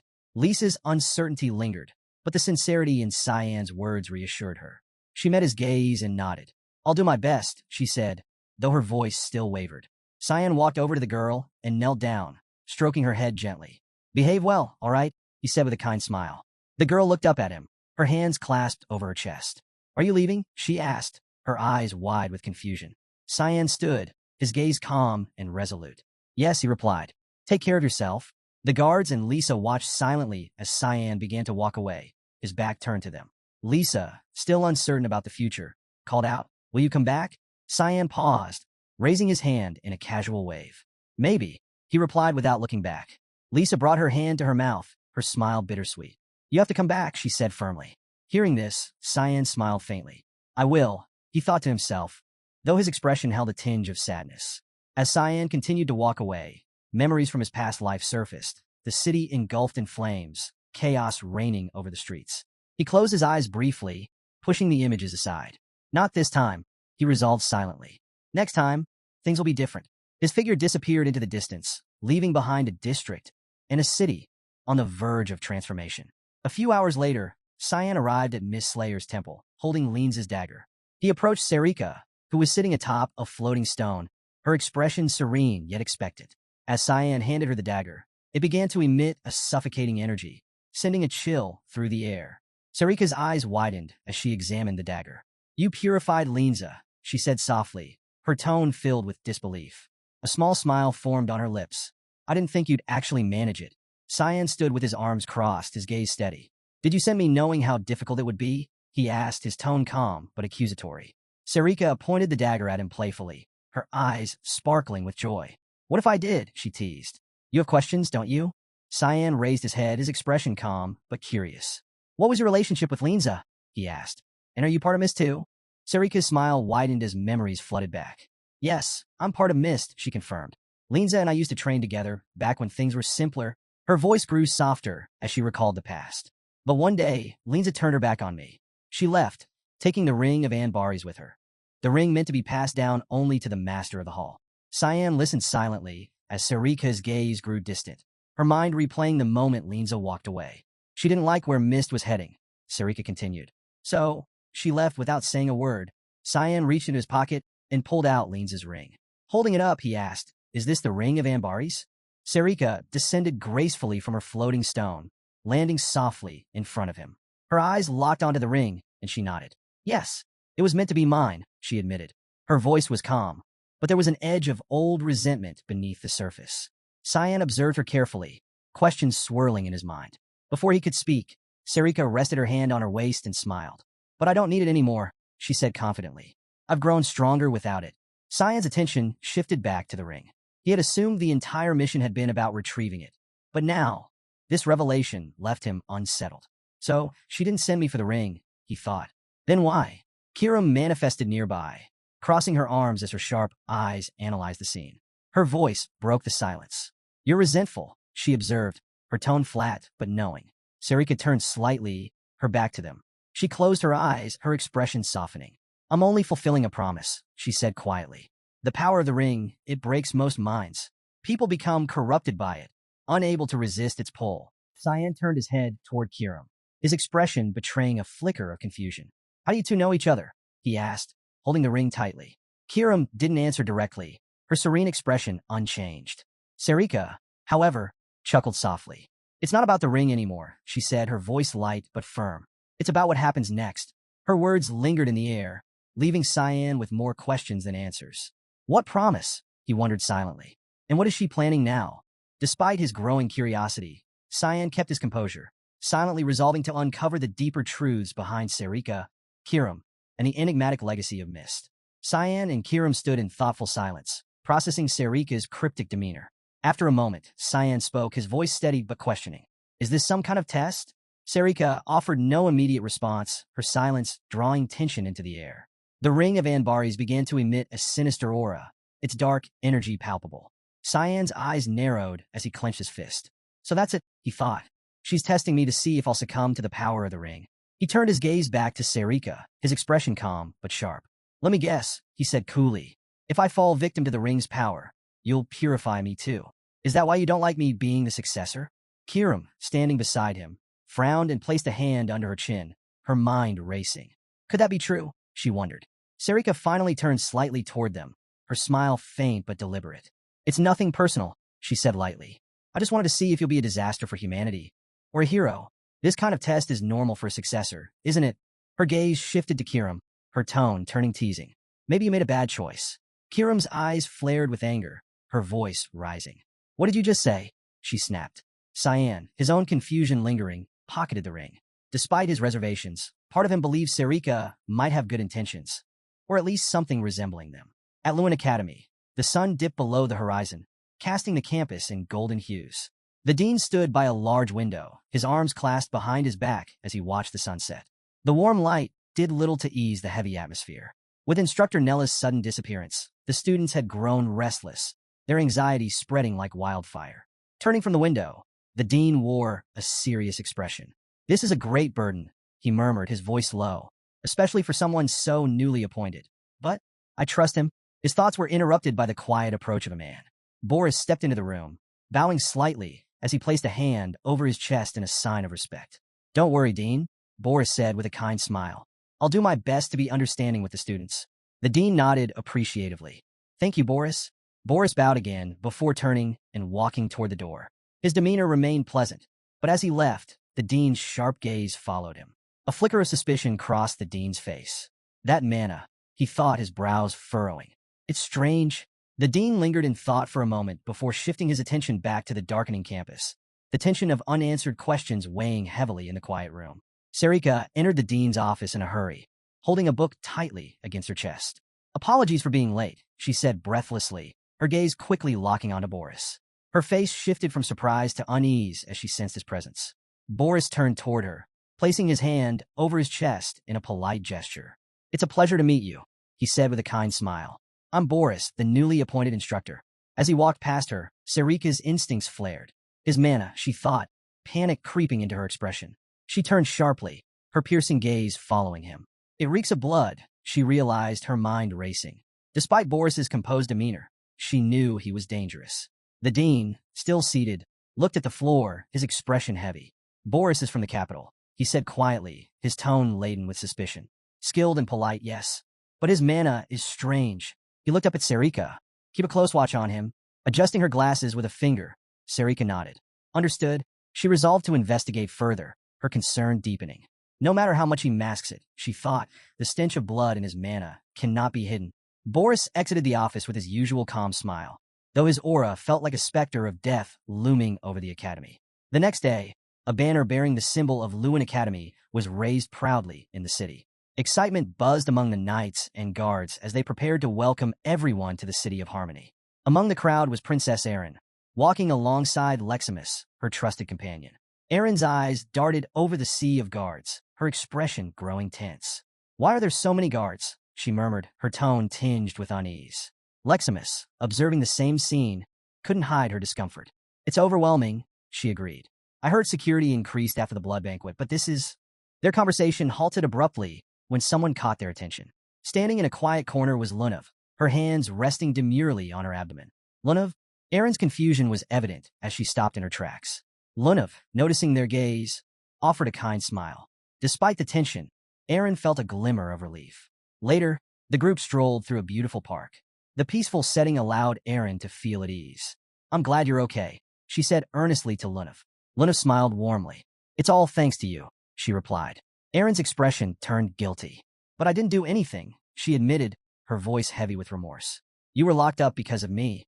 Lunav closed her eyes, shaking her head gently. "I'm fine," she said with a calm smile. "I'm a big girl. Don't blame yourself." Leximus, observing the exchange, placed a hand over her mouth. "You're beautiful," she said, clearly impressed by Lunav's composure and grace. Erin extended a hand toward Leximus. "Leximus, this is Lunav," she said, introducing the two. As they spoke, a figure appeared before them, bowing politely. It was Boris. "Greetings," he said, his voice smooth and respectful. "I'm Boris, the newly appointed instructor." Erin's gaze turned calm and measured as she responded. "Yes, I've heard about you." Her voice was steady, but her mind raced with questions. Why is his presence so unnerving? She wondered silently, sensing that Boris's arrival would soon disrupt their fragile peace. Erin observed Boris with a calm expression as he explained his role. "I teach mana applications," he said, his tone polite. Boris then turned to Erin, extending his hand with a cheerful smile. "Do you have some free time?" "It won't take long." Lunav's gaze narrowed as she studied him intently. Her instincts told her Boris was dangerous. "Erin," she said cautiously, "wait a moment." Erin, slightly confused, hesitated. "It's just a mana evaluation," she said, her voice uncertain. "What could go wrong?" With a polite bow, Boris assured her, "I'm only reviewing mana ranges. If I may." His hand hovered near her monosphere. Erin complied, summoning the glowing sphere of mana into her palm.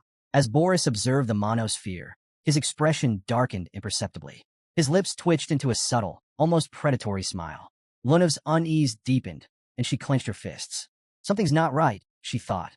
Boris placed his hand near the monosphere, his tone calm, yet unsettling.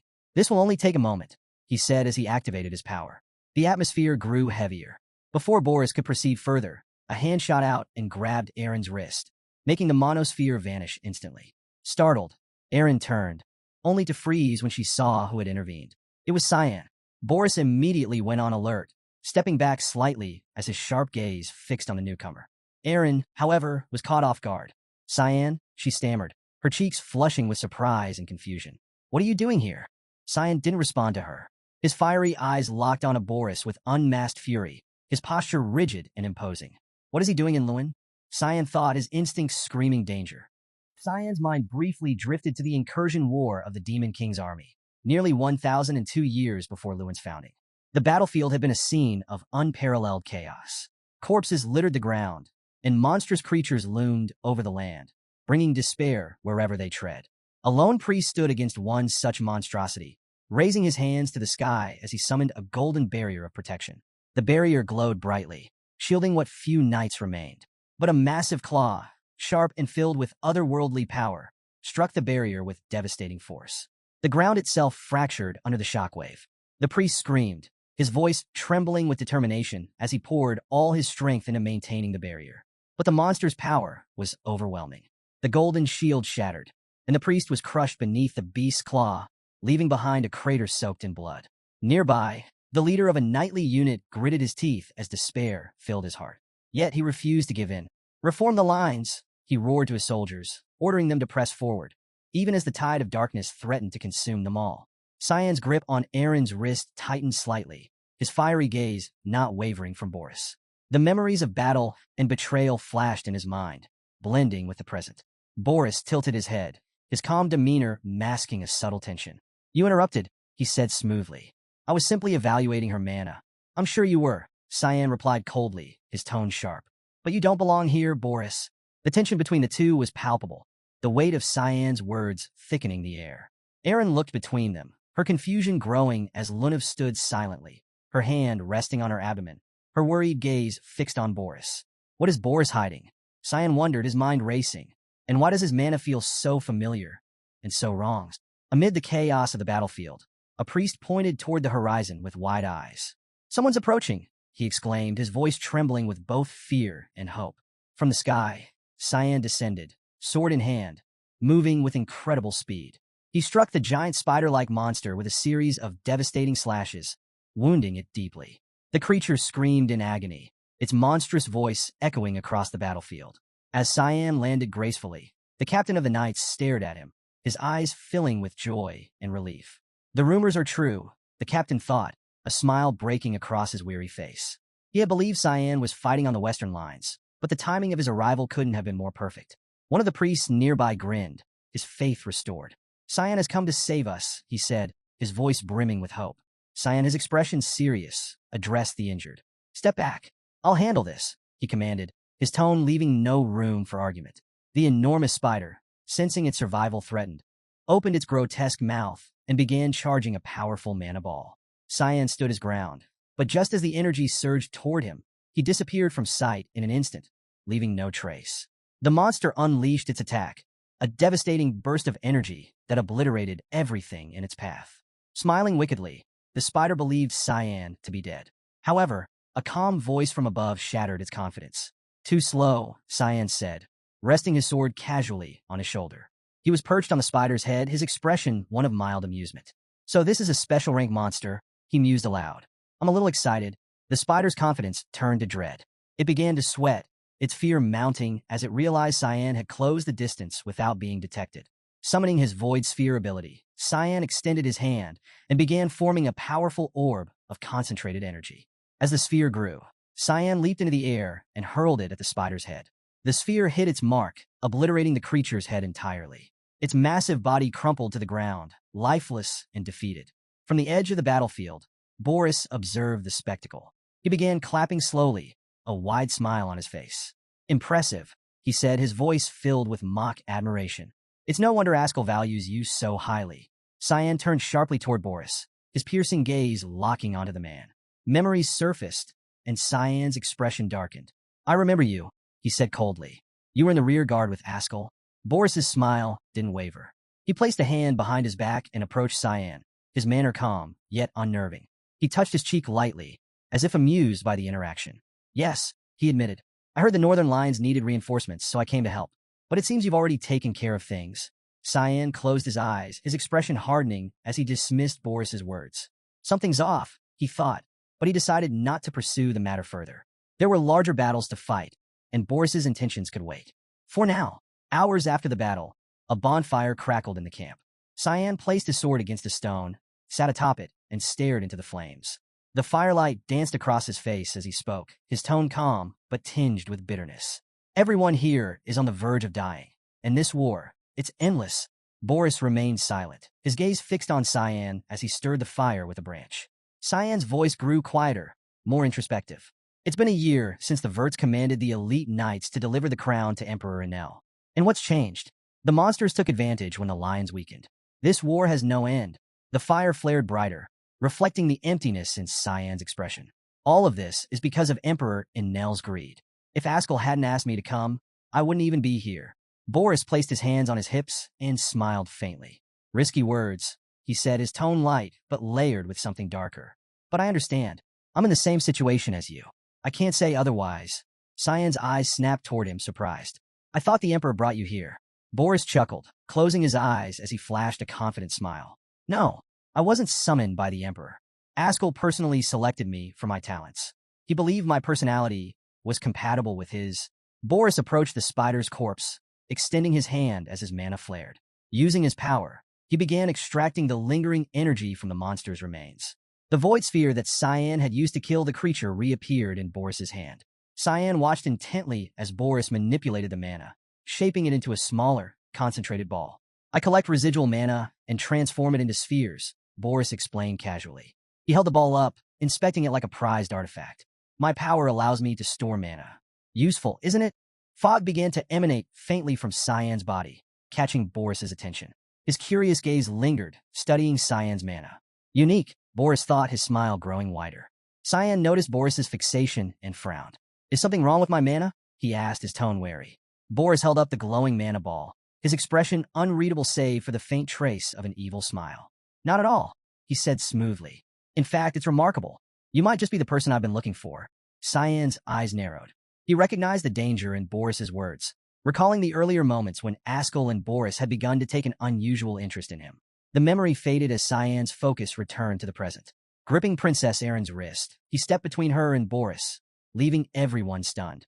His gaze burned with a murderous intent. Not again, Cyan thought fiercely. I won't make the same mistake. Boris's demeanor shifted, his polite facade masking the tension in his posture. He didn't recognize Cyan at first, but after a moment, realization dawned. His eyes widened slightly as he took a closer look. It's him, Boris thought. Leximus, standing nearby, panicked. Cyan, she exclaimed, her voice trembling. Why are you acting like this? Boris raised a hand, touching his temple as if calming himself. It's a misunderstanding, he said, extending his other hand toward the group. His voice remained soothing. I'm simply checking the students' skill levels, as any good instructor would. Cyan's piercing gaze didn't waver. I've never heard of any instructor needing to do something like this, he said coldly. His firm tone made it clear he didn't buy Boris's explanation. You don't belong here. The weight of Cyan's words hung heavily in the air, the tension between the two palpable. Boris's charm couldn't hide the creeping suspicion Cyan had of his true motives. Whatever his game is, Cyan thought, I won't let him play it here. Boris raised his hands in a placating gesture, a kind smile on his face. Please, there's no need to do anything if you feel pressured, he said gently, turning to Princess Erin. My apologies if I made you uncomfortable. Erin, still flustered, placed a hand near her mouth. Her cheeks were red as a tomato as she nodded quickly. It's all right, she stammered, clearly embarrassed. Cyan's hostile gaze didn't soften. You should leave, he said firmly, his tone brooking no argument. Before anyone feels even more uncomfortable. Boris hesitated, his polite facade momentarily faltering. With a nervous smile, he decided not to push further. Bowing slightly, he placed a hand over his chest and said, Of course. I didn't mean to cause any trouble. He turned and walked away, his steps unhurried but deliberate. Cyan watched him leave, his eyes narrowing as he silently observed Boris's every move. Nearby, Luna's attention also lingered on Boris.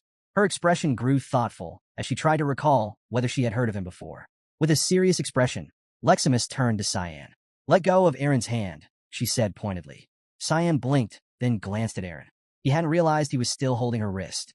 With a calm look, he released her hand and apologized. Sorry. Erin touched her wrist, a small smile breaking through her flustered state. I'm sure you had your reasons, she said confidently. Then, as if her composure suddenly crumbled, her face turned crimson once more. She grabbed Leximus's hand abruptly. We have something urgent to do, she said hurriedly before dragging Leximus away, leaving Cyan and Lunav staring after her, bewildered by her behavior. Lunav turned to Cyan, her curiosity piqued. Do you know Boris? She asked. Cyan's expression remained calm. A little, he replied, offering no further explanation. Lunav smiled, impressed. That's incredible. I've never heard of him before. Cyan's gaze hardened slightly as he turned away. Don't try to learn more about him, he warned. And whatever you do, stay away from him. Lunav blinked in surprise at his sharp tone. She watched him walk off, her confusion deepening. Why is he so irritated, she wondered. And why does his warning only make me more curious? Minutes later, Cyan entered the royal hall and activated the ring of Anbaris. Fog swirled from the ring, and in an instant, a mountain of candies appeared. Cyan smiled as the room filled with a cheerful atmosphere. His young daughter squealed in delight. I'm rich, she declared, diving headfirst into the pile of sweets. Her excitement was infectious, and she giggled uncontrollably as she climbed the candy heap. Nearby, Emily, standing with her arms crossed, sighed. She's going to be impossible to handle later, she said wryly. On the other side of the room, Brian stood with his hands on his hips, a smile on his face. He chuckled as Cyan turned toward them. Good work while I was away, Cyan said with a grin. Brian bowed slightly. You've worked hard too.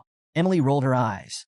He also worked hard at keeping me out of the kitchen, she said, pouting slightly. Cyan crossed his arms, smirking. I thought you liked it when others cooked for you, he teased. Emily huffed, but couldn't suppress the faint smile tugging at her lips. The cheerful exchange filled the hall with warmth, a brief respite from the darker events outside. After Emily sighed and expressed her frustration about being sidelined in the kitchen, Cyan turned to Brian with a mischievous grin. "Let's train," he said, his tone leaving no room for argument. Brian, visibly exhausted, groaned. "Right now?" he asked, his voice heavy with reluctance. "Right now," Cyan replied, pointing at him with a playful but menacing smile. Despite his lack of enthusiasm, Brian relented and went to change. Arriving at the training field, Cyan and Brian were surprised to see someone already there.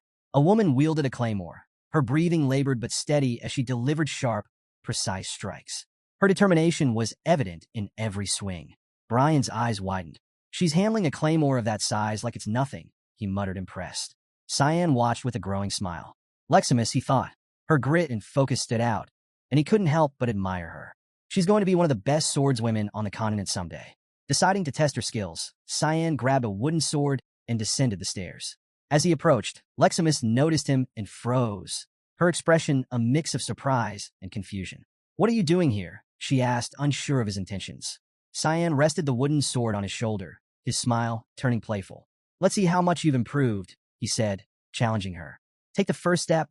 Though hesitant, Leximus switched to a wooden sword to match him.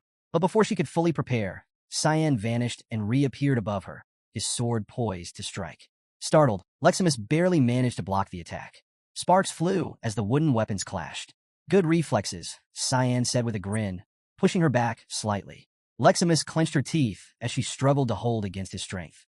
Why does his wooden sword feel so heavy? She thought, sweat beginning to form on her brow. Gathering her resolve, she counterattacked, forcing Cyan to step back.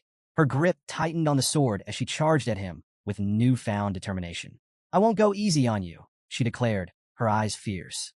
Cyan blocked her flurry of strikes effortlessly, each movement calm and precise. "Good moves," he praised, his voice tinged with excitement. "But is that all you've got?" His playful arrogance fueled her resolve. Leximus attacked with all her strength, beads of sweat running down her face. Despite her relentless efforts, Cyan dodged and parried with ease, his expression never faltering. "Come on," he taunted. "Attack like you mean to kill." Determined not to lose, Leximus's eyes gleamed with resolve as she launched herself into a final, powerful strike. Just as her sword neared him, Cyan sidestepped with lightning speed and struck her lightly on the head with the pommel of his sword. The impact was enough to make her stumble. Her sword slipped from her grasp, clattering to the ground. Frustration welled up within her as she clenched her teeth, her cheeks flushed with embarrassment. She fell back on the ground with a thud, sitting in defeat. Cyan lowered his sword, his amused smile softening. "You've got potential," he said, his tone sincere despite his teasing. "But you're still too rigid. Learn to adapt." Leximus glared up at him, her fury slowly giving way to grudging respect. Though her pride was wounded, a spark of determination remained in her eyes. "I'll beat you someday," she thought, silently vowing to herself. Cyan, reading her expression, grinned knowingly. "I'll be waiting," his smile seemed to say. Cyan pointed his wooden sword at Leximus, his calm smile laced with a hint of seriousness. "Letting your emotions take over creates gaps in your attacks," he explained. "Be mindful of that in the future." Leximus turned her gaze away, her expression clouded with sadness. "I couldn't even land a single hit," she thought, her confidence shaken. Her grip tightened on the sword as she whispered to herself. "It must be nice to be that strong." Cyan, resting the sword on his shoulder, placed his other hand on his waist and spoke firmly yet kindly. "You're skilled," he said, his tone sincere. "Don't let this get you down. You're already capable of wielding a weapon that even most adults would struggle with." Leximus's eyes widened in surprise. His words carried weight, and for a moment, she couldn't help but blush. Her face turned as red as a tomato, and she stammered, "How can you give compliments after beating me like that?"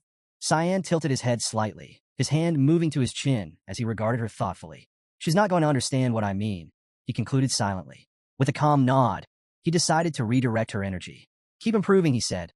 "At this rate, no one will be able to beat you in a sword fight." Turning to Brian, Cyan handed him the wooden sword. "You'll train with her," he said.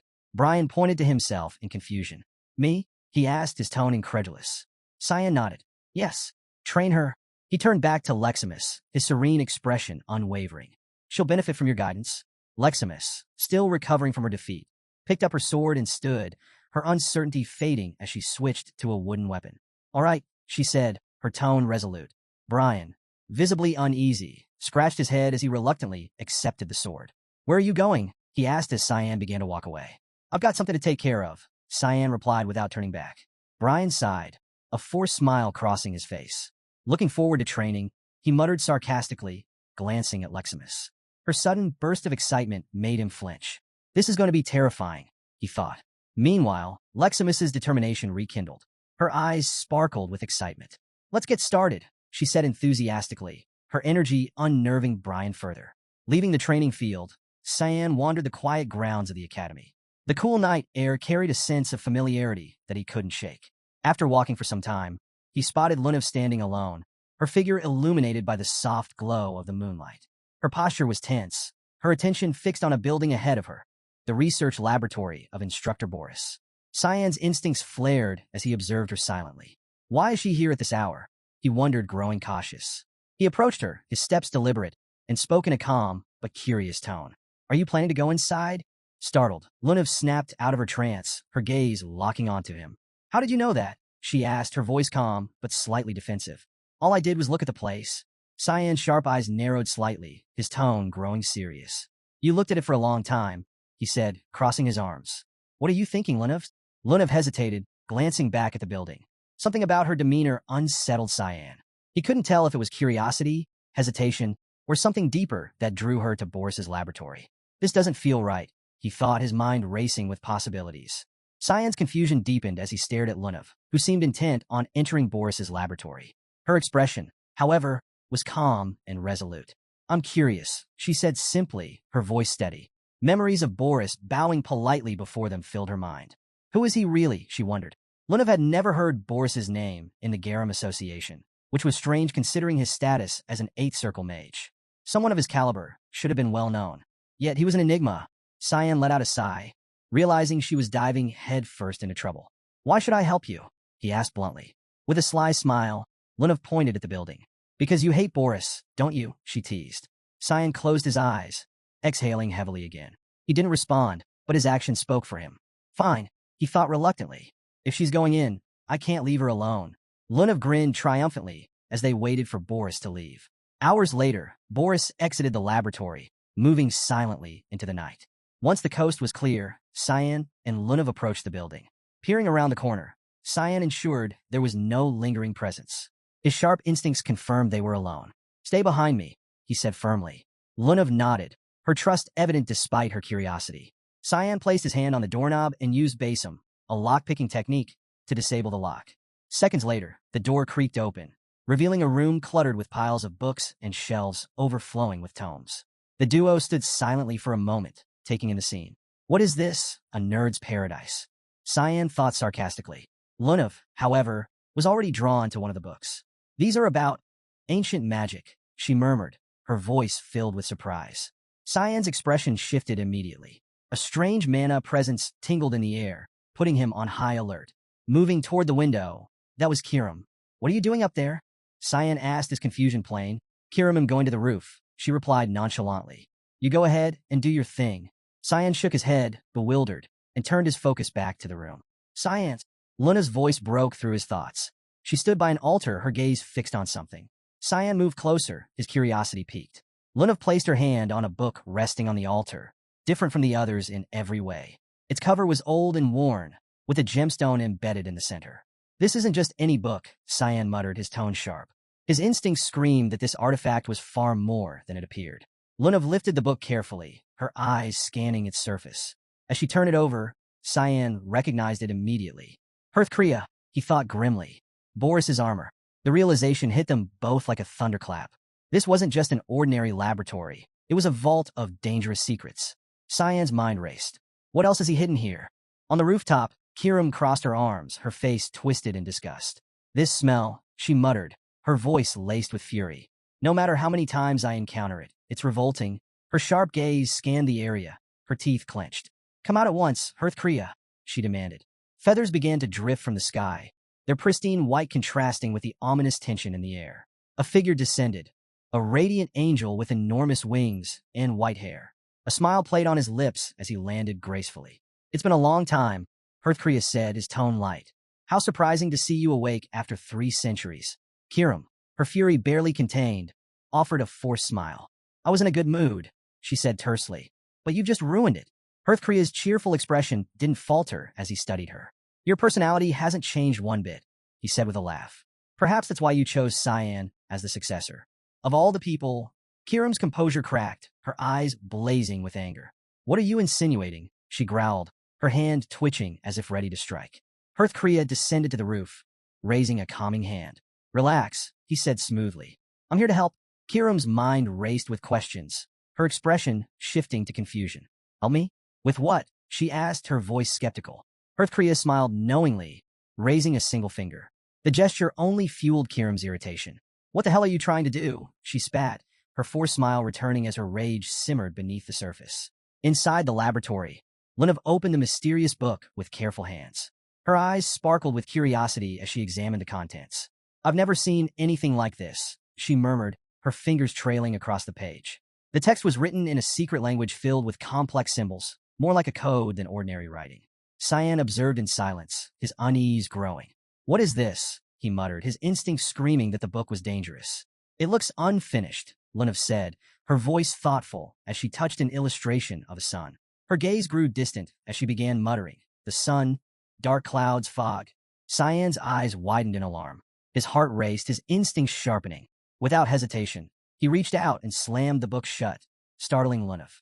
What are you doing? She asked, confused and slightly offended by his abruptness. Cyan's gaze was steely, his voice low and serious. This book has to be destroyed, he said firmly. Lunav's expression filled with questions. Why? What's in it? She asked, her mind struggling to process his urgency. Cyan's attention remained fixed on the closed book, his body tense. This book, he thought to himself, is responsible for the blood banquet and countless other catastrophes.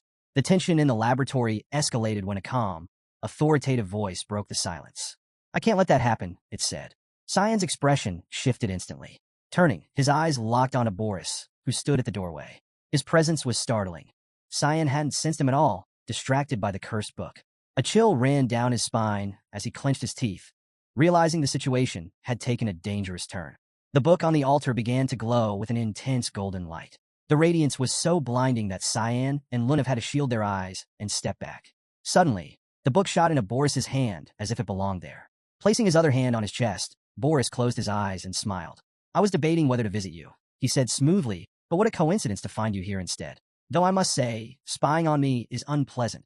Cyan's anger boiled over, but before he could act, Lunav's confusion deepened. What's going on? She wondered aloud, her eyes darting between Cyan and Boris.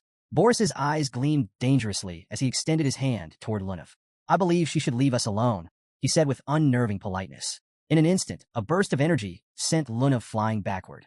She crashed through the window with a deafening shatter, disappearing into the night. Cyan's heart dropped as he stared in shock, his mind racing. She's safe, Boris assured with a smile, as if reading Cyan's thoughts. I sent her to her dorm. A bit rough, perhaps, but nothing to worry about. The broken window framed Boris's imposing figure as he held the glowing book, now pulsating with golden energy. His expression was disturbingly casual, but his eyes burned with an unsettling intensity. I've been looking forward to this, Boris said, his smile widening. You fascinate me, Cyan. The version of you that the world sees, and the version you keep hidden. Cyan went on full alert, his eyes narrowing. This isn't good, he thought. His instincts screamed to attack, but something restrained him. Hearthkria. The book, Hearthkria, radiated a powerful golden aura that filled the room. Cyan's fists tightened as his frustration mounted.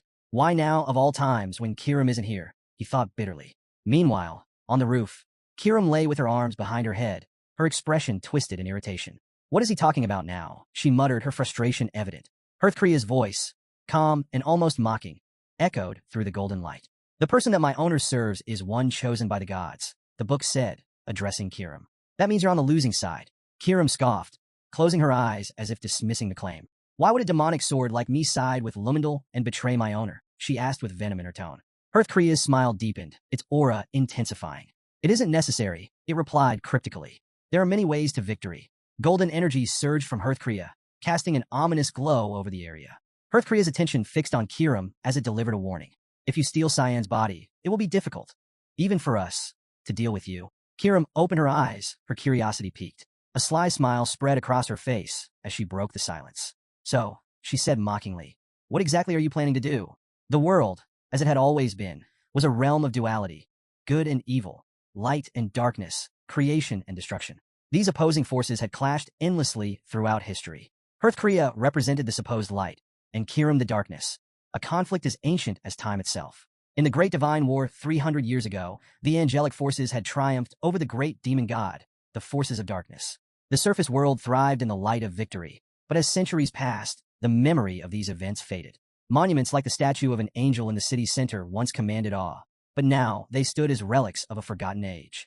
People no longer revered the angels or their cause. Hearthcrea, seated casually on the rooftop, observed Kirim, who hugged her knees as she listened in silent contemplation. His radiant eyes gleamed, and a smile adorned his face. The darkness, he explained, makes the light shine brighter. Without darkness, we lose our purpose. Our radiance fades. Kirim's gaze turned sharp.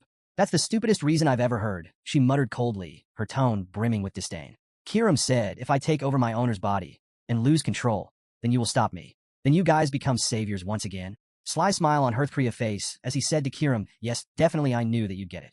Hearing his answer, Kirim's blood boiled. Her claws unsheathed instinctively as her expression darkened. Enough, she growled. Before Hearthcrea could react, Kirim lunged at him with ferocity. Her claws raked across his face, leaving glowing wounds in their wake. Shock flashed across Hearthcrea's serene visage as he staggered backward, struggling to process what had just happened. Kirim's eyes burned with fury as she snarled. You call yourselves saviors? This is all just your selfish game to stay relevant. Hearthcrea's body began to fall from the rooftop, but his calm smile remained, almost mocking. So much sorrow, he said softly, even as his form disintegrated into feathers, leaving only a concentrated energy gathering in the sky. The angel's voice lingered as golden feathers floated around Kirim. Isn't it your fate, as a demonic sword, to consume your owner's body? Have you changed your mind? These words struck a nerve. Kirim's rage gave way to a cold, cutting smile. Fate, she spat, her voice dripping with venom. You're the ones who decided we were evil. Fix your own mess. Don't expect us to play into your little fantasy. Hearthcrea's energy manifested high above, his face resting lazily on his hand, as if her outburst amused him. What a shame, he murmured, almost wistfully. I thought perhaps you and Eru could be reasoned with.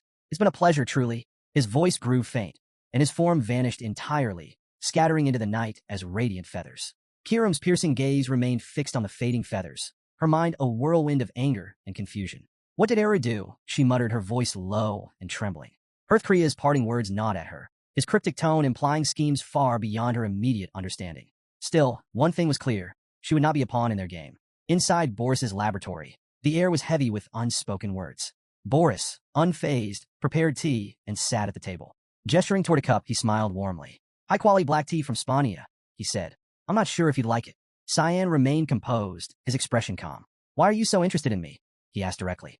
Boris chuckled, extending his hands in an almost exaggerated gesture. It's natural for an instructor to take an interest in talent, he replied with ease. Cyan's eyes narrowed slightly. You barely attend the classes, he pointed out, his tone suspicious. Feigning surprise, Boris tilted his head. And why is that? He asked, his smile unwavering. Cyan didn't hesitate. Because there isn't much to learn, he said bluntly. The air grew tense as Boris closed his eyes, his demeanor still outwardly calm. I wonder, he mused, if the Dean and the Duke are aware of your unique perspective? Cyan leaned forward, his gaze sharp. Let's skip the small talk, he said firmly. What's your point? Boris opened his eyes, his calm expression unwavering. Have we met before? He asked, his voice carrying a subtle weight. Cyan's jaw tightened, his suspicion deepening. Why does he think that? He wondered silently. Boris leaned back, recalling their earlier encounter. His mind lingered on the moment Cyan had grabbed Princess Erin's hand. That look in his eyes, Boris thought. The hatred, it was unmistakable. Smiling slightly, he extended a hand towards Cyan. Your reaction when we first met, it was memorable. Cyan stirred his tea absently, his gaze distant. No, he said finally, his voice steady. It's just as surprising to me that I've never heard of you before. A mage with an 8th grade mana circle should be famous. Boris's smile faltered for a brief moment. His gaze turned guarded. I prefer a quiet life, he said smoothly. Cyan wasn't convinced. He leaned forward slightly. Where are you from? He pressed. A very rural area, Boris replied quickly, his tone almost dismissive. You wouldn't have heard of it. The tension in the room was palpable. Cyan stirred his tea slowly, his sharp gaze fixed on Boris. He's lying, he concluded. Even in my past life, he went to great lengths to hide the truth. Breaking the silence, Cyan rested his head on his fist. Anything else you'd like to know about me? He asked, his tone cool and detached. Boris's cheerful facade returned instantly. It's getting late, he said with a smile. We can always continue this conversation another time. Cyan stood, leaving the table and stepping out into the moonlit night. The broken window cast silver beams across the room, illuminating the tension that lingered even after Cyan's departure. Alone in the laboratory, Boris returned the glowing book to the altar. His fingers lingered on its surface as he observed it in silence. His thoughts churned as he replayed their interaction. Cyan is cold, he thought, his smile fading. So cold it's difficult to know what he's thinking. No wonder Ascll felt threatened by him. Turning back to the altar, Boris's eyes gleamed with a new understanding. And now I see why, he mused. Cyan is the one helping Princess Erin. For Boris, the game was only beginning. For Cyan, the pieces on the board were growing more unpredictable by the second. In the dim light of the laboratory, Boris placed his hand on the ancient book resting on the altar. A white feather materialized above its surface, hovering delicately. His expression darkened. The younger brother of the Savior, blessed by Lumendal, wielding a demonic sword, he mused. What a disgrace. Behind him, Hearthcrea manifested, his radiant presence illuminating the room. A sly smile crossed the angel's face. Perhaps it's a matter of destiny, Hearthcrea said, his tone calm but deliberate. Boris opened the book, flipping through its pages, his smile widening with every turn. An interesting way to view it, he replied, his voice carrying a note of intrigue. Hearthcrea turned his gaze outward, his expression thoughtful. As the owner of Kirim, Cyan might be the darkness we've been searching for all this time, he said, his voice carrying a quiet certainty. Reaching a page adorned with the illustration of the sun, Boris placed his hand over the image. His thoughts aligned with Hearthcrea's words.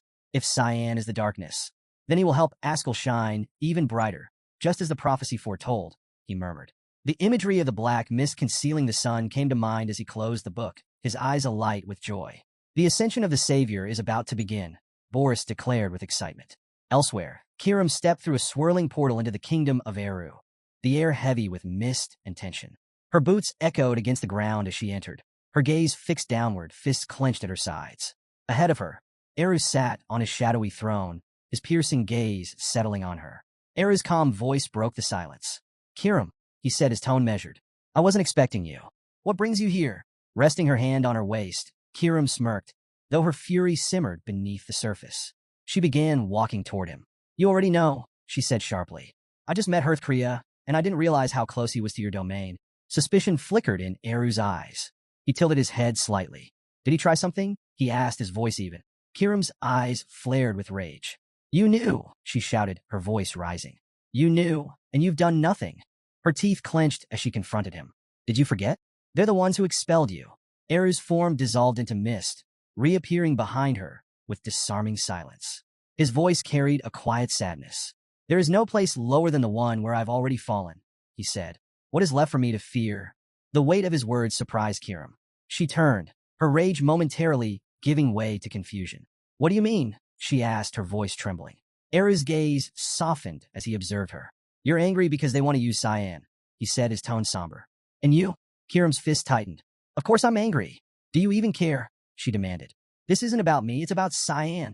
Eru turned his back on her, his movements slow and deliberate. Isn't this your wish? He asked, his voice carrying an edge of finality. Kirim blinked, her anger wavering. What are you talking about? She asked, her tone now curious, but wary. With a wave of his hand, Eru summoned a card, its surface glowing with red mana. Using his finger, he began inscribing it, his strokes precise and deliberate. Your wish is to protect Cyan, he said, not looking up. So, I will make it come true. Finishing his writing, Eru handed the card to her. Carry this decree, he instructed. All of Mist will help you protect Cyan.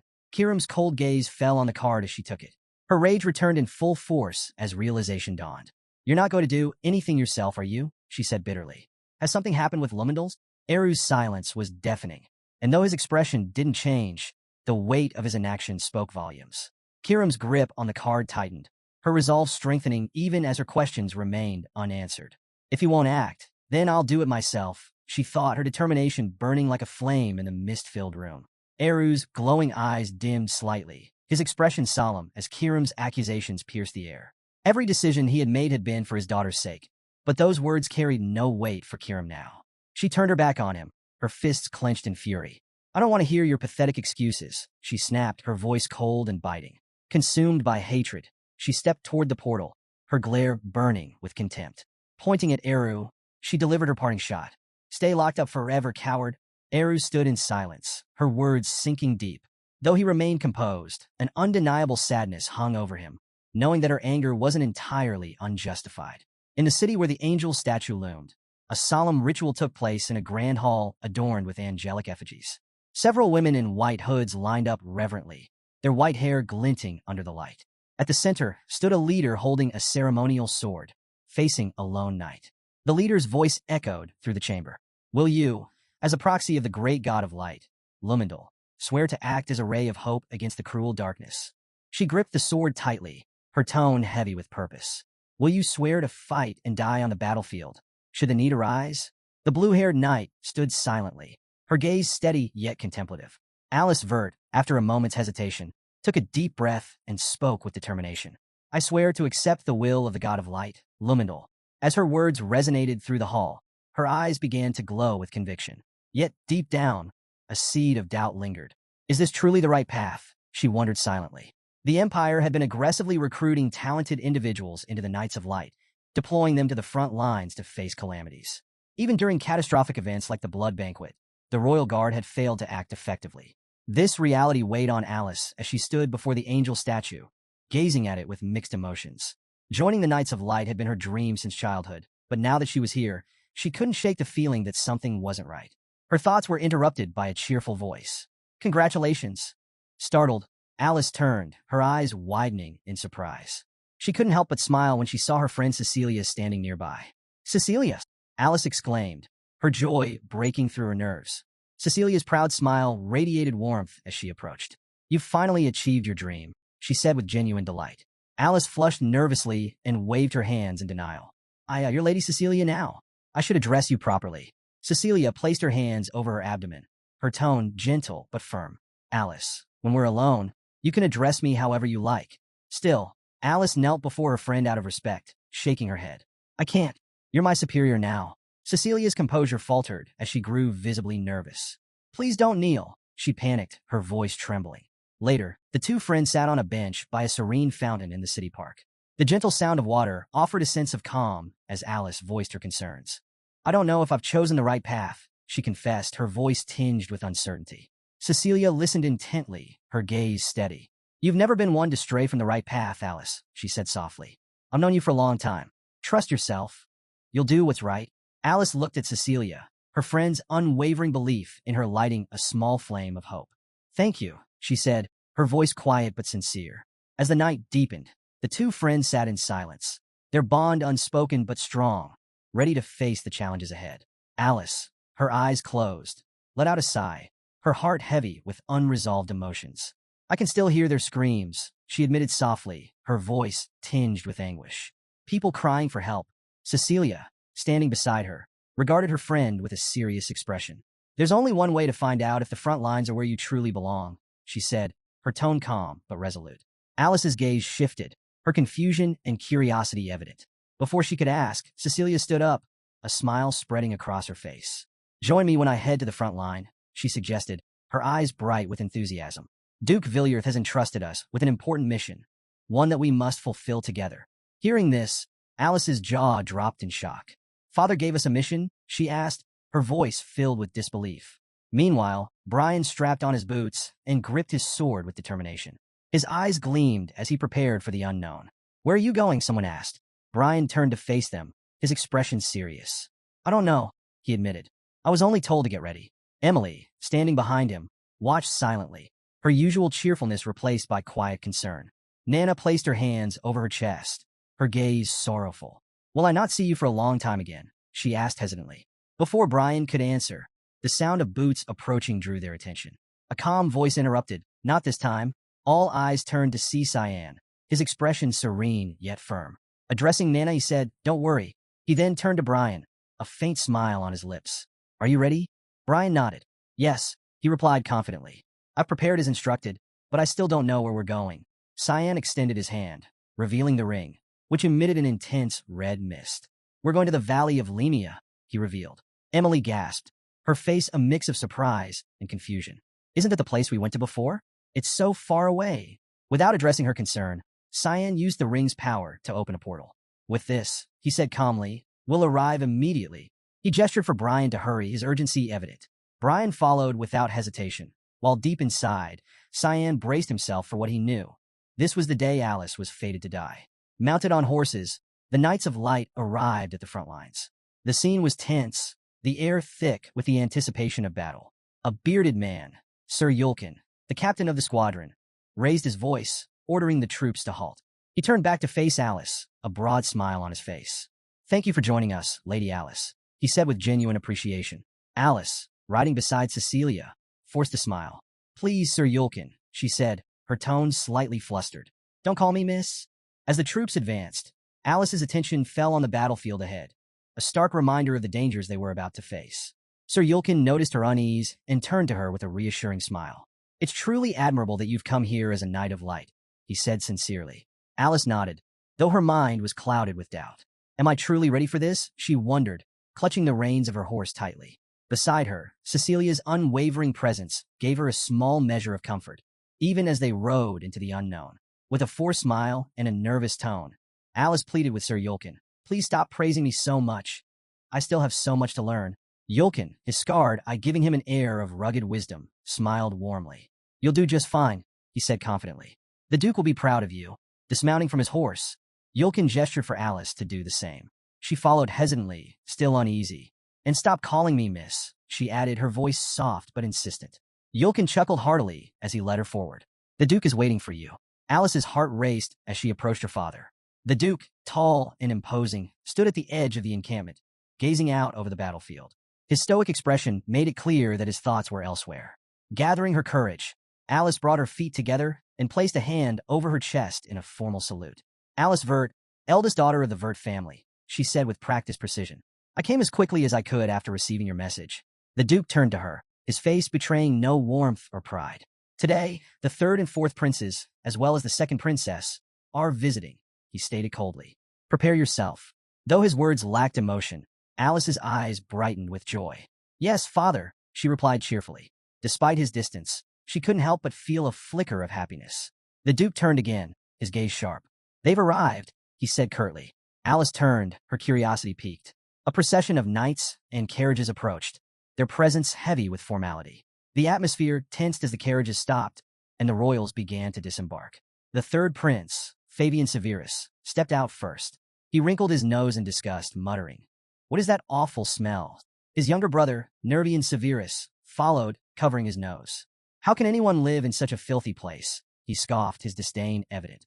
Then, the second princess, Violet Severus, emerged with a graceful demeanor. She offered a kind smile.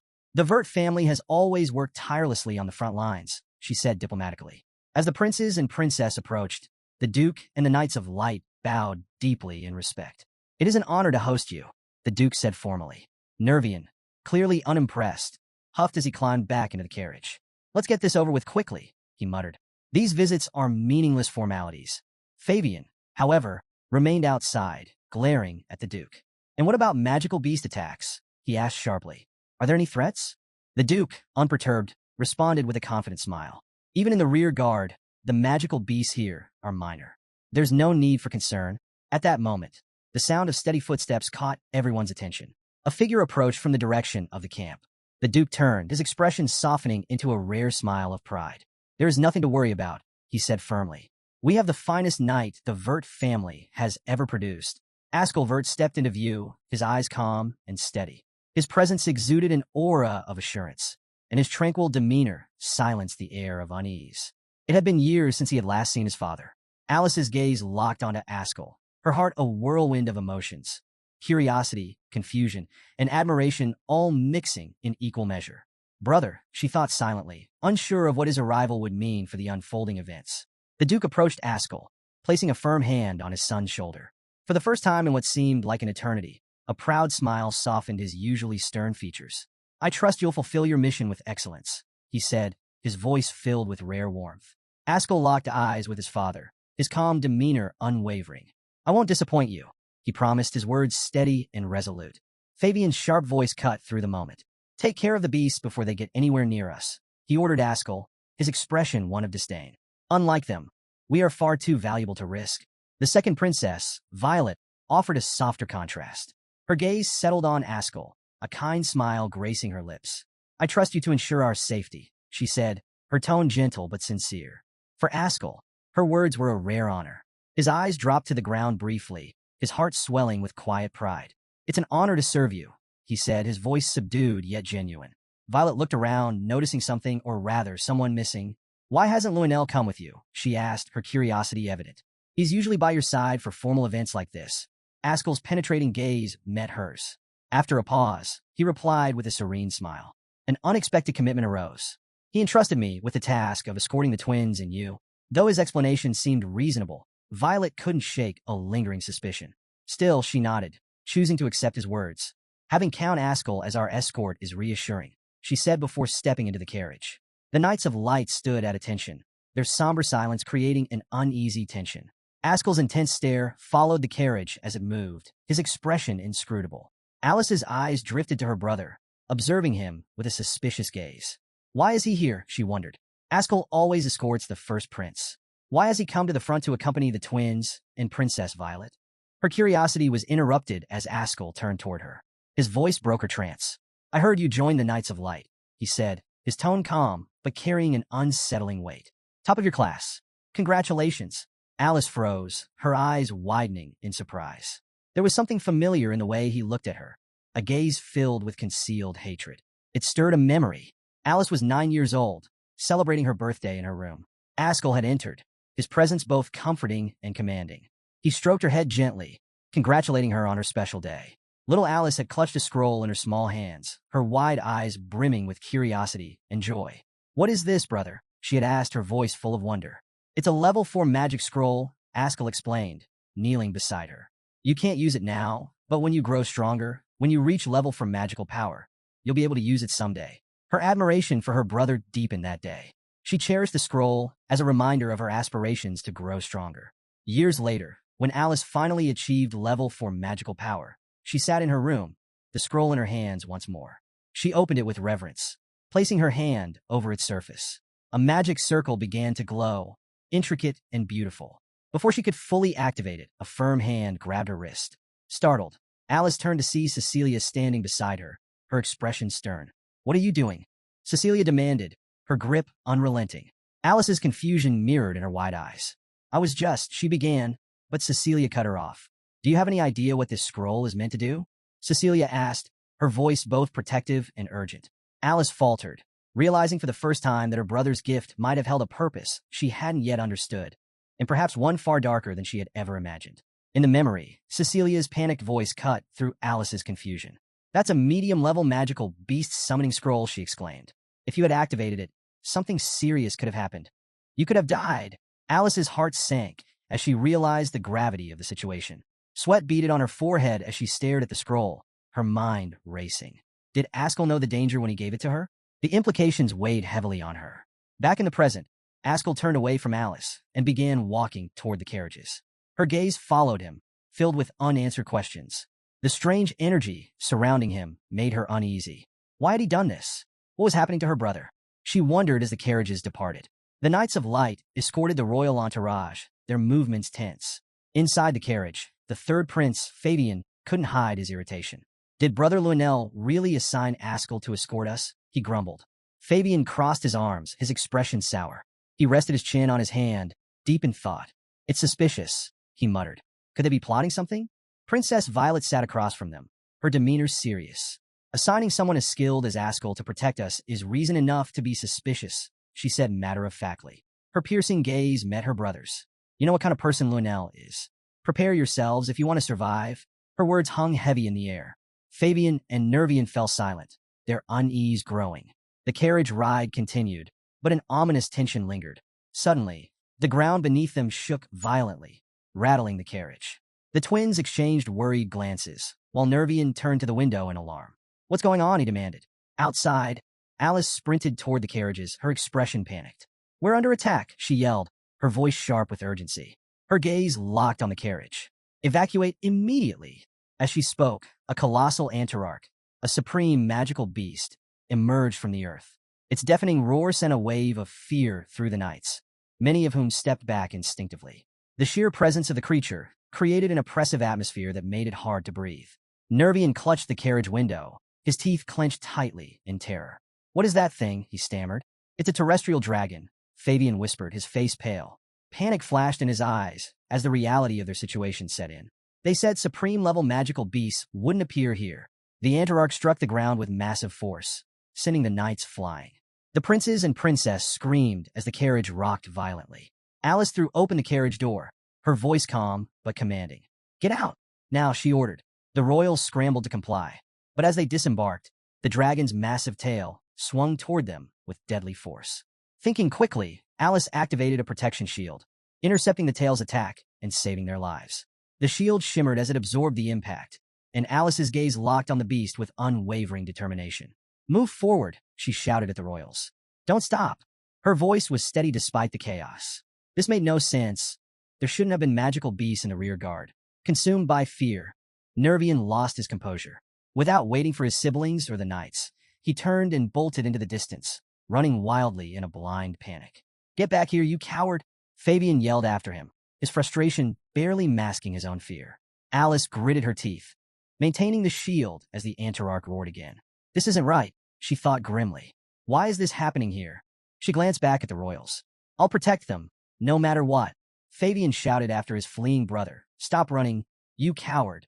His voice carried a mix of anger and disbelief as Nervian vanished into the chaos. Meanwhile, the princess lay on the ground, shaken by the commotion. As she struggled to regain her composure, her attention was drawn to an ominous presence approaching them. Alice and Violet turned, their eyes widening in fear. It was Ascll, his sword unsheathed and his demeanor cold. His gaze, once filled with familial warmth, now radiated malice. "I can protect you," Ascll said, his voice calm yet menacing. "If you come to my side." Violet's face twisted with anger. Clenching her teeth, she thought, "You've been waiting for this, haven't you? Planning to kill me in the chaos." Alice, observing her brother's behavior, was struck with suspicion. What had happened to him? Her thoughts were interrupted when a powerful gust of wind struck the beast, forcing it to recoil and giving Alice's shield a brief reprieve. Alice turned to see the source of the attack. "Cecilia!" she exclaimed, relief washing over her as her friend stood ready to assist. Cecilia nodded firmly. "Alice, get to my side," she called. Without hesitation, Alice grabbed the princess by the arm, whispering an apology before pulling her to safety. Violet, confused but compliant, asked, "Where are we going?" Cecilia answered sharply, "Out of here. That's our first priority." Her tone left no room for debate. Alice glanced back as they retreated, her heart heavy with unease. Why had Ascell's gaze been filled with murderous intent toward Violet? Panic crept in her mind as she watched him face the beast, unmoving. The massive beast raised its claw, preparing to strike. "Ascll, be careful," Alice shouted, her voice trembling with concern. To her astonishment, Ascll made no effort to evade. As the claw descended, a golden magical barrier manifested around him, effortlessly blocking the attack. Alice froze, her eyes wide in shock. Such power! Cecilia grabbed her arm, urging her to move. "We have to go now." Ascll retaliated with a surge of golden energy, the barrier expanding outward and hurling the beast skyward. The Antararch roared, its body flailing as it was launched. It crashed back to the ground moments later, enraged but undeterred. The Knights of Light scrambled to regroup as their captain barked orders to form ranks. Ascell's attention briefly shifted to the fleeing Alice and Violet. Seeing that they had escaped, he clenched his teeth in frustration, his rage simmering just beneath the surface. The beast rose again, its glowing form radiating power as it charged a mana ball in its gaping maw. The intense energy caused the knights to shield their eyes, certain that their end had come. At the last moment, a commanding voice cut through the chaos. "Retreat!" All eyes turned skyward as Ascll descended like a bolt of golden lightning. His sword, imbued with radiant mana, sliced clean through the mana ball with a devastating explosion. The sheer force of his strike dissipated the beast's attack and sent shockwaves rippling through the battlefield. Ascll landed gracefully, gripping his sword tightly. His eyes locked onto the beast with unyielding determination. This thing was a nuisance, nothing more. The Antararch roared, baring its fangs as it prepared for another attack. Ascll smirked coldly, his voice low but resolute. "You made me lose sight of my target," he muttered. "I won't let it happen again." With golden mana surging through his blade, Ascll prepared to deliver a finishing blow. The battlefield was chaos, but the scene near Alice Vert was even more chilling. Her brother, Ascll, waged war against the monstrous Antararch in the distance, his golden barrier shaking the earth with its radiance. Yet the real storm was brewing far closer. As Alice turned to help the fallen princess, her concern was genuine. Extending a hand, she asked, "Are you hurt?" The princess, feigning weakness, gazed at the ground with sweat dripping from her brow. but her eyes suddenly lit with malice. A proud, twisted smile spread across her face. "I don't fall so easily," she hissed. Alice froze, her confusion palpable. Before she could process the change, a sharp pain tore through her abdomen. Her breath hitched, her vision blurred. Turning slowly, she saw the blade, Cecilia's blade, buried deep in her stomach. "Cecilia, why?" Alice's voice trembled, filled with betrayal and disbelief. Cecilia remained silent, sweat pooling on her brow, her gaze fixed on the ground. She yanked the sword free, the motion cold and deliberate. Blood sprayed, and Alice collapsed onto the ground, clutching her wound, writhing in agony. The princess approached, arms crossed, a smug smile on her lips. Her gaze was piercing as she looked down at Alice. "So, you're Ascll Vert's little sister," she sneered. "I knew something was off when Lionel didn't show up. He always has a hand in everything." Her tone was calm, but laced with venom. She turned to Cecilia, who stood frozen, guilt and horror battling in her mind. The princess dismissed her ally's hesitation with a glance, then continued, "You Vert are always so ambitious. Did you think I wouldn't notice your pathetic attempts to protect me? Ascll's little sister, trying to play hero." Alice's breathing was labored, her vision narrowing. "It's a misunderstanding," she whispered, her voice faltering. "I only wanted to keep you safe." The princess interrupted with a laugh, mocking Alice's sincerity. "Oh, save it. Do you think I'm blind to your family schemes? I won't let you or your brother kill me like a fool." With a flourish, the princess produced a scroll, unfurled it, and threw it to the ground. A magic circle ignited beneath her feet, the glowing runes casting eerie light over the scene. She turned to Alice one last time, her eyes glinting with cruel satisfaction. "Pray to Lumendal if you want, little knight," she taunted, her voice dripping with condescension. "Maybe he'll save you. But I doubt it." The circle's light intensified, and with a flash, the princess and Cecilia vanished, leaving Alice bleeding and alone. Lying on the cold earth, Alice clenched her teeth against the searing pain. Her mind raced, replaying every moment that had led her here. Was her trust in Cecilia misplaced? Did her brother know all along? Tears welled in her eyes, not from the pain of her wound, but from the ache of betrayal. As the betrayal set in, Alice's eyes blazed with rage and sorrow. Tears streamed down her face as she clutched her wound, disbelief and despair swirling within her. Why? She wondered. Why had Cecilia, her dearest friend, turned against her? Even as she cried, Alice refused to give in. The ground trembled under the stomps of approaching monsters. Turning, she saw a pack of grotesque beasts with dog-like heads closing in, their intent to devour her clear in their predatory stares. With gritted teeth, Alice drove her sword into the ground for support, willing herself to rise. "I won't die here," she muttered, one hand clutching her abdomen to staunch the bleeding. She staggered upright, her heart pounding with a fierce determination. Her fingers twitched as she began channeling her energy. She wasn't ready to let go, not without answers. She would survive. She had to. The monsters lunged at her. Alice gripped her sword tightly and drew on her own blood, channeling Yin's power. Her crimson lifeblood swirled in the air, forming razor-sharp spears that hovered protectively around her. Closing her eyes and steadying her breathing, she extended her hand, summoning the last reserves of her strength. "I'll ask you myself, Cecilia," she whispered, as the first beast leapt forward. Alice thrust her hand outward, sending a blood spear hurtling into the monster. It yelped and collapsed mid-air, its body convulsing as it hit the ground. The other beasts hesitated, growling and circling her warily. "Come on, then," Alice shouted, her voice defiant. Her spears hovered like a barrier around her, as she prepared to fight for her life. Miles away, Princess Violet appeared in a luxurious chamber as a glowing magic circle faded beneath her feet. She sat on the plush bed, exhaling deeply. For the first time in hours, she allowed herself to feel relieved. That place was vile, she muttered, fanning herself dramatically. Even the air was disgusting. Cecilia stood nearby, silent and tense. Her shoulders were stiff, her gaze fixed on the floor. Violet, noticing her companion's quiet demeanor, turned toward her. "Don't you agree, Cecilia?" "Yes," Cecilia replied, her voice faint, her eyes brimming with regret. Her mind betrayed her as memories surfaced. Alice's laughter as they shared ice cream in their youth, her bright eyes full of happiness.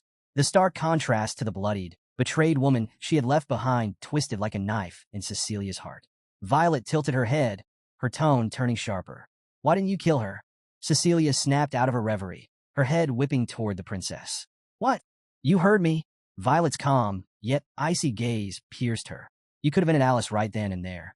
That was the order, wasn't it?" She gestured dismissively. You left her alive. Cecilia turned her face away, her hands trembling slightly. The beasts, they'll finish her soon enough. On the battlefield, Alice's blood-forged swords pierced through beast after beast. Her strength was waning, her breath ragged, but she pushed forward, determined. Just as she prepared to attack again, exhaustion finally overtook her.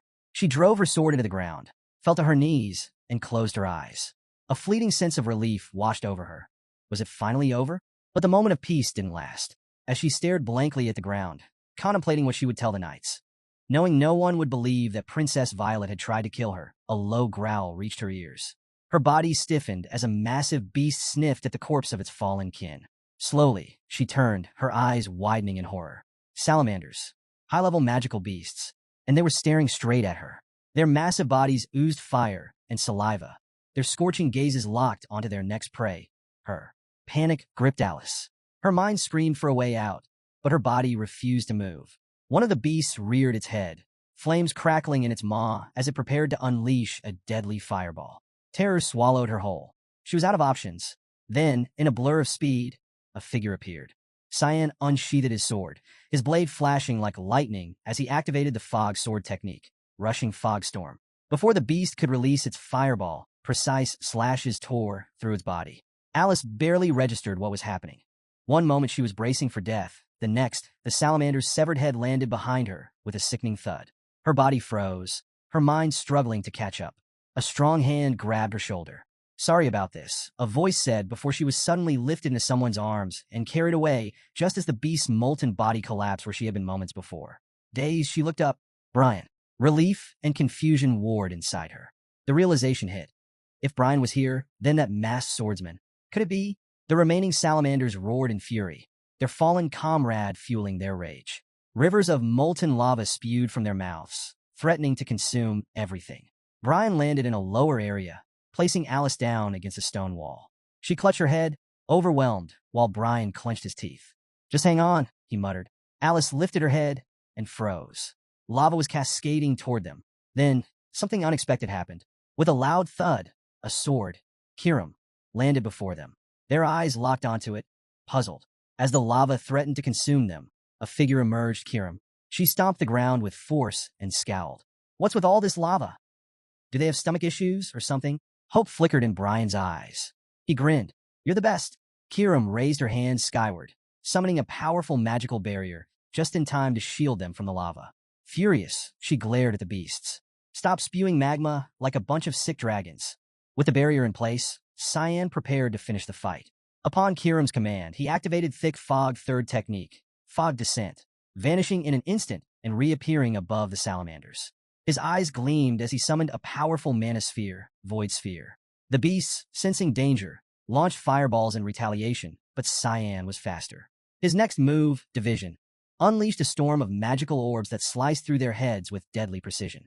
Within seconds, the salamanders were no more, their bodies disintegrating into nothingness. As the battlefield quieted, Alice and Brian ascended from their shelter. The pool of lava before them still held remnants of the fallen creatures, their severed heads floating aimlessly. And in the center of it all stood Cyan. Alice hesitated, then approached him. She had her suspicions, but she never truly expected. With a trembling hand, she reached out and removed his mask. Tears welled in her eyes. Brian, watching from behind, smiled, feeling a rare sense of peace. Cyan met Alice's gaze, his lips curling into a warm, familiar smile. "Glad I wasn't too late." As Brian worked to heal her wounds, Alice mumbled something under her breath. "Cecilia was Princess Violet's spy," she admitted, frustration lacing her voice. "I didn't even notice until now. How stupid can I be?" Even though she was berating herself, she declared she would still uphold the family's will. Cyan shook his head. "This isn't your fault, Alice. The real ones to blame are Princess Violet and Cecilia." His tone darkened. "And Ascll." Hearing that name, Alice jolted upright. Brian panicked. Hey, I'm not done healing you yet." Ignoring him, Alice fixed Cyan with a sharp gaze. "Wait, are you saying Ascll was involved in this? Do you know something?" She tried to reason it out. If Ascll was involved, then it must have been under their father's orders. Cyan, however, was unwavering. "No, Ascll suggested it." Alice clenched her fists.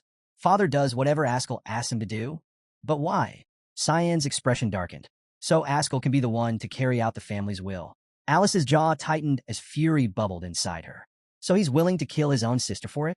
A sharp pang of pain shot through her, and she collapsed onto her knees. Alice. Cyan crouched beside her, concerned. Through gritted teeth, she asked, "Are you sure about this?" Cyan nodded. "You know what Ascll is really like, don't you?" Alice exhaled sharply. "I thought I was the only one who noticed, but Cyan did too." Her voice wavered slightly. "But how? Father, and the others don't seem to see it at all." Then her mind drifted back to the battle earlier. "There was something off about him," she murmured. It was like some invisible force was protecting him. Cyan's expression grew serious. He had sensed it too. There was a moment in the fight when he was certain he had reached Ascll, but something had stopped him. Something unseen. A power that even deflected the demonic sword. His voice was barely above a whisper as realization struck him. "There's only one explanation." Alice's eyes hardened. "We need to tell Father. Now." Cyan hesitated. "You know he won't listen to us." Alice knew there was a possibility. "If I go alone, maybe. But if we go together." Cyan's gaze turned serious. He took a deep breath before speaking. "Alice, trust me on this. If we push too hard and fail, we won't just be in trouble. The entire Order of the Knights of Light could turn against us." Cyan's thoughts drifted to the Knights of Light in his past life. Back then, Ascll was revered. Everyone admired him, trusted him, even worshipped him like he was their savior. Cyan had been one of them. No one ever questioned Ascll. To them, he was a hero, beyond doubt or suspicion. But looking back, Cyan found it bizarre. Ascll wasn't just respected. He was treated like a divine figure. There should have been skeptics, yet even the most self-serving individuals had unwavering faith in him. The Duke, who met a tragic end. Emperor Lionel, who only cared about his own ambitions.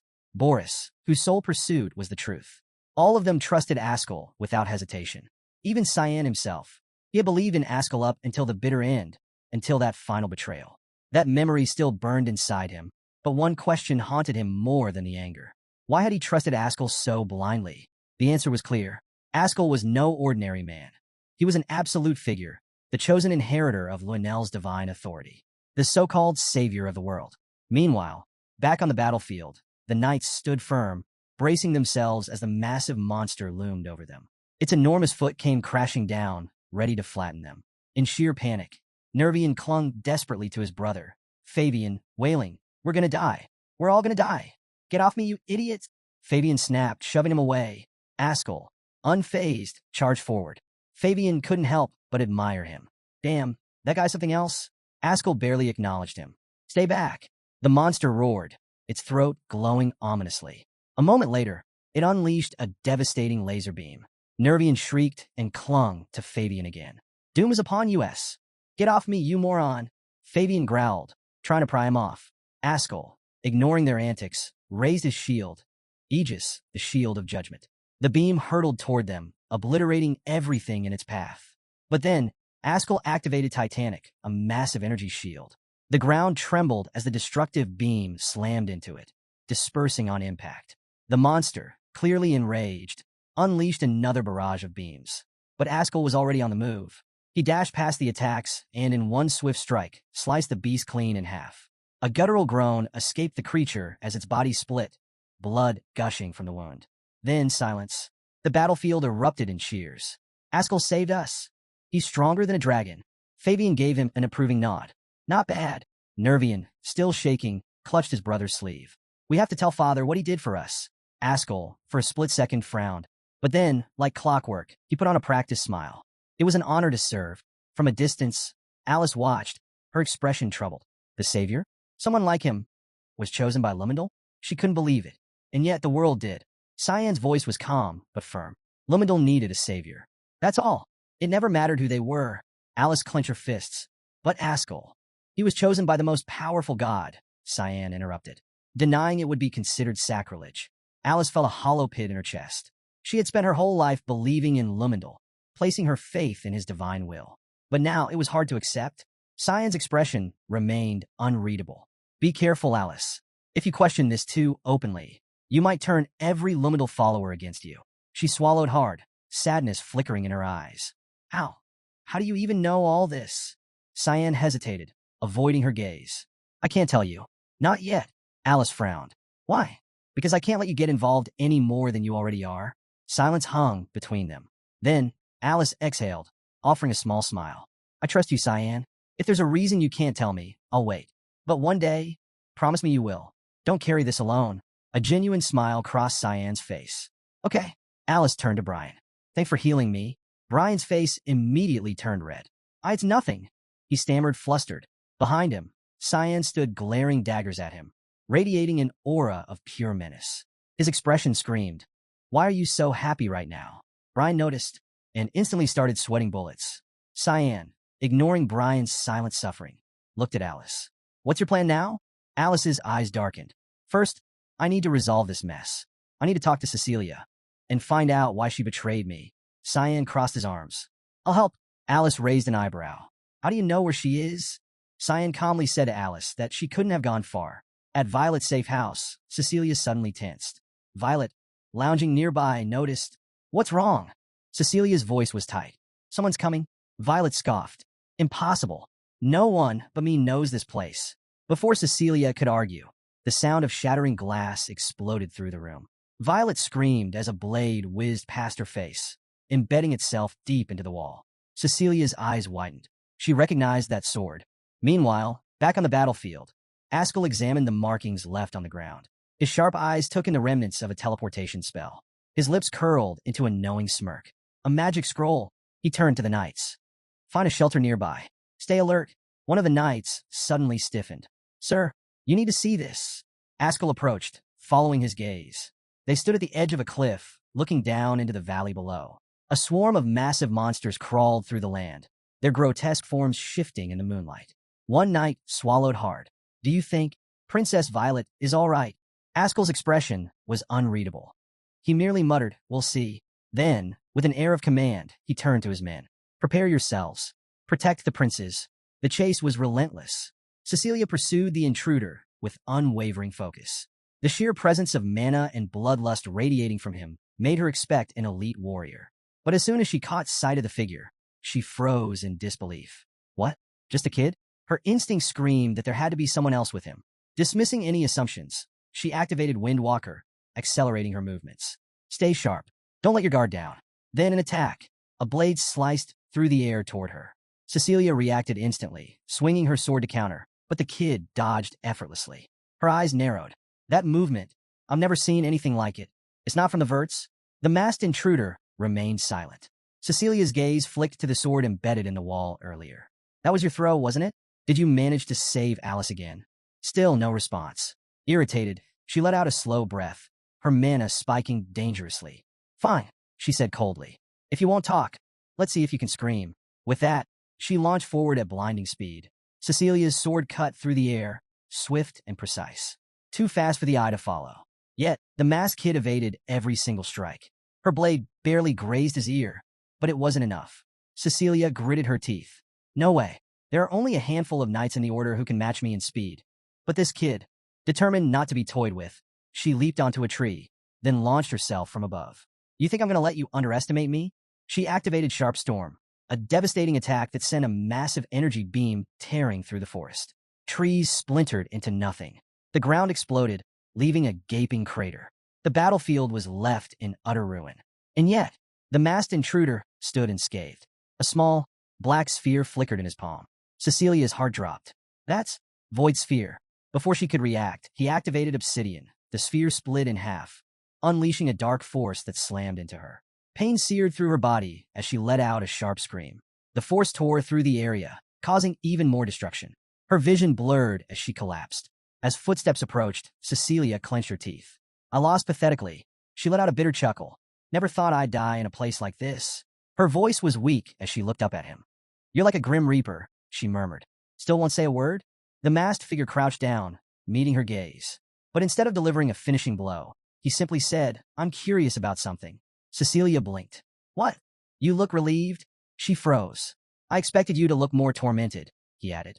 For the first time, Cecilia had no words. Cecilia let out a trembling breath. This is retribution. She smiled bitterly. I deserve this kind of ending. A voice cut through the silence. Retribution? For what? Cecilia's body stiffened. She knew that voice. Her eyes widened in shock as Alice stepped forward, leaning against Brian for support. Alice's gaze bored into her, unreadable but intense. Cecilia could barely process it. Alice, you're alive? Alice's hands clenched into fists. Shut up. Her voice shook with emotion. Just answer me. Tears welled at the corners of her eyes. Why, Cecilia? Why did you betray me? Cecilia's lips trembled. Then she broke. She cried. Through her sobs, she began to speak. My hometown, it was a small village. Her voice was raw, pained. One day it was wiped out. Monsters destroyed everything. She swallowed hard. I was the only one left, barely alive. I thought I was going to die too until they found me. Alice listened in stunned silence. A knight saw me, told me to wait, told me I was safe. Cecilia's voice turned distant, like she was reliving the moment. Then, someone ordered a child to bring me food and water. The knight obeyed immediately. She let out a hollow laugh. That child was royalty. For Cecilia, it had been a miracle. The royal knights had arrived just before her last breath. And the one who saved her, Princess Violet. Alice's heart sank. She took me in. She saved my life, Cecilia continued. So when the time came to repay that debt, I did what I was told. Her voice broke. I was ordered to infiltrate the Vert household, to get close to you, and wait for further instructions. Alice's breath caught in her throat. Cecilia's expression twisted with regret. That's how I became a maid in your family's estate. That's how I met you. She let out a shaky breath. And I should have never stayed. Her voice cracked. I should have died in the ruins of my village. Silence. Then, softly, she whispered. The order finally came. Alice could barely force out the words. To kill me? Cecilia nodded, tears streaking down her face. Princess Violet saw you as a threat, Alice. Because of your family. Alice's brows furrowed. What do you mean? Cecilia looked away. It was because of Prince Lionel and Ascll. Alice's breath hitched. Princess Violet always feared the Verts. She believed your family was loyal to Lionel. Cecilia's voice wavered, and that paranoia only grew stronger. Alice remained silent. She became consumed by it. She only trusts herself, no one else. And yet, I still served her. Cecilia squeezed her eyes shut. But you were different. Her lips quivered. And I betrayed you. She finally looked at Alice, her eyes filled with sorrow. I'm so sorry, Alice. I never wanted to disappoint you. Cyan took a step forward, his glare sharp and unforgiving. Cut the bullshit. The air around him darkened, thick with unrestrained bloodlust. His voice was cold, merciless. If you think just admitting your mistakes is enough for forgiveness, you're dead wrong. Cecilia's breath hitched. She recognized him now. You, young Master C? Alice quickly stepped in. Cyan, wait. Her voice was urgent. Give me a moment to think. Cyan didn't lower his blade. His fury didn't waver. This isn't something to think about, Alice, he said, voice sharp. He pointed his sword at Cecilia, his intent to kill crystal clear.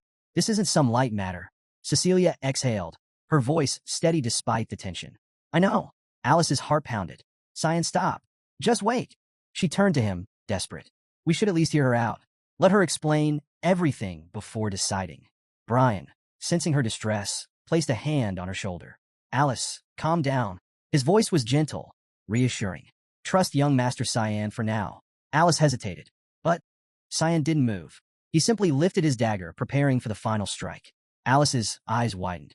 Then, no! Her scream ripped through the night. Cecilia flinched as the blade came down. Somewhere else, a door exploded into pieces. Inside Princess Violet's safe house, the princess jerked upright, her body tensing. Who's there? She demanded. Then she noticed Cecilia was gone. Her breath hitched. Panic flashed in her eyes. No, this can't be. A shadow stepped through the ruined entrance.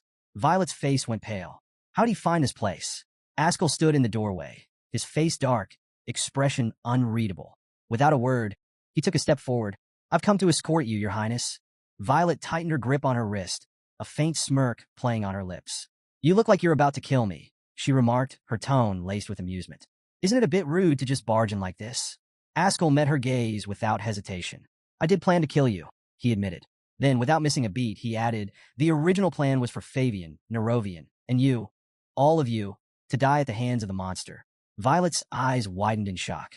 Do you really think you can escape the consequences of something so disgraceful? She challenged. At that moment, she attempted to send a letter, but before she could, Ascll struck. Activating his technique, God's Stinger, he aimed directly for her hand. A sharp cry escaped Violet's lips as the attack landed, and within seconds, the letter she had been holding was reduced to ashes. Ascll, his voice edged with anger, declared, I'm not finished yet. Clutching her injured hand, Violet shot him a glare. How persistent. Do you really plan to see this through to the end? Ascll took a step closer.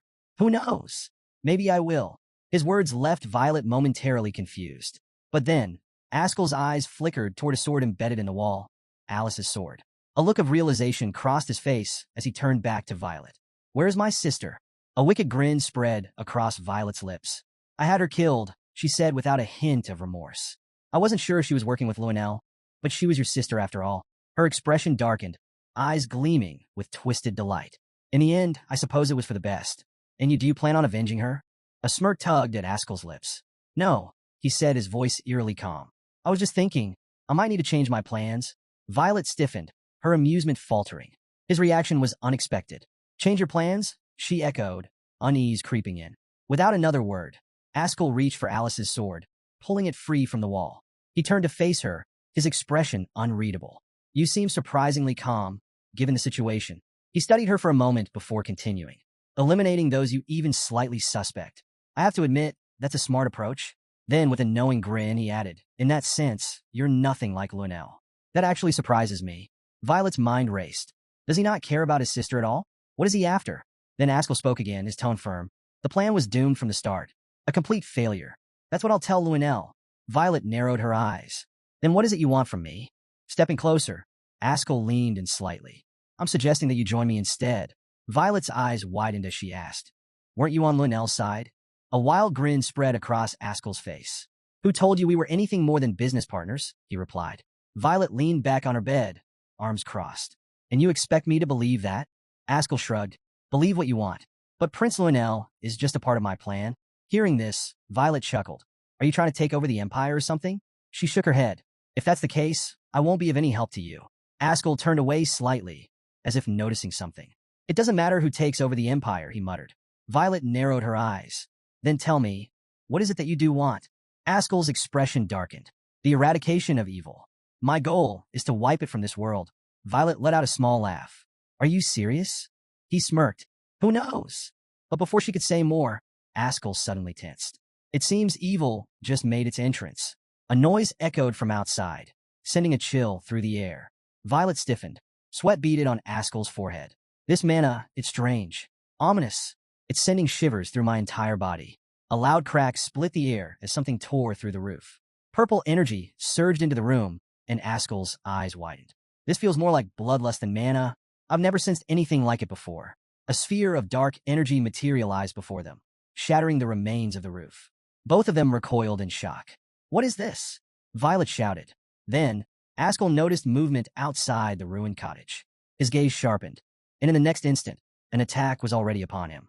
He barely dodged, gritting his teeth as he demanded, "Who the hell are you?" A figure stepped forward. "Cyan. The evil you've been searching for," Cyan said coolly. "And also, your end." Without warning, Cyan unleashed his technique, Fog Sword, 8 fluttering petals. A flurry of swift, deadly strikes rained down on Ascll. Ascll dodged each attack, his body moving on instinct. But the sheer force of the strikes sent Violet into a panic. She let out a scream as one of Cyan's attacks slashed dangerously close. Seeing the incoming strike, Ascll reacted instantly. Activating his technique, EXI, he created a barrier around Violet, shielding her from harm while pulling her out of the collapsing cottage. The force of Cyan's attack shattered everything around them. Violet gasped as she took in the destruction. The remains of her so-called safe house reduced to rubble. Ascll, still blocking Cyan's relentless assault, was forced back several steps. He finally landed near Violet, breathing heavily. She looked at him, concern flickering in her eyes. "Are you all right, Mr. Ascll?" Ascll's eyes narrowed as he quickly noticed Cyan preparing another strike. "He's still attacking." Cyan raised his hand, summoning a glowing red sphere. Without hesitation, he hurled it toward Ascll. Reacting instantly, Ascll activated his technique, Ascallon. His sword cut clean through the sphere, dispersing it in an instant. But Cyan didn't stop. He lunged at Ascll with terrifying speed. He knows spatial magic too? Ascll realized, gritting his teeth as he braced for impact. Before Cyan's attack could land, a surge of yellow, electric waves crackled through the air, intercepting the strike. The sudden force sent Cyan flying backward. Even Kiram, who had been standing nearby, let out a pained cry from the shock. As Cyan hit the ground, Ascll turned to Violet.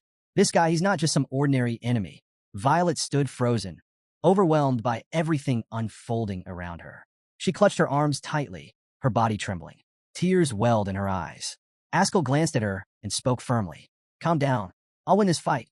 His confidence caught Violet off guard, and her face flushed slightly. "All right," she mumbled. Meanwhile, Cyan sat up, clutching his side. Kirim, what's wrong? He asked. Kirim groaned in pain.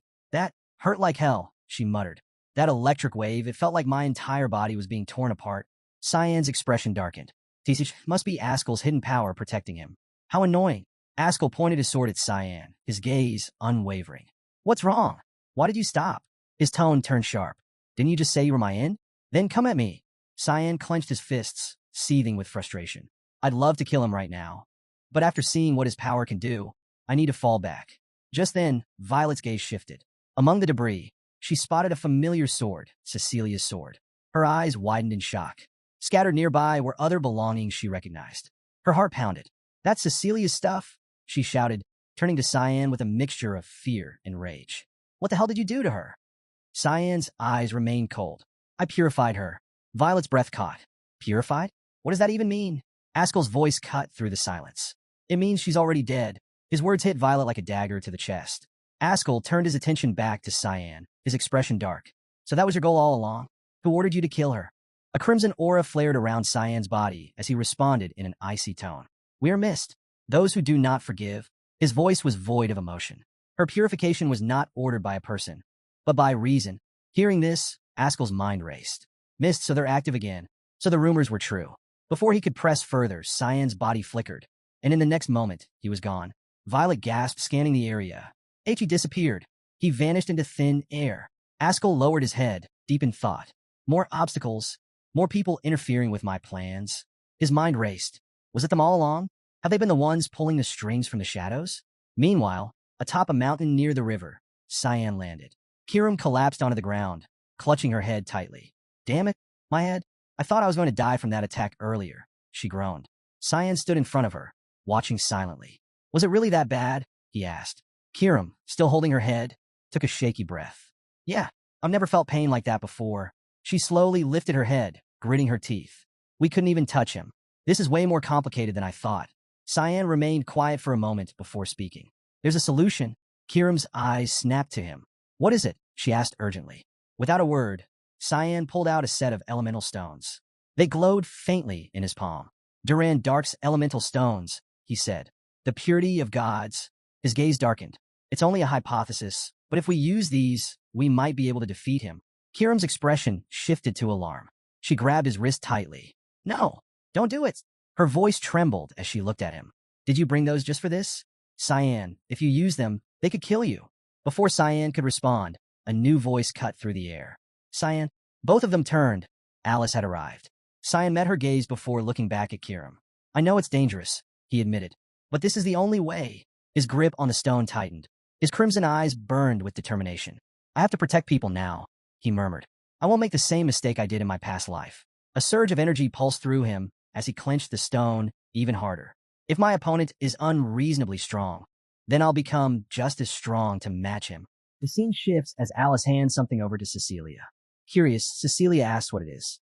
Alice explains that it's Marion's token, an item that grants access to the restricted spirit realm. With it, Cecilia can enter Fruina. However, Alice warns her to be cautious. Moved by Alice's gesture, Cecilia thanks her with a trembling voice, guilt weighing heavily on her. But Alice coldly turns away, making it clear that she hasn't forgiven her and doesn't want to see her again. Cecilia clenches her fists, accepting Alice's words with a heavy heart, and quietly says she'll leave. Overhead, Cyan watches their exchange in silence. Kirim, Cyan's spiritual guide, questions if letting Cecilia go is really the right choice. Cyan replies that he already killed her once in his past life. Back then, she was crushed by guilt for taking his sister's life, and there was no need to go any further. By sparing her this time, he believes she will eventually repay her debt. Cecilia remembers the moment she kneeled before Cyan, pleading for mercy. He had told her that this wasn't something that could be forgiven, and despite Alice's desperate attempts to stop him, he struck Cecilia down to avenge his sister. But he knows her death back then was just one chapter. Sooner or later, he will collect what is owed. Until then, she must remain hidden until he calls for her. As she reflects, a thought lingers. Does Cyan somehow see the future? It almost feels as if he knows exactly when she will have a chance to atone. Determined, she steels herself, prepared to repay her debt with her life when the time comes. Noticing Cyan's weary expression, Kirim asks if he's feeling unwell. Before he can answer, Alice calls out to Kiram. Kiram questions why she let Cecilia leave so easily, but Alice brushes it off, instead thanking her for saving her life. She admits she's a bit late in expressing her gratitude, but notes that dealing with a demonic soul like Kiram won't be easy. Kiram smirks, dismissing it as nothing. Alice studies her for a moment before commenting that she seems similar to a demon sword and asks if she's close to Cyan. Kiram immediately denies any personal attachment, stating that their relationship is strictly that of master and subject. Then, her expression darkens as she warns Alice not to even think about taking Cyan's body from her. The sudden shift in her tone catches Alice off guard, making her realize that Kiram isn't as easygoing as she first assumed. At the Lunar Academy, Dean Kindle received a letter. As he reads through it, the message is clear. I have found the answers to all my questions, and as a result, I've decided to leave the Knights of Light. Just as I suspected, they have strayed from their righteous path. The people they protect are unworthy, and the will of the household is being corrupted. My father is simply allowing it to happen. I will visit you soon, as there is something I wish to discuss. Until then, please take good care of Cyan. My brother Ascll and Prince Louis Bell will keep you updated more frequently than I can. Letting out a sigh, Dean Kindle leans back, thinking to himself that both families are an absolute mess. Still, since she asked, he'll at least pretend to care about Cyan. Beside him, Boris arrives, apologizing for the wait. The dean casually asks how he's adjusting to life at the academy. Boris replies that he's slowly getting used to it.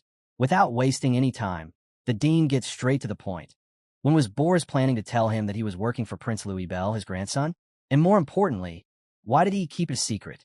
Boris, unfazed, explains that he wasn't hiding anything. He simply didn't think it was relevant to his position at the academy. However, the dean presses on, asking what Boris's real reason for coming here was. Boris finally reveals that he's searching for someone. The dean narrows his eyes and asks if he's found them. Boris responds that he believes so. Hearing this, the dean's expression darkens. His voice drops as he warns Boris to stop immediately, especially if the person he's looking for is a child. With a sharp glare, he makes it clear, whatever Boris is planning, it ends now. The weight of his words is enough to startle Boris, who quickly assures him that he understands. Outside the villa, Boris speaks with his angel, Kriya. He admits that he wasn't expecting such a strong reaction from the dean and starts to suspect that Cyan has powerful connections. As he finishes writing a report noting how intriguing Cyan is, the paper suddenly lifts on its own and disappears, delivered to its intended destination. Kriya then asks what Boris plans to do next, warning him that if another human gets involved, things could become even more complicated. Boris acknowledges the risk, but remains confident. The angel cautions him further, reminding him that Kiram is different. He has a physical body. But Boris only smirks. Then I'll just sever Kiram's connection first, he says. Kriya finds the idea brilliant, but Boris simply tells him to leave everything to him. A sudden voice breaks the silence from behind. What did you want to see me for, Mr. Boris? It was Sarika.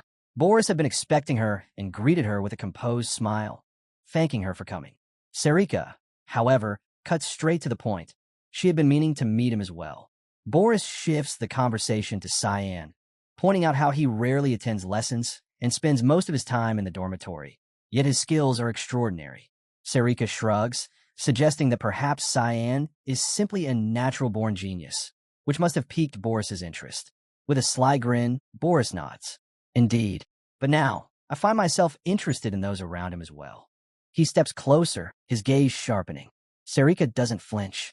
Her voice is cold as ice. That's not going to happen. Boris smirks and murmurs under his breath, the flower of black mist. As he speaks, a strange energy ripples through the air. Sarika, sensing danger, discreetly begins preparing a spell behind her back. But Boris is quicker.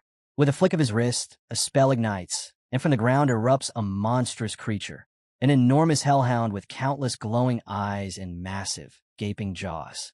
It lunges at Sarika with terrifying speed, engulfing her in an instant before vanishing into the void. Watching the scene unfold, Boris allows himself a moment of satisfaction. But then, a violent surge of energy shatters the hellhound from the inside out, obliterating the creature in a single strike.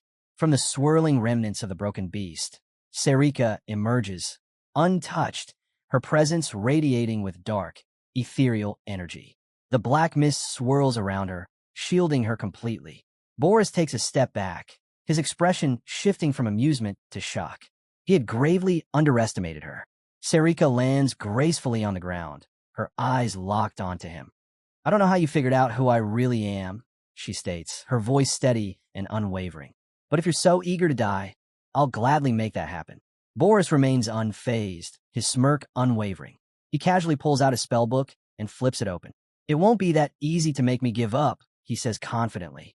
Sarika narrows her eyes, taken aback by his overwhelming self-assurance. Without hesitation, she summons a legion of heirs, surrounding him in an instant. "Then I'll begin your purification," she declares. Boris merely chuckles as he swiftly turns the pages of his book, preparing his next move. "I could take on all of you," he replies, grinning. Meanwhile, the scene shifts to Nana, who is caught off guard by the sudden arrival of Cyan and Brian. Overcome with excitement, she leaps onto Cyan, calling him father.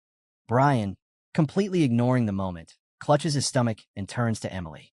"I'm starving. Got anything to eat?" he asks. Cyan watches Nana in silence, noticing how much she has grown. It's becoming harder to hug her properly now. Curious, he asks what she's been up to. With a bright smile, Nana eagerly responds that she's been doing well under Sarika's guidance, just as Cyan instructed. As he gently pats her head, he realizes how much she has endured. The training must have been brutal, but it was necessary. Controlling her breakdowns was essential. As a half-dragon, half-human, Cyan could never allow the horrors of the banquet of blood to repeat themselves. The Hallmaster's methods may be harsh, but when it comes to controlling one's instincts, no one is better than Sarika. Acknowledging her efforts, he says, "It must have been tough." "Good job." Nana beams. "Yeah, but it's not raining today," she adds cryptically. Cyan raises an eyebrow. "What's that supposed to mean?" Before she can answer, Hiram cuts in. "She means purification," she explains nonchalantly. Sarika is currently attempting to purify Boris. Cyan's expression darkens instantly. "What? There's no way I'm allowing that. Do you even understand what you're dealing with?" Hiram crosses her arms. "You're worried about the ancient scripture, aren't you?" She tilts her head slightly. "Or do you not trust Sarika and air to handle it?" Cyan glares at her. "Are you even aware that Hearthkriya is involved?" His tone is sharp, accusatory. "Why didn't you tell me sooner?" Hiram stiffens, nervously avoiding his gaze. I didn't think it was necessary," she admits, sweat forming at her temple. Cyan exhales sharply. "There's no time to waste." "I'm going," he declares. Boris's bloodline is too dangerous to ignore. He then turns to Brian. "Stay here and take care of Emily and Nana." Brian, still munching on cookies, hesitates. "Man, I feel kind of bad for not helping." Cyan glances at him. "What are you even eating?" Brian shrugs, holding up another cookie. "I'm just really hungry. Want me to come with you?" Cyan shakes his head. "No, I'll handle this with Kiram." As he prepares to leave, he eyes Brian curiously. He's the only person who can actually tolerate Emily's cooking. Meanwhile, Emily sparkles with joy, absolutely delighted that someone is finally appreciating her unique culinary skills. Brian hesitates before asking, "So, should we just wait here?" Cyan shakes his head. "No, take Nana and Emily to Brno." Nana's eyes widen in shock. "What? Why do we have to leave?" Cyan's tone is firm. "Staying here is too dangerous. I'll come visit once everything is dealt with." As the farewell stretches on, Kiram groans in frustration. "Enough with the dramatics. Let's go already." The scene shifts to the battlefield, where the tide is turned in Boris's favor. Sarika, breathless and weary, watches him with growing hatred. The more she looks at him, the more despicable he seems. With a flick of his wrist, Boris summons an army of monsters and zombies, their grotesque forms tearing through her mist with ease. As she observes the creatures, a dark suspicion creeps into her mind. These twisted beings carry the same ominous aura as those from the banquet of blood. Could Boris have been behind that massacre, too? Before she can dwell on the thought, more zombies appear, their contorted bodies radiating unnatural strength. Boris smirks, holding his ominous spellbook. "Tired already?" he taunts. "This is just the appetizer. The main course and dessert are still to come." With a snap of his fingers, his dark magic surges, sending the horde lunging toward her.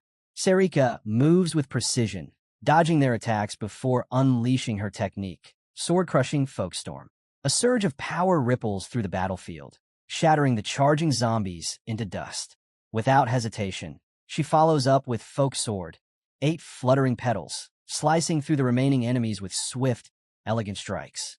But just as she regains her footing, a sudden shift occurs. The Bloodthirst Wave activates, amplifying her mana and expanding her reach. Yet, before she can capitalize on it, a barrage of flaming arrows rains down from above. She quickly realizes her technique is useless against them and scrambles to evade the relentless assault. Glancing at Boris, she grits her teeth. He's continuously casting high-level spells, giving her no window to strike. Worse, the marionettes are now reading her movements. One lunges to grab her, but she narrowly evades its grasp. Serika makes a swift decision. Activating the puppeteering technique, she forces the marionette's stored mana to detonate from within. A deafening explosion erupts, sending her hurtling backward. The sheer force of the blast makes it clear. These marionettes aren't ordinary. They contain an immense concentration of mana. Undeterred, she targets another set of marionettes, triggering another powerful explosion. However, the impact sends her crashing to the ground. Boris seizes the opportunity. Flipping to the final pages of his spellbook, he leaps toward her, his grin widening. With a flick of his hand, he summons the Warhammer. The massive weapon descends with crushing force, smashing into Serika with such power that the ground beneath her erupts in a blinding explosion. The massive hammer slams down, nearly crushing Serika into the ground. The light around her dims as dust and debris settle. Boris strides toward her, a satisfied smirk on his face. What a shame, he muses. But to his surprise, a weak voice responds. I think I understand now. Serika lies on the shattered battlefield, her gaze locked onto the marionettes encircling her. Your marionettes, they can track an opponent's mana. They're not just ordinary puppets. Boris pauses, intrigued by her sharp insight. Closing his scripture, he listens as Serika continues. And that spellbook of yours, it's not just a conduit. The mana radiating from it, it's beyond anything normal. For a brief moment, Boris is caught off guard. He hadn't expected her to analyze his power so precisely while on the brink of defeat. Then, with a wicked grin, he brushes off her words. Does it even matter now? With a flick of his fingers, he activates Imaginarium, summoning even more marionettes from the ground. Raising a bow into the air, he sneers, I've got plenty of puppets to play with. Just give up already. The marionette's aura darkens, becoming even more ominous. But instead of recoiling, Serika suddenly tosses her weapon aside. A surge of overwhelming energy radiates from her body. Sorry, but I'm not the type to give up, she says, her voice firm. At that moment, her expansion ability activates. A massive presence engulfs the battlefield as a colossal beast emerges, the Mammoth of Greed. The monstrous entity's mere existence sends a shiver down Boris's spine. Staring in disbelief, he mutters, How? How can a mere girl summon something like that? The mana he once sensed from Serika is gone, replaced by something far more monstrous. The beast lets out an earth-shaking roar, striking terror into the marionettes. Boris's creations attempt to flee, but escape is impossible. The Mammoth of Greed launches a devastating punch, driving them deep into the ground. Those that manage to latch onto the beast's body are instantly impaled by countless thorns erupting from its flesh. Boris grits his teeth in frustration. Losing his carefully crafted marionettes so easily is infuriating. The fact that Serika managed to manifest a demon familiar purely from mana, it's beyond impressive. But he smirks. He knows this won't last long. Right now, Serika is nothing but an empty shell. Summoning such a powerful entity must have drained her completely. She doesn't even have enough mana left to cast a basic spell. This was your mistake, Boris mutters, reopening his scripture to unleash his next spell. But the moment he glances back at Serika, she's gone. Before he can react, a voice whispers right behind him. You speak as if you're untouchable. Serika stands inches away, ready to strike. Boris reacts instantly, activating his absorption barrier just in time to block Serika's attack. But something feels off. His eyes widen as he realizes he can't track her movements anymore.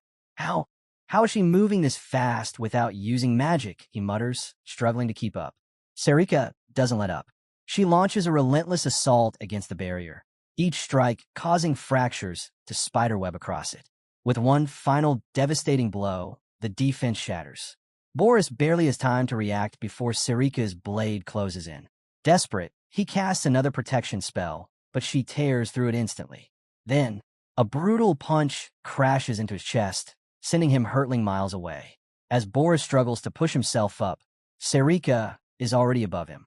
She grabs his face with an iron grip and slams him back into the ground, shaking the battlefield. A sharp realization dawns on him. She's not giving him any room to cast another spell. Sarika stands over him, blade poised for the final strike. But just as she moves to finish it, Boris mutters under his breath, "If that's the case, I'll skip the incantation." A hidden spell activates, mind creation, triggering a sudden explosion that propels them both into the air. Boris wastes no time. While mid-air, he conjures the Judgment Spear, unleashing a deadly barrage of magical spears towards Sarika. But she's faster. She reads the attack and maneuvers through the deadly storm, dodging every single one. Then in a flash, she counters. A powerful kick slams into Boris's face, sending him crashing back down, leaving a massive crater in his wake. Battered and bruised, Boris groans, realizing the battle has gone on too long. Before Sarika can close in again, Boris retreats into a protective barrier and summons Lord Hearthcrea.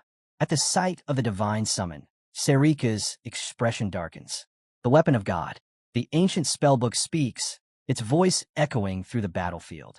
Unknown entity detected. Insufficient information. Probability high that subject is one of Air's countless servants. Sarika narrows her eyes. Leaping back, she studies the situation. The summon continues its analysis. Correction. Subject's abilities suggest higher rank than anticipated. In Boris's current state, it's clear he can't win. That's when Sarika notices it. Blood drips from Boris's face. Her gaze sharpens. You're from the Black Blood tribe, aren't you? Her voice is laced with suspicion. I thought your kind was extinct. Boris exhales heavily, shaking his head. That's why I tried to avoid shedding my blood. But this is unfortunate. He raises his hand slightly, watching the crimson streaks against his palm. The marionettes of the Banquet of Blood, the Daystones, both were creations of the Black Blood tribe. Sarika's eyes widen slightly as the realization hits. The massacre, the Banquet of Blood, the dark puppeteering magic. Everything falls into place. She now understands the truth behind Boris Lhilam's identity. Now that his identity is out in the open, Boris knows staying here any longer will be difficult. What a shame, he mutters. Before he can finish, Sarika cuts him off. Shut up, she snaps, surging toward him with deadly intent. Boris sighs, already preparing another spell. I guess I'll have to see you another time, he smirks. But Sarika has no intention of letting him escape. Summoning her beast once more, she launches a direct assault. She and the massive creature strike the ceiling of the barrier simultaneously, aiming to shatter it from above. However, the protective shield remains unbroken. The spellbook of Hearthcrea stirs, its aura growing irritated by their relentless attacks. Within the ancient tome, the angel's spirit begins to respond, reacting to their aggression. Boris clenches his teeth. Damn it, I forgot the angel could track their movements. Sarika takes a step back, her gaze flicking to the countless marionettes Boris sacrificed to maintain the shield. If it weren't for that spell book, you'd be dead already, she mutters under her breath. Then, a sudden flash of light erupts behind her. Her eyes narrow. Someone just entered my domain. Does he have an ally? She wonders aloud. In that instant, a familiar figure bursts onto the battlefield. Cyan, weapon in hand. He charges straight for the barrier. Boris's smirk vanishes. His face darkens with recognition. The Duke of Cyan. Why is this guy here? But there's no time to react. With blinding speed, Cyan strikes the protective barrier and shatters it into pieces. A surge of purple and gold energy rips through the air, crackling with intensity. The battlefield trembles as Kiram emerges from the wreckage, her unease evident as she takes in the chaotic scene before her. She stomps forward, sending golden debris scattering. Her crimson eyes gleam dangerously as she utters Hearthcrea's name. Hearthcrea, standing tall with an abnormally long wing, eyes her with suspicion. He demands to know how she found him and why she's here. Kiram smirks, stepping in closer. With a cold edge in her voice, she remarks that tracking hypocrites like him is second nature. His stench alone is enough to make her sick. Hearthcrea's expression hardens. He warns her that he already gave her a chance. Now, there's no turning back. She chose the wrong side. Without hesitation, he swings his wing, activating the supreme authority. A massive eye materializes at the center of the barrier, locking onto Kirim and Cyan. The pressure is suffocating, but they refuse to waver. In defiance, Kirim summons a mammon, its roar splitting the air. Debris crashes down as Kirim struggles to stay on her feet, muttering a curse under her breath. The eye looms ominously as Serika casts a wary glance at Cyan. She wonders if he truly grasps the power of the supreme god. Clutching his demonic sword, Cyan pushes forward against the radiant golden barrier. Serika's doubt deepens. Could this power be something beyond the sword itself? Then, without warning, Eru unleashes a surge of energy, sending shockwaves across the battlefield. Serika's eyes widen. Eru had been hiding something, or rather, someone far more dangerous than he let on. After a tense pause, Eru turns to Lord Hearthcrea. I will assist Cyan, he declares. Boris, standing nearby, urgently calls out to Hearthcrea. That boy, the master of the demon blade, must be taken down now. But Hearthcrea doesn't move. He shakes his head, his voice grim. We're not strong enough to face him. Cyan's aura burns with lethal intent as he sets his sights on Borislom. Without a word, he surges forward, golden flames swirling violently around him. Finally, he reaches the spellbook.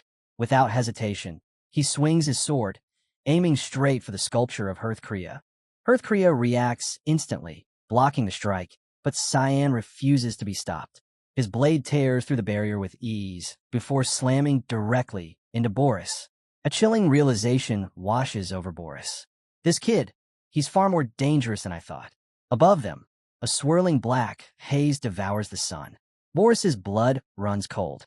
He recognizes it instantly, an ominous sign, one tied to Cyan Vert. There's no more time to hesitate. While Hearthcrea's barrier still holds, Boris makes his move. He must eliminate Cyan before he becomes a threat to Ascll. A fierce clash erupts, sending a shockwave of mana across the battlefield. The intensity of the battle weighs on Kirim. She worries that Cyan won't be able to hold out much longer. Without warning, a crimson-eyed giant, Mammon, bursts onto the scene. Its monstrous jaws snap open as it hurls its targets through the air with terrifying force. Boris and Cyan now radiate a suffocating, menacing aura. In a flash, Cyan's blade plunges deep into Boris's chest. Before Boris can react, Cyan's forksword ability activates. Massive roots, as unyielding as an ancient tree, erupt from the ground, locking Boris in place. Gritting his teeth, Boris refuses to go down so easily. He summons a hellhound, its fiery breath roaring toward Cyan. But before the flames can reach him, Serika intervenes. Using the unified, demonic human form, a secret technique, she grabs Cyan and pulls him away from danger. Cyan barely has time to process what happened before he senses it, the overwhelming power radiating from the Hallmaster. He stares at her in disbelief, shaken by the sheer intensity of her aura. Just then, a blinding streak of light crashes into the battlefield. The impact triggers a massive explosion, sending debris flying. Serika's expression darkens. She immediately realizes that her fort domain has been shattered. The culprit? The power of a god's weapon. As the dust settles, Boris takes the opportunity to escape. Serika clenches her fists, frustration burning in her eyes. We failed the purification. Cyan turns to her, demanding to know why she stopped him. Serika, still shaken, snaps back that he should at least thank the one who saved him. But Cyan only scoffs. Save me, he retorts. I was the one who saved you. Serika freezes, momentarily thrown off by his words. What are you even talking about? Standing behind him, she fumes at Cyan's complete lack of gratitude. Meanwhile, Cyan ignores her and turns his attention to Kirim. His grip tightens around his sword as he asks if she's okay. Kirim, unfazed, casually replies, I think I'll take a nap. Even after colliding directly with Boris, she doesn't let the pain show. But Cyan knows this was just the beginning. The real battle is still ahead. And for that, he has no choice but to use that. In the bustling streets of Brno, merchants call out their wares while travelers weave through the crowd. Among them, Alice walks with purpose until her eyes suddenly lock onto a familiar figure. Dean Kundal. She hadn't expected to see him outside the academy, and the sight takes her by surprise. Seated at a quiet table, the dean takes a sip of his coffee, glancing at Alice with a small smile. It's been a while since I last stepped out of the academy, he remarks. Alice, still caught off guard, listens as he continues. Your letters, he explains. They're the reason I'm here. And from what I gather, this situation is quite serious. Alice hesitates before asking, is it because I quit being a knight? The dean chuckles, shaking his head. I saw that decision coming a long time ago, he says. You've been trying to uphold the legacy of your house. But in the grand scheme of things, it's nothing compared to the roles played by Ascll and Laenel. Then his expression shifts slightly. Alice, do you know anything about Ascll? Alice responded thoughtfully, noting that with the Empire's most gifted individuals flocking to the Knights of Light, Ascll was poised to rise as the commander of the Empire's strongest force.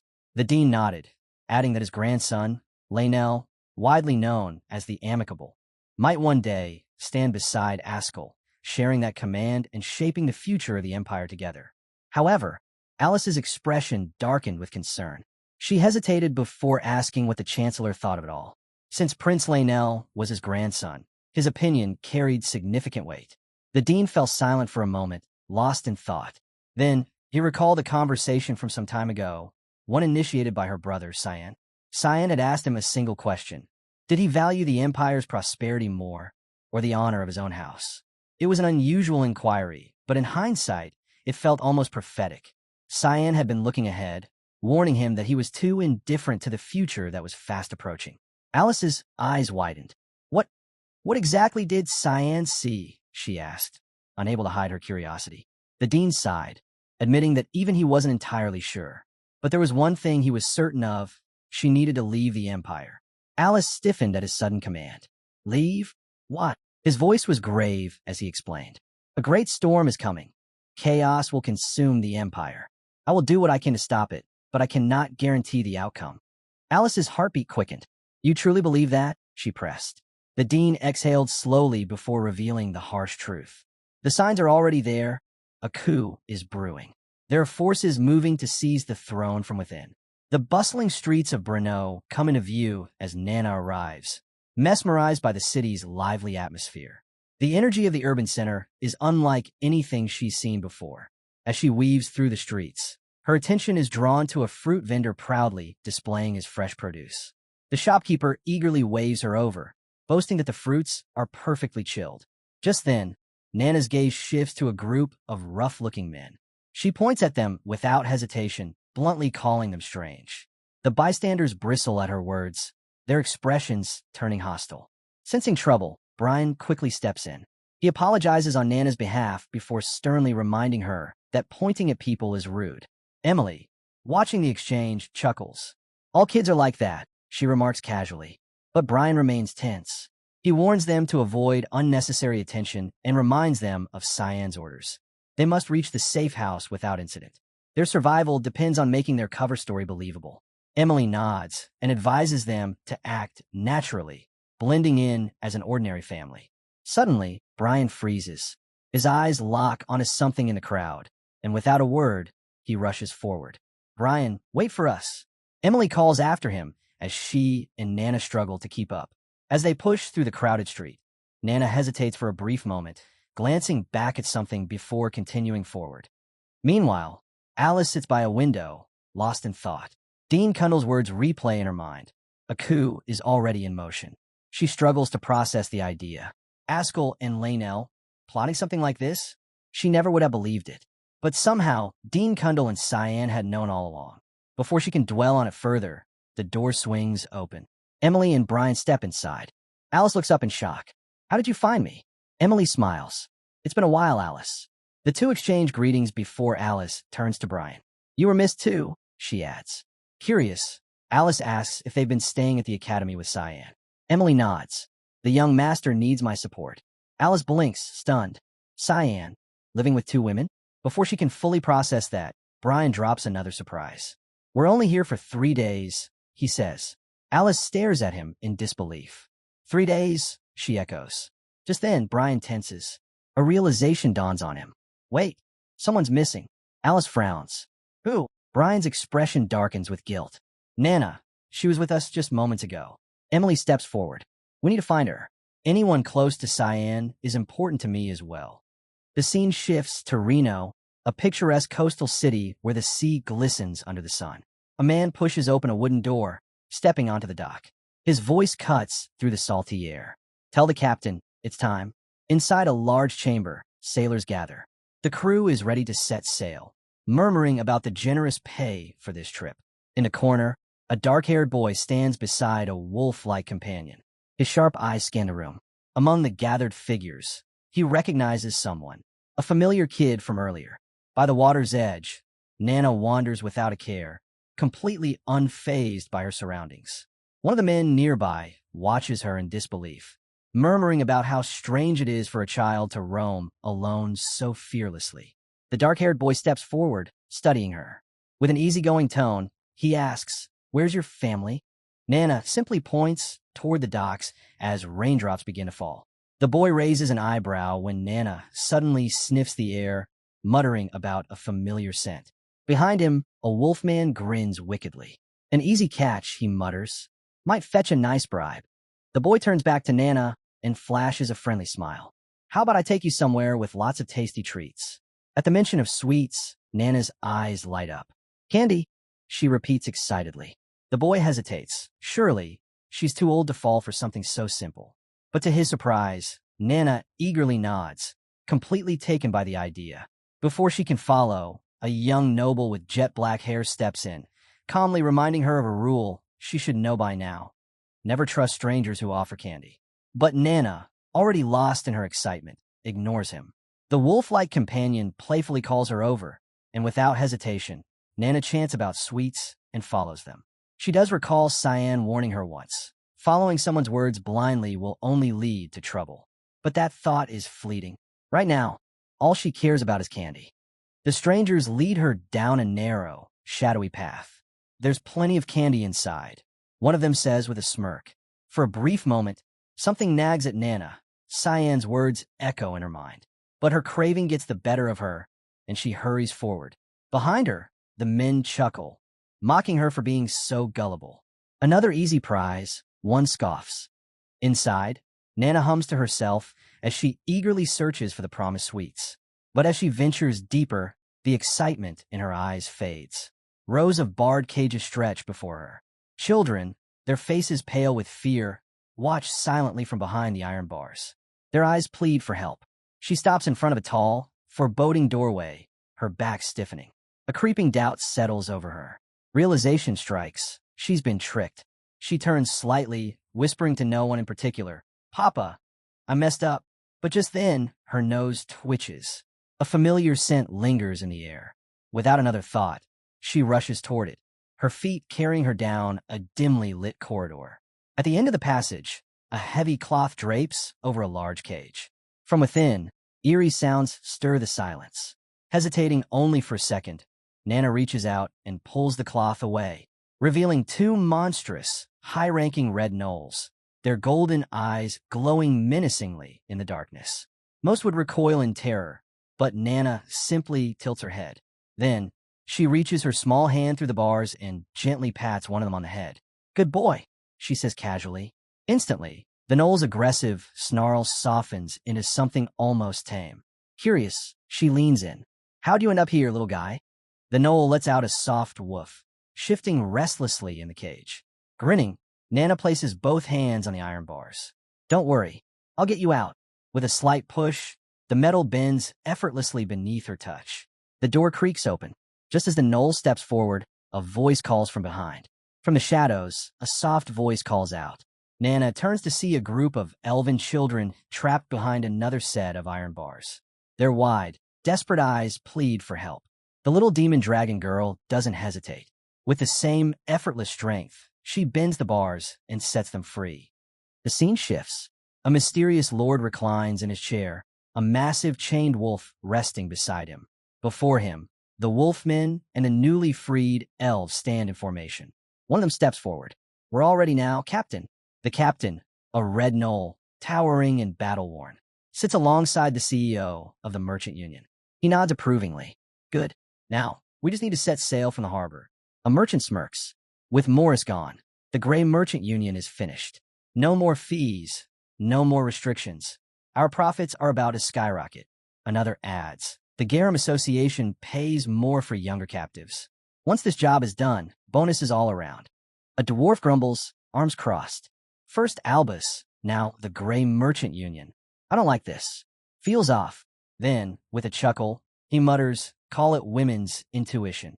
The wolfman and elf beside him exchange confused looks. Unbothered, the red gnoll waves off their concerns. There's nothing to fear. We have our gnoll champion. Suddenly, a thunderous explosion rips through the harbor. A wave of purple energy surges through the sky, and before their horrified eyes, their ship is obliterated. Flames and smoke rise into the air. The red gnoll jolts to his feet, fury in his voice. Who did this? Above them, a figure perches on a ledge, silhouetted against the burning wreckage. A voice rings out, childlike, but laced with something far more dangerous. Bad adults. Then, in a flash, she leaps down, landing before them in her fully transformed dragon demonic form. Nana's golden eyes glow with raw power. Her wings spread wide as she glares at them. The gnoll froze, stunned, as a draconic woman suddenly appeared before him. Nana didn't waste time. She pointed straight at the elf and the wolfman, accusing them of lying and trickery. Her relentless finger-pointing and sharp words quickly pushed them over the edge. With a furious shout of, I'm cutting off that finger first, the two, joined by their dwarf, charged straight at her. But before they could land a hit, Nana moved. One brutal punch, a knee to the wolfman's face, and then, bam, she smashed his head into the dwarfs, knocking them both out cold. Standing over their crumpled bodies, Nana turned her glare on the stunned gnoll. Seething, the gnoll tapped into his mana, activating a chained wolf monster at his side. He barked in order to capture the girl alive. The beast's red eyes blazed with fury as it stormed toward Nana, slamming its massive hammer so hard into the ground that the earth cracked beneath it. The gnoll warned it not to kill her, but the monster wasn't holding back. Just then things flipped. Nana stopped the hammer with one arm, effortless, her gaze fixed on the metal collar around the wolf's neck. It looked familiar, but before she could place it, the beast swung again. She dodged without a hitch. Frustration boiling over, the gnoll unleashed a surge of mana from his head. The collar pulsed with a painful energy, throwing the wolf into a berserk rage. Its power spiked. It lifted the hammer again for another brutal strike. But Nana had already cracked the code. Purple energy surged into her fist as she slammed it into the collar. The impact sent the massive beast flying. The gnoll's eyes went wide in disbelief. Why the hell are you flying at me? Too late. The wolf crashed into him with crushing force, its hammer shattering on impact. Elsewhere in the forest, Brian caught sight of smoke rising through the trees.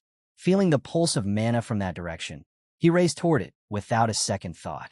Back at the wreckage, the gnoll slowly came to, coughing and groaning. Glaring at Nana, he growled, "You'll pay for this." He reached for the mana link, only to realize the collar was gone. The freed wolf turned its gaze on him, no longer restrained, only filled with rage. The wolf landed a crushing blow, launching the gnoll into the distance. Whether he lived or not was anyone's guess. As the dust began to settle, the giant wolf turned its attention to Nana. But something was different. Its gaze, once full of rage, now softened. That's when Nana revealed what she had been hiding all along, a tiny wolf pup tucked in her arms. "You're his mom, aren't you? He's been looking for you." At her words, the towering beast's entire demeanor changed. Its eyes welled with emotion as it nuzzled the pup gently, the violent aura around it disappearing. The monster-turned-mother gave the baby affectionate cuddles, then quietly turned and walked away, its mission fulfilled. Nana smiled and waved at the little, sweet-smelling pup, who clearly missed his mom too. Just then, the children she had saved came over to thank her. While accepting their gratitude, Nana scratched her head, wondering how to get them all home. That's when she spotted the elf and wolfmen trying to sneak off in the background. Grinning, Nana shouted after them, "Hey, you sneaky bad guys. Time to make up for what you did. Take these kids back where they belong. If not, I'll eat you." The sheer force of her threat froze them in their tracks. Pale-faced, they scrambled to gather the kids and march them off to their villages, not daring to argue.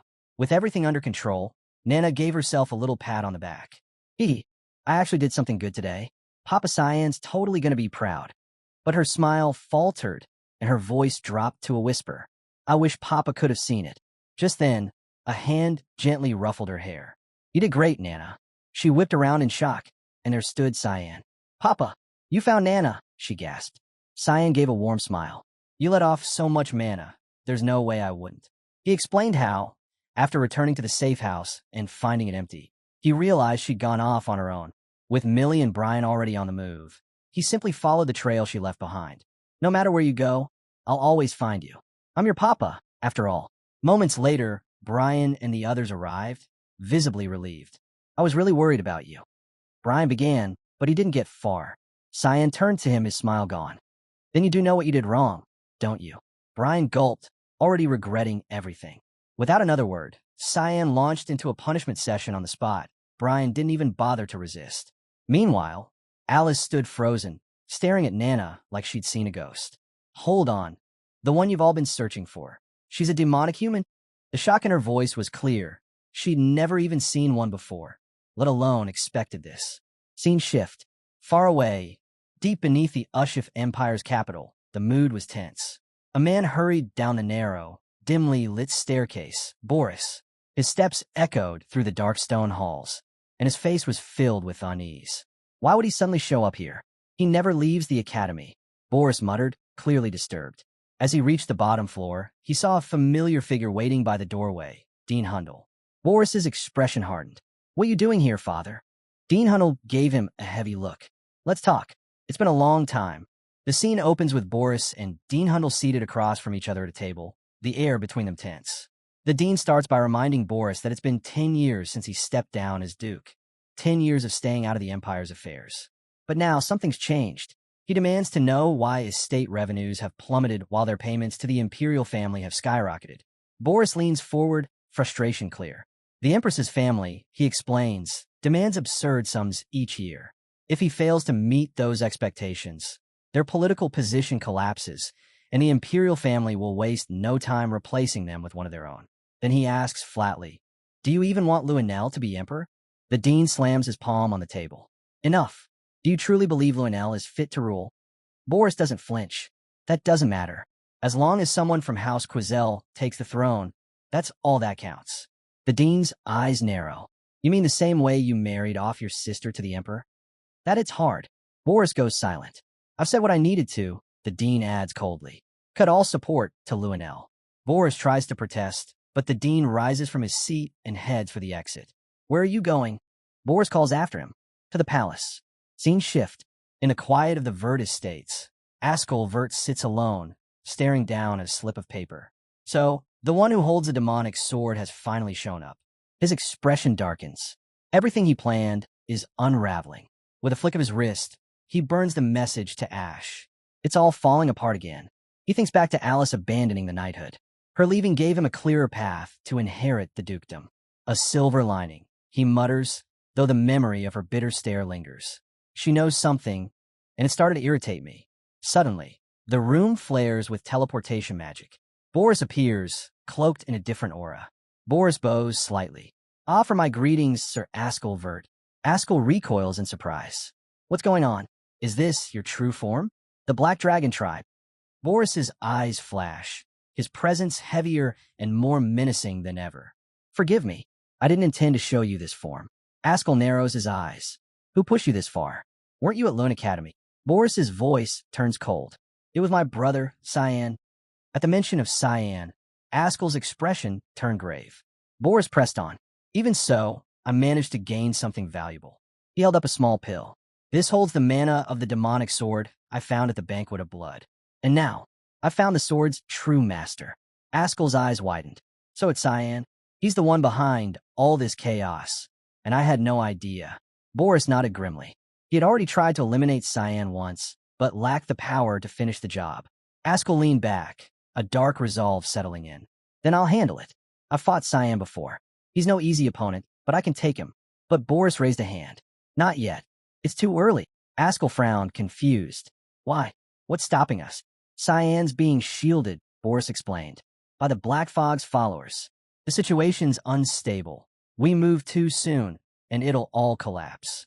"Then you have a plan?" Ascll asked cautiously. Boris nodded. "A prophecy points the way. The Saintess will lead us to the Holy Sword's location. And to reach it, we need to find one person, Duran Dark. Unbeknownst to them, Just outside the room, a servant stood frozen, eavesdropping. His eyes widened at the mention of the holy sword. This was information Cyan needed to hear immediately. He turned to slip away, but before he could take a step, Boris was already behind him. Well, looks like we caught a little rat. With a cold grin, Boris grabbed him by the neck and lifted him off the ground, his voice low. You're not one of Ascll's regular men, are you? So tell me, who are you going to report to? Just then, Ascll stepped out of the room. His face was a mix of disappointment and realization. I hadn't suspected you until now. The servant struggled, trying to explain himself, but Ascll cut him off coldly. You deceived me long enough. Kellen, scene shift. Meanwhile, deep in study, Luna sat surrounded by scrolls and ancient volumes, flipping page after page with growing frustration. It's not here, she murmured, lost in thought. Her mind flashed back to that day in Boris's lab, the day she stumbled across that ancient script. The fragments were written in a language long forgotten, tossed aside by time. If the spell hadn't thrown her out, she might have uncovered more. So far, she confirmed one thing. Only two known books existed in that language, the divine scriptures and the demonic scriptures. And, judging by what she had seen, it leaned more toward the divine. But that only deepened the mystery. Why would something so sacred be hidden away in Instructor Boris's lab? And more importantly, what were the scriptures used for? Why couldn't she find anything on their purpose or contents? Just then, Aaron stepped into the library and spotted Luna buried in her books, completely zoned out. Luna, still deep in her thoughts, was considering whether her last resort might be the Garum Association's archive of forbidden texts. Aaron cleared her throat. Wow, you're so locked in, I could have been standing here all day. Startled, Luna looked up. What brings you here? Aaron gave a casual shrug. Have you seen Cyan around lately? Luna shook her head. Not at all. I've been stuck in here the whole time. Then, giving Aaron a quick side glance, she asked playfully, do you miss him? Aaron immediately scoffed, clearly flustered. Why no? I just think it's weird that he suddenly stopped showing up to class. That's all. Luna chuckled. Don't worry. He'll come back. Aaron raised a brow. And how are you so sure? Luna leaned back slightly. Because that's just how Cyan is. He always comes back. Aaron blinked, not quite sure what that meant. But before she could ask, the doors to the library burst open. Leximus rushed in, his face stiff with urgency. Lady Aaron, there's an issue. Aaron turned to him, puzzled. What now? He handed her a sealed letter. This just arrived from the palace. You need to read it, immediately. Aaron rolled her eyes. You already peeked, didn't you? You're not even supposed to do that. Leximus didn't flinch. Please, read it. With a sigh, Aaron broke the seal and unfolded the letter. Her eyes widened the moment she saw the handwriting, her father's.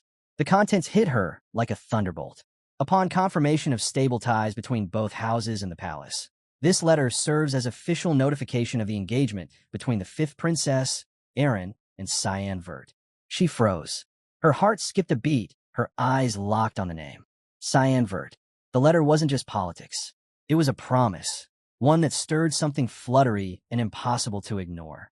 The scene shifts to Emperor Donnie's chambers. Propped up against his pillows, he accepts a cup from his daughter, Violet, and offers a quiet thanks. She tells him there's no need for gratitude. Of course, she'd take care of him and her little sister. He brushes it off with a smile, calling it nothing more than a cold. But Violet isn't convinced. She urges him to get better soon. It hurts her to see him like this. Just then, a voice echoes from the hallway.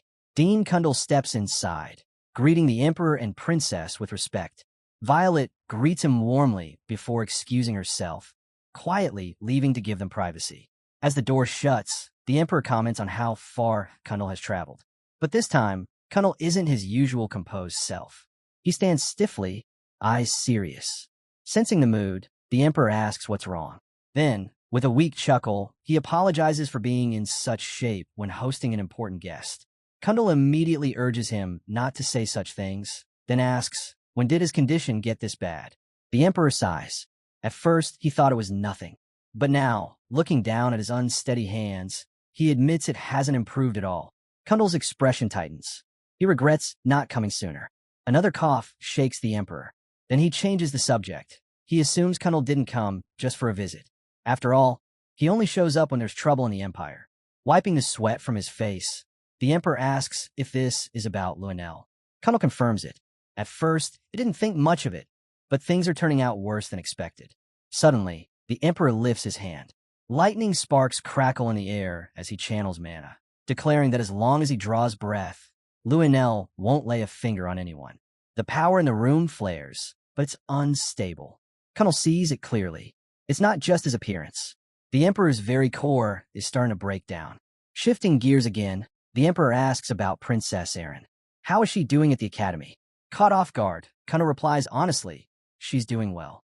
Smart, diligent, and already growing into her role. There's nothing to worry about. The Emperor smiles faintly. She's always been strong. It brings him comfort knowing she's thriving, especially after she met that boy 3 years ago. Cunnel raises a brow. You mean Cyan Vert? The Emperor nods. He believes Cyan will stay by Erin's side. That's why he's decided they'll be wed. Cunnel draws a sharp breath, stunned. But the Emperor simply asks, was that really so surprising? Cunnel admits he'd already suspected something. After all, the moment the Emperor personally endorsed Cyan for the royal dorms, it raised questions. The Emperor chuckles and starts to ask for Cunnel's opinion of the boy, but before he can finish, Cunnel cuts him off. He says bluntly, Cyan is a terrible choice. The Emperor's smile fades. What do you mean? Cunnel doesn't hold back. Cyan skipped classes more often than people eat meals. He's never seen the boy crack open a book. In 50 years of teaching, not one student has been worse. The Emperor sits there, stunned, second-guessing everything. Had he chosen wrong? But then, Cunnel adds something else. For all of Cyan's bad habits, he's also one of the most gifted students Cunnel has ever laid eyes on. And with him by Erin's side, no one will dare lay a hand on her. The Emperor lets out a breath, finally easing back against the headboard. Then he asks, if that's the case, what is Cunnel so worried about? Cunnel doesn't answer right away. Instead, he watches the Emperor in silence. And then, the Emperor quietly says it. He's afraid of bloodshed between his own children. He's right to be. Just outside the room, Louis Nell stands listening. As Violet walks by, he greets her, casually pointing out she had just been with her father and grandfather.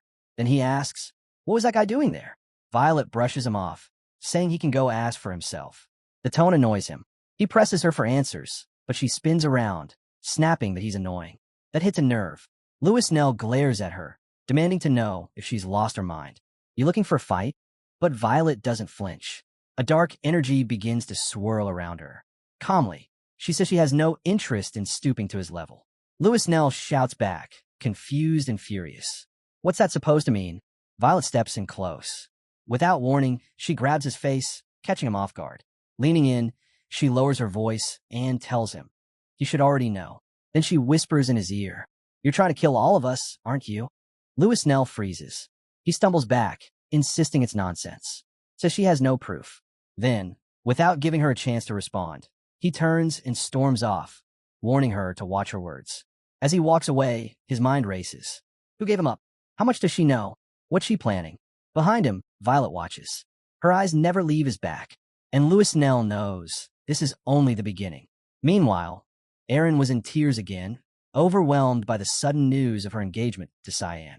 Her cheeks burned with a mix of embarrassment and disbelief. She couldn't understand how her father could make such a major decision without even asking her.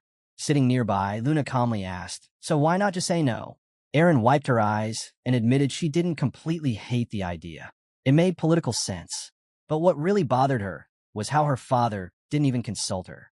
Then, without warning, Leximus climbed onto the table and declared his full support for the engagement. He claimed to have witnessed Erin's emotional struggles firsthand and was convinced this marriage was either destiny or divine intervention. Just as he reached the height of his theatrical monologue, Erin grabbed him by the collar, panicked. Cyan had just walked in. Cyan scolded Leximus for being so loud, reminding him that the library was a quiet place. He even pointed out that the princess looked mortified, embarrassed beyond words. Erin yanked Leximus out of the room without hesitation. Watching them leave, Cyan raised an eyebrow, completely confused. Luna, who had been observing silently, suddenly asked, do you like Erin? Cyan paused before answering. No. He explained that mentally, he felt way older than her and found the whole idea uncomfortable. Luna gave a small smile at his response, though Cyan couldn't figure out why she'd even brought it up. Changing the subject, he glanced at the books in front of her and asked what she was researching. Luna explained she was digging into the scriptures. The strange book they found in Instructor Boris's lab had been written in an ancient language, and she was trying to decode it. Cyan didn't sugarcoat his answer. She wouldn't find much in the library. If she wanted the truth behind the Holy Scriptures, Kriya, she'd need access to the archive of forbidden texts. Luna didn't argue. She knew he was right. Cyan then pointed to a nearby book and asked if she had read it. Luna nodded. It was Chronicles of the Swordsman, more of a travel journal than anything scholarly. As she flipped through it, Cyan pointed to a passage about a mountain filled with sand trees. He explained that it marked the burial ground of demons slain in the God-Demon War. Luna's cheeks turned pink as she continued flipping pages, but Cyan stayed focused. He asked if she had any idea which mountain that might be. She said she wasn't sure, but wondered if it had something to do with the Holy Scriptures. Cyan shook his head. That wasn't his goal at all. He wasn't trying to uncover Kriya. He was trying to challenge it by tracking down the demonic scriptures, known as Lemmy Harem. Luna couldn't stop thinking about what Cyan had said.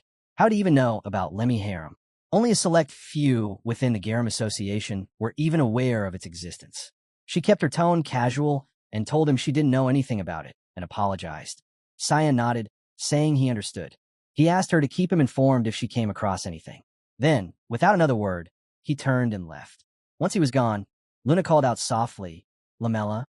A girl stepped out from behind a bookshelf, apologizing as she approached. She admitted she'd been ordered not to leave Luna alone.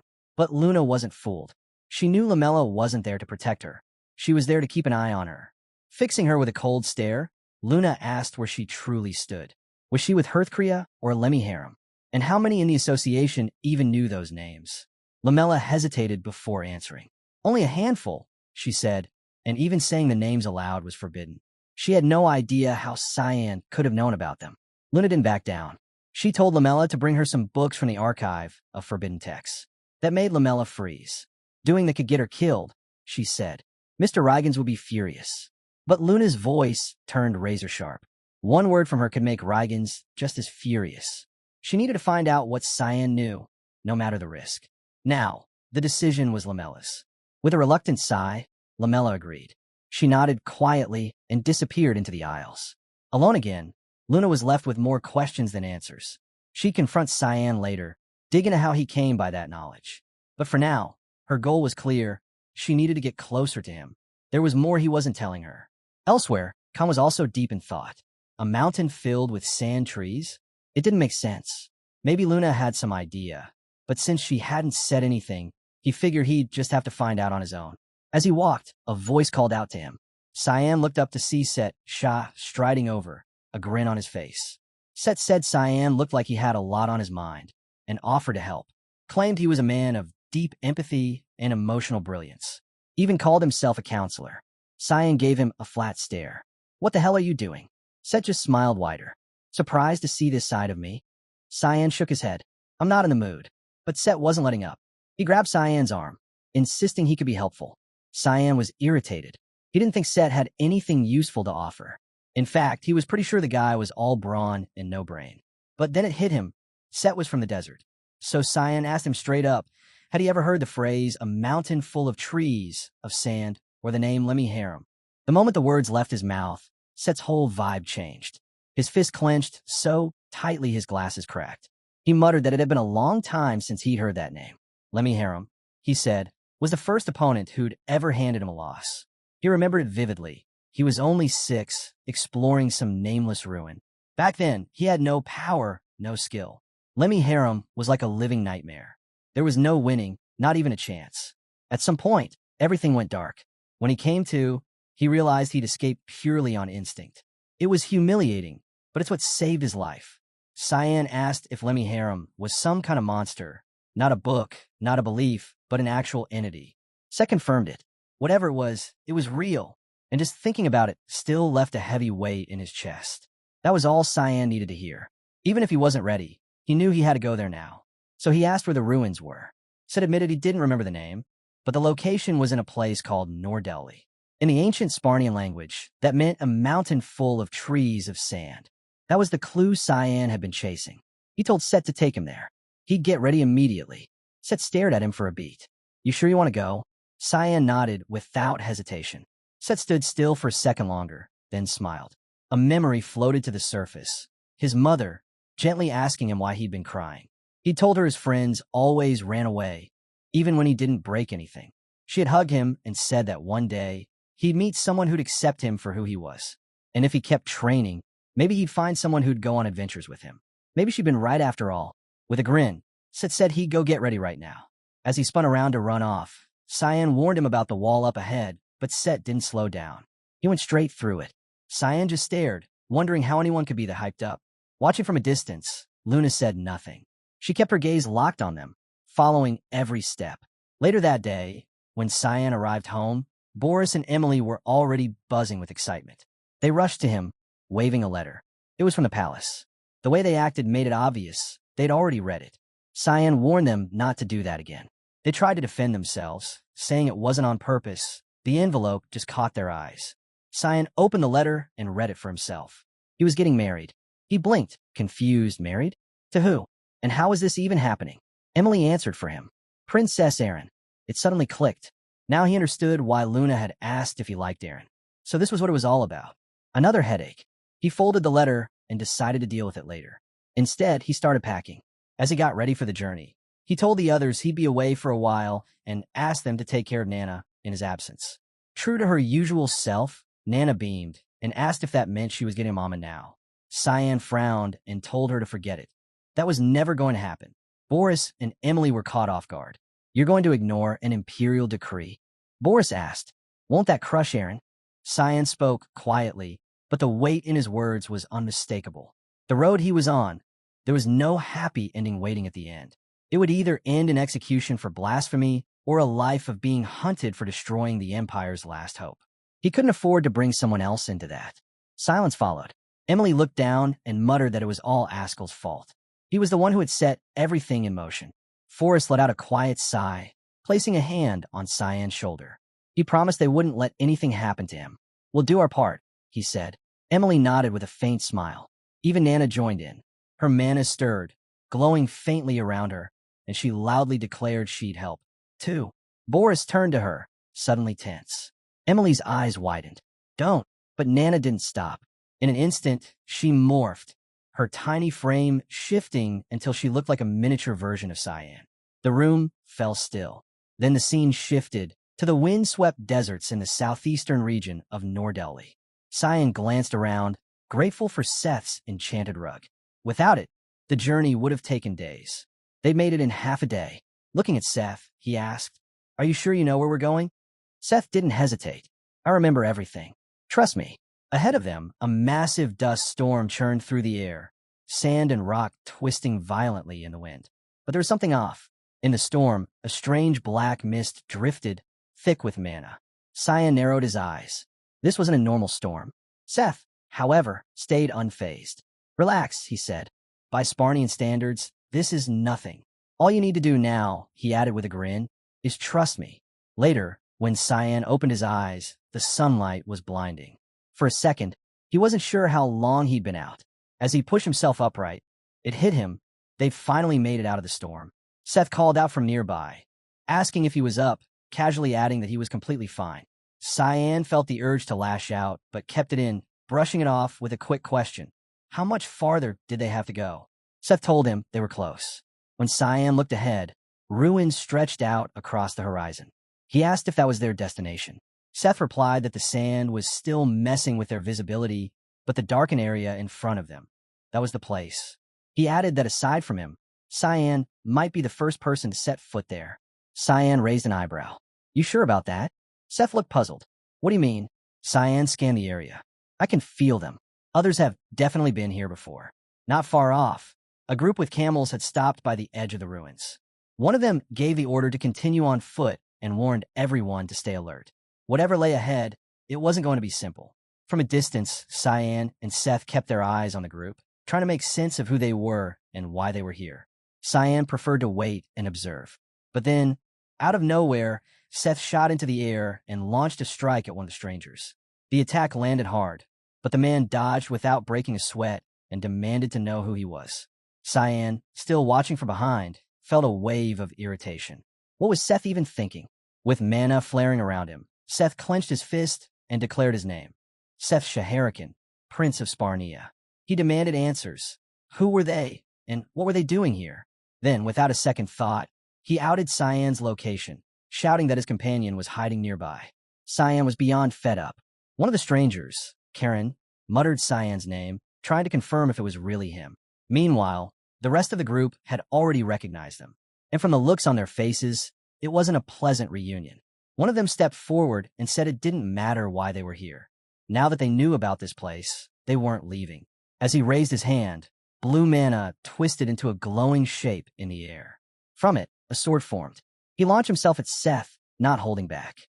As the blade came crashing down, Seth reacted instantly, molding the sand with his mana and compacting the energy into a crushing blow. His fist collided with the attacker, launching him into a massive stone statue and punching a hole straight through it. The man picked himself up, stunned. Had Seth really just deflected his mana? He hadn't expected that. Clearly, he'd underestimated him. Seth, still wearing that cocky grin, joked that it was a shame he didn't land the hit just right. He was sure he'd aimed perfectly. Karen growled in frustration, then barked at his teammates, demanding to know if they planned to just stand there watching. But it was already too late. Cyan had taken him down in a blink. Looking annoyed, he threw a sarcastic apology at Karen, saying he hadn't meant to be so quick about it. Karen froze, eyes wide with disbelief. As rage flared, mana exploded from his eyes. He shouted at Cyan, declaring he'd gone too far and that he'd never forgive him. Blue mana whipped violently around him, until a calm voice cut through the chaos. Everyone turned. It was Luna. She stood there, completely composed, and told Karen to stand down. Cyan and Seth were with her. Immediately, Karen dropped to one knee, apologizing without hesitation. He had known they were under Luna's protection and begged for forgiveness. Luna nodded lightly and said it was all right. She then looked to Cyan and asked how he was holding up. He gave her a confused look, asking how she even knew he was there in the first place. Luna just smiled. You smell nice. Cyan stared at her, unamused. He pressed again. He wanted a real answer. How had she found him? While he tried to get some clarity, Karen stayed back, kneeling still, but his eyes stayed locked on Cyan, filled with resentment. Elsewhere, the focus shifted to Nana. Silica remarked that Nana's recent shift in appearance might be caused by polymorphic magic. If that was the case, then Nana could be as ancient as a dragon. The transformation wasn't fully stable yet, but it was getting close. Dragons typically used polymorphism to conceal their real forms, but when it came to Nana, even Silica couldn't say for sure. She added that, most likely, Nana had never even seen a fully grown dragon herself. Boris, meanwhile, couldn't shake the memory of how terrified Nana had once been. Quietly, he wondered how he was supposed to tell Silica that Nana had, in fact, seen a dragon before. Trying to move on, Silica brought up Cyan. The group immediately tensed up and dodged the question, acting like they had no clue where he was. Silica wasn't fooled. She called him out, irritated that Cyan was skipping class again. Boris scratched the back of his head and muttered that he'd remind Cyan to show up next time. Silica's temper flared. She snapped that Cyan never listens to him anyway. As she walked off in frustration, Boris sighed, clearly embarrassed. It's exhausting covering for him all the time, he mumbled.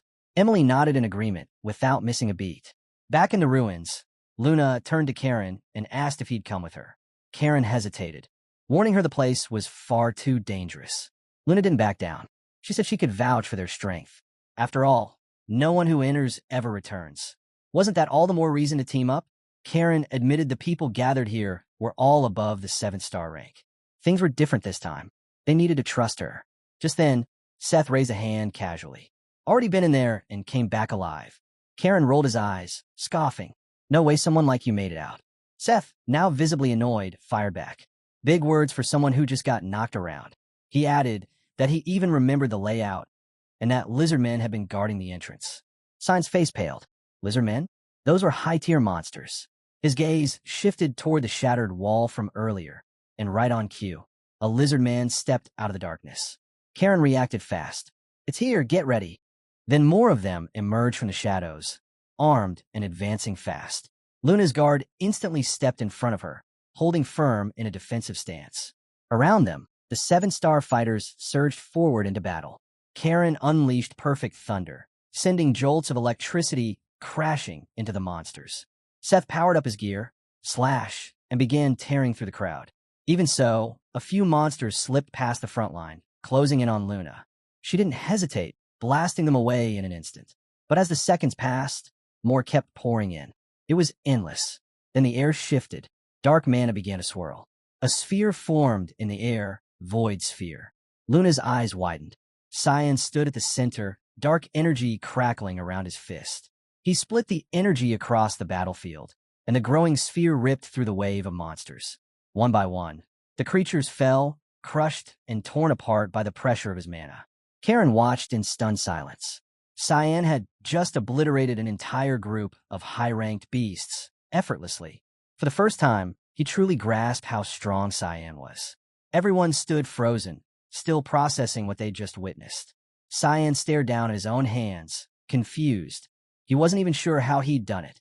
Off to the side, Seth looked like he'd swallowed something bitter. That was his moment to shine, and now all the attention had flipped to Cyan.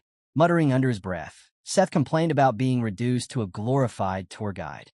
Still, they didn't stop. The group pushed forward into the depths of the ruins. But it didn't feel like ruins anymore. Luna confirmed what they were all beginning to suspect.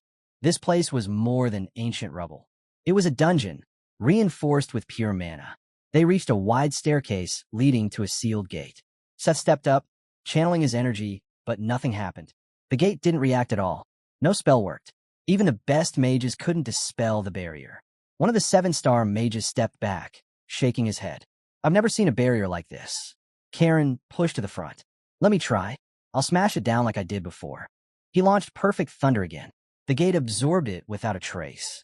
Must be sealed with some kind of mana filter, he guessed. Seth snorted. Yeah, brilliant idea. Just blast it till it gives. Karen's eye twitched. Then you try. Seth strolled up, placed a hand gently on the gate, and it lit up. Ancient symbols flared to life, and with a deep groan, the gate slowly opened. Seth smirked over his shoulder. Karen looked ready to explode. One of these days, he muttered, I swear I'm going to kill that kid. Just then, a shadow loomed behind Seth. A hulking monster emerged from the darkness. Luna calmly noted, there's probably one guarding every gate. The dim glow revealed the creature's massive form. Seth turned around, grinned, and said, this one's mine. The monster swung hard, and Seth met it head-on. With mana surging through him, he unleashed great cannon. Their blows collided with a thunderous impact, exploding outward in a shockwave that rocked the room. They pushed deeper into the dungeon. Every corner brought new threats. Monsters they'd never encountered, traps buried in the floor, and strange entities made entirely of mana. None of it slowed them down. They moved as a unit, fighting side by side. With each sealed gate, Seth stepped forward, and every time, the ruins reacted to him. More specifically, to his blood. Later that night, while the group rested, Luna sat beside Cyan and told him something unexpected. The Sharvikins were the ones who built this place. Cyan blinked. You're just telling me this now? She replied calmly that she'd only discovered it recently, while reading from the archive of forbidden texts. Cyan gave her a look. You're lying. Luna huffed. I'm not. That actually makes it worse, he muttered. Especially since your feelings for me make no sense. In her head, Luna called him an idiot. But she kept talking. The Grom Association, she explained, had been chasing both the divine and demonic scriptures for years. They believed the divine armor would bring prosperity and power to their kingdom. Her grandfather? He treated it like destiny, an absolute key to ruling the continent. Cyan leaned back. Power like that only leads to death. Then Luna asked quietly, so why are you after the demonic scriptures? Cyan answered without hesitation. To destroy it. If I don't, someone else will use it for war. I'd rather ruin everything myself than let that happen. Luna stared at him, stunned. Then, with a small nod, she said she wanted to help. She'd help him get the book. Cyan sighed. Go to sleep. I don't want to, she replied. I want to stay here with you. Cyan stood up. Then I'm leaving. As he walked away, he shook his head. What the hell was he doing talking about stuff like this with a 12-year-old? Behind him, Luna sat quietly, half sulking and mentally calling him an idiot again. Not far off, Karen remained in the shadows, eyes fixed on them, jealousy quietly boiling inside. Eventually, they reached an enormous gate, far larger than any before it. Seth stepped up and announced, this is the last one. Haven't been here in a while. The seal on the door was already broken. As they approached, Seth channeled his energy, illuminating the chamber beyond. At the center of the room, A swirling purple mist hovered in midair. Cyan stepped forward. Is that? Let me hear him. Seth nodded, but Cyan stared, baffled. That's supposed to be a book? What floated there looked more like the remains of a skeletal beast than any scripture. Karen snorted. If you're all too scared, I'll go first. Cyan reached out to stop him. Wait. Too late. The moment Karen got close, the skull began to glow. Dark aura spilled out, and its hollow eyes lit up with blinding light. Luna tensed. She could feel it. The sheer pressure of the mana was overwhelming. The skeleton began to move, shifting and expanding, transforming into something monstrous. The ground trembled and cracked beneath it. And just like that, the entire space around them changed. They were no longer in the ruins. They had been pulled into an entirely different realm. Cyan looked up, stunned. Whatever this thing was, it wasn't just a monster. No, it was something else entirely. His voice came out in disbelief. Is this really the demonic scriptures? Is this? Let me hear him. Cyan stood frozen, stunned as the beast summoned from the skull tore open an entirely new dimension. This wasn't just any creature. It was the dreaded Lemmaharim from the ancient demonic scriptures. Karen barely avoided the beast's first strike, struggling to grasp the sheer size of the thing. It hit him. This was really it, the artifact they'd spent so long chasing. Without hesitation, he unleashed his Volt Detection blast straight at it, but the Lemmaharim didn't even flinch. The 7-star fighters quickly joined in. Pooling their powers, they launched their elemental combo move, Rolling Ethereal. This time it worked. The monster staggered. Karen exhaled in relief. Finally, something had landed. Luna froze the creature in place with her spell and called out to Lamella to strike. Mid-air, Lamella surged forward, sword glowing, ready to deliver her Nova Bringer blow. But before she could even connect, the monster swatted her away like a feather. Seth was already charging in.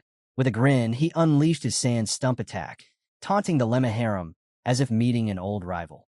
The sand magic coiled around the beast, sealing it. Meanwhile, Lamella hit the ground hard. Luna cried out, worried. Lamella gave a quick nod. She was okay. That was enough for Luna to breathe again. She glanced towards Seth's containment, and for a moment, it looked like they had the upper hand. But something about it felt off. Her instincts were right. In an instant, the Lemmaharim burst free from the sand stump. Seth's smirk only widened, clearly impressed. Lunav, however, was stunned that Seth's spell broke so easily. With a thunderous roar, the creature lunged at Seth. Unfazed, Seth readied his grit cannon. But before he could fire, Cyan stepped in and hurled his void sphere abscission straight at the beast. It landed. The Lemmaharim dropped. Just like that, it was over. Cyan stared at the fallen creature, frowning. That was too easy, he muttered, then turned to Seth. Sorry for stepping in. Seth slumped, visibly annoyed. Why do you always cut me off? Off to the side, Karen watched Cyan silently. He couldn't believe what he'd just seen. To take down the Lemmaharim like that. Was Cyan even human? The thought unsettled him. He hated that someone like Cyan was close to Lunav. One of the 7-star fighters approached Karen, concerned. You all right? Karen, brush him off. This isn't about me. Focus on Lunav. Not that any of you are actually useful. His words hit like a slap. The fighters stood speechless, unsure what they'd done to deserve that kind of scorn. Cyan and Seth stood quietly, staring at what was left, just the monster's bones. Somehow, they had escaped the strange realm. Cyan glanced around, puzzled. Where's the demonic scripture? Seth shrugged. No idea. I've never actually beaten this thing before. Before they could say more, blue flames erupted from the pile of bones. The air shifted. The fight wasn't over. Without warning, the ground cracked open, and violent blue tornado-like auras burst out, tearing everything apart. Lunav dashed forward to reach Cyan and Seth, but Lamella grabbed her arm, pulling her back from chaos. Fall back, Karen shouted, or you'll all be swept away. Amid the turmoil, Cyan became trapped in the shifting rocks. Lunav tried to rush to him, but Lamella held her back. It's too late, Lamella said. Even someone like Cyan can't survive this. Lunav shook her head. He's still alive. I can feel it. She pushed forward. Lamella tried to stop her, but Lunav turned sharply. Help me clear this rubble. Now. Lamella hesitated, but the determination in Lunav's voice broke through her doubt. She gave in, joining her to dig through the wreckage. Far away, in a new and unfamiliar realm, Cyan and Seth had been teleported again. Cyan quickly scanned their surroundings, and then he saw it. The monster had returned, Balrog was reborn. Cyan looked over at Seth. You okay? He asked, but then his eyes widened. Seth was on the ground, his body scorched. He hadn't dodged the last attack. The 9-star spell had been too much, even for someone from the academy. Balrog let out a deafening roar. Cyan winced, then glared. Would you just shut up already? But a smirk formed on his face. No one was around. No one to hold him back. This time he could go all out. The monster's mana surged. Cyan's grin widened. Bad timing, pal. I'm in a horrible mood. Without another word, Cyan launched forward, ready to end it. Cyan lunged forward, slicing through the thick air with his fog sword. Rushing fog storm. His blade danced, landing strike after strike on the monster. The creature reeled, but didn't fall. Instead, it looked at Cyan and spoke. You're the first human to come this far. Cyan froze. It talked. The monster sneered. You'll never win. I can't be killed. I'll regenerate endlessly and rip you to pieces. Before it could finish, Cyan hurled a barrage of void sphere abscission attacks, slamming them into the beast one after another. He followed up with a flurry of fog sword slashes, but the creature didn't even flinch. The wounds vanished. The monster laughed. Futile. Your tricks mean nothing. I'll keep healing, and you'll wear out. Cyan cut in, grin spreading across his face. Actually, I like that idea. The monster blinked. I want you to regenerate. Over and over. Don't die on me too soon. I'm just getting started. The beast stared at him, momentarily thrown off by Cyan's twisted enthusiasm. Back in the collapsed ruins, Lunav and Lamella kept blasting the rubble, spell after spell, trying to break through. But nothing worked. There's a barrier, Luna muttered. That's why our magic's useless. She paused, frustrated. If Seth were here, he could bust through this without a problem. Just then, Karen appeared. Lunav, he called out. You're all right. He looked relieved. Come with me. I know a path out of here. But Lunav's reply was cold. Not leaving. Lamella quietly looked away as Karen stood awkwardly, unsure how to respond. This place could collapse any second, Karen urged. We don't have time. Lunav didn't budge. Then go. If you're not here to help Cyan, just leave. Karen shook his head, refusing to believe it. There's no way Cyan could survive this. Lunav didn't waver. You don't know him. Cyan doesn't die that easily. Karen's expression twisted. Why? Why are you so obsessed with him? His voice rose. Do the lives of those who serve you mean nothing? He took a step closer, seething. I watched the 7-star fighters fall one by one. Are you really going to throw their sacrifices away by staying here for him? He tried to steady his breath. I came here to get you out. I've been by your side longer than he ever has. Then, softer, but darker, he added, you should have loved me. Not him. I've done more for you than anyone else ever could. A mad laugh escaped him. You don't get it, do you? You're meant to be with me. Luna stared him down. If fate exists, then maybe I'm fated for Cyan. But you? Her tone turned cold. The idea makes my skin crawl. Lamella let out a sharp laugh at Karen's humiliation, but Karen didn't care. His eyes locked on Lunav. Mock me all you want, he said, but if you won't come willingly, I'll make you. He stepped toward her, menace in every step, until Lamella moved to block him. Don't, she warned. Don't cross that line. With a snarl, Karen grabbed her and slammed her against the barrier wall. You dare to stand in my way? He hissed. You think I won't end you?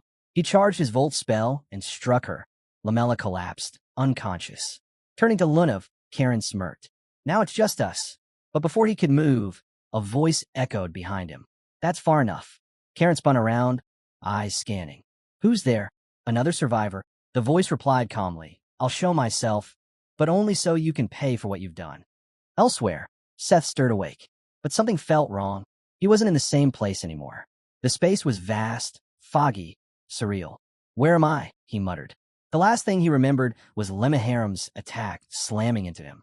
Am I dead? No. A voice answered from behind. You're alive. He turned to see a woman standing there. Her presence was strange, almost familiar. I know you, she said softly. You're Chaharkin's heir. Seth's eyes narrowed. Who are you? How do you know that? She smiled. I didn't expect you to remember. It's been a while. I'm the one who saved you, remember?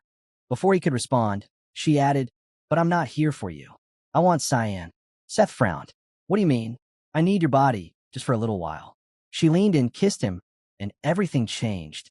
Seth's eyes snapped open back in the original realm. Cyan continues to enjoy the thrill of battling the multi-attack beast, completely unfazed by the monster's desperate pleas to stop.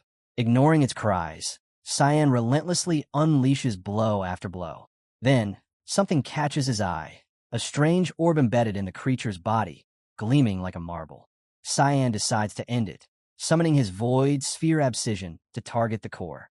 The monster panics, trying to halt him, but it's too late. Cyan lands the strike, shattering the orb. The monster lets out a final scream, unable to believe that a human could defeat it. Its body begins to dissolve, breaking apart into nothing.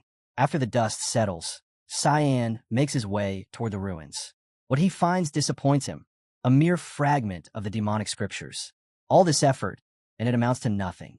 He reflects that if Kirim had been conscious, she would have figured this out immediately. But she had exhausted herself during the battle with Boris. Cyan pauses, puzzled. Even though he defeated the realm's creator, he's still stuck here. Something doesn't add up. Suddenly, he senses an attack from behind and quickly dodges. He turns, shocked to see a familiar face, Seth. But something's wrong. The aura, the mana flowing off him, it's not the same. Cyan narrows his eyes, trying to piece together what's really going on. Meanwhile, in another part of the realm, the mysterious figure appears before Karen. Though it hadn't planned to interfere, the situation demanded attention. The entity calmly questions Karen. Why would he try to harm Lunav? And unless Karen can offer a valid reason, his life ends here. A wave of pressure crashes down on Karen, more intense than anything he's felt before. He realizes in a flash of dread, this isn't just anyone. This is the real Lemmaharam. Lemmaharam repeats the question, but Karen charges instead of answering. With minimal effort, Lemmaharam blocks the attack, clearly irritated. So your reply is violence? It mocks. With a snap of its fingers, Lemmaharam obliterates Karen's right arm. Karen drops to his knees, overwhelmed by pain. Before he can recover, Lemmaharam slams him into the barrier wall, demanding an answer once more. But all Karen can do is scream. Lemmaharam watches coldly. Is that all your life amounts to? Just screaming at the end? One final strike follows, ending Karen completely. Turning to Lunav, Lemmaharam expects thanks. Lunav, still shaken, manages to express her gratitude. Sensing her fear, Lemmaharam asks if it was too much. Lunav hesitantly asks if the being in front of her is truly Lemmaharam.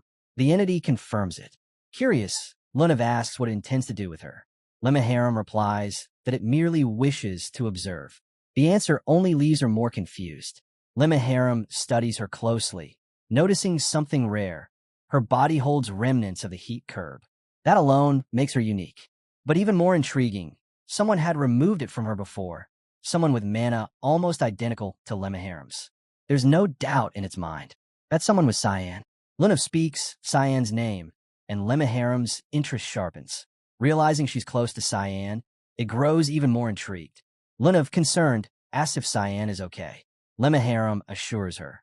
Cyan is simply having a chat with the ruin's original master. Turning its attention to Lamela, Lemmaharam asks if Lunav intends to let her die. Lunav, stricken, says it's too late. The wound is fatal, even for magic. She blames herself and says she'll carry the weight of it forever. But Lemmaharam offers an unexpected lifeline. There's a way to save Lamela. Hope flickers in Lunav's eyes as she asks if Lemmaharam will really help. Lemmaharam agrees, but only on one condition. If Lunav can accept it, it will reveal the secret. Cyan struggles to keep up, dodging Seth's relentless strikes. Each movement grows harder. Seth is no longer fighting like a human. His mana has surged, his skills far beyond anything Cyan expected. Before he can react, Seth lands a solid hit. Cyan is sent flying, slamming into the ground. He barely has time to recover before another barrage begins. There's no pause, no gap. Seth is pressing him hard, leaving no room to breathe, let alone fight back. Then, Cyan looks up, and there's Seth levitating effortlessly in the air. Seth calls out to him, impressed. Cyan is the first human to last this long, and he addresses him with a strange title, Heir. That catches Cyan off guard. Whatever Seth has become, it knows who he is. Suddenly, Seth prepares to finish it with a massive blow, the Sand God Apophis technique. But just before the strike hits, Kirim appears in a flash, shielding Cyan. Cyan, slightly amused, smirks. You done resting? He teases. Kirim replies with a sigh. Doesn't matter how long I sleep. I'm always tired. Seth descends slowly, the truth now exposed. He's been possessed by the sand god. He greets Kirim, saying it's been a long time. The two last crossed paths during the god-demon war. Kirim eyes him coldly, scolding him for getting cozy with her master after attacking him. She questions whether it's right to use a human body for such antics, and she calls him by name, Sabulum. Sabulum responds with a smug gesture, pointing to a tattoo on Seth's chest.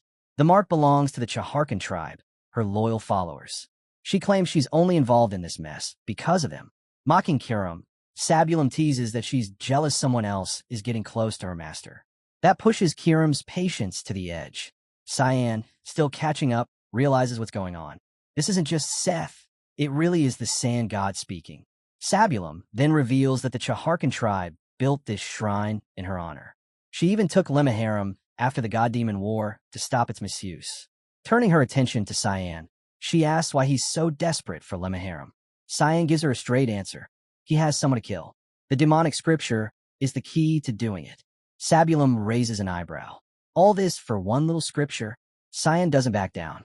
Even if you're a god, I'll kill you too. That gets a reaction. Sabulum laughs, loud and unbothered. Kirim cringes at Cyan's dramatic declaration. Still grinning, Sabulum says she'll play along. She's curious to watch how this journey plays out from inside Seth's body. Cyan frowns. And what about Seth? He asks. The real owner of that body. Sabulum casually reassures Cyan. Seth's body is safe. She'll only use it when necessary. And as long as she remains, Seth won't die. Hearing that, Cyan pauses, lost in thought.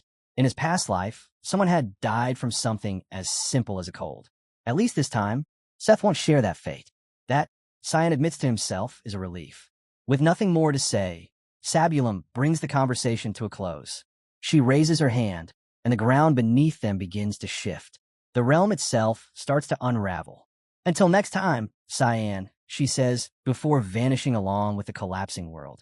Sabulum wraps up her talk with Cyan and suggests they leave the realm. But before they can make a move, the ground suddenly begins to crack beneath them. Alarmed, Cyan watches as Sabulum bids him farewell. In the blink of an eye, Cyan and Seth are yanked back to their own world. As they reappear, Seth turns to Cyan, confused. How did I even get here? He asks. Cyan, visibly relieved, replies, well, at least the idiot prince is back. Not long after, Lunav and Lamella show up. The group is overjoyed to see each other safe and sound. Lunav admits she'd been worried sick about Cyan, but Cyan brushes it off, saying she should have been more concerned about herself, especially after seeing what was left of Karen. He notes that the area had been protected by Sabulum's power, and for it to be destroyed like this, it could only be Lemmaharam's work. Then Cyan notices something in Lunav's possession, the demonic scriptures. Lunav fills them in. While Cyan and Seth were stuck in the other realm, she and Lamella were the only ones who made out. Seth quickly chimes in, urging them to leave immediately.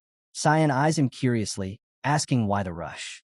Seth rubs his temples and replies that there's a woman speaking in his head, warning that the place could cave in at any moment, and it's giving him a pounding headache. When he asks if no one else can hear her, Cyan instantly realizes it's Sabulum. Now it all makes sense. With the scriptures in Lunav's hands and Sabulum tied to Seth, there's no reason for this realm to hold itself together anymore. It's about to fall apart. The ground starts trembling again. Lunav quickly tells everyone to gather around her. She'll teleport them out. Cyan hesitates. He knows Lunav's teleportation spells only cover short distances, and the exit is far. There's no time for her to explain, but Cyan starts to suspect she's planning to use something more advanced, a 9-star spell. The structure begins to collapse around them. Just as it seems all hope is lost, Lunav unleashes her spatial transfer spell, teleporting them all out in the nick of time. Back at Lewin Academy, inside Cyan's dorm room, Nana has flawlessly transformed herself into Cyan, minus the horns and wings. As she walks into class, students stare in disbelief. Cyan? In class? It's unheard of, but they have no idea it's actually Nana. Nana had always been curious about her papa's daily life. Now she's thrilled to experience it firsthand, imagining that Cyan must spend his days learning and bonding with friends. She's even impressed by his passionate instructor. Meanwhile, Aaron and the others are trying to wrap their heads around Cyan's sudden appearance. He rarely attends class, especially when unwell. Aaron decides she needs to talk to him especially about their engagement. Nana walks down the hallway, bubbling with excitement.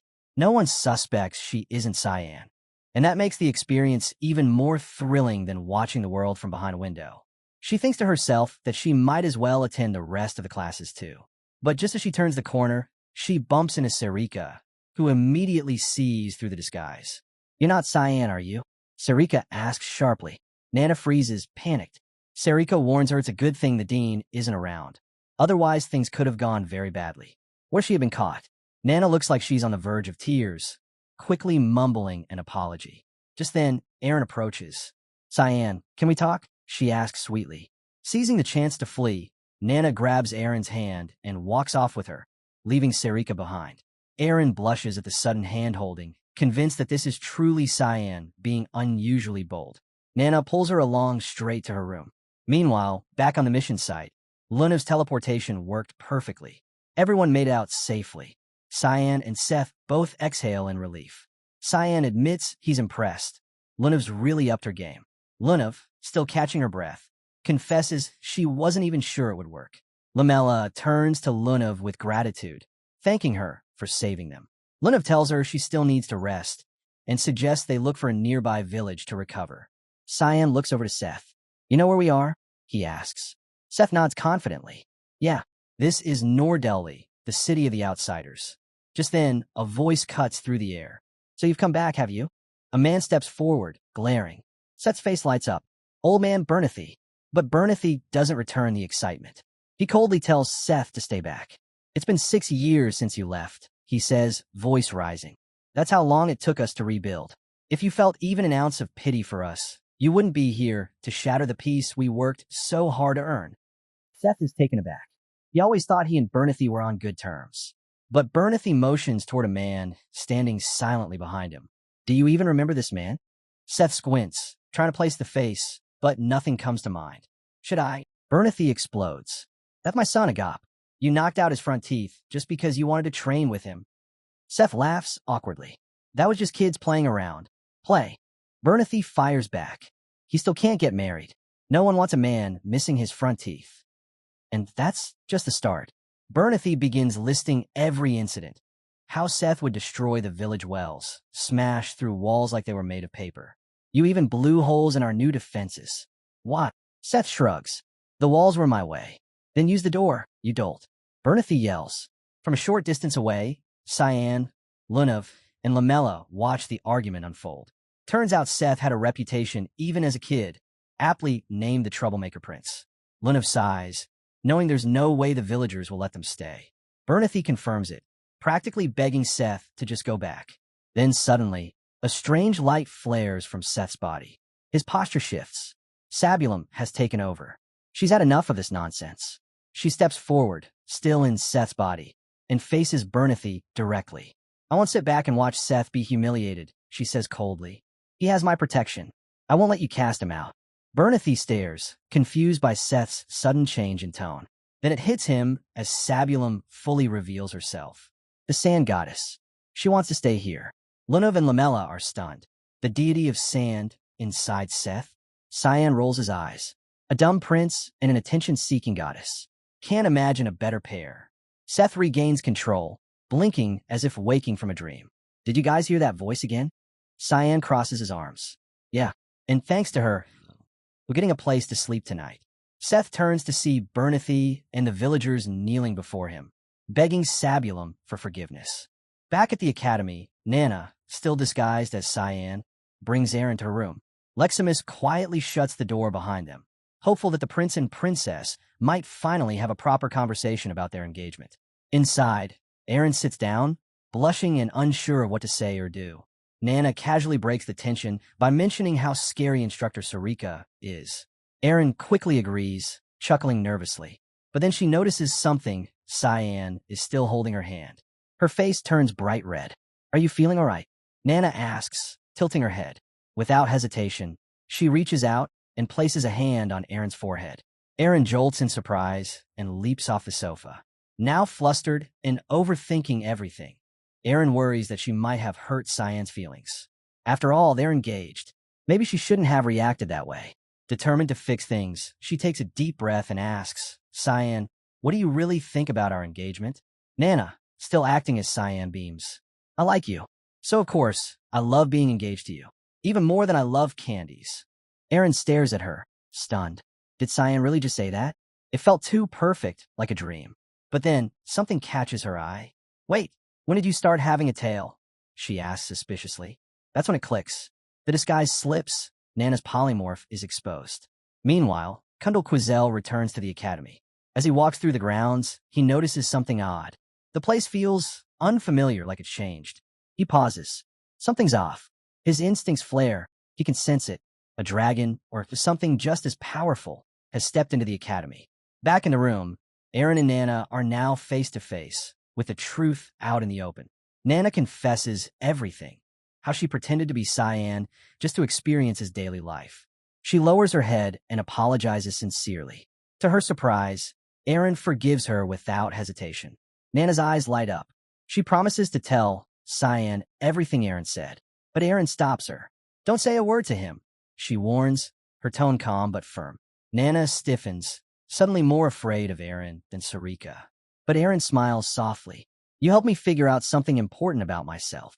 When Nana curiously asks what that is, Aaron grins and replies, I'll tell you, but only if you promise to keep it a secret. Aaron gently asks Nana to transform back into Cyan one more time. Without hesitation, Nana complies, shifting flawlessly into Cyan's form. Now face to face with the one she's longed to speak to, Aaron begins to pour her heart out. I like you, she confesses softly. I think I've always liked you, ever since the day we first met. Tears well in her eyes as she continues. I know I've been nothing but a burden. I'm trying, really. I want to change. So please don't ever disappear from my life. Her voice cracks as the tears fall. She looks up, eyes trembling. Will you always stay with me? Then, realizing what she just said, Aaron wipes her tears and adds, Promise me you won't tell Cyan any of this. But Nana doesn't respond. She just stands there, completely still. Aaron tilts her head, confused. Nana. Nana finally speaks, her voice trembling. Something powerful is heading this way. Just outside, Leximus is doing his best to hold the line. Princess Aaron is in the middle of something important. Please wait. But Kundal brushes him off coldly. There is no place in this academy that I am forbidden to enter. Step aside.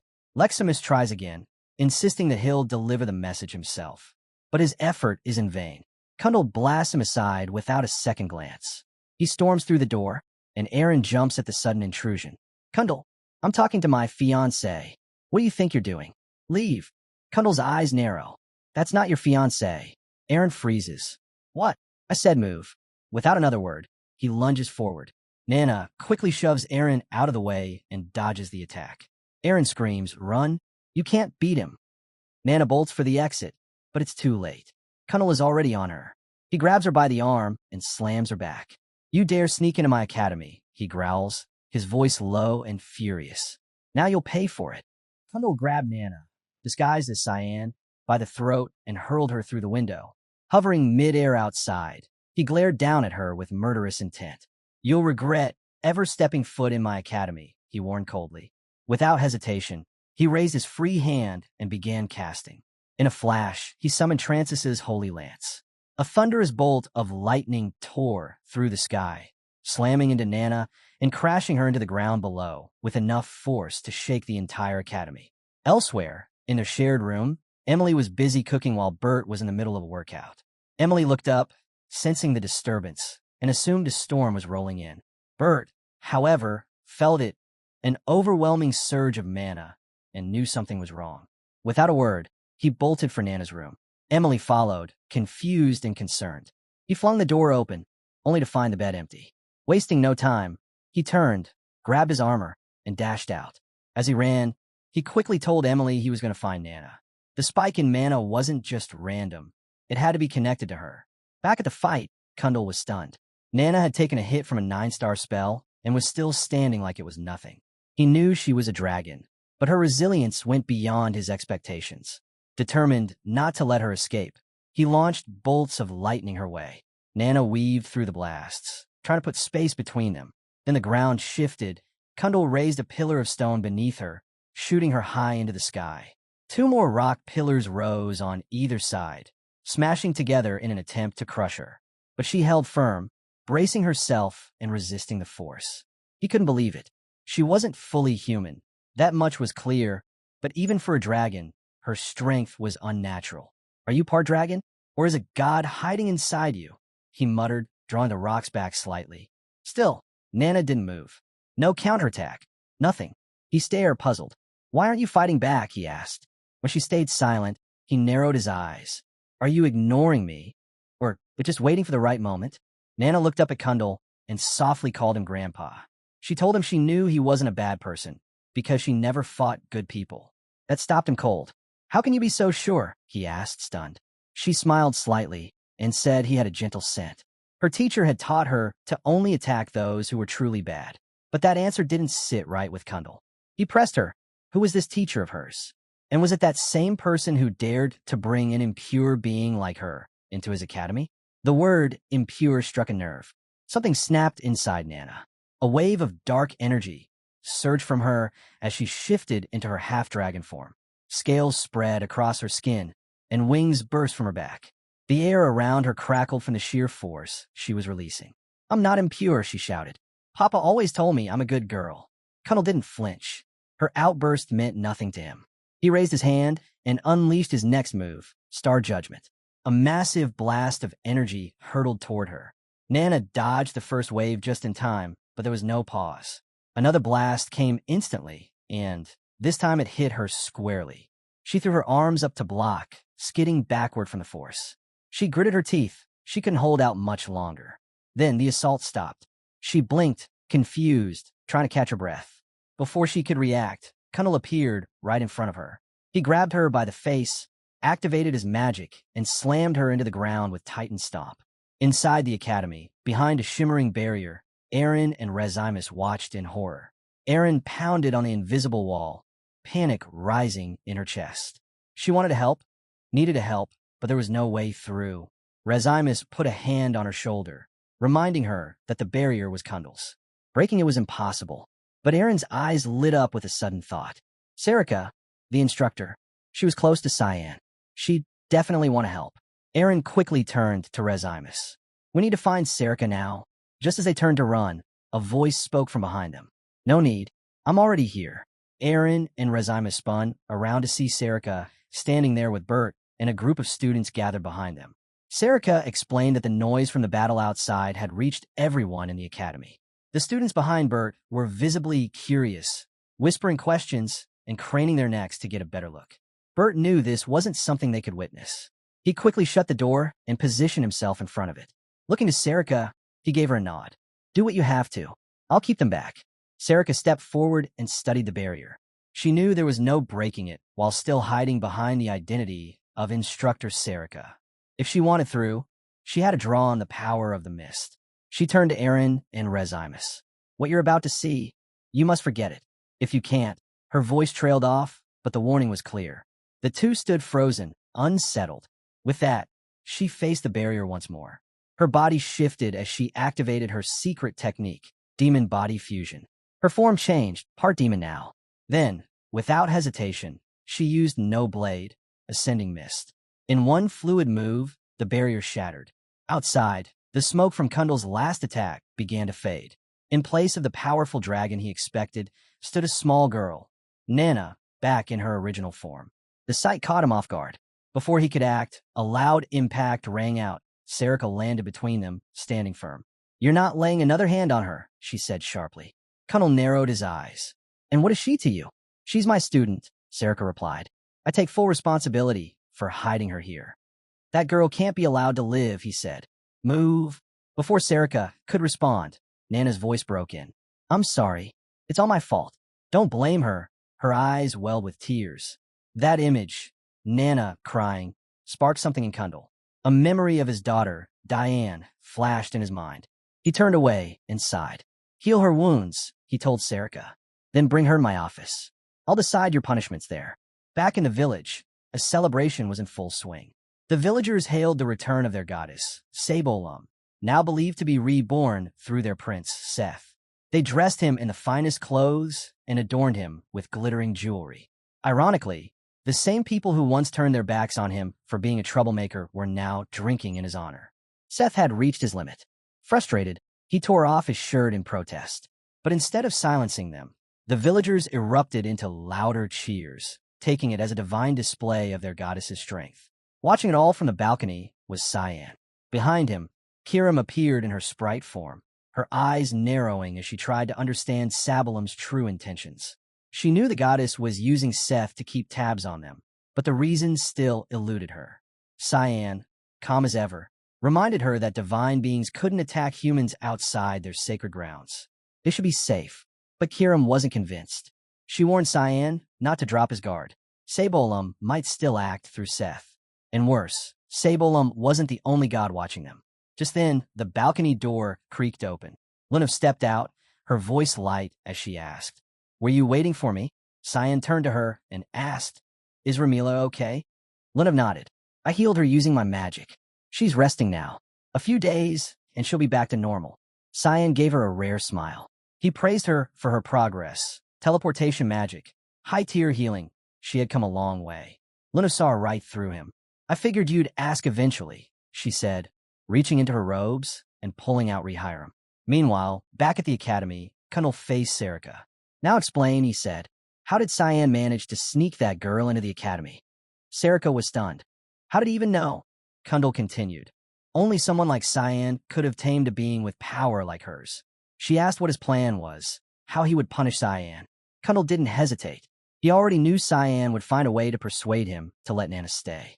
Serica stepped forward. "Then punish me. I'm responsible for both of them." He looked her in the eye. "Are you saying you want to resign?" Kundal continued, his tone firm. "This world is split into two kinds of magic, light and dark. Those who wield dark magic are seen as evil." Despite knowing she was part of the mist, Kundal acknowledged that Serica had used her powers to protect Nana. That alone told him she wasn't evil. Serica was stunned.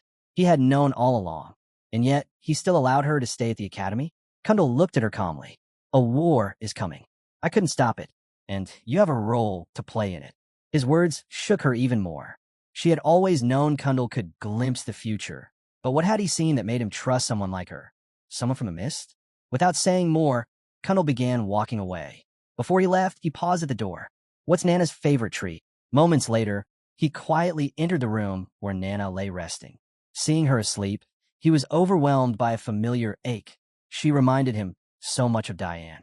Silently, he placed the sweets he'd brought on the bedside table and left the room without waking her. Back with Cyan and Lunav, Cyan looked at her and said something unexpected. "Keep Rehiram." Lunav was stunned. She knew how badly he wanted the book. "Are you sure?" she asked. Cyan nodded.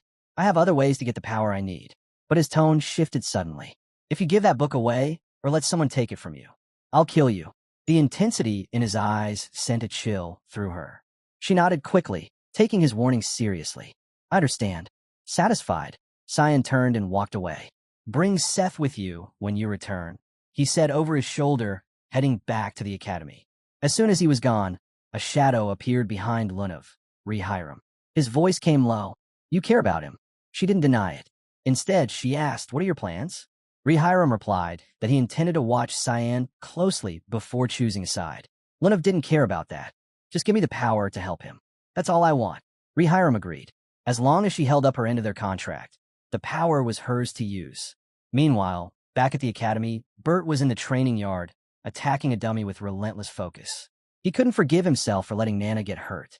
He had to become stronger, strong enough to protect everyone. Out of nowhere, a cloaked figure appeared in the middle of the training arena, wrapped in shadows and radiating an eerie, unfamiliar dark mana. Bert had never felt anything like it. The figure's voice cut through the air. He was looking for Cyan. Bert stepped forward cautiously, asking who he was and why he wanted Cyan. But the figure wasn't interested in talking. "Hand him over," he demanded, activating an artifact barrier. Then, without warning, he drew a crimson glowing sword and lunged straight at Bert. Reacting just in time, Bert countered with combat counter, blocking the initial strike. But the assault didn't stop. Blow after blow came crashing in, the figure relentlessly pressing for Cyan's location. Steel clashed again and again as the two fought across the arena, but Bert was struggling to keep up. Every move the figure made felt unnatural. Bert couldn't shake the thought. Was this even a human? The figure growled once more, demanding Cyan. calling him his property. Then, spotting a brief opening, he drove his blade into Bert's side. Bert gasped, gritting through the pain, and with a surge of strength, slashed upward, his sword slicing through the figure's mask. The shattered mask hit the floor, and what stood before him made Bert freeze. It was Kellen, but not as he remembered. His face was twisted, lifeless, a zombified version of the man he once knew. Cyan quickly swapped out his adventure gear for his academy uniform. Kirim eyed him and asked if he was really okay, leaving Lunav and Seth behind. Cyan nodded, saying Lunav would stay until Ramila recovered, and if he stayed too, he'd just be in the way. Kirim teased that Lunav might miss him, but Cyan brushed it off, insisting there was no reason for Lunav to be sad. Kirim let out a sigh, telling him he'd end up alone forever with that kind of thinking. But Cyan just reminded her that, to him, they were all still kids, and he had no interest in getting involved. With that, he opened a portal and stepped through. On the other side, he was hit with a disturbing scene. Bert, injured and panting, was facing off against a zombified Kellen. Cyan froze. How had Kellen ended up like this? Suddenly, Kellen's eyes locked onto him. A crazed grin spread across his face as he lunged toward Cyan, calling out to his master with twisted delight. Bert shouted a warning, but Cyan didn't need it. With a sigh, Cyan transformed Kirim into a dagger and unleashed Raging Fogstorm, his sword technique slicing into Kellen with a flurry of rapid cuts. Bert stood frozen, stunned by what he'd just witnessed. He knew Cyan was strong, but this? He'd struggled just to stay alive, and Cyan ended it in one strike. Doubt crept in. Was he only useful for household chores? Before he could spiral further, Cyan turned to him and calmly asked if he needed help with his wounds. Bert quickly shook his head. Cyan gave him a nod and said he'd done well holding Kellen off. At that moment, Kellen stirred. The madness faded from his eyes, and he returned to himself, just for a moment. He warned Cyan. Ascll and Boris had discovered the Holy Sword's location. Cyan was stunned. Last time, it had taken his brother much longer to find it. As Kellen's body began to crumble into ash, he urged Cyan to be careful. Cyan thanked him for everything and told him to rest now.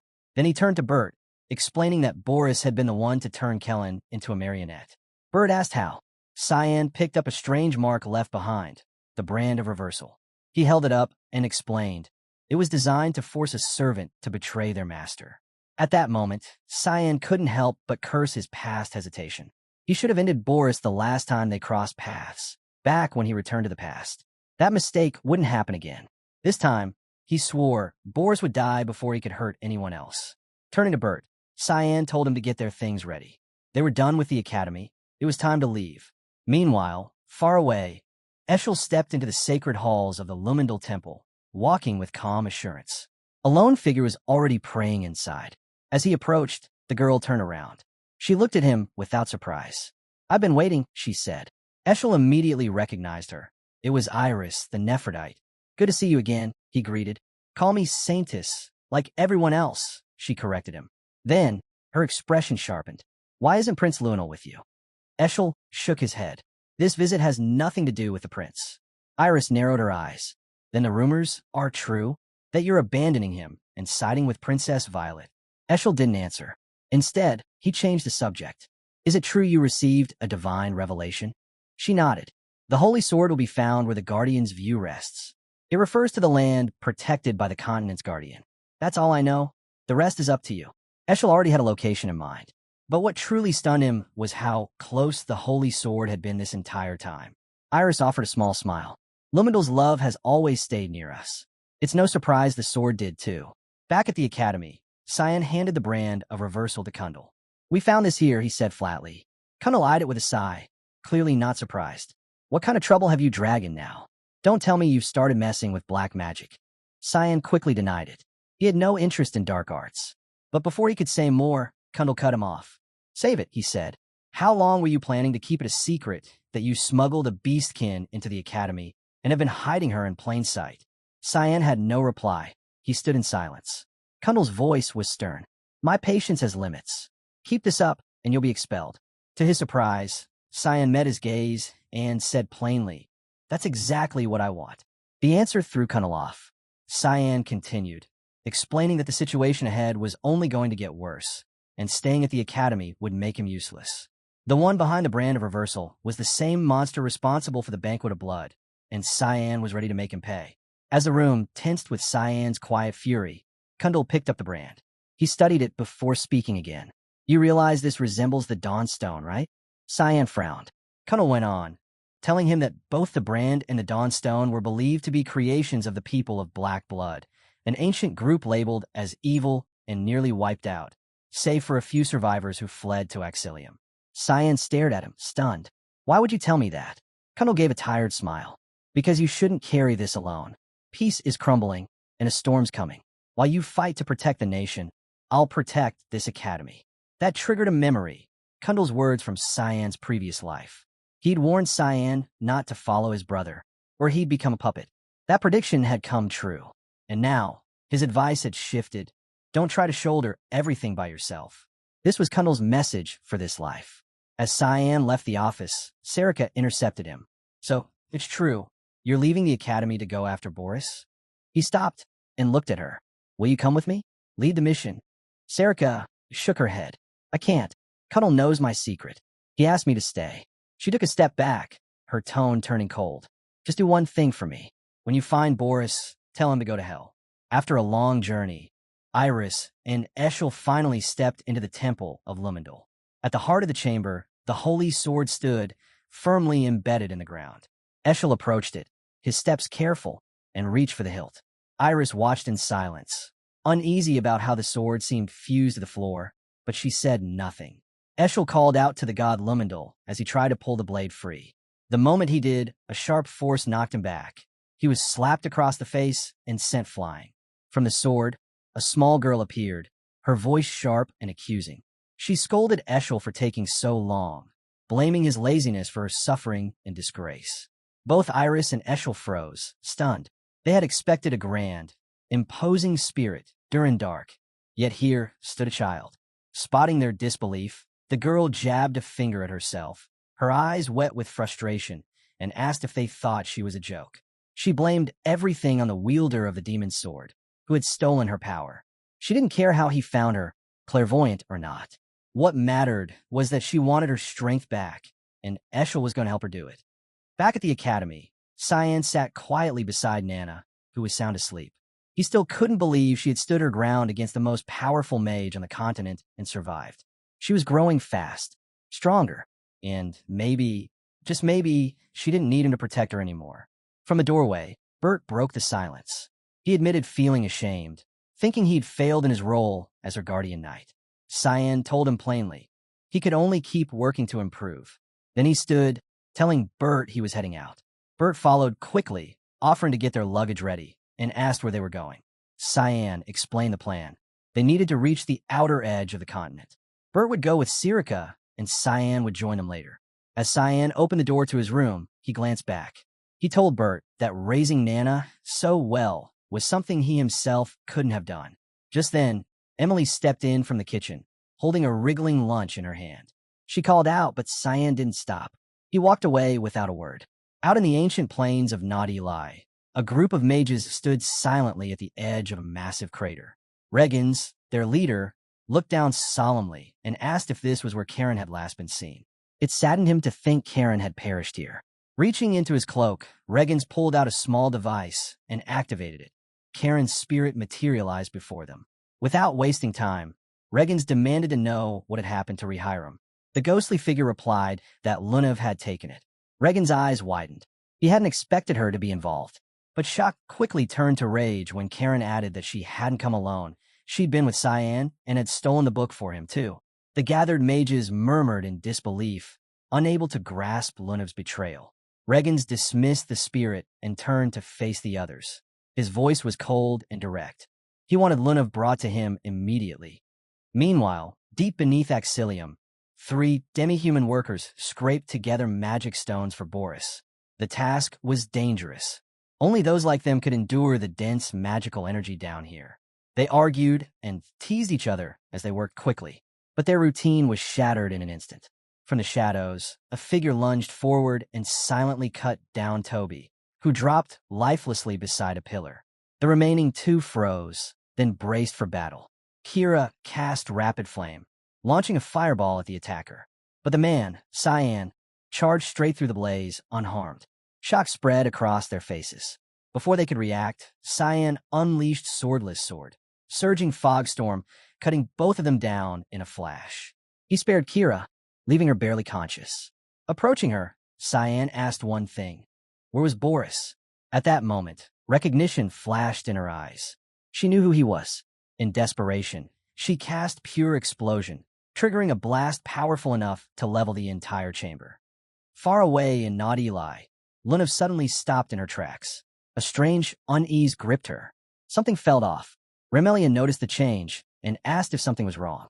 Lunav forced a smile and said everything was fine, but deep down, she feared for Cyan. Next to them, Seth pulled out his prized artifact, a flying carpet named Arabat. With a grin, he explained that it was a treasured heirloom from the Shaharkan family, and thanks to it, they'd reach the academy in no time. As a kind gesture, he offered both girls a ride. The two girls weren't impressed. Without missing a beat, they pulled out an Arabat of their own and took their seats on it. Seth stared in disbelief. It looked just like his. Ramelia casually explained that Lunav was part of the Graham Society, a group famous for gathering rare and extraordinary artifacts. For them, something like an Arabat was hardly out of the ordinary. Seth was stunned.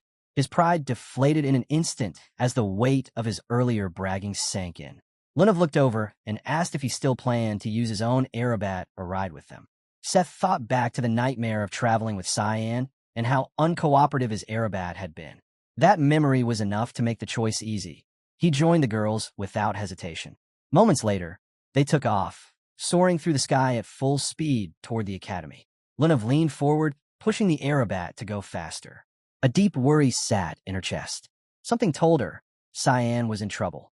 At Ascll, Cyan narrowly evaded the blast and made his way to the rooftop. Below, flames roared from a massive crater where the sewer used to be. Kiram remarked that such a reckless attack was insane. Magic stones could react violently, bringing the whole place down. She warned that the fire wouldn't burn out on its own. The mana stones would just keep fueling it. Without a word, Cyan cast Air Void, pulling the air away from the fire. The flames flickered and died. Once the blaze was gone, he dropped down into the crater. There was no sign of Boris's men, not even scorched remains. As Cyan scanned the area, he spotted a tunnel carved through the base. He was sure the other two were dead. Only the girl had survived. She must have used the explosion and smoke to hide while dragging their bodies away. He had no intention of letting her get away. Boris's location was still a mystery, and Cyan wasn't done yet. As he stood to follow the tunnel, a voice yelled from behind. A crowd of demi-humans had gathered at the crater's edge, drawn by the noise. They were stunned to see a human and shouted at him to leave. Kiram didn't get it. Cyan had just saved them by extinguishing the fire. But Cyan understood. Ascll had once been a quiet trading hub. That peace shattered when war erupted with the demons. Leviathan attacks became frequent, and chaos spread. Things only got worse when Lexid, the Holy Knight's servant, took down the demonic dragon that had plagued the town. The dragon's remains left behind mana-charged stones, powerful but poisonous. The energy they emitted corrupted everything, turning Ascll into a dead zone. Worse, the townspeople began to mutate. Those who stayed became demi-humans, warped by mana. Now, they mined the stones to survive, but were shunned by the rest of the continent. Their bitterness toward humans wasn't hard to understand. The shouting didn't stop. The demi-humans kept hurling insults at Cyan, demanding he leave their land. Kiram was quickly losing patience and asked if she could silence them for good. But Cyan shook his head. There was no point. They didn't want him there, and he had no interest in staying. He pulled his hood over his head and turned toward the tunnel without another word. Meanwhile, back at their hideout, the trio sat around a single crate of magic stones, visibly disappointed. Kira was furious. After everything they'd done, all they had to show for it was a single box. She blamed Cyan for ruining everything with his ambush. Toby tried to calm her down, reminding her things could have been much worse. Without the power Boris gave them, they wouldn't have made it out alive. Just then, Boris stepped in from the shadows. His expression was somber as he asked if they'd been hurt because of him. He couldn't believe Cyan had chased him this far. Kira quickly spoke up, telling him it wasn't his fault. Cyan had started the fight, not him. Toby added that they had underestimated Cyan's strength. He didn't even realize he was hit until his head was already flying through the air. Boris apologized again, saying he should have never dragged them into his mess. But Kira wasn't having it. She insisted they be allowed to help. He had supported them when they had nothing, sending money while he worked in the capital. The least they could do now was repay him and take Cyan down. After a pause, Boris agreed. He promised to make sure the ritual would be completed. They only had one shot at awakening the Leviathan. He carried the crate of magic stones into an adjacent chamber and unleashed his magic. Hisra urged him to move faster. Cyan was closing in. Boris replied that the trio would keep him busy long enough. Once the ritual was complete, they'd finally have the strength to defeat him. Upstairs, Kira felt a disturbance and warned the others. Someone had entered the building. In an instant, Cyan lunged from the shadows, striking at her. But his attack was intercepted. File blocked the blow with his arm, stepping between them. This time, he said, Cyan wouldn't get the better of him. Cyan paused, stunned to see all three of them alive. But File didn't explain. Instead, he shoved Cyan straight through the wall and out of the building. Meanwhile, Aaron and Rezimus were on their way to Cyan's room. Aaron felt awkward, unsure how to face him after her confession about Nana turning into Cyan. The whole situation left her flustered. Rezimus tried to reassure her, reminding her that the visit wasn't just personal, they needed to ask him about Nana. That reminder helped Aaron steady herself. She wasn't going to avoid him. As they reached the hallway leading to his room, they spotted Lunav, Seth, and Ramelia standing outside. Aaron asked if they were also there to see Cyan. Lunav nodded. They'd come looking for him, but he was gone. Aaron wasn't overly concerned. Cyan often wandered off without saying anything. She was sure he'd be back soon. But Lunav looked uneasy. This time was different, she said. There was no scent of him left behind. It was like he had vanished completely. Her voice hinted at something darker. She feared he might not come back at all. Suddenly, Seth broke down. Through tears, he kept repeating that it was his fault. He'd pressured Cyan to fight him over and over, and now he was gone. The others paid him no mind. Aaron turned back to Lunav, asking if she had any idea where Cyan might have gone. Lunav said they needed to start searching. Someone had to know something. Aaron quickly took charge. She sent Seth to ask around the academy. Lunav would handle the Garum region, and Aaron would tap into her royal connections to find out anything she could. As she sprinted down the hallway, a gnawing fear took hold of her. If she didn't find Cyan now, she might never see him again. She wasn't going to let that happen. Back with Lunav, Rehiram appeared and gave her a grim update. Finding Cyan wouldn't be simple. He had wiped out every trace of his presence. Even someone like Rehiram would struggle to track him down. Over in Exilium, Cyan stood facing File once more. He watched in disbelief as File calmly picked up his severed arm and reattached it like it was nothing. Cyan asked the question that had been gnawing at him. What were they? Were they even human? File answered coldly. Someone like Cyan, a regular human, couldn't possibly understand what it meant to live as a demi-human.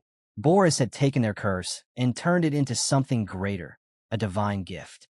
Brian finishes gathering the last of the people and feels relieved that the safe house is close to Lewin. The girl with him praises his efforts and asks if the young master knows they are here and whether he will really join them later, to which Brian assures her that Miss Sarika said he would. So all they can do now is trust and wait. Still, the girl admits she has a bad feeling about this. Also, she mentions that Nana seems very upset, likely because the young master came and left while she was asleep. Hearing this, Brian feels a sense of responsibility, and he thinks about what he can do to help, even if it's something small. After that, Brian walks over to Nana and gently asks if she's feeling hungry, trying to cheer her up, but Nana suddenly looks at him and asks if Papa ran away because Nana caused trouble, to which Brian quickly denies it, reassuring Nana that she did nothing wrong. Placing a comforting hand on her head, Brian promises that Papa will return if they just wait and behave. Nana nods after a pause, though she mutters that Papa is stupid and asks Brian to scold him when he comes back, to which Brian smiles awkwardly and agrees. Elsewhere, the fight becomes intense as Boris jumps in using Beast alone, but Cyan quickly traps him with a binding skill. After that, Kiera attacks with a fire explosion, thinking it will hit, but then notices something unbelievable. A sword aura surrounds Cyan. Everyone freezes in shock. Kiera and Ascll can't believe that this young boy is actually a sword master. Boris shouts for everyone to attack together, and they rush at Cyan from all sides, trying to find a weak spot, while Kiera warns not to give him any chance to fight back, but Cyan stays calm and studies their moves. He realizes all their attacks follow the same patterns, which makes them easy to predict. Cyan then uses thick fog 8th form, Assault, filling the area with heavy mist and striking at the same time. Ascll loses balance, and Kiera casts Flame Shower in desperation, but Cyan absorbs her magic with Void Sphere. Boris tries to sneak in from behind, but Cyan senses him with 7th form, Detection, and counters with his Fog Sword, knocking them all down. Ascll holds his head in pain, and Kiera looks tired and shocked. They all realize they can't beat him. Indeed, Boris calls Cyan a monster, but Cyan says that's funny coming from people who survive even after being decapitated.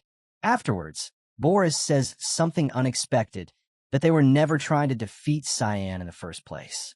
Cyan questions why they even started the fight, to which Boris admits it was only to stall for time until the ritual finished.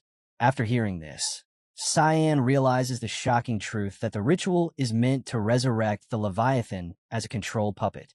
Also, Cyan knows this would be a disaster and swears he won't let it happen. But Boris laughs, saying it's already too late, and declares that the world, which had abandoned and mocked them, will end today. They will destroy everything and rebuild it in their own way. Plus, Boris calls it the start of a revolution. Suddenly, a terrifying sight appears, and the ritual doesn't just consume Boris. It turns him into a monstrous being, using sacrifices to amplify mana. Cyan quickly understands that these sacrifices are meant to repair the damage done to the divine scriptures.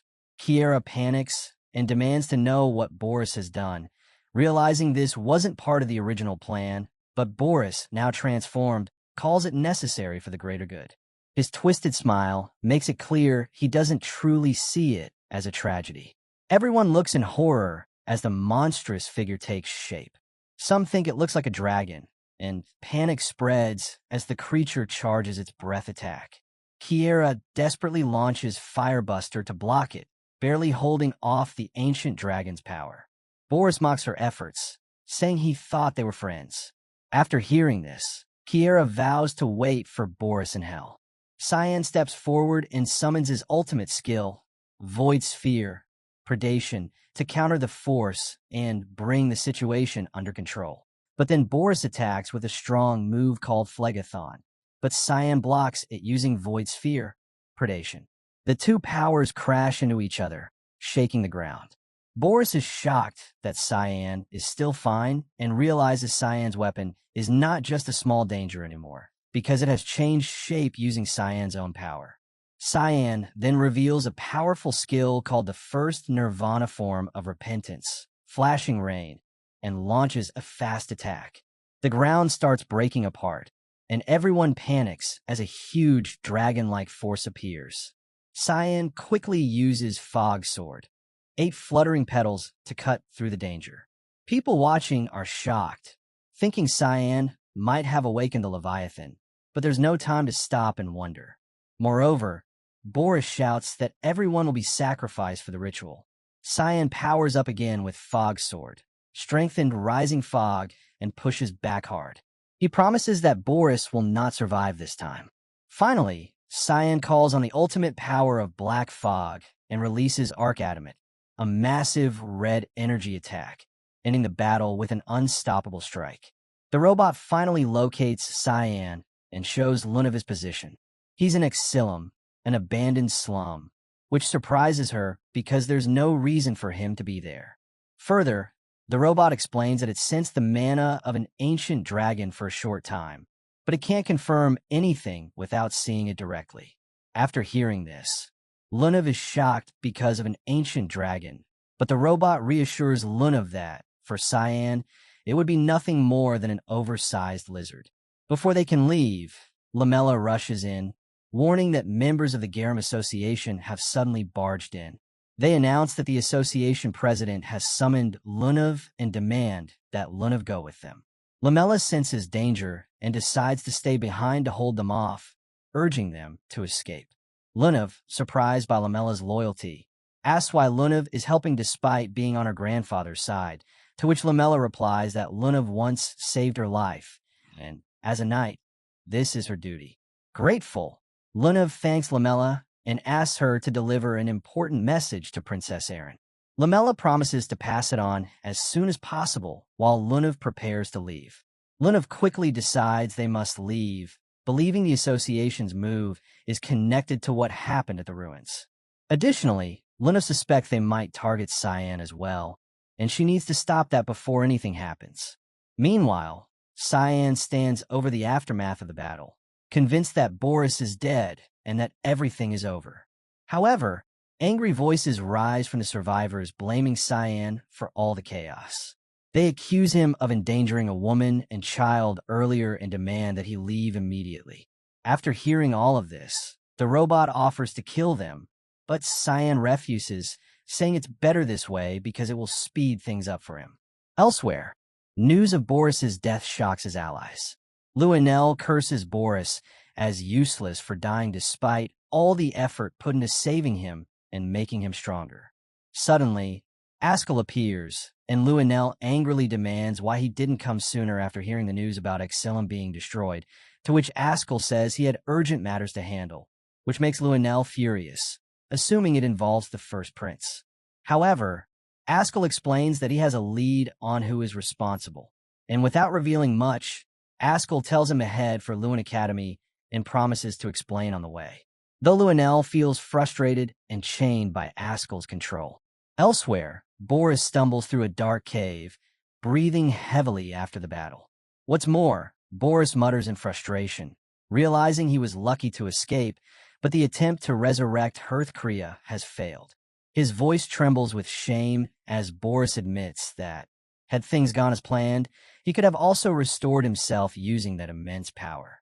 Suddenly, a commanding voice resonates within the glowing yellow light before him, and it tells Boris that it's all right and that there is a new offering with powerful mana standing right before it. Shocked, Boris tries to understand what it means, but the voice continues without hesitation. It tells him not to be upset, for this is the decree of the gods. Then Boris shouts, and a name echoes in the cave, Hearthcrea. Near Lewin, Ascll finally explains everything to Luenell and reminds him that they are heading to the academy to ask the dean for cooperation, but their true focus is Cyan Vert, his younger brother. After this, Luenell is stunned to hear Cyan's name and asks what connection Cyan has to their mission. Afterwards, Ascll reveals that Cyan is the one who killed Boris. He goes further, explaining that Cyan holds a demonic sword and works as an assassin for the secret organization Mist. After hearing this, Luenell is in disbelief and demands confirmation, but Ascll assures him that the information was obtained at the cost of Boris's life, and everything that has disrupted their plans traces back to Cyan. Realizing this, Luenell is shocked and exclaims that Cyan had been deceiving them all along. Ascll then reveals that there is already a bounty on Cyan, and the Academy likely knows about it by now. When Luenell asks why, he explains that Cyan is accused of orchestrating the Banquet of Blood and leading an assassin organization charged enough to justify a hunt. Luenell realizes Ascll plans to frame Cyan for everything and calls it smart, to which Ascll responds with a heavy tone, saying that although it pains him to condemn his own brother, it must be done for justice and the peace of the continent. In his words, this is Cyan's fate and the will of the God of Light. Moving ahead, Lunav comes in and stands before her grandfather, surprised that he came all the way to Lewin. He tells her that he needed to ask something directly, and without holding back, he questions Lunav about whether she went to the ruins of Nordelli with Cyan Vert and if she helped him steal the demonic scriptures. Lunav refuses to give a clear answer, saying she doesn't know. Her grandfather immediately interprets this as an attempt to protect Cyan. Also, he accuses Lunav of trying to defend him, but Lunav argues that he's only making assumptions and won't get any truth from her. Frustrated, her grandfather uses his mana's pressure to force her submission, but Lunav resists. He's shocked by her strength, realizing how much Lunav has improved. He warns her that as for the future of the Garum Association, Lunav shouldn't let emotions control her. Lunav finally bursts out, saying she's tired of his control and refuses to be manipulated anymore. Plus, Lunav manages to break free from his mana completely, leaving him in disbelief. As Lunav struggles to catch her breath, her grandfather says he understands but claims Lunav brought this upon herself. At that moment, a trap activates. He had set up a magic circle beforehand, catching Lunav. Moreover, he declares that Lunav won't even have the chance to regret this. Lunav demands to know if he intends to kill her, but he says he can't kill the future of the association. Instead, he plans to erase Lunav's current memories using a symbol of Nirasha, turning her back into the obedient granddaughter he once knew. Despite her resistance, he insists there is no use fighting and begins the process to break her mind. Ascll and his team arrive at Cyan's dorm, but they find no trace of him or his subordinates. Ascll confirms they're gone, and even the mana traces have been completely erased, and also this means someone deliberately covered their tracks. The girl with Ascll expresses frustration, declaring she wanted revenge for being insulted by Cyan, the successor of the Dark Fog. Also, she vows to repay the humiliation to which Ascll admits he had hoped to interrogate Cyan. But now that's impossible, and they decide to wait, having already sent palace soldiers to track him down. Meanwhile, Luenel meets his grandfather. Luenel accuses him of cutting off the Quazel's funding and speaking badly about him to his father. After hearing this, Luenel's grandfather denies malicious intent, saying he only wanted to prevent Luenel from starting a bloodbath. Luenel lashes out, comparing him to his father and siblings Violet, Fabian, Nerovian, and even Aaron, claiming they would all resort to dirty methods to claim the throne. After this, Luenel's grandfather scolds him, saying he's worrying about something he doesn't even have yet. Further, he explains the throne is earned through leadership and accomplishments, not by stealing it, and Luenel's father worked hard for peace, and he warns her not to destroy it. After that, Luenel mocks his idea of peace, accusing him of hypocrisy for raising a demon, referring to his student, Cyan Vert. Moreover, Luenel demands to know where Cyan is and accuses him of planning to protect him. At that moment, Aaron enters, and she's surprised to see Luenel there. Before Aaron can speak, Luenel snaps at her to leave. The grandfather sides with Aaron, telling Luenel to step out because Aaron had requested to meet first. Luenel, shocked and furious, questions if Aaron has a higher priority than her, to which the grandfather replies firmly that a promise is a promise, ending the argument.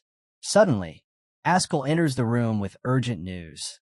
Cyan Vert's dorm room is completely empty. He declares that Cyan is now considered a major threat to the Empire and asks the grandfather to cooperate if he knows Cyan's location. Luenel is shocked to see Ascll and questions him, while Aaron also reacts in disbelief, asking what he means by calling Cyan a threat, to which Ascll explains that Cyan has been identified as the culprit behind the Banquet of Blood and the incident in Ascll, claiming there are enough witnesses to prove it. Further, Ascll reminds the grandfather that the palace has already sent an official letter about this matter. The grandfather admits to receiving it. Aaron refuses to believe this, insisting that Cyan would never commit such acts. Ascll, however, continues to press the issue, revealing that there is already a bounty on Cyan's head and requesting everyone to keep watch for him. The scene shifts to commoners gossiping about Cyan. They talk about how he's the youngest member of the prestigious Vert family and the sole survivor of the Devil Dragon incident. Also, rumors spread that he burnt Ascll to the ground, and people fear that he might show up at the academy. Elsewhere, Cyan speaks with his robot. The robot remarks that Cyan looks better in his current state than before, asking if he's satisfied now, to which Cyan responds somewhat, stating that Ascll will now start hunting for him because Ascll wants to claim the most expensive trophy in the Empire, Cyan himself. In the snowy plains of Fruna, Alice hears Cecilia urgently calling out to her. Cecilia rushes over and shows her something shocking, a report claiming that Cyan is the one behind the Banquet of Blood. After seeing this, Alice can't believe it. Moreover, Alice insists that Cyan would never do something like that, to which Cecilia explains that she saw the news while patrolling and doesn't know what they should do.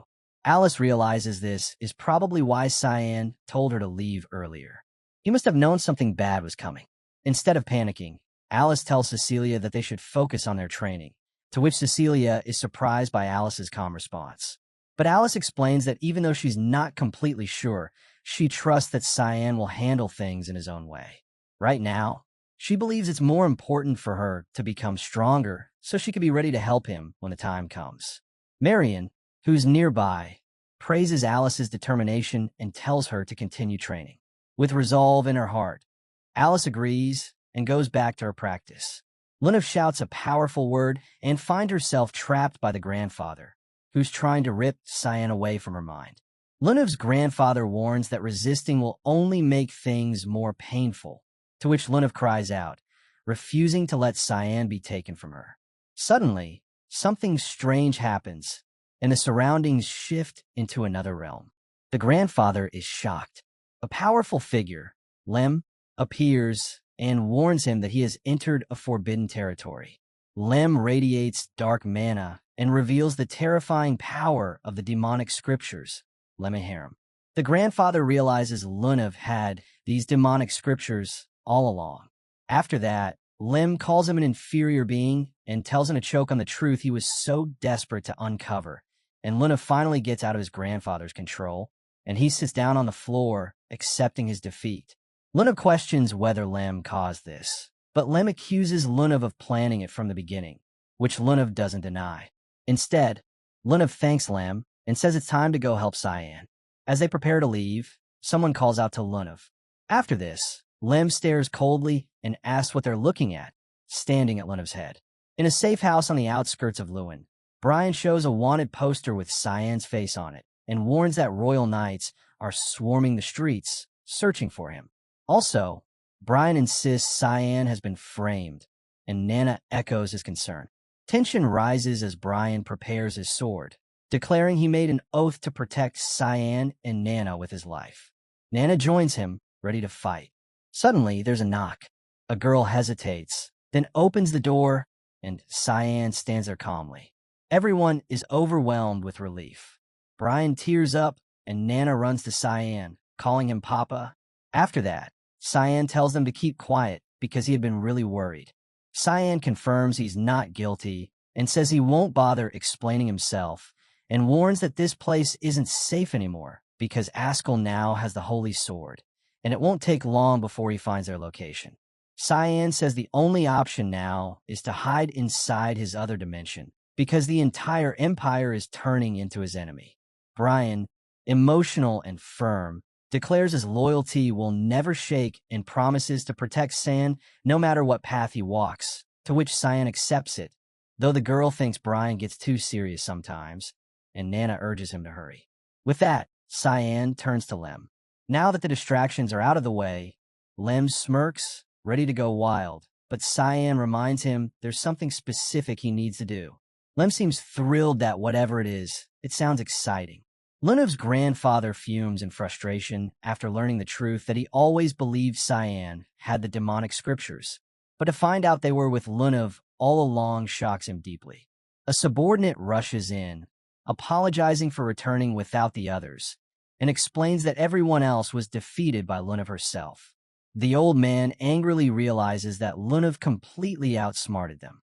The subordinate anxiously asks what their next move should be, to which the grandfather thinks that Lunav now has the scriptures, and if they continue chasing Cyan, they'll inevitably run into Lunav.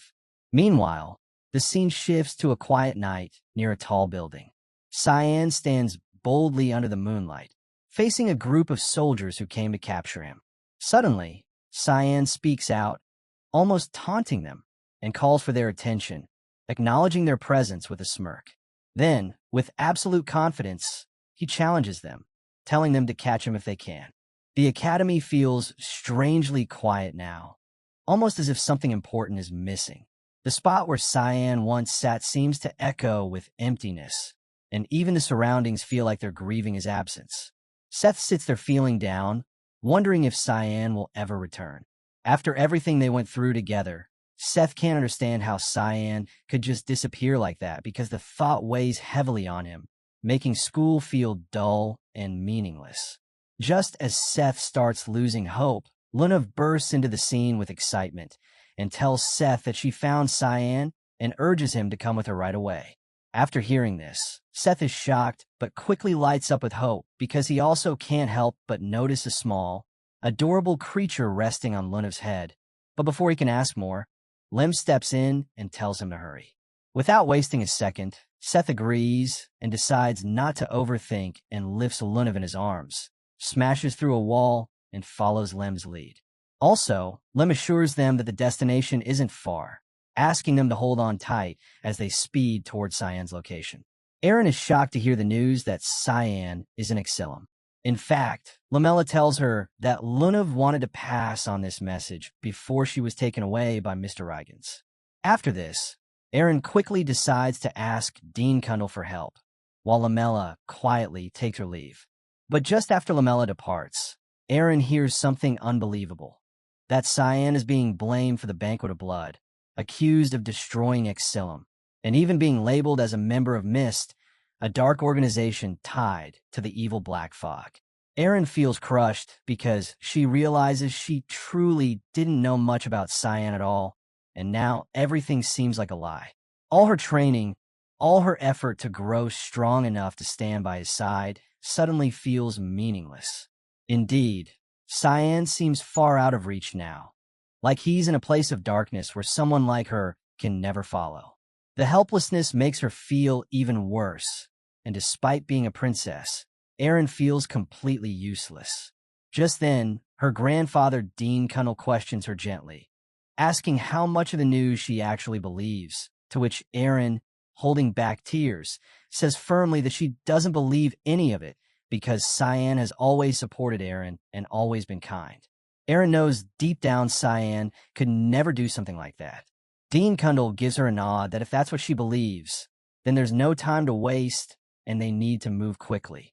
Elsewhere at the same time, Cyan is surrounded by a crowd of enemies and challenges them all at once, clearly unimpressed by their movements.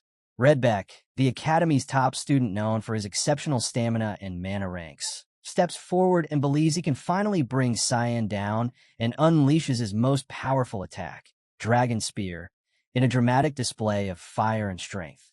Everyone watching expects this to end the chase, but Cyan defeats Redbeck with ease. The onlookers are stunned, unable to believe how quickly their strongest fighter was taken down. Cyan sees no reason to stick around if that was their best, and starts preparing something far more dangerous, the opening of the gates to hell. Elsewhere, Aaron flies through the sky, determined not to leave Cyan alone any longer because she's ready to fight beside him. Meanwhile, the battlefield turns chaotic, reinforcements are being sent to Square B, and soldiers are running in all directions. Amid the disorder, Kiram keeps the enemies occupied. Cyan, watching from a distance, thinks she's doing a great job and decides to make use of this distraction. While everyone is focused on her, Cyan quietly moves toward the base, knowing that Ascll should have arrived there by now. Also, Ascll Vert gets cursed as a hypocrite. Suddenly, Regressed appears and commends Cyan's sharp reflexes. After seeing him, Cyan is unsure of who this man is, to which Regressed states that while Cyan may not know him, he knows Cyan very well. After that, Regressed introduces himself as Regressed Rainreaver, the president of the Garam Association. Cyan, keeping his guard up, asks what business Regressed has in the Ushif Empire and what he wants from him, to which Regressed appreciates Cyan's directness, noting it's a trait he shares with his father. Without wasting any time, Regressed presents his true motive, that he wants Cyan to marry his granddaughter, Lunav. After hearing this, Cyan is left completely dumbfounded by the unexpected proposal. Under the deep, clear night, grandfather stands on a shelter roof and shouts at Cyan Vert to marry his granddaughter. Cyan blue eyes narrow. He looks upward, tense, and demands where this sudden idea comes from. Grandfather declares that Cyan is far from innocent, accusing him of helping his granddaughter interfere in their smuggling business, halting their ruin excavations and severing their connection with the dragon. With arms crossed, Grandfather calls out from the neighboring house's roof like Cyan very much. Cyan's brow drew together, his gaze sharp. Grandfather opens his arms in invitation, urging him to join both the family and the Garum Association, insisting there is no choice in the matter. Cyan lifts a hand, turning his head away, stating he wants no part of it. Grandfather's jaw tightens. Cyan tilts his head back toward him, taunting that even a 9-star great sage cannot bring such an association to success. He smirks, raises a middle finger, and accuses him of trying to use both him and Lunav, adding that it will never happen. Grandfather's eyes turn pitch black. With a subtle hand movement, he summons waves of assassins, their spinning powers swirling across the rooftops. He warns that Cyan refuses, then no one else will ever have him. At the Brno estate, a voice rumbles so fiercely it echoes outside the manor. Luenel shouts at his servant after hearing the report. His teeth grit as he seizes the man by the collar.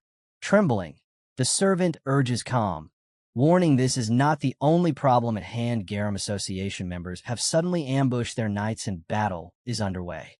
Luenel's brow arches, his gaze shadowed. The servant admits uncertainty.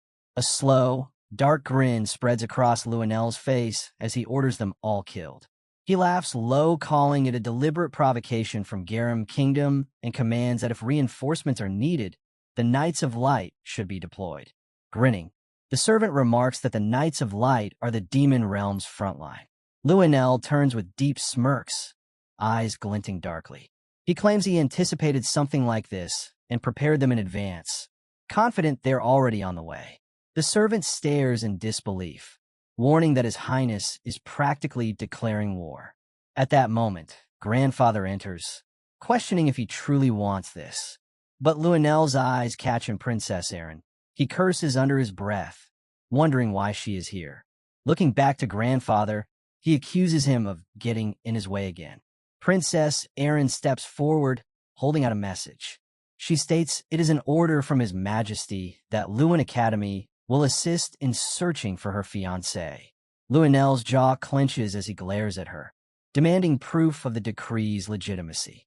Grandfather steps between them, explaining that His Majesty's health has worsened for some reasons, and he was ordered to support Princess Erin, but no such order included Luenel. Fury swells in Luenel's darkening eyes.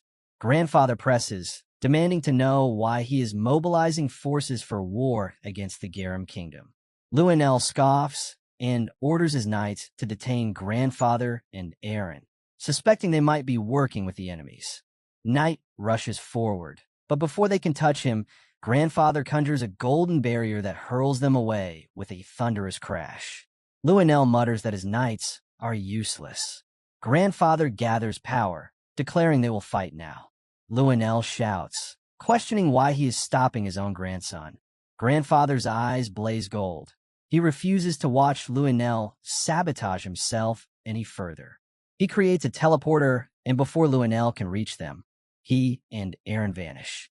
The servant stammers an apology for losing control, but Luenel silences him with a death glare. They reappear in a shadowed alley. Grandfather explains they are in the outskirts of Brno, far from the Lord's estate, so they should be safe for now. Erin nods, remarking this as unexpected, then reveals the message is fake. Grandfather chuckles and signals her to walk with him. She remains still, asking why he is helping her. He does not turn, only glances over his shoulder with a hum. After a pause, he says he is curious to see what the future holds for the boy who keeps getting on his nerves. Back at the battle, Cyan slams assassins into brick walls one by one. Then Seth and Lunav arrive, leaping down from their massive demonic beast. Seth grins, arms wide for a hug, calling out to Cyan. Cyan halts mid-strike, turning toward them, his eyes glowing crimson. Lunav's hand tightens on her side pouch, her senses flare. She shouts for Seth to stop. Seth freezes and looks back. Lunav steps quickly to him, declaring this is not Cyan. Facing Cyan, she demands to know who he is and where the real Cyan is. Cyan throws a knight to the ground, smirking darkly, and mutters that she can tell because she is the demonic scripture's owner. He admits knowing that, but assures them this is the first time they are truly seeing him. Red smoke swirls, and within a heartbeat, Cyan transforms into a woman with long dark hair, demonic power radiating. She smirks, greeting them. Seth points in disbelief, shouting how Cyan could turn into a woman. Lunav remains silent. Kiram smirks, gathering powers. The building behind her crumbles in seconds. She remarks the plan has gone slightly off course. Seth and Lunav glance up at the wreckage. Seth mutters about her immense force. Lunav identifies it as grandfather's mana. The great beast rumbles, saying the old man is fast and might have Cyan with him. He offers to take them there. Kiram smirks, calling that impressive, but the beast scoffs. In the alley, knights sear the area. One wonders about the explosion they heard. Another notes it came from a different direction than the one they are heading. He questions if others might be with the culprit. Before they can investigate, the ground trembles. One mutters it must be an earthquake. Their eyes widen in disbelief as the massive beast stomps into view, one paw striking down with sharp-edged claws. Knights shout in alarm. The beast roars thunderously, the sound rattling the air. Seth, Lunav, and Kiram sit atop the beast's back. Knights scatter, curing in fear as they flee for their lives. Cyan Vert and Regan's Rain River clashed fiercely, while Ascll, determined to eliminate the main character, had gathered the knights to carry out his plan. From afar, Ascll caught sight of lightning splitting the sky. He instantly knew that was where his younger brother, the Empire's traitor, was. Lifting his sword high, he declared to the knights, "Our mission is to cleanse this world of its evil. Follow the light, knights." From this moment, the subjugation of Cyan Vert begins. The gathered knights raised their blades in unison, pledging to march with him. Their voices echoed as they swore to follow the light until the very end. Inside, Ascll reminded himself that he couldn't afford any mistakes. To complete his mission, he needed the stolen power. Though the knights had already accepted his command, one of them muttered under his breath, saying it was just like the House of Vert to mobilize soldiers only to hunt down their own kin. Another knight quickly hushed him, warning that someone might overhear. But the first knight didn't care. He said that even if he kept quiet, rumors were already spreading everywhere. Curious, a fellow knight asked what rumors he meant. The knight smirked and explained, "This battle won't end in Brenu." That startled his companion. Sweating, he asked, "What do you mean it won't end? What are you talking about?" The knight leaned in and said, "Whispers say we might march straight to the Imperial Palace.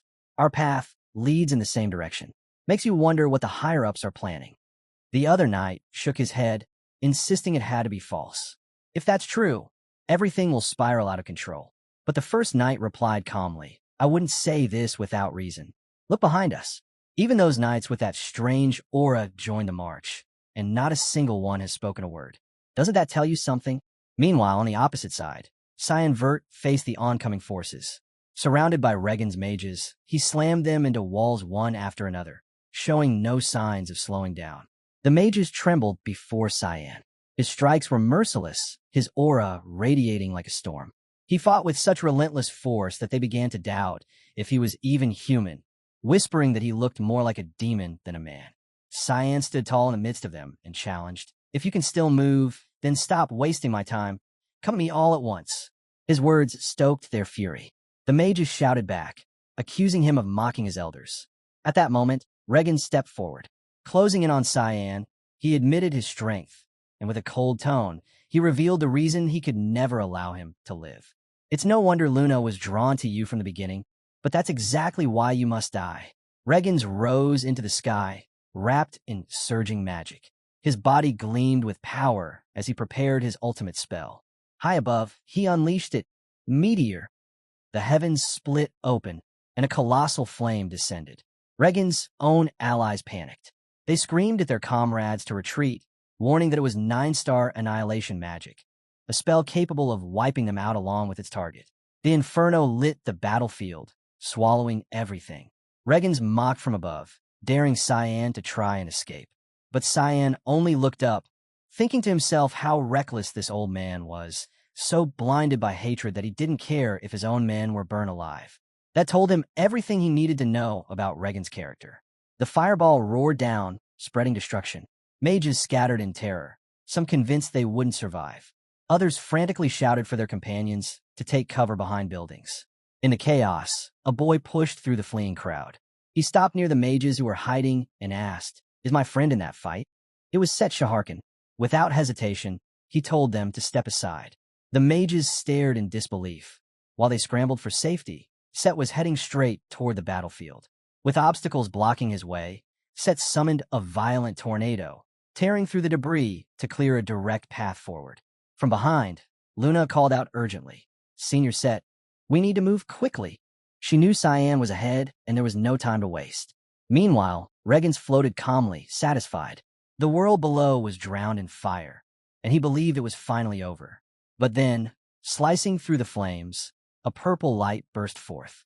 Cyan had cut through the meteor itself. From within the inferno, he emerged, wielding Sever, the sphere of nothingness, and charged straight toward Regens. As Cyan closed in, he unleashed another spell, Rift. Purple spheres burst into existence around Regens, swelling larger within seconds. Regens stared in disbelief.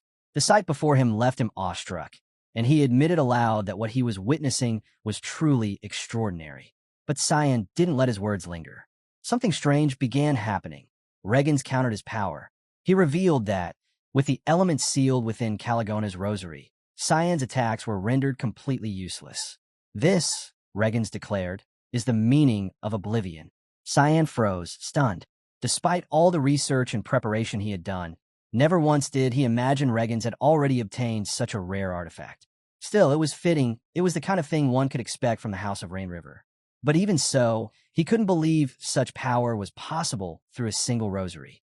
Without hesitation, Regens pressed forward. Using the artifact, he summoned a Soul Reaper, placing it directly in Cyan's path.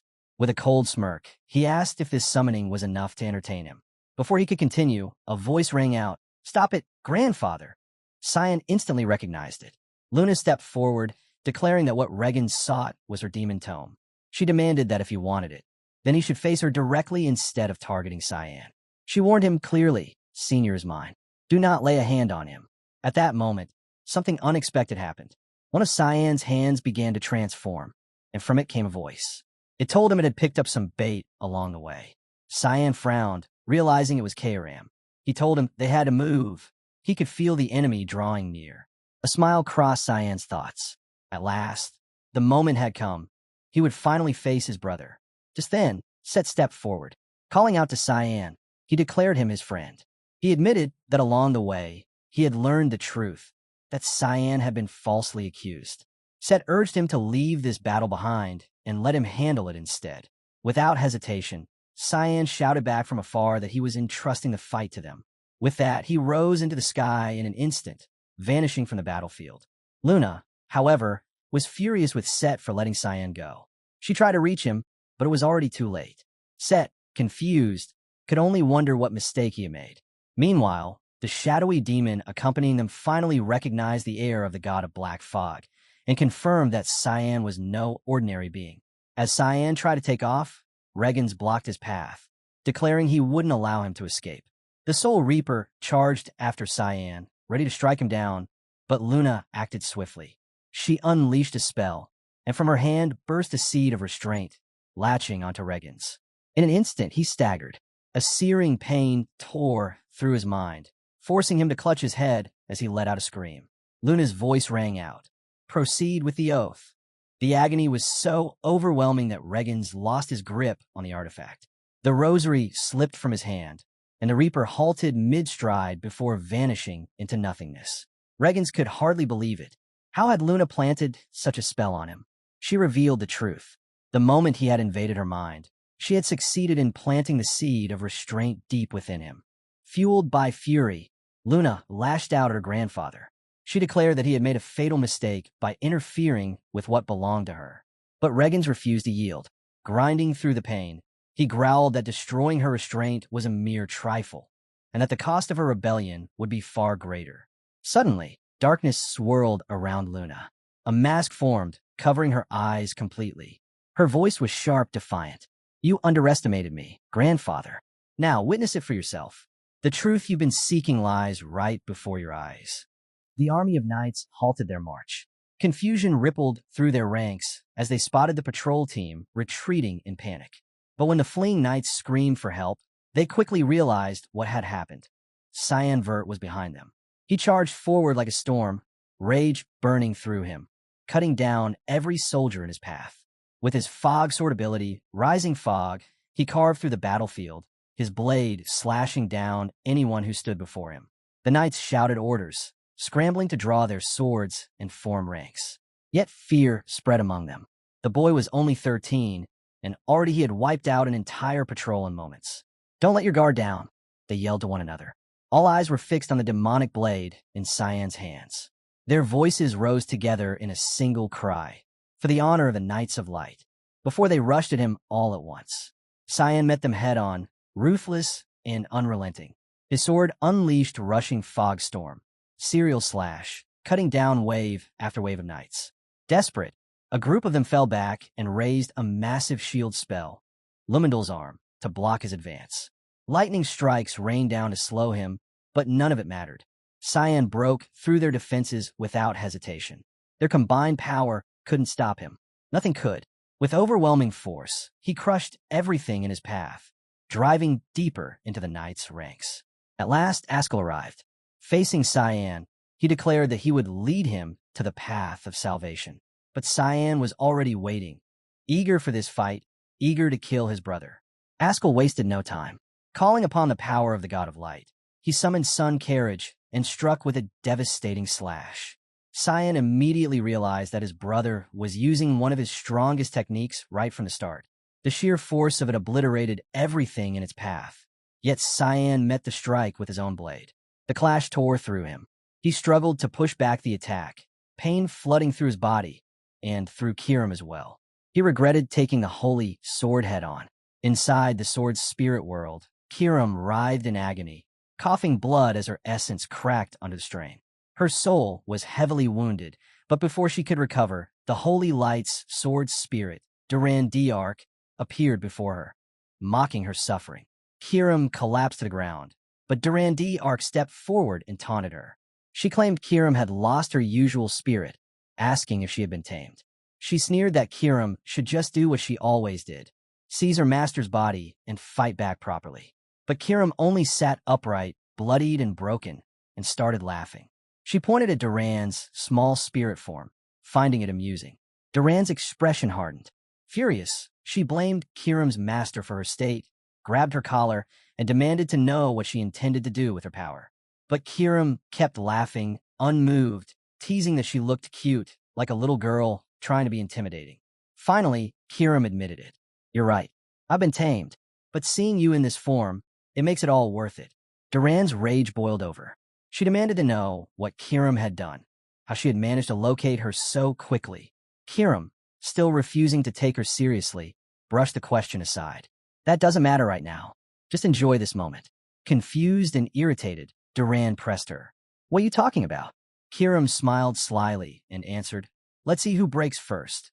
You, or the heir of Duran D'Arc to make it a bet?" Cyan refused to hold back. He unleashed the full manifestation of the demonic sword, and instantly the air shifted. The atmosphere itself grew heavy, a violent wind howling through the battlefield as his blade surged with power. Ascll stood frozen, struggling to accept what he was seeing. He had always believed the holy sword reigned supreme. Yet here was Cyan, proving that even the demonic sword could unleash such terrifying strength. The thought crossed his mind. If this was the true potential of the demonic sword, could it even rival the holy blade itself? Cyan moved again. His sword flared as he unleashed another skill. Dance of Black Blood. First form. Nirvana of Repentance. Each strike carried a destructive rhythm, tearing through the air. But Ascll stood firm. He told himself that no matter how strong his brother became, the demonic sword was still the power of an excommunicated god. It could never surpass the greatest god of all. Cyan's form shifted further, fusing completely with the demonic blade. He taunted Ascll, asking if it shocked him to see a demonic sword standing toe-to-toe with the Holy One. Without waiting for a reply, he added with a grin, "Of course you are, because right now, you're the one at a disadvantage." Then, Cyan revealed something that stunned Ascll. From within his grasp appeared the other half of the holy sword, the very fragment Ascll had been searching for all this time. With a mocking smile, Cyan challenged him. Go on, try to take it back. Ascll raised his weapon, pointing it directly at him. He wanted that missing piece returned, but Cyan sneered, refusing to hand it over. Did you really think I'd give it back for free? The revelation enraged Duran D'Arc. Her voice shook with fury as she demanded the return of her missing half, threatening to bring the entire city down if that was what it took. Cyan only mocked her further. Riling her up was too easy, and he reveled in it. But from within, the voice of the demonic sword warned him. She was not to be underestimated. Her power was beyond imagination. Suddenly, Ascll raised his weapon high. The holy sword's manifestation burst forth, flooding the battlefield with blinding light. Thunder cracked through the sky, lightning splitting the air as Ascell's form began to change. The holy sword wasn't just empowering him, it was consuming him, merging completely with his body. Cyan, for the first time, was taken aback. The sheer force of the holy sword's transformation left him in awe. Kiram's voice rang out inside Cyan, urging him to move. Get out of the way now. An instant later, Ascll unleashed the full might of the God of Light. A massive thunderstrike split the sky, raining down with endless slashes of lightning aimed straight at Cyan. The force was overwhelming, far beyond anything Cyan had expected. The impact drove him back, forcing him to retreat and take cover against the storm of divine power. Ascll, however, stood firm, staring at himself in awe. The holy sword's radiance coursed through him, and for the first time, he felt the true scope of its power. Then the blade itself spoke to him. It revealed that what he had just used was only half of its strength. From this point forward, he could draw upon the sword's full potential, but only if he fulfilled one condition. He had to reclaim the missing half. Gripping the hilt tightly, Ascll vowed to Duran D'Arc that he would recover what was lost, no matter the cost. Across from him, Cyan stood ready, waiting for his brother to strike first. Ascll moved.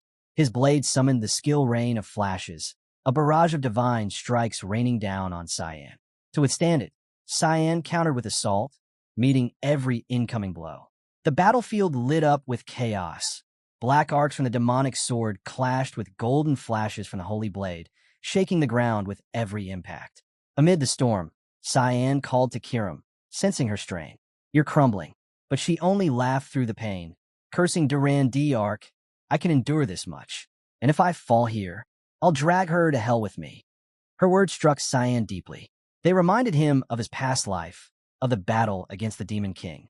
On that day, Kiram had said the same thing before she disappeared forever, leaving him powerless on the ground. But this time, he swore would not in the same way. He told himself he had to wait for the right moment, dodge as much as possible, and find the opening to strike Ascll. Across from him, Ascll showed no signs of fatigue. He noticed the demonic sword straining, its energy nearing its limit. Seeing Cyan evade rather than meet his strikes directly, he charged in to press the advantage. The holy sword's voice rang out again, and Duran D'Arc sneered at Kiram. You claimed we'd see who breaks first. Look at you now. Say those words again. Her fury crackled like lightning, pressing down on her rival's spirit. As Cyan and Ascll clashed, their battle shook the earth. From afar, soldiers and knights could only watch. None dared to intervene. What they were witnessing was beyond human. Yet, at the back of the formation, two silent knights stood out. A dark aura wrapped around them as they stepped forward. The others quickly blocked their path, demanding to know what they were doing. They had remained wordless the entire march, and now their presence felt unervingly ominous. One knight muttered, unsettled, that they don't feel human. They looked terrifying. Before anyone could stop them, the two knights suddenly shot into the air and charged straight at Cyan. He barely managed to block, countering with Void Sphere Division to dodge their attack. The moment he felt their movements, he realized what they were. Marionettes like Kellens. His mind instantly cursed Boris for preparing such a trap. They were troublesome, but he managed to force his way through. As he steadied himself, Ascll mocked him. Are you still going to fight? You've already been pushed back. You can't win. Cyan shot back arrogantly. Can't you see I'm perfectly fine? You're the one who's all talk. You're arrogant, not strong. Enraged, Ascll snapped. Those are my words. Do you want me to take back the power you stole? His blade rose as he unleashed the skill Holy Lance of Lu, striking at Cyan with dazzling force. Meanwhile, in the Imperial Palace, the battle was being closely observed. Nobles and courtiers whispered nervously, and even the prince himself watched intently. By his side stood an official who marveled at Ascll's strength, praising how he held his own against the monster Cyan. But the prince shook his head. It's not enough. He gave a chilling order. Prepare the light ray of divine punishment. The guards hesitated, asking if he was certain. The weapon was dangerous, and using it would risk striking young Master Ascll as well. The prince's expression didn't change. Do not make me repeat myself. Without further protest, the guards hurried to carry out the command. Back on the battlefield, Luna had fully restrained her grandfather. She stood over Regens, declaring, "This is enough. You've lost. Any more fighting is pointless." Regens writhed in pain beneath her spell, while Set appeared beside her, announcing that he had finished off the remaining mages. Set had wiped out every mage who had come with Regens, scoffing that they were far too weak against him. But Luna knew the truth. It wasn't that the mages were weak. It was Set himself who was far stronger than they could ever hope to be, a god's power burning inside him. Set gestured toward someone nearby. I even had help. Didn't expect to see her here. Luna turned to see the woman and recognized her. Lamella, among the Garum Association? Lamella gave a polite nod, apologizing for arriving later than she'd intended. But Luna thanked her sincerely. Your timing was perfect. Because of you, we were able to take them down quickly. Before anything more could be said, something stirred above. All eyes turned to the sky, where a massive magical weapon began to activate. Luna's eyes narrowed. Such weapons were only brought out in full-scale war. She realized immediately it was aimed at Cyan. On the battlefield, the weapon charged. High in the palace, Prince Luenel watched with a cruel gleam in his eyes. This was his chance. With one strike, he could rid himself of every nuisance who dared to look down on him. Ascll caught sight of it and cursed. That damn prince. Cyan also stared up, baffled that such a weapon would be used here of all times. But Ascll didn't falter. Drawing on the full power of the holy sword, he unleashed the border of God to intercept. In an instant, the siege weapon was obliterated. The prince's face drained of color. He had never imagined such a thing could happen, and fear took hold. The ground shook. Knights screamed, warning him that the area was collapsing because of Ascll's strike. The prince panicked, shouting desperately for them to stop running and protect him. I am the prince, he cried. But no one listened. Every knight fled for his own life. Ascll lowered his weapon, muttering that he had only wasted his time. But then a commanding voice rang out. Stop! A woman stepped forward, her tone sharp with authority. From here on, Cyan will be taken into my custody. That is an order from the 5th princess of the Ushif Empire. Put down your weapon at once. Ascll sneered at her, demanding to know how she thought she could stop him. But she wasn't alone. Beside her stood Dean Kundal. His eyes narrowed as he observed Ascll. So, playing with dolls, is it? That looks familiar. It confirms it. Both you and Prince Luenel were tied to the banquet of blood. The battlefield shook with thunderous blasts. Ascll glared at the Dean. Are you going to defy the will of God? In a flash, he tore through the spells Kundal had cast against him, his strength far beyond expectation. The Dean could only marvel at the transformation. But Ascll didn't let up. He unleashed his next ability, God's Stinger, driving the fight even further. The princess shouted for the Dean to protect himself. At the same time, Cyan confronted her, his voice cutting with irritation. Why are you even here? Do you have a death wish? You're just in the way. Leave at once. To her, his words were laughable. You're a fool. You clearly need my help. Her declaration left Cyan scowling. But she stood firm. You're my fiancé, and I will protect my people at any cost. Cyan spat back bitterly. I never agreed to any engagement. Her reply was cold and sharp. It was ordered by the Emperor. And you dare speak against me? Ascll listened to their exchange and scoffed. So even you have been dragged under by my wicked brother. Then I'll save you as well. He raised his sword high, summoning the god of light's supreme authority, Halo Bringer. It was his ultimate skill, one that even Cyan recognized at once. The moment the spell formed, Cyan knew what it was, Lumindal's ultimate strike, a technique capable of slaying gods themselves. In his past life, this very attack had killed him in a single blow. And now, here was again. The princess held her ground in front of him, refusing to let Ascll advance. Ascll's voice boomed. What a pity, princess. To watch you die. I do not go against the will of God. As the divine strike hurtled toward them, Cyan reacted at once.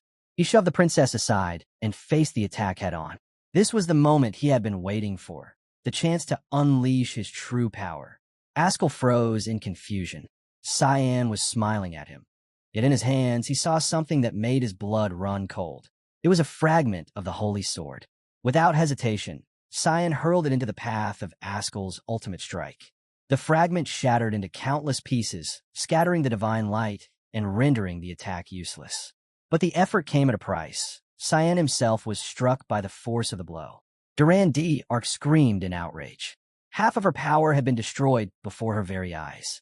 Elsewhere, Dean Kundal held the line against waves of knights charging to interfere in the battle. Each clash tested his patience. The constant interruptions were nothing more than a delay before the true fight could unfold. Then suddenly, he felt it, an eruption of chaotic mana from Cyan's direction. His eyes narrowed. Something was happening. On the field, Ascll demanded answers. What just happened? Duran's voice trembled with fury. He destroyed my power, and now he's trying to claim it for himself. But it's impossible, like trying to set fire beneath the sea. It's nonsense, she sneered. Be thankful he holds neither the demonic scripture nor the divine one. Without God's promise, he will simply die. Ascll's expression hardened. Then I'll finish him myself. I'll make sure of it. Duran agreed coldly. Do it. We cannot allow another variable to exist. It would only bring us greater pain. But before he could move, Princess Erin's voice cut through the chaos. I cannot allow it. Ascll turned to her, furious. Even after seeing my power, you still stand in my way? Her gaze did not waver. You will not pass me. He has only one hope left, and if I fall here, he dies with me.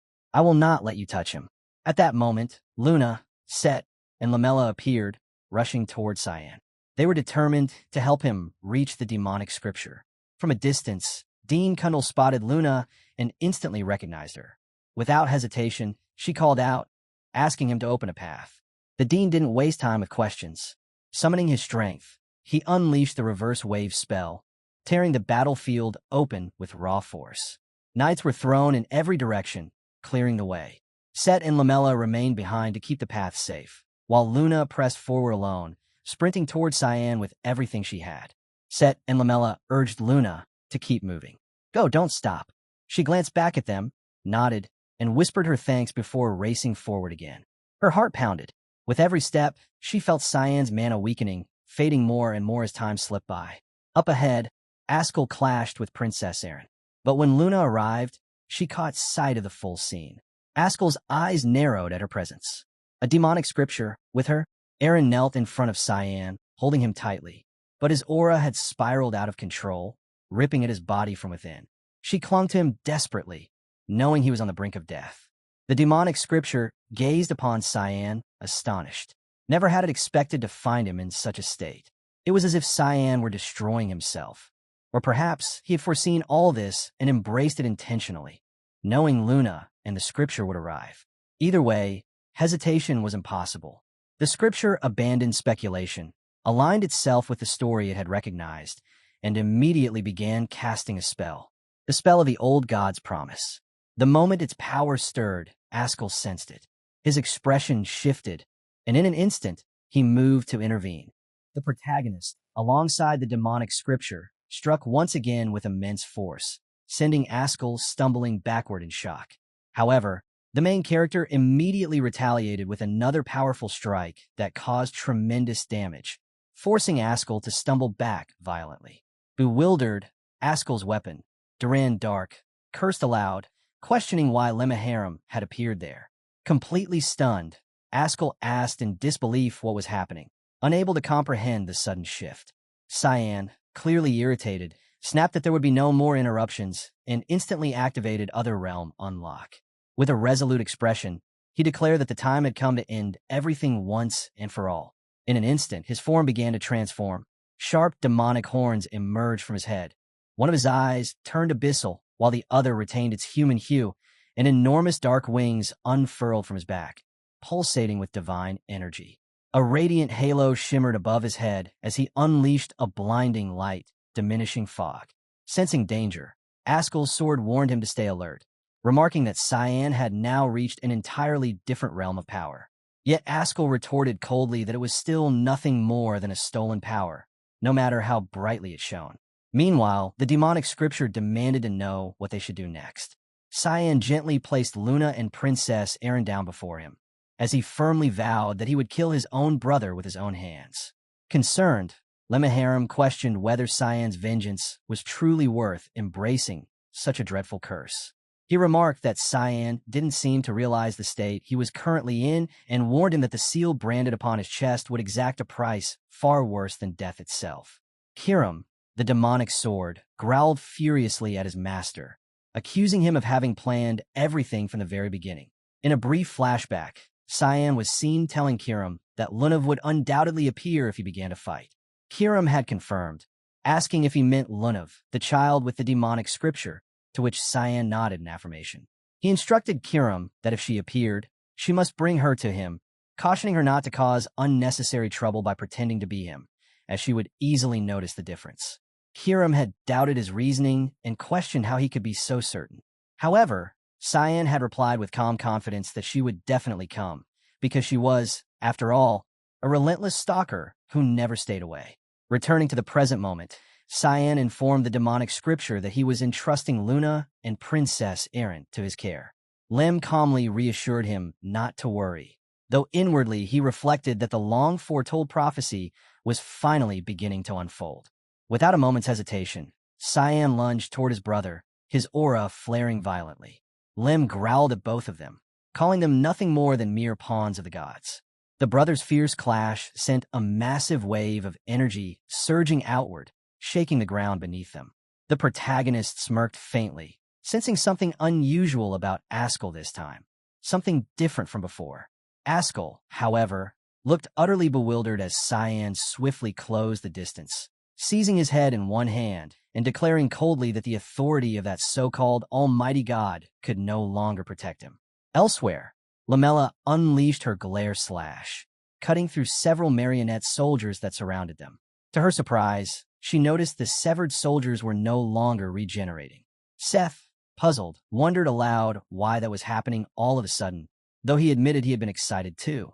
Lamella, however, calmly concluded that their connection must have been severed. Just then, the dean appeared and calmly explained that the marionette soldiers had likely stopped regenerating because the source of their power had been destroyed. With visible relief, he expressed his gratitude that Seth was safe. Seth casually brushed it off, claiming it was nothing serious. Dean, however, gave him a scolding, warning that he would face a 2-month suspension for recklessly rushing here during the exam period. He teased that Seth had chosen the wrong friends and was constantly skipping classes, causing Seth to stand frozen in disbelief, completely speechless. Meanwhile, within the other realm where Cyan and Ascll continued their fierce battle, a massive black sphere loomed ominously above them, radiating immense energy. Dean observed the strange phenomenon closely, realizing that the sphere seemed to be the core cause of the ongoing disturbance. He muttered to himself, wondering if there was anything they could do other than wait.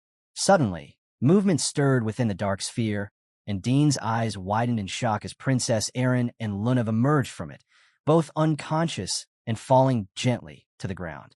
Lamella immediately rushed toward them, while Dean carefully caught the unconscious princess in his arms. Lamella anxiously asked if they were all right, and Dean confirmed that both were still alive. Without wasting a moment, he channeled his resurrection ability. Inwardly, he speculated that they must have been deliberately expelled from the other realm, something only Cyan himself could have done. That realization left him deeply worried, wondering what was going on inside that chaotic space. Within the other realm, Ascll appeared wounded, blood dripping steadily from his body as he staggered. He couldn't comprehend how someone like him could possibly bleed. His sword spoke sharply, warning him not to underestimate Cyan, explaining that his opponent now possessed the terrifying ability to devour even light itself, and that a single mistake could mean his death. Cyan, however, looked exhilarated, his eyes glowing with dark anticipation. He asked Kirim how it felt, to which she snapped irritably, shouting that she was overflowing with such immense power that she wanted to destroy everything around her. Amused, Cyan smirked darkly and told her to go wild for once. Gripping his weapon tightly, Cyan thrust his sword forward, summoning a radiant crimson circle beneath his feet. The air trembled as he invoked the dance of black blood, second form, Harvester. His weapon morphed into a massive, menacing scythe pulsing with destructive energy. Ascll steadied himself, refusing to retreat, and prepared to counter with his own technique, Halo Bringer. In a blur of motion, Cyan lunged at him, swinging his fog sword and releasing Fog Rupture. A blinding crimson beam shot forth, colliding violently with the ground where Ascll had stood moments earlier, erupting in a massive explosion that shook the realm itself. Cyan landed casually amid the debris, his aura still burning fiercely, while Ascll barely managed to dodge in time. Refusing to yield, Ascll charged forward once more, his voice echoing through the chaos as he declared that darkness could never triumph over light and that Cyan's reign would end that very day. However, Cyan effortlessly evaded the strike and swiftly activated demonic sword manifestation. In an instant, Kira materialized behind Ascll, her eyes gleaming with malice as she mockingly taunted him for being oblivious to the possibility of such a move. Before Ascll could even react, Kiram swung the fog sword halo with tremendous force, slashing across his back and unleashing a devastating strike that left him gravely wounded. The protagonist smirked faintly, remarking that the move had only been possible through Kiram's overwhelming power, and thanked his sword, Duran Dark. Groaning in pain, Ascll struggled to stay on his feet, his expression twisted with disbelief. Above him, Cyan hovered with an indifferent gaze, coldly commenting that the attack seemed to suit Ascll rather well. Writhing in agony, Ascll collapsed to the ground, groaning in pain, as Cyan coldly declared that their ill-fated destiny would finally meet its end there. Without hesitation, he unleashed Fog Sword, Serial Rising Fog Slash, sending a relentless flurry of glowing strikes crashing down upon Ascll, each one slicing through with precision and fury, leaving him critically wounded and barely clinging to life.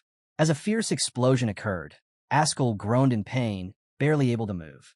He muttered weakly that he had always believed himself to be destined as the savior, sliding into his memories just as his mother had once told him. She had claimed an oracle from God during her pregnancy, declaring that her child would be blessed with divine talent. Yet, the same mother who spoke those words of hope was later murdered before his very eyes, condemned by the people as a witch. Those responsible for her death were eventually captured and executed by his father, the first and only time Ascll had ever seen him so mad. But even that vengeance hadn't filled the emptiness within him. From that day on, Ascll convinced himself that true evil must be eradicated from its roots. His heart grew cold, and he began to despise the poor, the weak, and all those of inferior lineage, believing that such people were destined to fall into corruption and one day threaten the noble and the powerful, just as they had destroyed his mother. Now, back in reality, at that moment, Ascll felt a painful realization deep within as his eyes widened with clarity. He finally understood that it was never the world that was inferior, but he himself. Before he could utter another word, Cyan and Kiram stood poised before him, their combined aura spiraling violently around them. With immense energy surging through their bodies, they prepared to unleash their final technique, to merge their powers into one demonic sword union, God Eater. Both Cyan's and Kiram's eyes gleamed with pure malice, wide grins stretching across their faces as an overwhelming crimson aura engulfed the battlefield.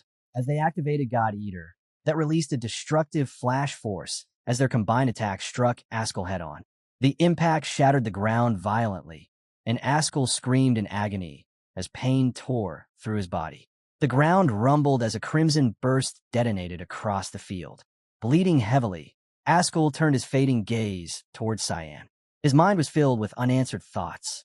Throughout their lives, Cyan had always acted as though he knew what would happen next. He had been the one to discover both the holy sword and the demonic sword before anyone else, repeatedly disrupting Ascll's plans from the banquet of blood to every confrontation that followed. Perhaps it had been luck, but Ascll had never understood the deep-rooted malice his brother carried toward him. Blood streamed from his eyes as the wound in his chest gaped wide, nearly piercing through his body from Cyan's blow. He questioned where such deep hatred had truly come from. Cyan slowly released his transformation, his expression calm, yet chillingly cold. He knew that Ascll had sensed it, the unshakable presence, the inevitability that their confrontation would one day come. Cyan reflected that someone like him had always been an obstacle in Ascll's path.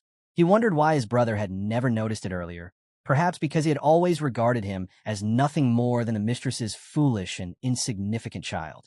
Maybe, Cyan thought, Ascll should have paid more attention back then, or perhaps even killed in the moment he first realized his potential. Cyan concluded silently that these must be the very thoughts running through his dying brother's mind now. He had always despised Ascll's twisted beliefs and self-righteous sense of superiority. Hearing Cyan's words, Ascll managed to faint. For a fleeting moment, he wondered whether they had ever truly shared any bond as brothers. A distant memory flickered in Cyan's mind, a faint echo of simpler days when he and his brother were merely children, laughing freely under the golden sunlight.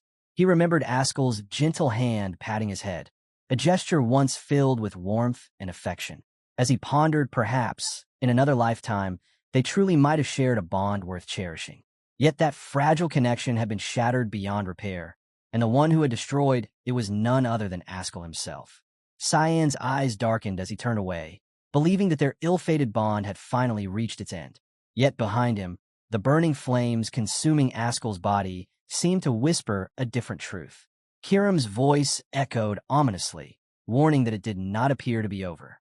Cyan frowned, his gaze narrowing in confusion, as Ascll's sword began to tremble and rise from where his brother had fallen. Suspended in midair, it glowed with a sinister light, and a chilling voice resonated through the air, addressing him directly. It reminded Cyan that although he had used the demonic scriptures to steal its power, he had made a grave mistake, one that would soon subject him to a torment far worse than the depths of hell itself. Suddenly, Cyan's expression twisted as the eye embedded in Cyan's chest blazed with an intense crimson glow. The scene then shifted to Air, who solemnly observed that the dark fog had completely swallowed the light. Nearby, Brian tried to restrain Nana, but she resisted, crying out that her father was in danger. Air, visibly irritated, realized how his words were being ignored, remarking inwardly that they were just like their master, stubborn and unyielding. He recalled the moment when Brian and Nana had stepped through the portal together and cursed the successor for recklessly sending his companion straight to him. Nana, overwhelmed with emotion, struck Brian repeatedly, calling him a fool and insisting that she must go to her father no matter what. Air, watching from the side, noted quietly that the young guard knight possessed remarkable composure, able to remain calm even in the face of a dragon's roar. Nana screamed in frustration as Brian tried to reason with her, reminding her that the young master had sent them away for their safety and that they only needed to wait a little longer. Before the argument could escalate, Sarika intervened, commanding Nana to stop and sit down. Nana obeyed immediately, leaving Brian staring at her in stunned silence.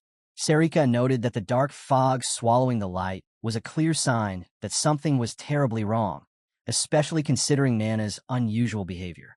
Air admired her composure, thinking she was truly remarkable. Sarika then stated firmly that she and Nana would go to retrieve Cyan themselves, ordering the others to remain behind, while Nana was raging furiously. Meanwhile, within the collapsing realm, Ascll's sword began to radiate a golden light so blindingly brilliant that it shattered the barrier surrounding them. Kiram was stunned as she realized with disbelief that the sword had destroyed the entire realm itself. Cyan stood weakened, his body battered and worn from the fierce battle. Kiram, feeling the surge of immense divine energy in the air, noticed her form beginning to fade away. Lem, too, was struggling to maintain his existence amidst the overwhelming power.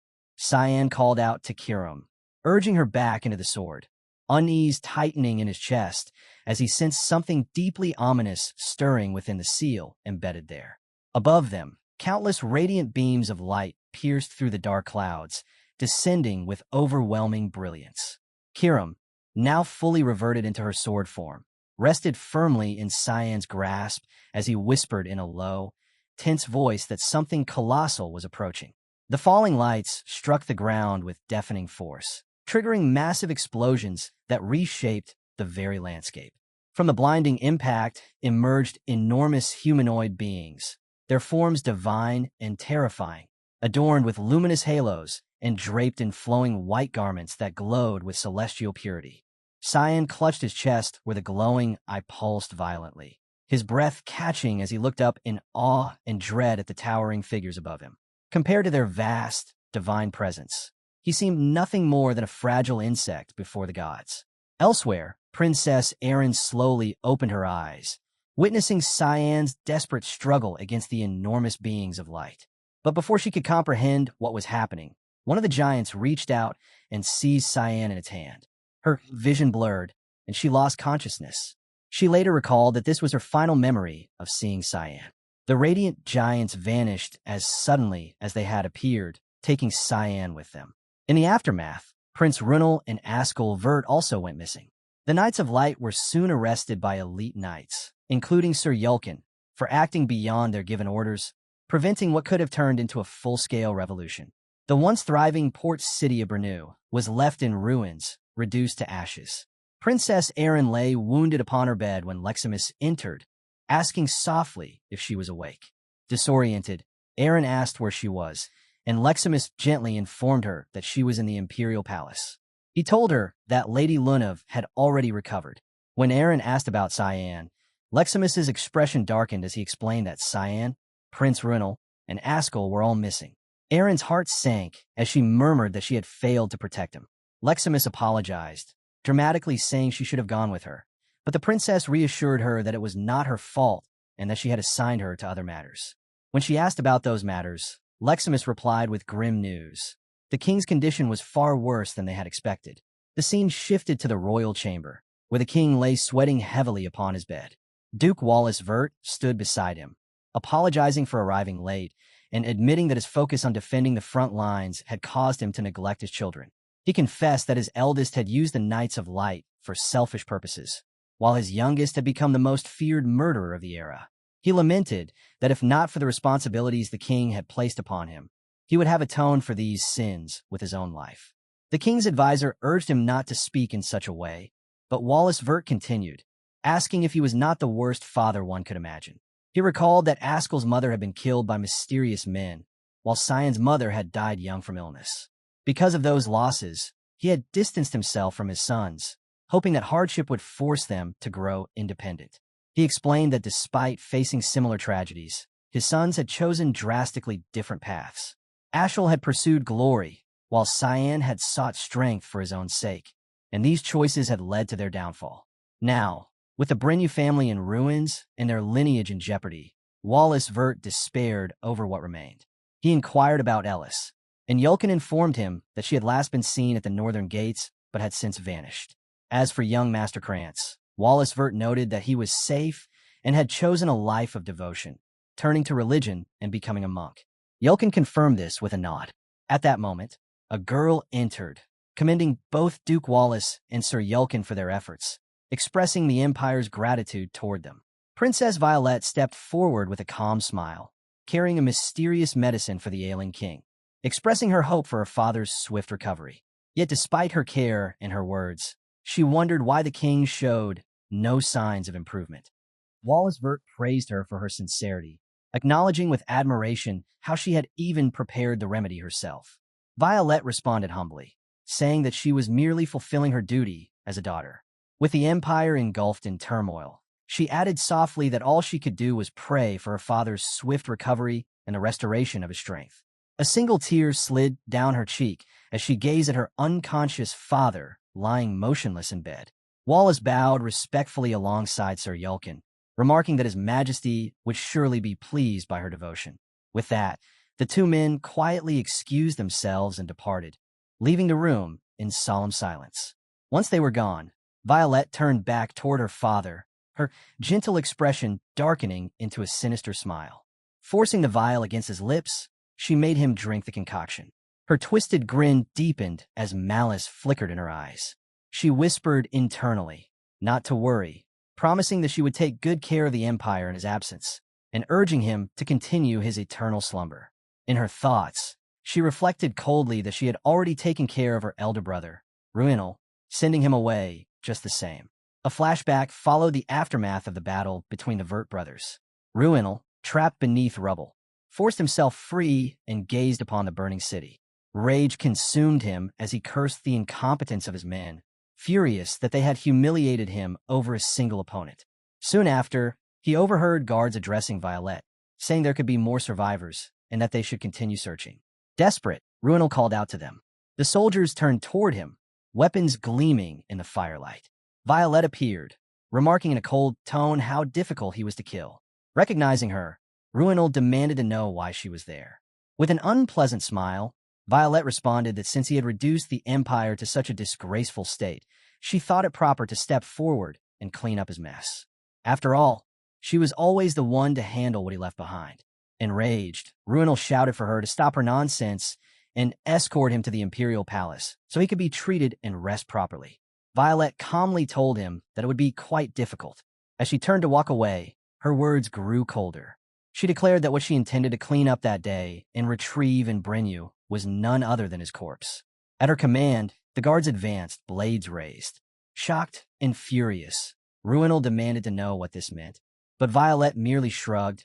Her expression darkened, as she decided instead to leave his body unclaimed, stating that she would simply report he was never found. His curses echoed through the ruins before the soldiers executed him, violently severing his head. Later, Wallace discussed the princess's medicine with Yulkin, questioning its nature. Yulkin admitted that he found it suspicious. Wallace agreed, noting that the bottle's design and the color of its contents resembled the elixir known as the Merkin's Blessing. Yulkin added that he sensed an unusual mana emanating from it, one he had only ever felt within the demon realm. Concerned, Wallace ordered a secret surveillance operation on the second princess, instructing Yulkin to monitor her movements closely and to report immediately, especially regarding any matter involving Princess Erin's safety, to which Yulkin agreed as they both walked through the hallway. After the Brenu incident, which resulted in countless deaths, the people of the Empire began gathering their strength to rebuild their shattered land. Prince Rinal and young Master Ascll remained missing, leaving behind only rumors and questions that spread across the Empire. Most citizens remembered that day as the moment when both had perished in battle while trying to stop Cyan Vert, who had fallen to his sinister power. They recalled Ascll's desperate fight, the sight of his wings of heaven beating against the storm, and how the demon within Cyan ultimately struck him down. In the end, Cyan drew the wrath of the heavens and met his bitter fate at the hands of the envoys of God, the Titans of Light, who intervened to restore balance within the Empire. With the Emperor's illness worsening, governance of the realm shifted under the regency of the second princess. The decision seemed reasonable given her previous humanitarian reputation, though reality told a far darker story. As Erin closed the book, she remarked that she decided to save her words. Yet for now, silence was the only way to ensure his safety. Cyan Vert, the princess's fiancé, was not dead yet. At Ruin Academy's grand auditorium, Princess Erin Sevalrus stood before the council, prepared to choose her path. Before her rested a magic tome. A ceremonial voice proclaimed blessings, wishing her the wisdom and intelligence of Lord Rummindle to guide her future. Professor Sarisha then handed her the graduation certificate, officially declaring her graduation from the academy. Erin expressed her gratitude, vowing to become a guiding light for the academy's legacy. In Chancellor Cunnell's office, he reflected on her choice, finding it unexpected that she had chosen a magic tome instead of a sword or wand. Sarika agreed, and Cunnell noted that 3 years had passed since that tragic day. Princess Erin had been tirelessly searching for traces of the Titans of Light ever since that day. When Sarika asked if he referred to the giants who had attacked Cyan, Cunnell explained that they were known as Nephilim, divine envoys of light sent by the supreme god Rummindle to the human realm. Sarika questioned whether that meant direct divine intervention in mortal affairs, to which he replied that even he did not know the full truth, as few records existed. Cunnell then mentioned that Princess Erin intended to remain at the academy even after graduation to continue her investigation. Sarika wondered why she was so determined, and Cunnell responded that it was all because of our boy, Cyan Vert. Meanwhile, Princess Erin was startled when Lunav appeared before her, offering congratulations on her graduation. Erin remarked on how hard Lunav had been to find lately, and Lunav explained that she had been busy running the Garum Council. They sat together, speaking about the health of the council head, who was still recovering from internal wounds. Erin expressed concern, but Luna replied with satisfaction, stating that she had already taught him a lesson for meddling in her affairs. Luna then asked about the search for Senior Cyan. Princess Erin admitted that she had made little progress, aside from learning that the Titans of Light were the Nephilim. Even so, she vowed never to give up. With a strange, unsettling smile spreading across her face, Luna encouraged her to do her best. However, in a teasing tone, she added that she might just find him first. Her eyes gleamed with a spiraling glow as she remarked that, in fact, she would find him before anyone else. Determined, the princess silently vowed that she would not lose. Nearby, Leximus trembled slightly as she overheard their conversation. The princess firmly agreed that they would both continue their efforts, while Lunav offered to assist her until they finally found Cyanvert. Back in Kundal's office, the chancellor gazed outside the window as he recalled the day the Nephilim descended to take Cyan. He remembered their divine proclamation, declaring that Cyanvert had crossed the mortal boundary he should never have breached, that he no longer deserved to exist in the realm of humans, no matter how much he struggled. Cyan furiously, gritting his teeth as rage burned within him. He declared that he would endure suffering far beyond anything human could ever comprehend. Cyan lunged forward and struck one of the creatures with his dagger, but his attack proved useless. The Nephilim seemed unfazed, effortlessly shrugging off the blow. It turned toward him and charged, swinging its massive fist. Cyan remained on his feet and immediately unleashed the technique known as the Sphere of Nothingness Rift. Enormous black and purple orbs slammed directly into the creature, yet they had no effect. The Nephilim declared that resistance was futile and that no power could surpass one who was akin to a god. It then prepared another devastating blow aimed straight at the protagonist. Just when all hope seemed lost, Seth appeared and reassured Cyan of his arrival. However, before he could act further, the Nephilim strike disintegrated his upper half and struck Cyan as well, sending him flying far away with the force of the shockwave. Kundal, also present there, quickly raised a barrier to protect himself, realizing the mysterious power he was witnessing exuded an overwhelming aura. He understood that if things continued this way, he would not be able to protect Princess Erin and Lunav any longer. The Nephilim regarded the group with disdain, but one of them suddenly sensed something unusual before being hit by a powerful force that blew open a hole in its chest. It was Set, using his devastating Iron Man strike. Slowly, his body began regenerating. The protagonist introduced him as the god of sand, Savulum. As Savulum fully regenerated, he took control of Seth's body and furiously confronted the Nephilim for daring to harm the child he cherished. He invoked the divine authority of the god of Sandus, summoning a colossal sand beast that began devouring the enemy. Savulum acknowledged that the prophecy had been fulfilled and warned that they stood no chance of victory. He urged the main character to leave the battlefield at once, promising to hold the enemies back. When Cyan coldly questioned why he was helping and what benefit he sought, Savulum replied that he cared nothing for personal gain and reminded Cyan of his promise to kill a god. Cyan remembered his past words, when he had sworn to slay anyone who stood in his way, even a god. Realizing the meaning behind that statement, he understood what Savulum referred to. Savulum told him to leave quickly, as she unleashed a powerful attack towards the enemy. She remarked that she could not face all the Nephilim at once due to their overwhelming numbers. Suddenly, one of the Nephilim appeared behind a protagonist and attacked. Before it could strike, Nana intervened, blocking the attack as she furiously screamed at the enemy for hurting the protagonist. Cyan turned back as he called out to her. She then charged a tremendous energy blast and unleashed it with fierce determination, sending the creature flying. Cyan was shocked to see her there. Nana insisted on helping, declaring that she refused to wait any longer and did not want him to shoulder everything alone. Our boy was taken aback by her defiance and wondered if she was already entering a rebellious phase. Before he could react further, Sarika arrived with several men, explaining that she had brought Nana there. She firmly ordered her men to protect the air, and they immediately engaged the Nephilim. Cyan warned that they stood no chance against such foes, but Sarika admitted she knew that already. She noticed Cyan's weakened state and remarked that it was difficult for him to move. He silently acknowledged that he could not deceive her sharp eyes. He was unable even to lift a finger, and worse, his demonic sword Kiram had fallen into slumber.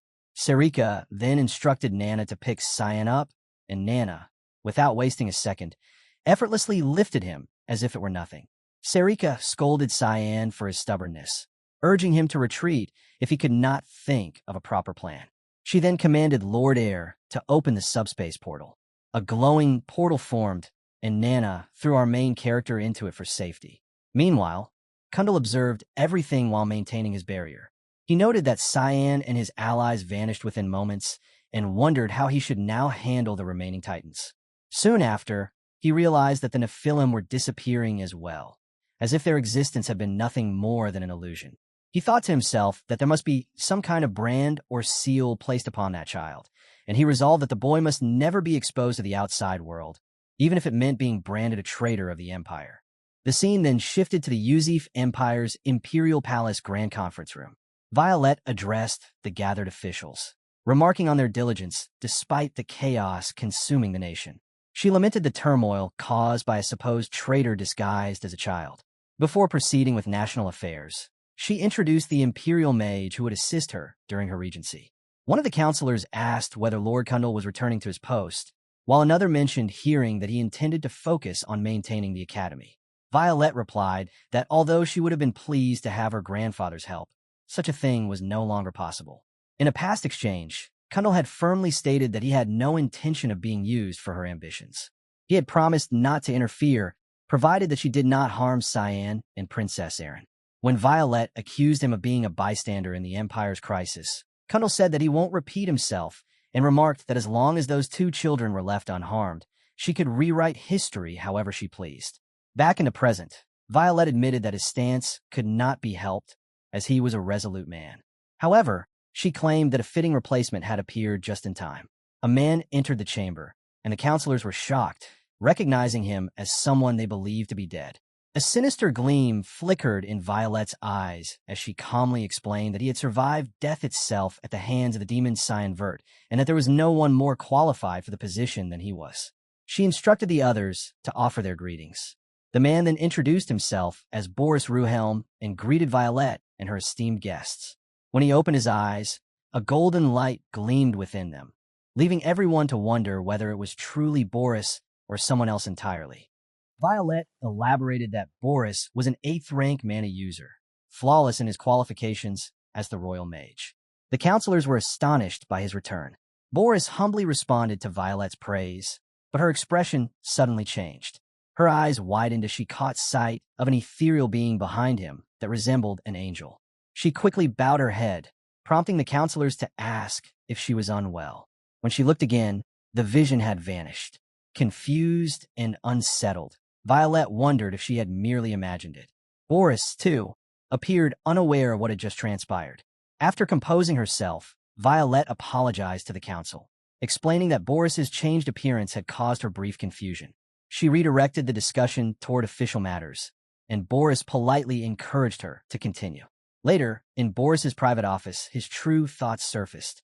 He mused that humans were pitifully simple creatures, so easily deceived as long as appearances matched expectations. He scoffed at the notion of being measured by mortal standards, dismissing their belief that they could gauge his power as an 8th rank mage. Reflecting on his vessel, he admitted that the body of the Black Blood tribe was far easier for him to channel mana through than a typical human body. With a trace of mockery, he pitted the real Boris who had fought so desperately to survive. His eye gleamed with a bright golden light as a voice responded, accusing him of consuming Boris nonetheless. Boris replied sarcastically, asking why the other had not taken a share as well. It was revealed to be Duran Dark, who, frustrated with his current state, snapped that regaining his powers in this human form had been all he could manage. Boris cheerfully remarked on how much Duran Dark had grown, earning an irritated threat from him to stop talking or face death. Within a container nearby lay his sword, glimmering faintly. Boris commented that although the prophecy had not unfolded as planned, they should still be satisfied to have regained their powers. They had also managed to recover the fragment of the holy sword that Cyan once possessed. Duran Dark, also referred to as Ascll, asked what the next move would be. The being replied that he was still considering it, debating whether to find a new master for the sacred blade to cut through the fog that obscured the light or to attempt a more powerful summoning. The scene then shifted to Air, standing victorious while Cyan knelt before him, supported by his sword. It appeared that they had been training, and Air declared that their session was finished. 3 years had passed in human time, and even the hypnosis cast upon Cyan's branded mark was now showing results. The diamond-shaped symbol still burned on Cyan's chest as Air rested one sword on his shoulder and remarked that the spell would soon lose its effect once they left this dimension. Cyan conjured his own weapon in response, insisting that remaining here any longer would destroy his body. Air questioned what Cyan intended to do next, warning that leaving would only draw pursuit once again. The tension between them grew as both assumed battle stances. Cyan resolved that if necessary, he would slay the great god Lum Mindel himself. Lim interjected, reminding him that such claims should only follow the defeat of the god in exile. Air agreed, remarking that Cyan had failed to defeat him even after 3 long years. He explained that the beings our main character had fought in his past life were merely superhuman at best, while those ahead were capable of opposing gods themselves. The power of an exiled god alone, he warned, would not suffice against such foes. Cyan's expression darkened as he asked for advice, silently noting that Air, for once, seemed to offer genuine guidance. Air assured him not to worry, promising to show him a path through an ancient spell passed down through ages past. He began tossing swords onto a map, asking which direction Cyan would take, murmuring that it appeared far more complicated than he had expected. Observing this, Cyan thought to himself that Air truly was an idiot. Air, still focused on his ritual, claimed that a divine prophecy would soon arrive to guide them. Irritated and weary, Cyan activated his ring, deciding it was time to leave and try out his own spell. When Air finally threw the sword and it struck the map, he joyfully declared that the prophecy had come, only to realize that Cyan had already disappeared. The focus then shifted to Professor Sarika, who remembered Kundal's final request to take care of Princess Erin. Since that day, 3 years ago, Erin had secluded herself in her chambers, immersing herself in ancient texts that appeared one after another. Sarika approached her door, knocking softly, thinking that if these discoveries led Erin toward Cyan, she could not allow that to happen. Princess Erin answered, surprised to see her instructor at the door. Sarika noticed how tired and worn she looked and greeted her, mentioning that she had expected Leximus to answer instead. Erin explained that Leximus was away on an errand and asked the reason for her visit. Sarika replied that she had heard Erin needed assistance, particularly with her studies involving ancient tomes. Erin politely declined, saying she could manage on her own. Sarika coldly countered that if Erin sought Cyan, she would need help. Erin's eyes widened in surprise before inviting her in. The room was cluttered with books and scrolls scattered everywhere. Sarika's gaze fell upon a symbol identical to the one on Cyan's chest. Erin explained that she had found it while studying the forgotten history of the continent, noting that it was always mentioned alongside the Giants of Light. She asked if Sarika had seen it before. Though Sarika knew the mark well, she firmly denied it, thinking that Erin had uncovered far more than expected. Princess Erin then showed her another tome, explaining that the Giants of Light that appeared in Brno, known as the Nephilims, were the children of the great god Lum Mindel, also called the Wardens.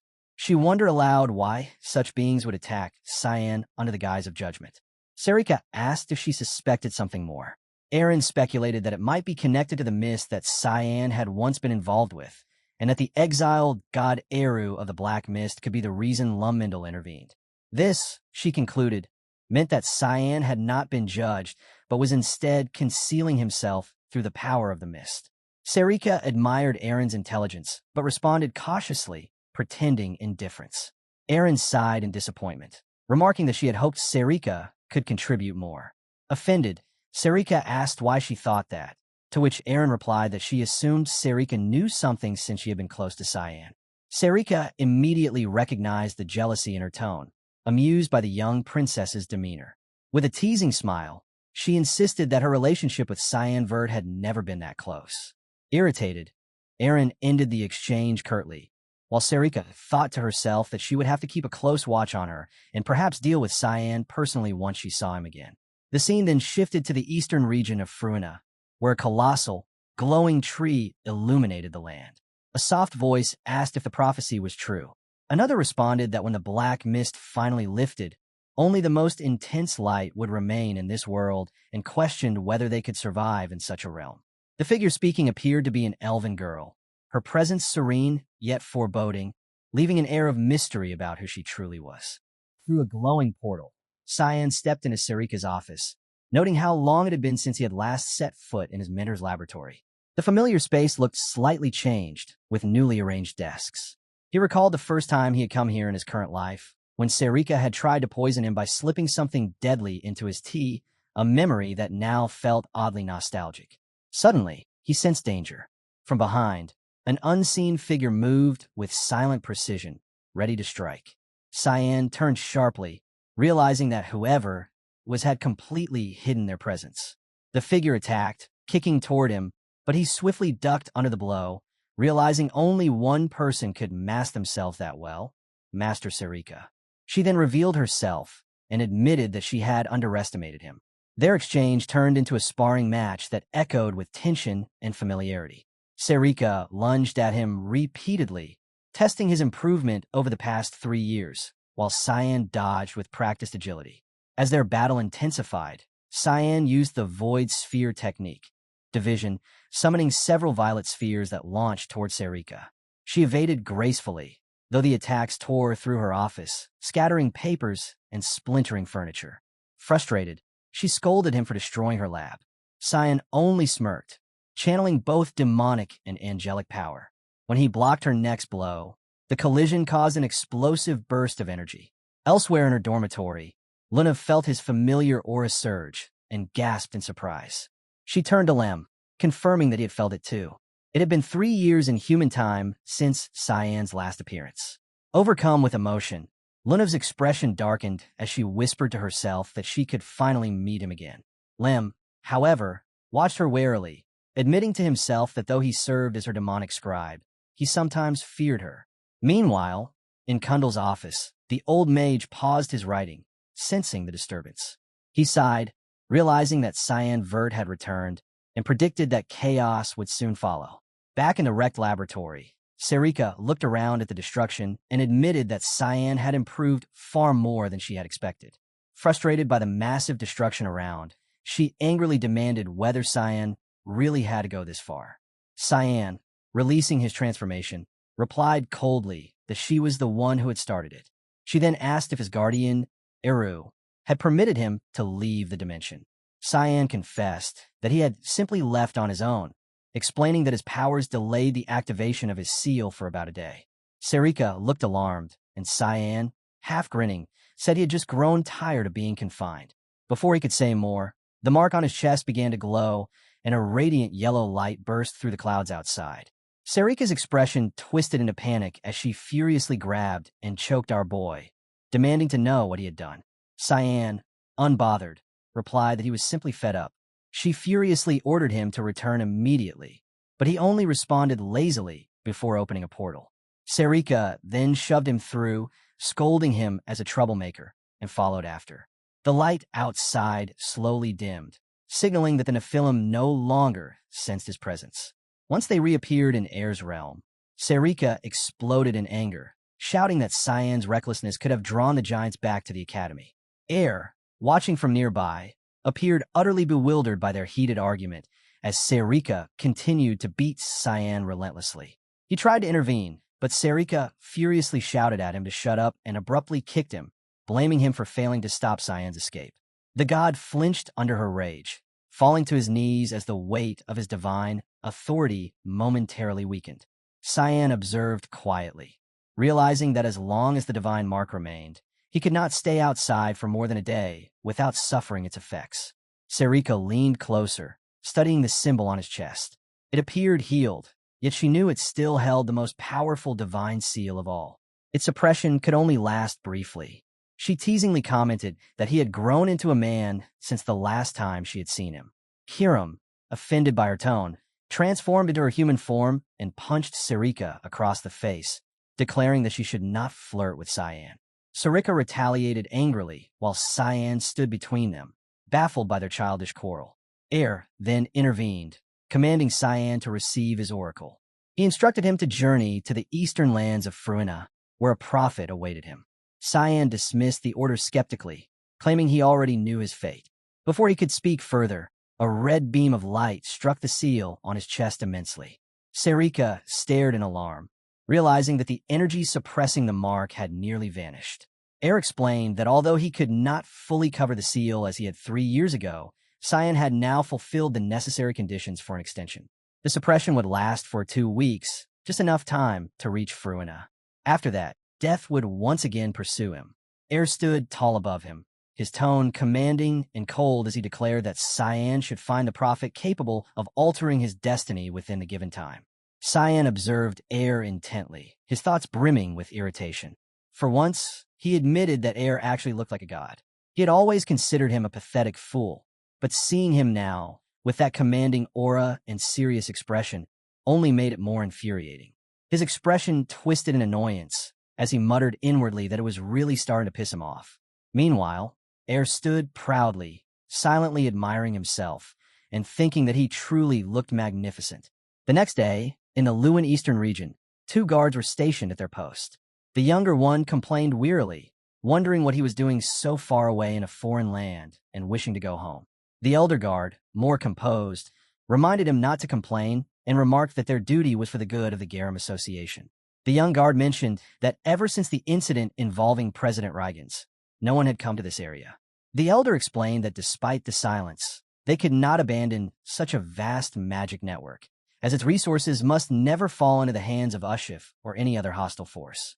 Before the younger could respond, the elder suddenly silenced him, sensing someone's presence. A masked figure appeared, most likely our protagonist, demanding to know if this was where the warp gate was hidden. Shocked, the elder guard asked how he knew of it, then instructed the younger to draw his sword. Determined to protect the area, the elder declared that he would unleash his hidden powers, blaming the masked intruder for forcing his hand. Yet, before he could even act, our boy swiftly knocked him unconscious in a single move, leaving both guards on the ground. Cyan then turned toward the concealed gate. Kiram observed curiously that a warp gate existed there. Cyan explained that it was an artifact often used by Reigen's Rain Reaver, though this was his first time seeing it in this life. He knew that to reach Fruina and return within 2 weeks, he would have to use it, even if it posed a risk. Cyan extended his hand, reaching toward the artifact. Kiram commented on the mana oozing from it. Cyan noted that such technology did not exist 3 centuries ago, explaining that if a concentrated mana source powered it, then the runes would trace the mana paths to complete the spell. Kiram remarked that humans certainly knew how to exploit loopholes. As the artifact began to activate, glowing symbols appeared, asking for a destination. Cyan chose the north of Fruina. The artifact emitted a surge of energy, projecting an image of Fruina above it, followed by a message confirming the destination and initiating the gate. A door behind Cyan began to glow, catching his attention. Kiram noticed that it resembled the gate they had passed through earlier, but Cyan noted that he sensed that something felt different now. Cyan moved toward the door, realizing that a new passage had opened. As he pulled it open, a rush of air poured out. Kiram, astonished, recognized the scenery, wondering if it truly was Fruina. Cyan stepped through, urging her to follow or be left behind. Frustrated, she hurried after him. When Cyan asked if she had ever been to Fruina before, Kiram reminded him of her age and said she had. He remarked that he had never brought her there, assuming she must have come with a previous master. She confirmed this, though her tone turned uncertain. Cyan glanced at her, wondering if something had happened with her past owner, but his thoughts were interrupted when Kiram detected the scent of blood. Cyan felt it too, the presence nearby exciting him. He summoned Kiram and prepared to engage, eager for what lay ahead. Meanwhile, the 2 guards who had earlier been defeated were now reporting to their superior. They explained that an intruder had come through the warp gate. The figure expressed surprise at how he had managed to defeat the Garum Association's Thunder King. The guard admitted that even he had been no match for the intruder, whose face had been hidden by mask and hood. Remembering the ominous fog that had accompanied him, he muttered that it must have been mist. Another guard tried to defend himself, but the figure silenced him coldly, asking what the invader had smelled like. When the guard hesitated, terrified under her gaze, he admitted that he was unsure. The figure appeared to be none other than Luna. She then demanded to know where the warp gate was connected, and the guard answered that it led to the eastern Fruina's northern gates. She then declared that she would go herself and order the knights to continue guarding the wrap gate. The guard was startled by her decision, but she confidently stated that she already knew who the intruder was. Back at the battlefield, Cyan arrived at a grim scene, finding numerous bodies scattered near a cave entrance. He realized he was too late and wondered why the Holy Knights and White Elves had fought. Kiram noted that Air's oracle seemed accurate this time, though Cyan disliked admitting it. He agreed that the cause of the conflict appeared to lie within that cave. Kiram hesitantly asked if he truly intended to enter, and Cyan simply pointed out that the corpses led inward, then advanced toward the entrance. Inside, the cave was brighter than he expected. Kiram warned him to be cautious, noting that the winding layout made it easy to become lost. After walking for some time, the protagonist realized he had somehow returned to the entrance despite moving in a straight line. He felt no trace of mana. Kiram responded that she suspected sorcery, which made sense given that this was elven territory. To test her theory, he picked up some stones and threw one toward a wall. When the stone struck something invisible and produced a sound, he pinpointed the source. A symbol began to glow faintly, and Kiram remarked that finding it seemed far too easy. Cyan explained that he recognized the pattern from his past life. He lunged forward swiftly using his fog sword technique, Fogfall, and he sliced through the glowing spot, causing the barrier to collapse and revealing a hidden passage leading deeper underground. As they descended the stairs, Kiram observed that this must be the true path. With the barrier gone, our main character could finally feel mana flowing through the area again, though it carried an unusual presence. When he wondered aloud what it was, Kiram identified it as the Divine Tree. Curious, Cyan asked what the Divine Tree was, and Kiram explained that it was a sacred existence. Its roots represented the past, while its leaves embodied the future, recording all that transpired in the world. Elsewhere within the same area, an elf girl who had been guarding the place realized that the barrier had been destroyed. She wondered if the intruders had killed those protecting it. Believing she had no other choice to safeguard the others, she summoned a dagger and pressed it against her throat. However, before the dagger reached her neck, our boy threw a stone that shattered her weapon, leaving the elven girl stunned. He apologized for the sudden interruption and then calmly asked her to explain why humans were after the place. The elf child gazed at him silently for a moment before gracefully descending from her perch and walking toward him. Cyan, taken aback, couldn't quite grasp her intentions. Her large, innocent eyes stared up at him with a pleading, almost puppy-like expression as the protagonist wondered what exactly she wanted from him. The girl then suddenly took his hand and warned him in a calm, yet unsettling tone that he would soon die, claiming she had seen it happen. Realizing her ability as a form of psychic resonance, Cyan asked how she knew him and what she was talking about. The girl introduced herself as Haztia, the Divine Tree's prophet. Wearing a serious look, she questioned why he was there and whether he had come following the oracle's will. Her words left Sen momentarily stunned as the truth dawned on him. He finally understood what the humans were truly after. Their real goal had been to capture her and exploit her prophetic power to peer into the future. Several knights stood amidst the field of corpses, their expressions grim as they surveyed the aftermath of the battle. Among them was Mian Harcellus, a direct guard knight of the Sanctus. As Harcellus wiped the blood from his face, he observed that everyone from the first squad had perished, as had all of their enemies. He ordered his men to inform the others that the area was now secure. Harcellus glanced over the lifeless bodies scattered across the ground, quietly noting the overpowering stench of blood and reminding himself not to soil his armor. He realized that something felt wrong. There had to be a survivor. A silver-haired girl approached and questioned what was troubling him. Harcellus turned toward her, acknowledging her presence. She calmly assured him that their mission, guided by Lum Mendel, was divine and destined for victory, leaving no room for concern. Harcellus clarified that his faith was unwavering, though the carnage disgusted him. The girl nodded and stated that she would entrust the area to his care. When Harcellus asked if she would be safe on her own, she confidently declared that with Lumendel by her side, nothing could threaten her. Her tone turned serious as she began to explain that the cave was protected by a barrier, but suddenly stopped. Hercules noticed her hesitation and asked what was wrong. She revealed that the barrier had already been broken, something impossible for a human to achieve, as it had been crafted through elven rune sorcery. This meant that a non-human presence had entered the barrier. Her eyes gleamed as she raised her hand, and it revealed the same crimson glowing symbol that Cyan bore upon his chest. Determined, she declared that they must hurry, as she could not allow anyone else to claim the prophet. She then instructed her subordinates to remain behind before departing. They nodded in agreement, addressing her as Saintess. From a distance, an elf watched her movements closely, covered in scars, his fury evident as he wrapped a bandage around his hand. Meanwhile, Cyan and Hastia stood together near the ruins of battle. Hastia's expression was filled with sorrow as she lamented that those who had guarded the entrance had died because of her. She then apologized softly while still holding Cyan's fingers. When Cyan questioned the necessity of what she was doing, she blushed and explained that it was due to a curse known as the Divine Tree Silence. In exchange for the gift of foresight, her voice had been taken from her. The protagonist realized the truth of her words, but found it difficult to accept such a cruel cost. Hastia tried to reassure him, though he still found the situation uncomfortable and frustrating. Before they could continue, a sudden crackle of golden lightning illuminated the area.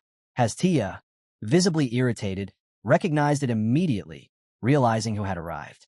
A glowing portal opened before them, with a lightning struck, and from it stepped the Saintess wearing an eerie smile. Hastia revealed that she was the one who had pursued her and had ordered the slaughter of the elves guarding the entrance. With a deceptively gentle demeanor, the Saintess apologized for the deaths of the elves, claiming it had not been her intention to harm them. Her expression contorted with malice as she stated that none of it would have happened if Hastia had come willingly and then demanded she do so now. She revealed that her side had suffered great losses as well, and pointed out that someone else was already present within the cave. Cyan interjected coldly, while protecting Hastia, asserting that he had arrived first. Introducing herself as Nephrodite Iris, a Saintess of Lumendal, she expressed delight in meeting Cyan Vert in such a place, declaring it a moment of divine glory. Her words startled the protagonist, and without hesitation, he lunged toward her, eager to test her strength. Nephrodite raised her glowing hand, remarking on his hostility, and the symbol on her skin blazed with radiant light. A brilliant flash erupted. Cyan's eyes widened as he recognized the symbol. Hastia was equally stunned, while Cyan was struggling to dodge the strike with the help of Kiram, who wondered what was happening. Just then, an enormous sword of light appeared before Cyan. Nephrodite had summoned an emissary of light. Kiram, confused, asked why the seal was activating early, but Cyan realized that it was not his own. Nephrodite possessed the same divine mark. Commanding her emissary, she ordered it to banish the black fog. The radiant being charged forward, its fist and shield gleaming as it attacked. Hastia was momentarily frozen by the overwhelming power, and before she could react, Nephrodite appeared behind her, placing her hands on her back and urging her to leave, insisting that they should not interfere in the battle. As she used her power, Hastia suddenly found herself able to speak, and Nephrodite realized that they had to be touching to communicate. At that moment, Hastia recognized Nephrodite as an elf. Nephrodite, caught off guard, admitted that she could no longer conceal it. Tears welled up in Hastia's eyes as she demanded to know how Nephrodite could commit such atrocities against her own kind and what she truly desired. Nephrodite, with an unsettling expression, replied without hesitation that she wanted her prophetic powers. Meanwhile, Cyan knelt on one knee, his mask shattered, muttering that the encounter had been a complete failure. He hadn't expected to see such people again in a place like this. Kiram noted that the Saintess had taken the elf child. Cyan's irritation deepened as he sensed the same energy Nephrodite had used earlier. The emissary of light turned toward him, but the protagonist continued his relentless assault, noting in irritation how the being had suddenly appeared out of nowhere and interfered with his plans. With swift precision, he slashed his dagger, cutting through the emissary's shield in a single, clean strike. Unleashing his power, a menacing grin spread across his face as he vowed that none of his enemies would ever be granted an easy death. Elsewhere, Hastia and Nephrodite descended the stone staircase toward the cave's exit. Nephrodite calmly stated that it was now just the two of them, and that Hastia would be coming along. Hastia coldly asked if her prophetic powers were truly worth the bloodshed of their people, warning that Nephrodite would lose her voice as payment. The Saintess answered coldly that, as a tool of Lumendal, she would do whatever was necessary to be of use. Hastia's tone hardened as she foretold that Nephrodite would die soon.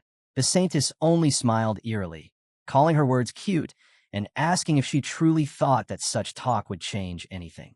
Hastia corrected her. She was not warning, but prophesying. Nephrodite froze for a moment, surprised by her certainty. Hastia continued in a chilling tone that the saintess would soon witness the future she had seen. Outside the cave, a commotion erupted. Screams echoed through the air as Nephrodite rushed to the exit and called out to Mian. He warned her not to approach any closer. Her eyes widened in shock as she saw Mian unleash his holy stroke technique, his spear radiating divine light as he swiftly charged at a scarred elf who was already battling 3 knights at once. The ground trembled as the enraged elf stomped with all his might, causing the earth to rise in a wave of stone that he used as a shield before retaliating against Mian's attack. That's where we'll leave it for now. If you want to catch the next part, make sure to like the video and subscribe so you don't miss it.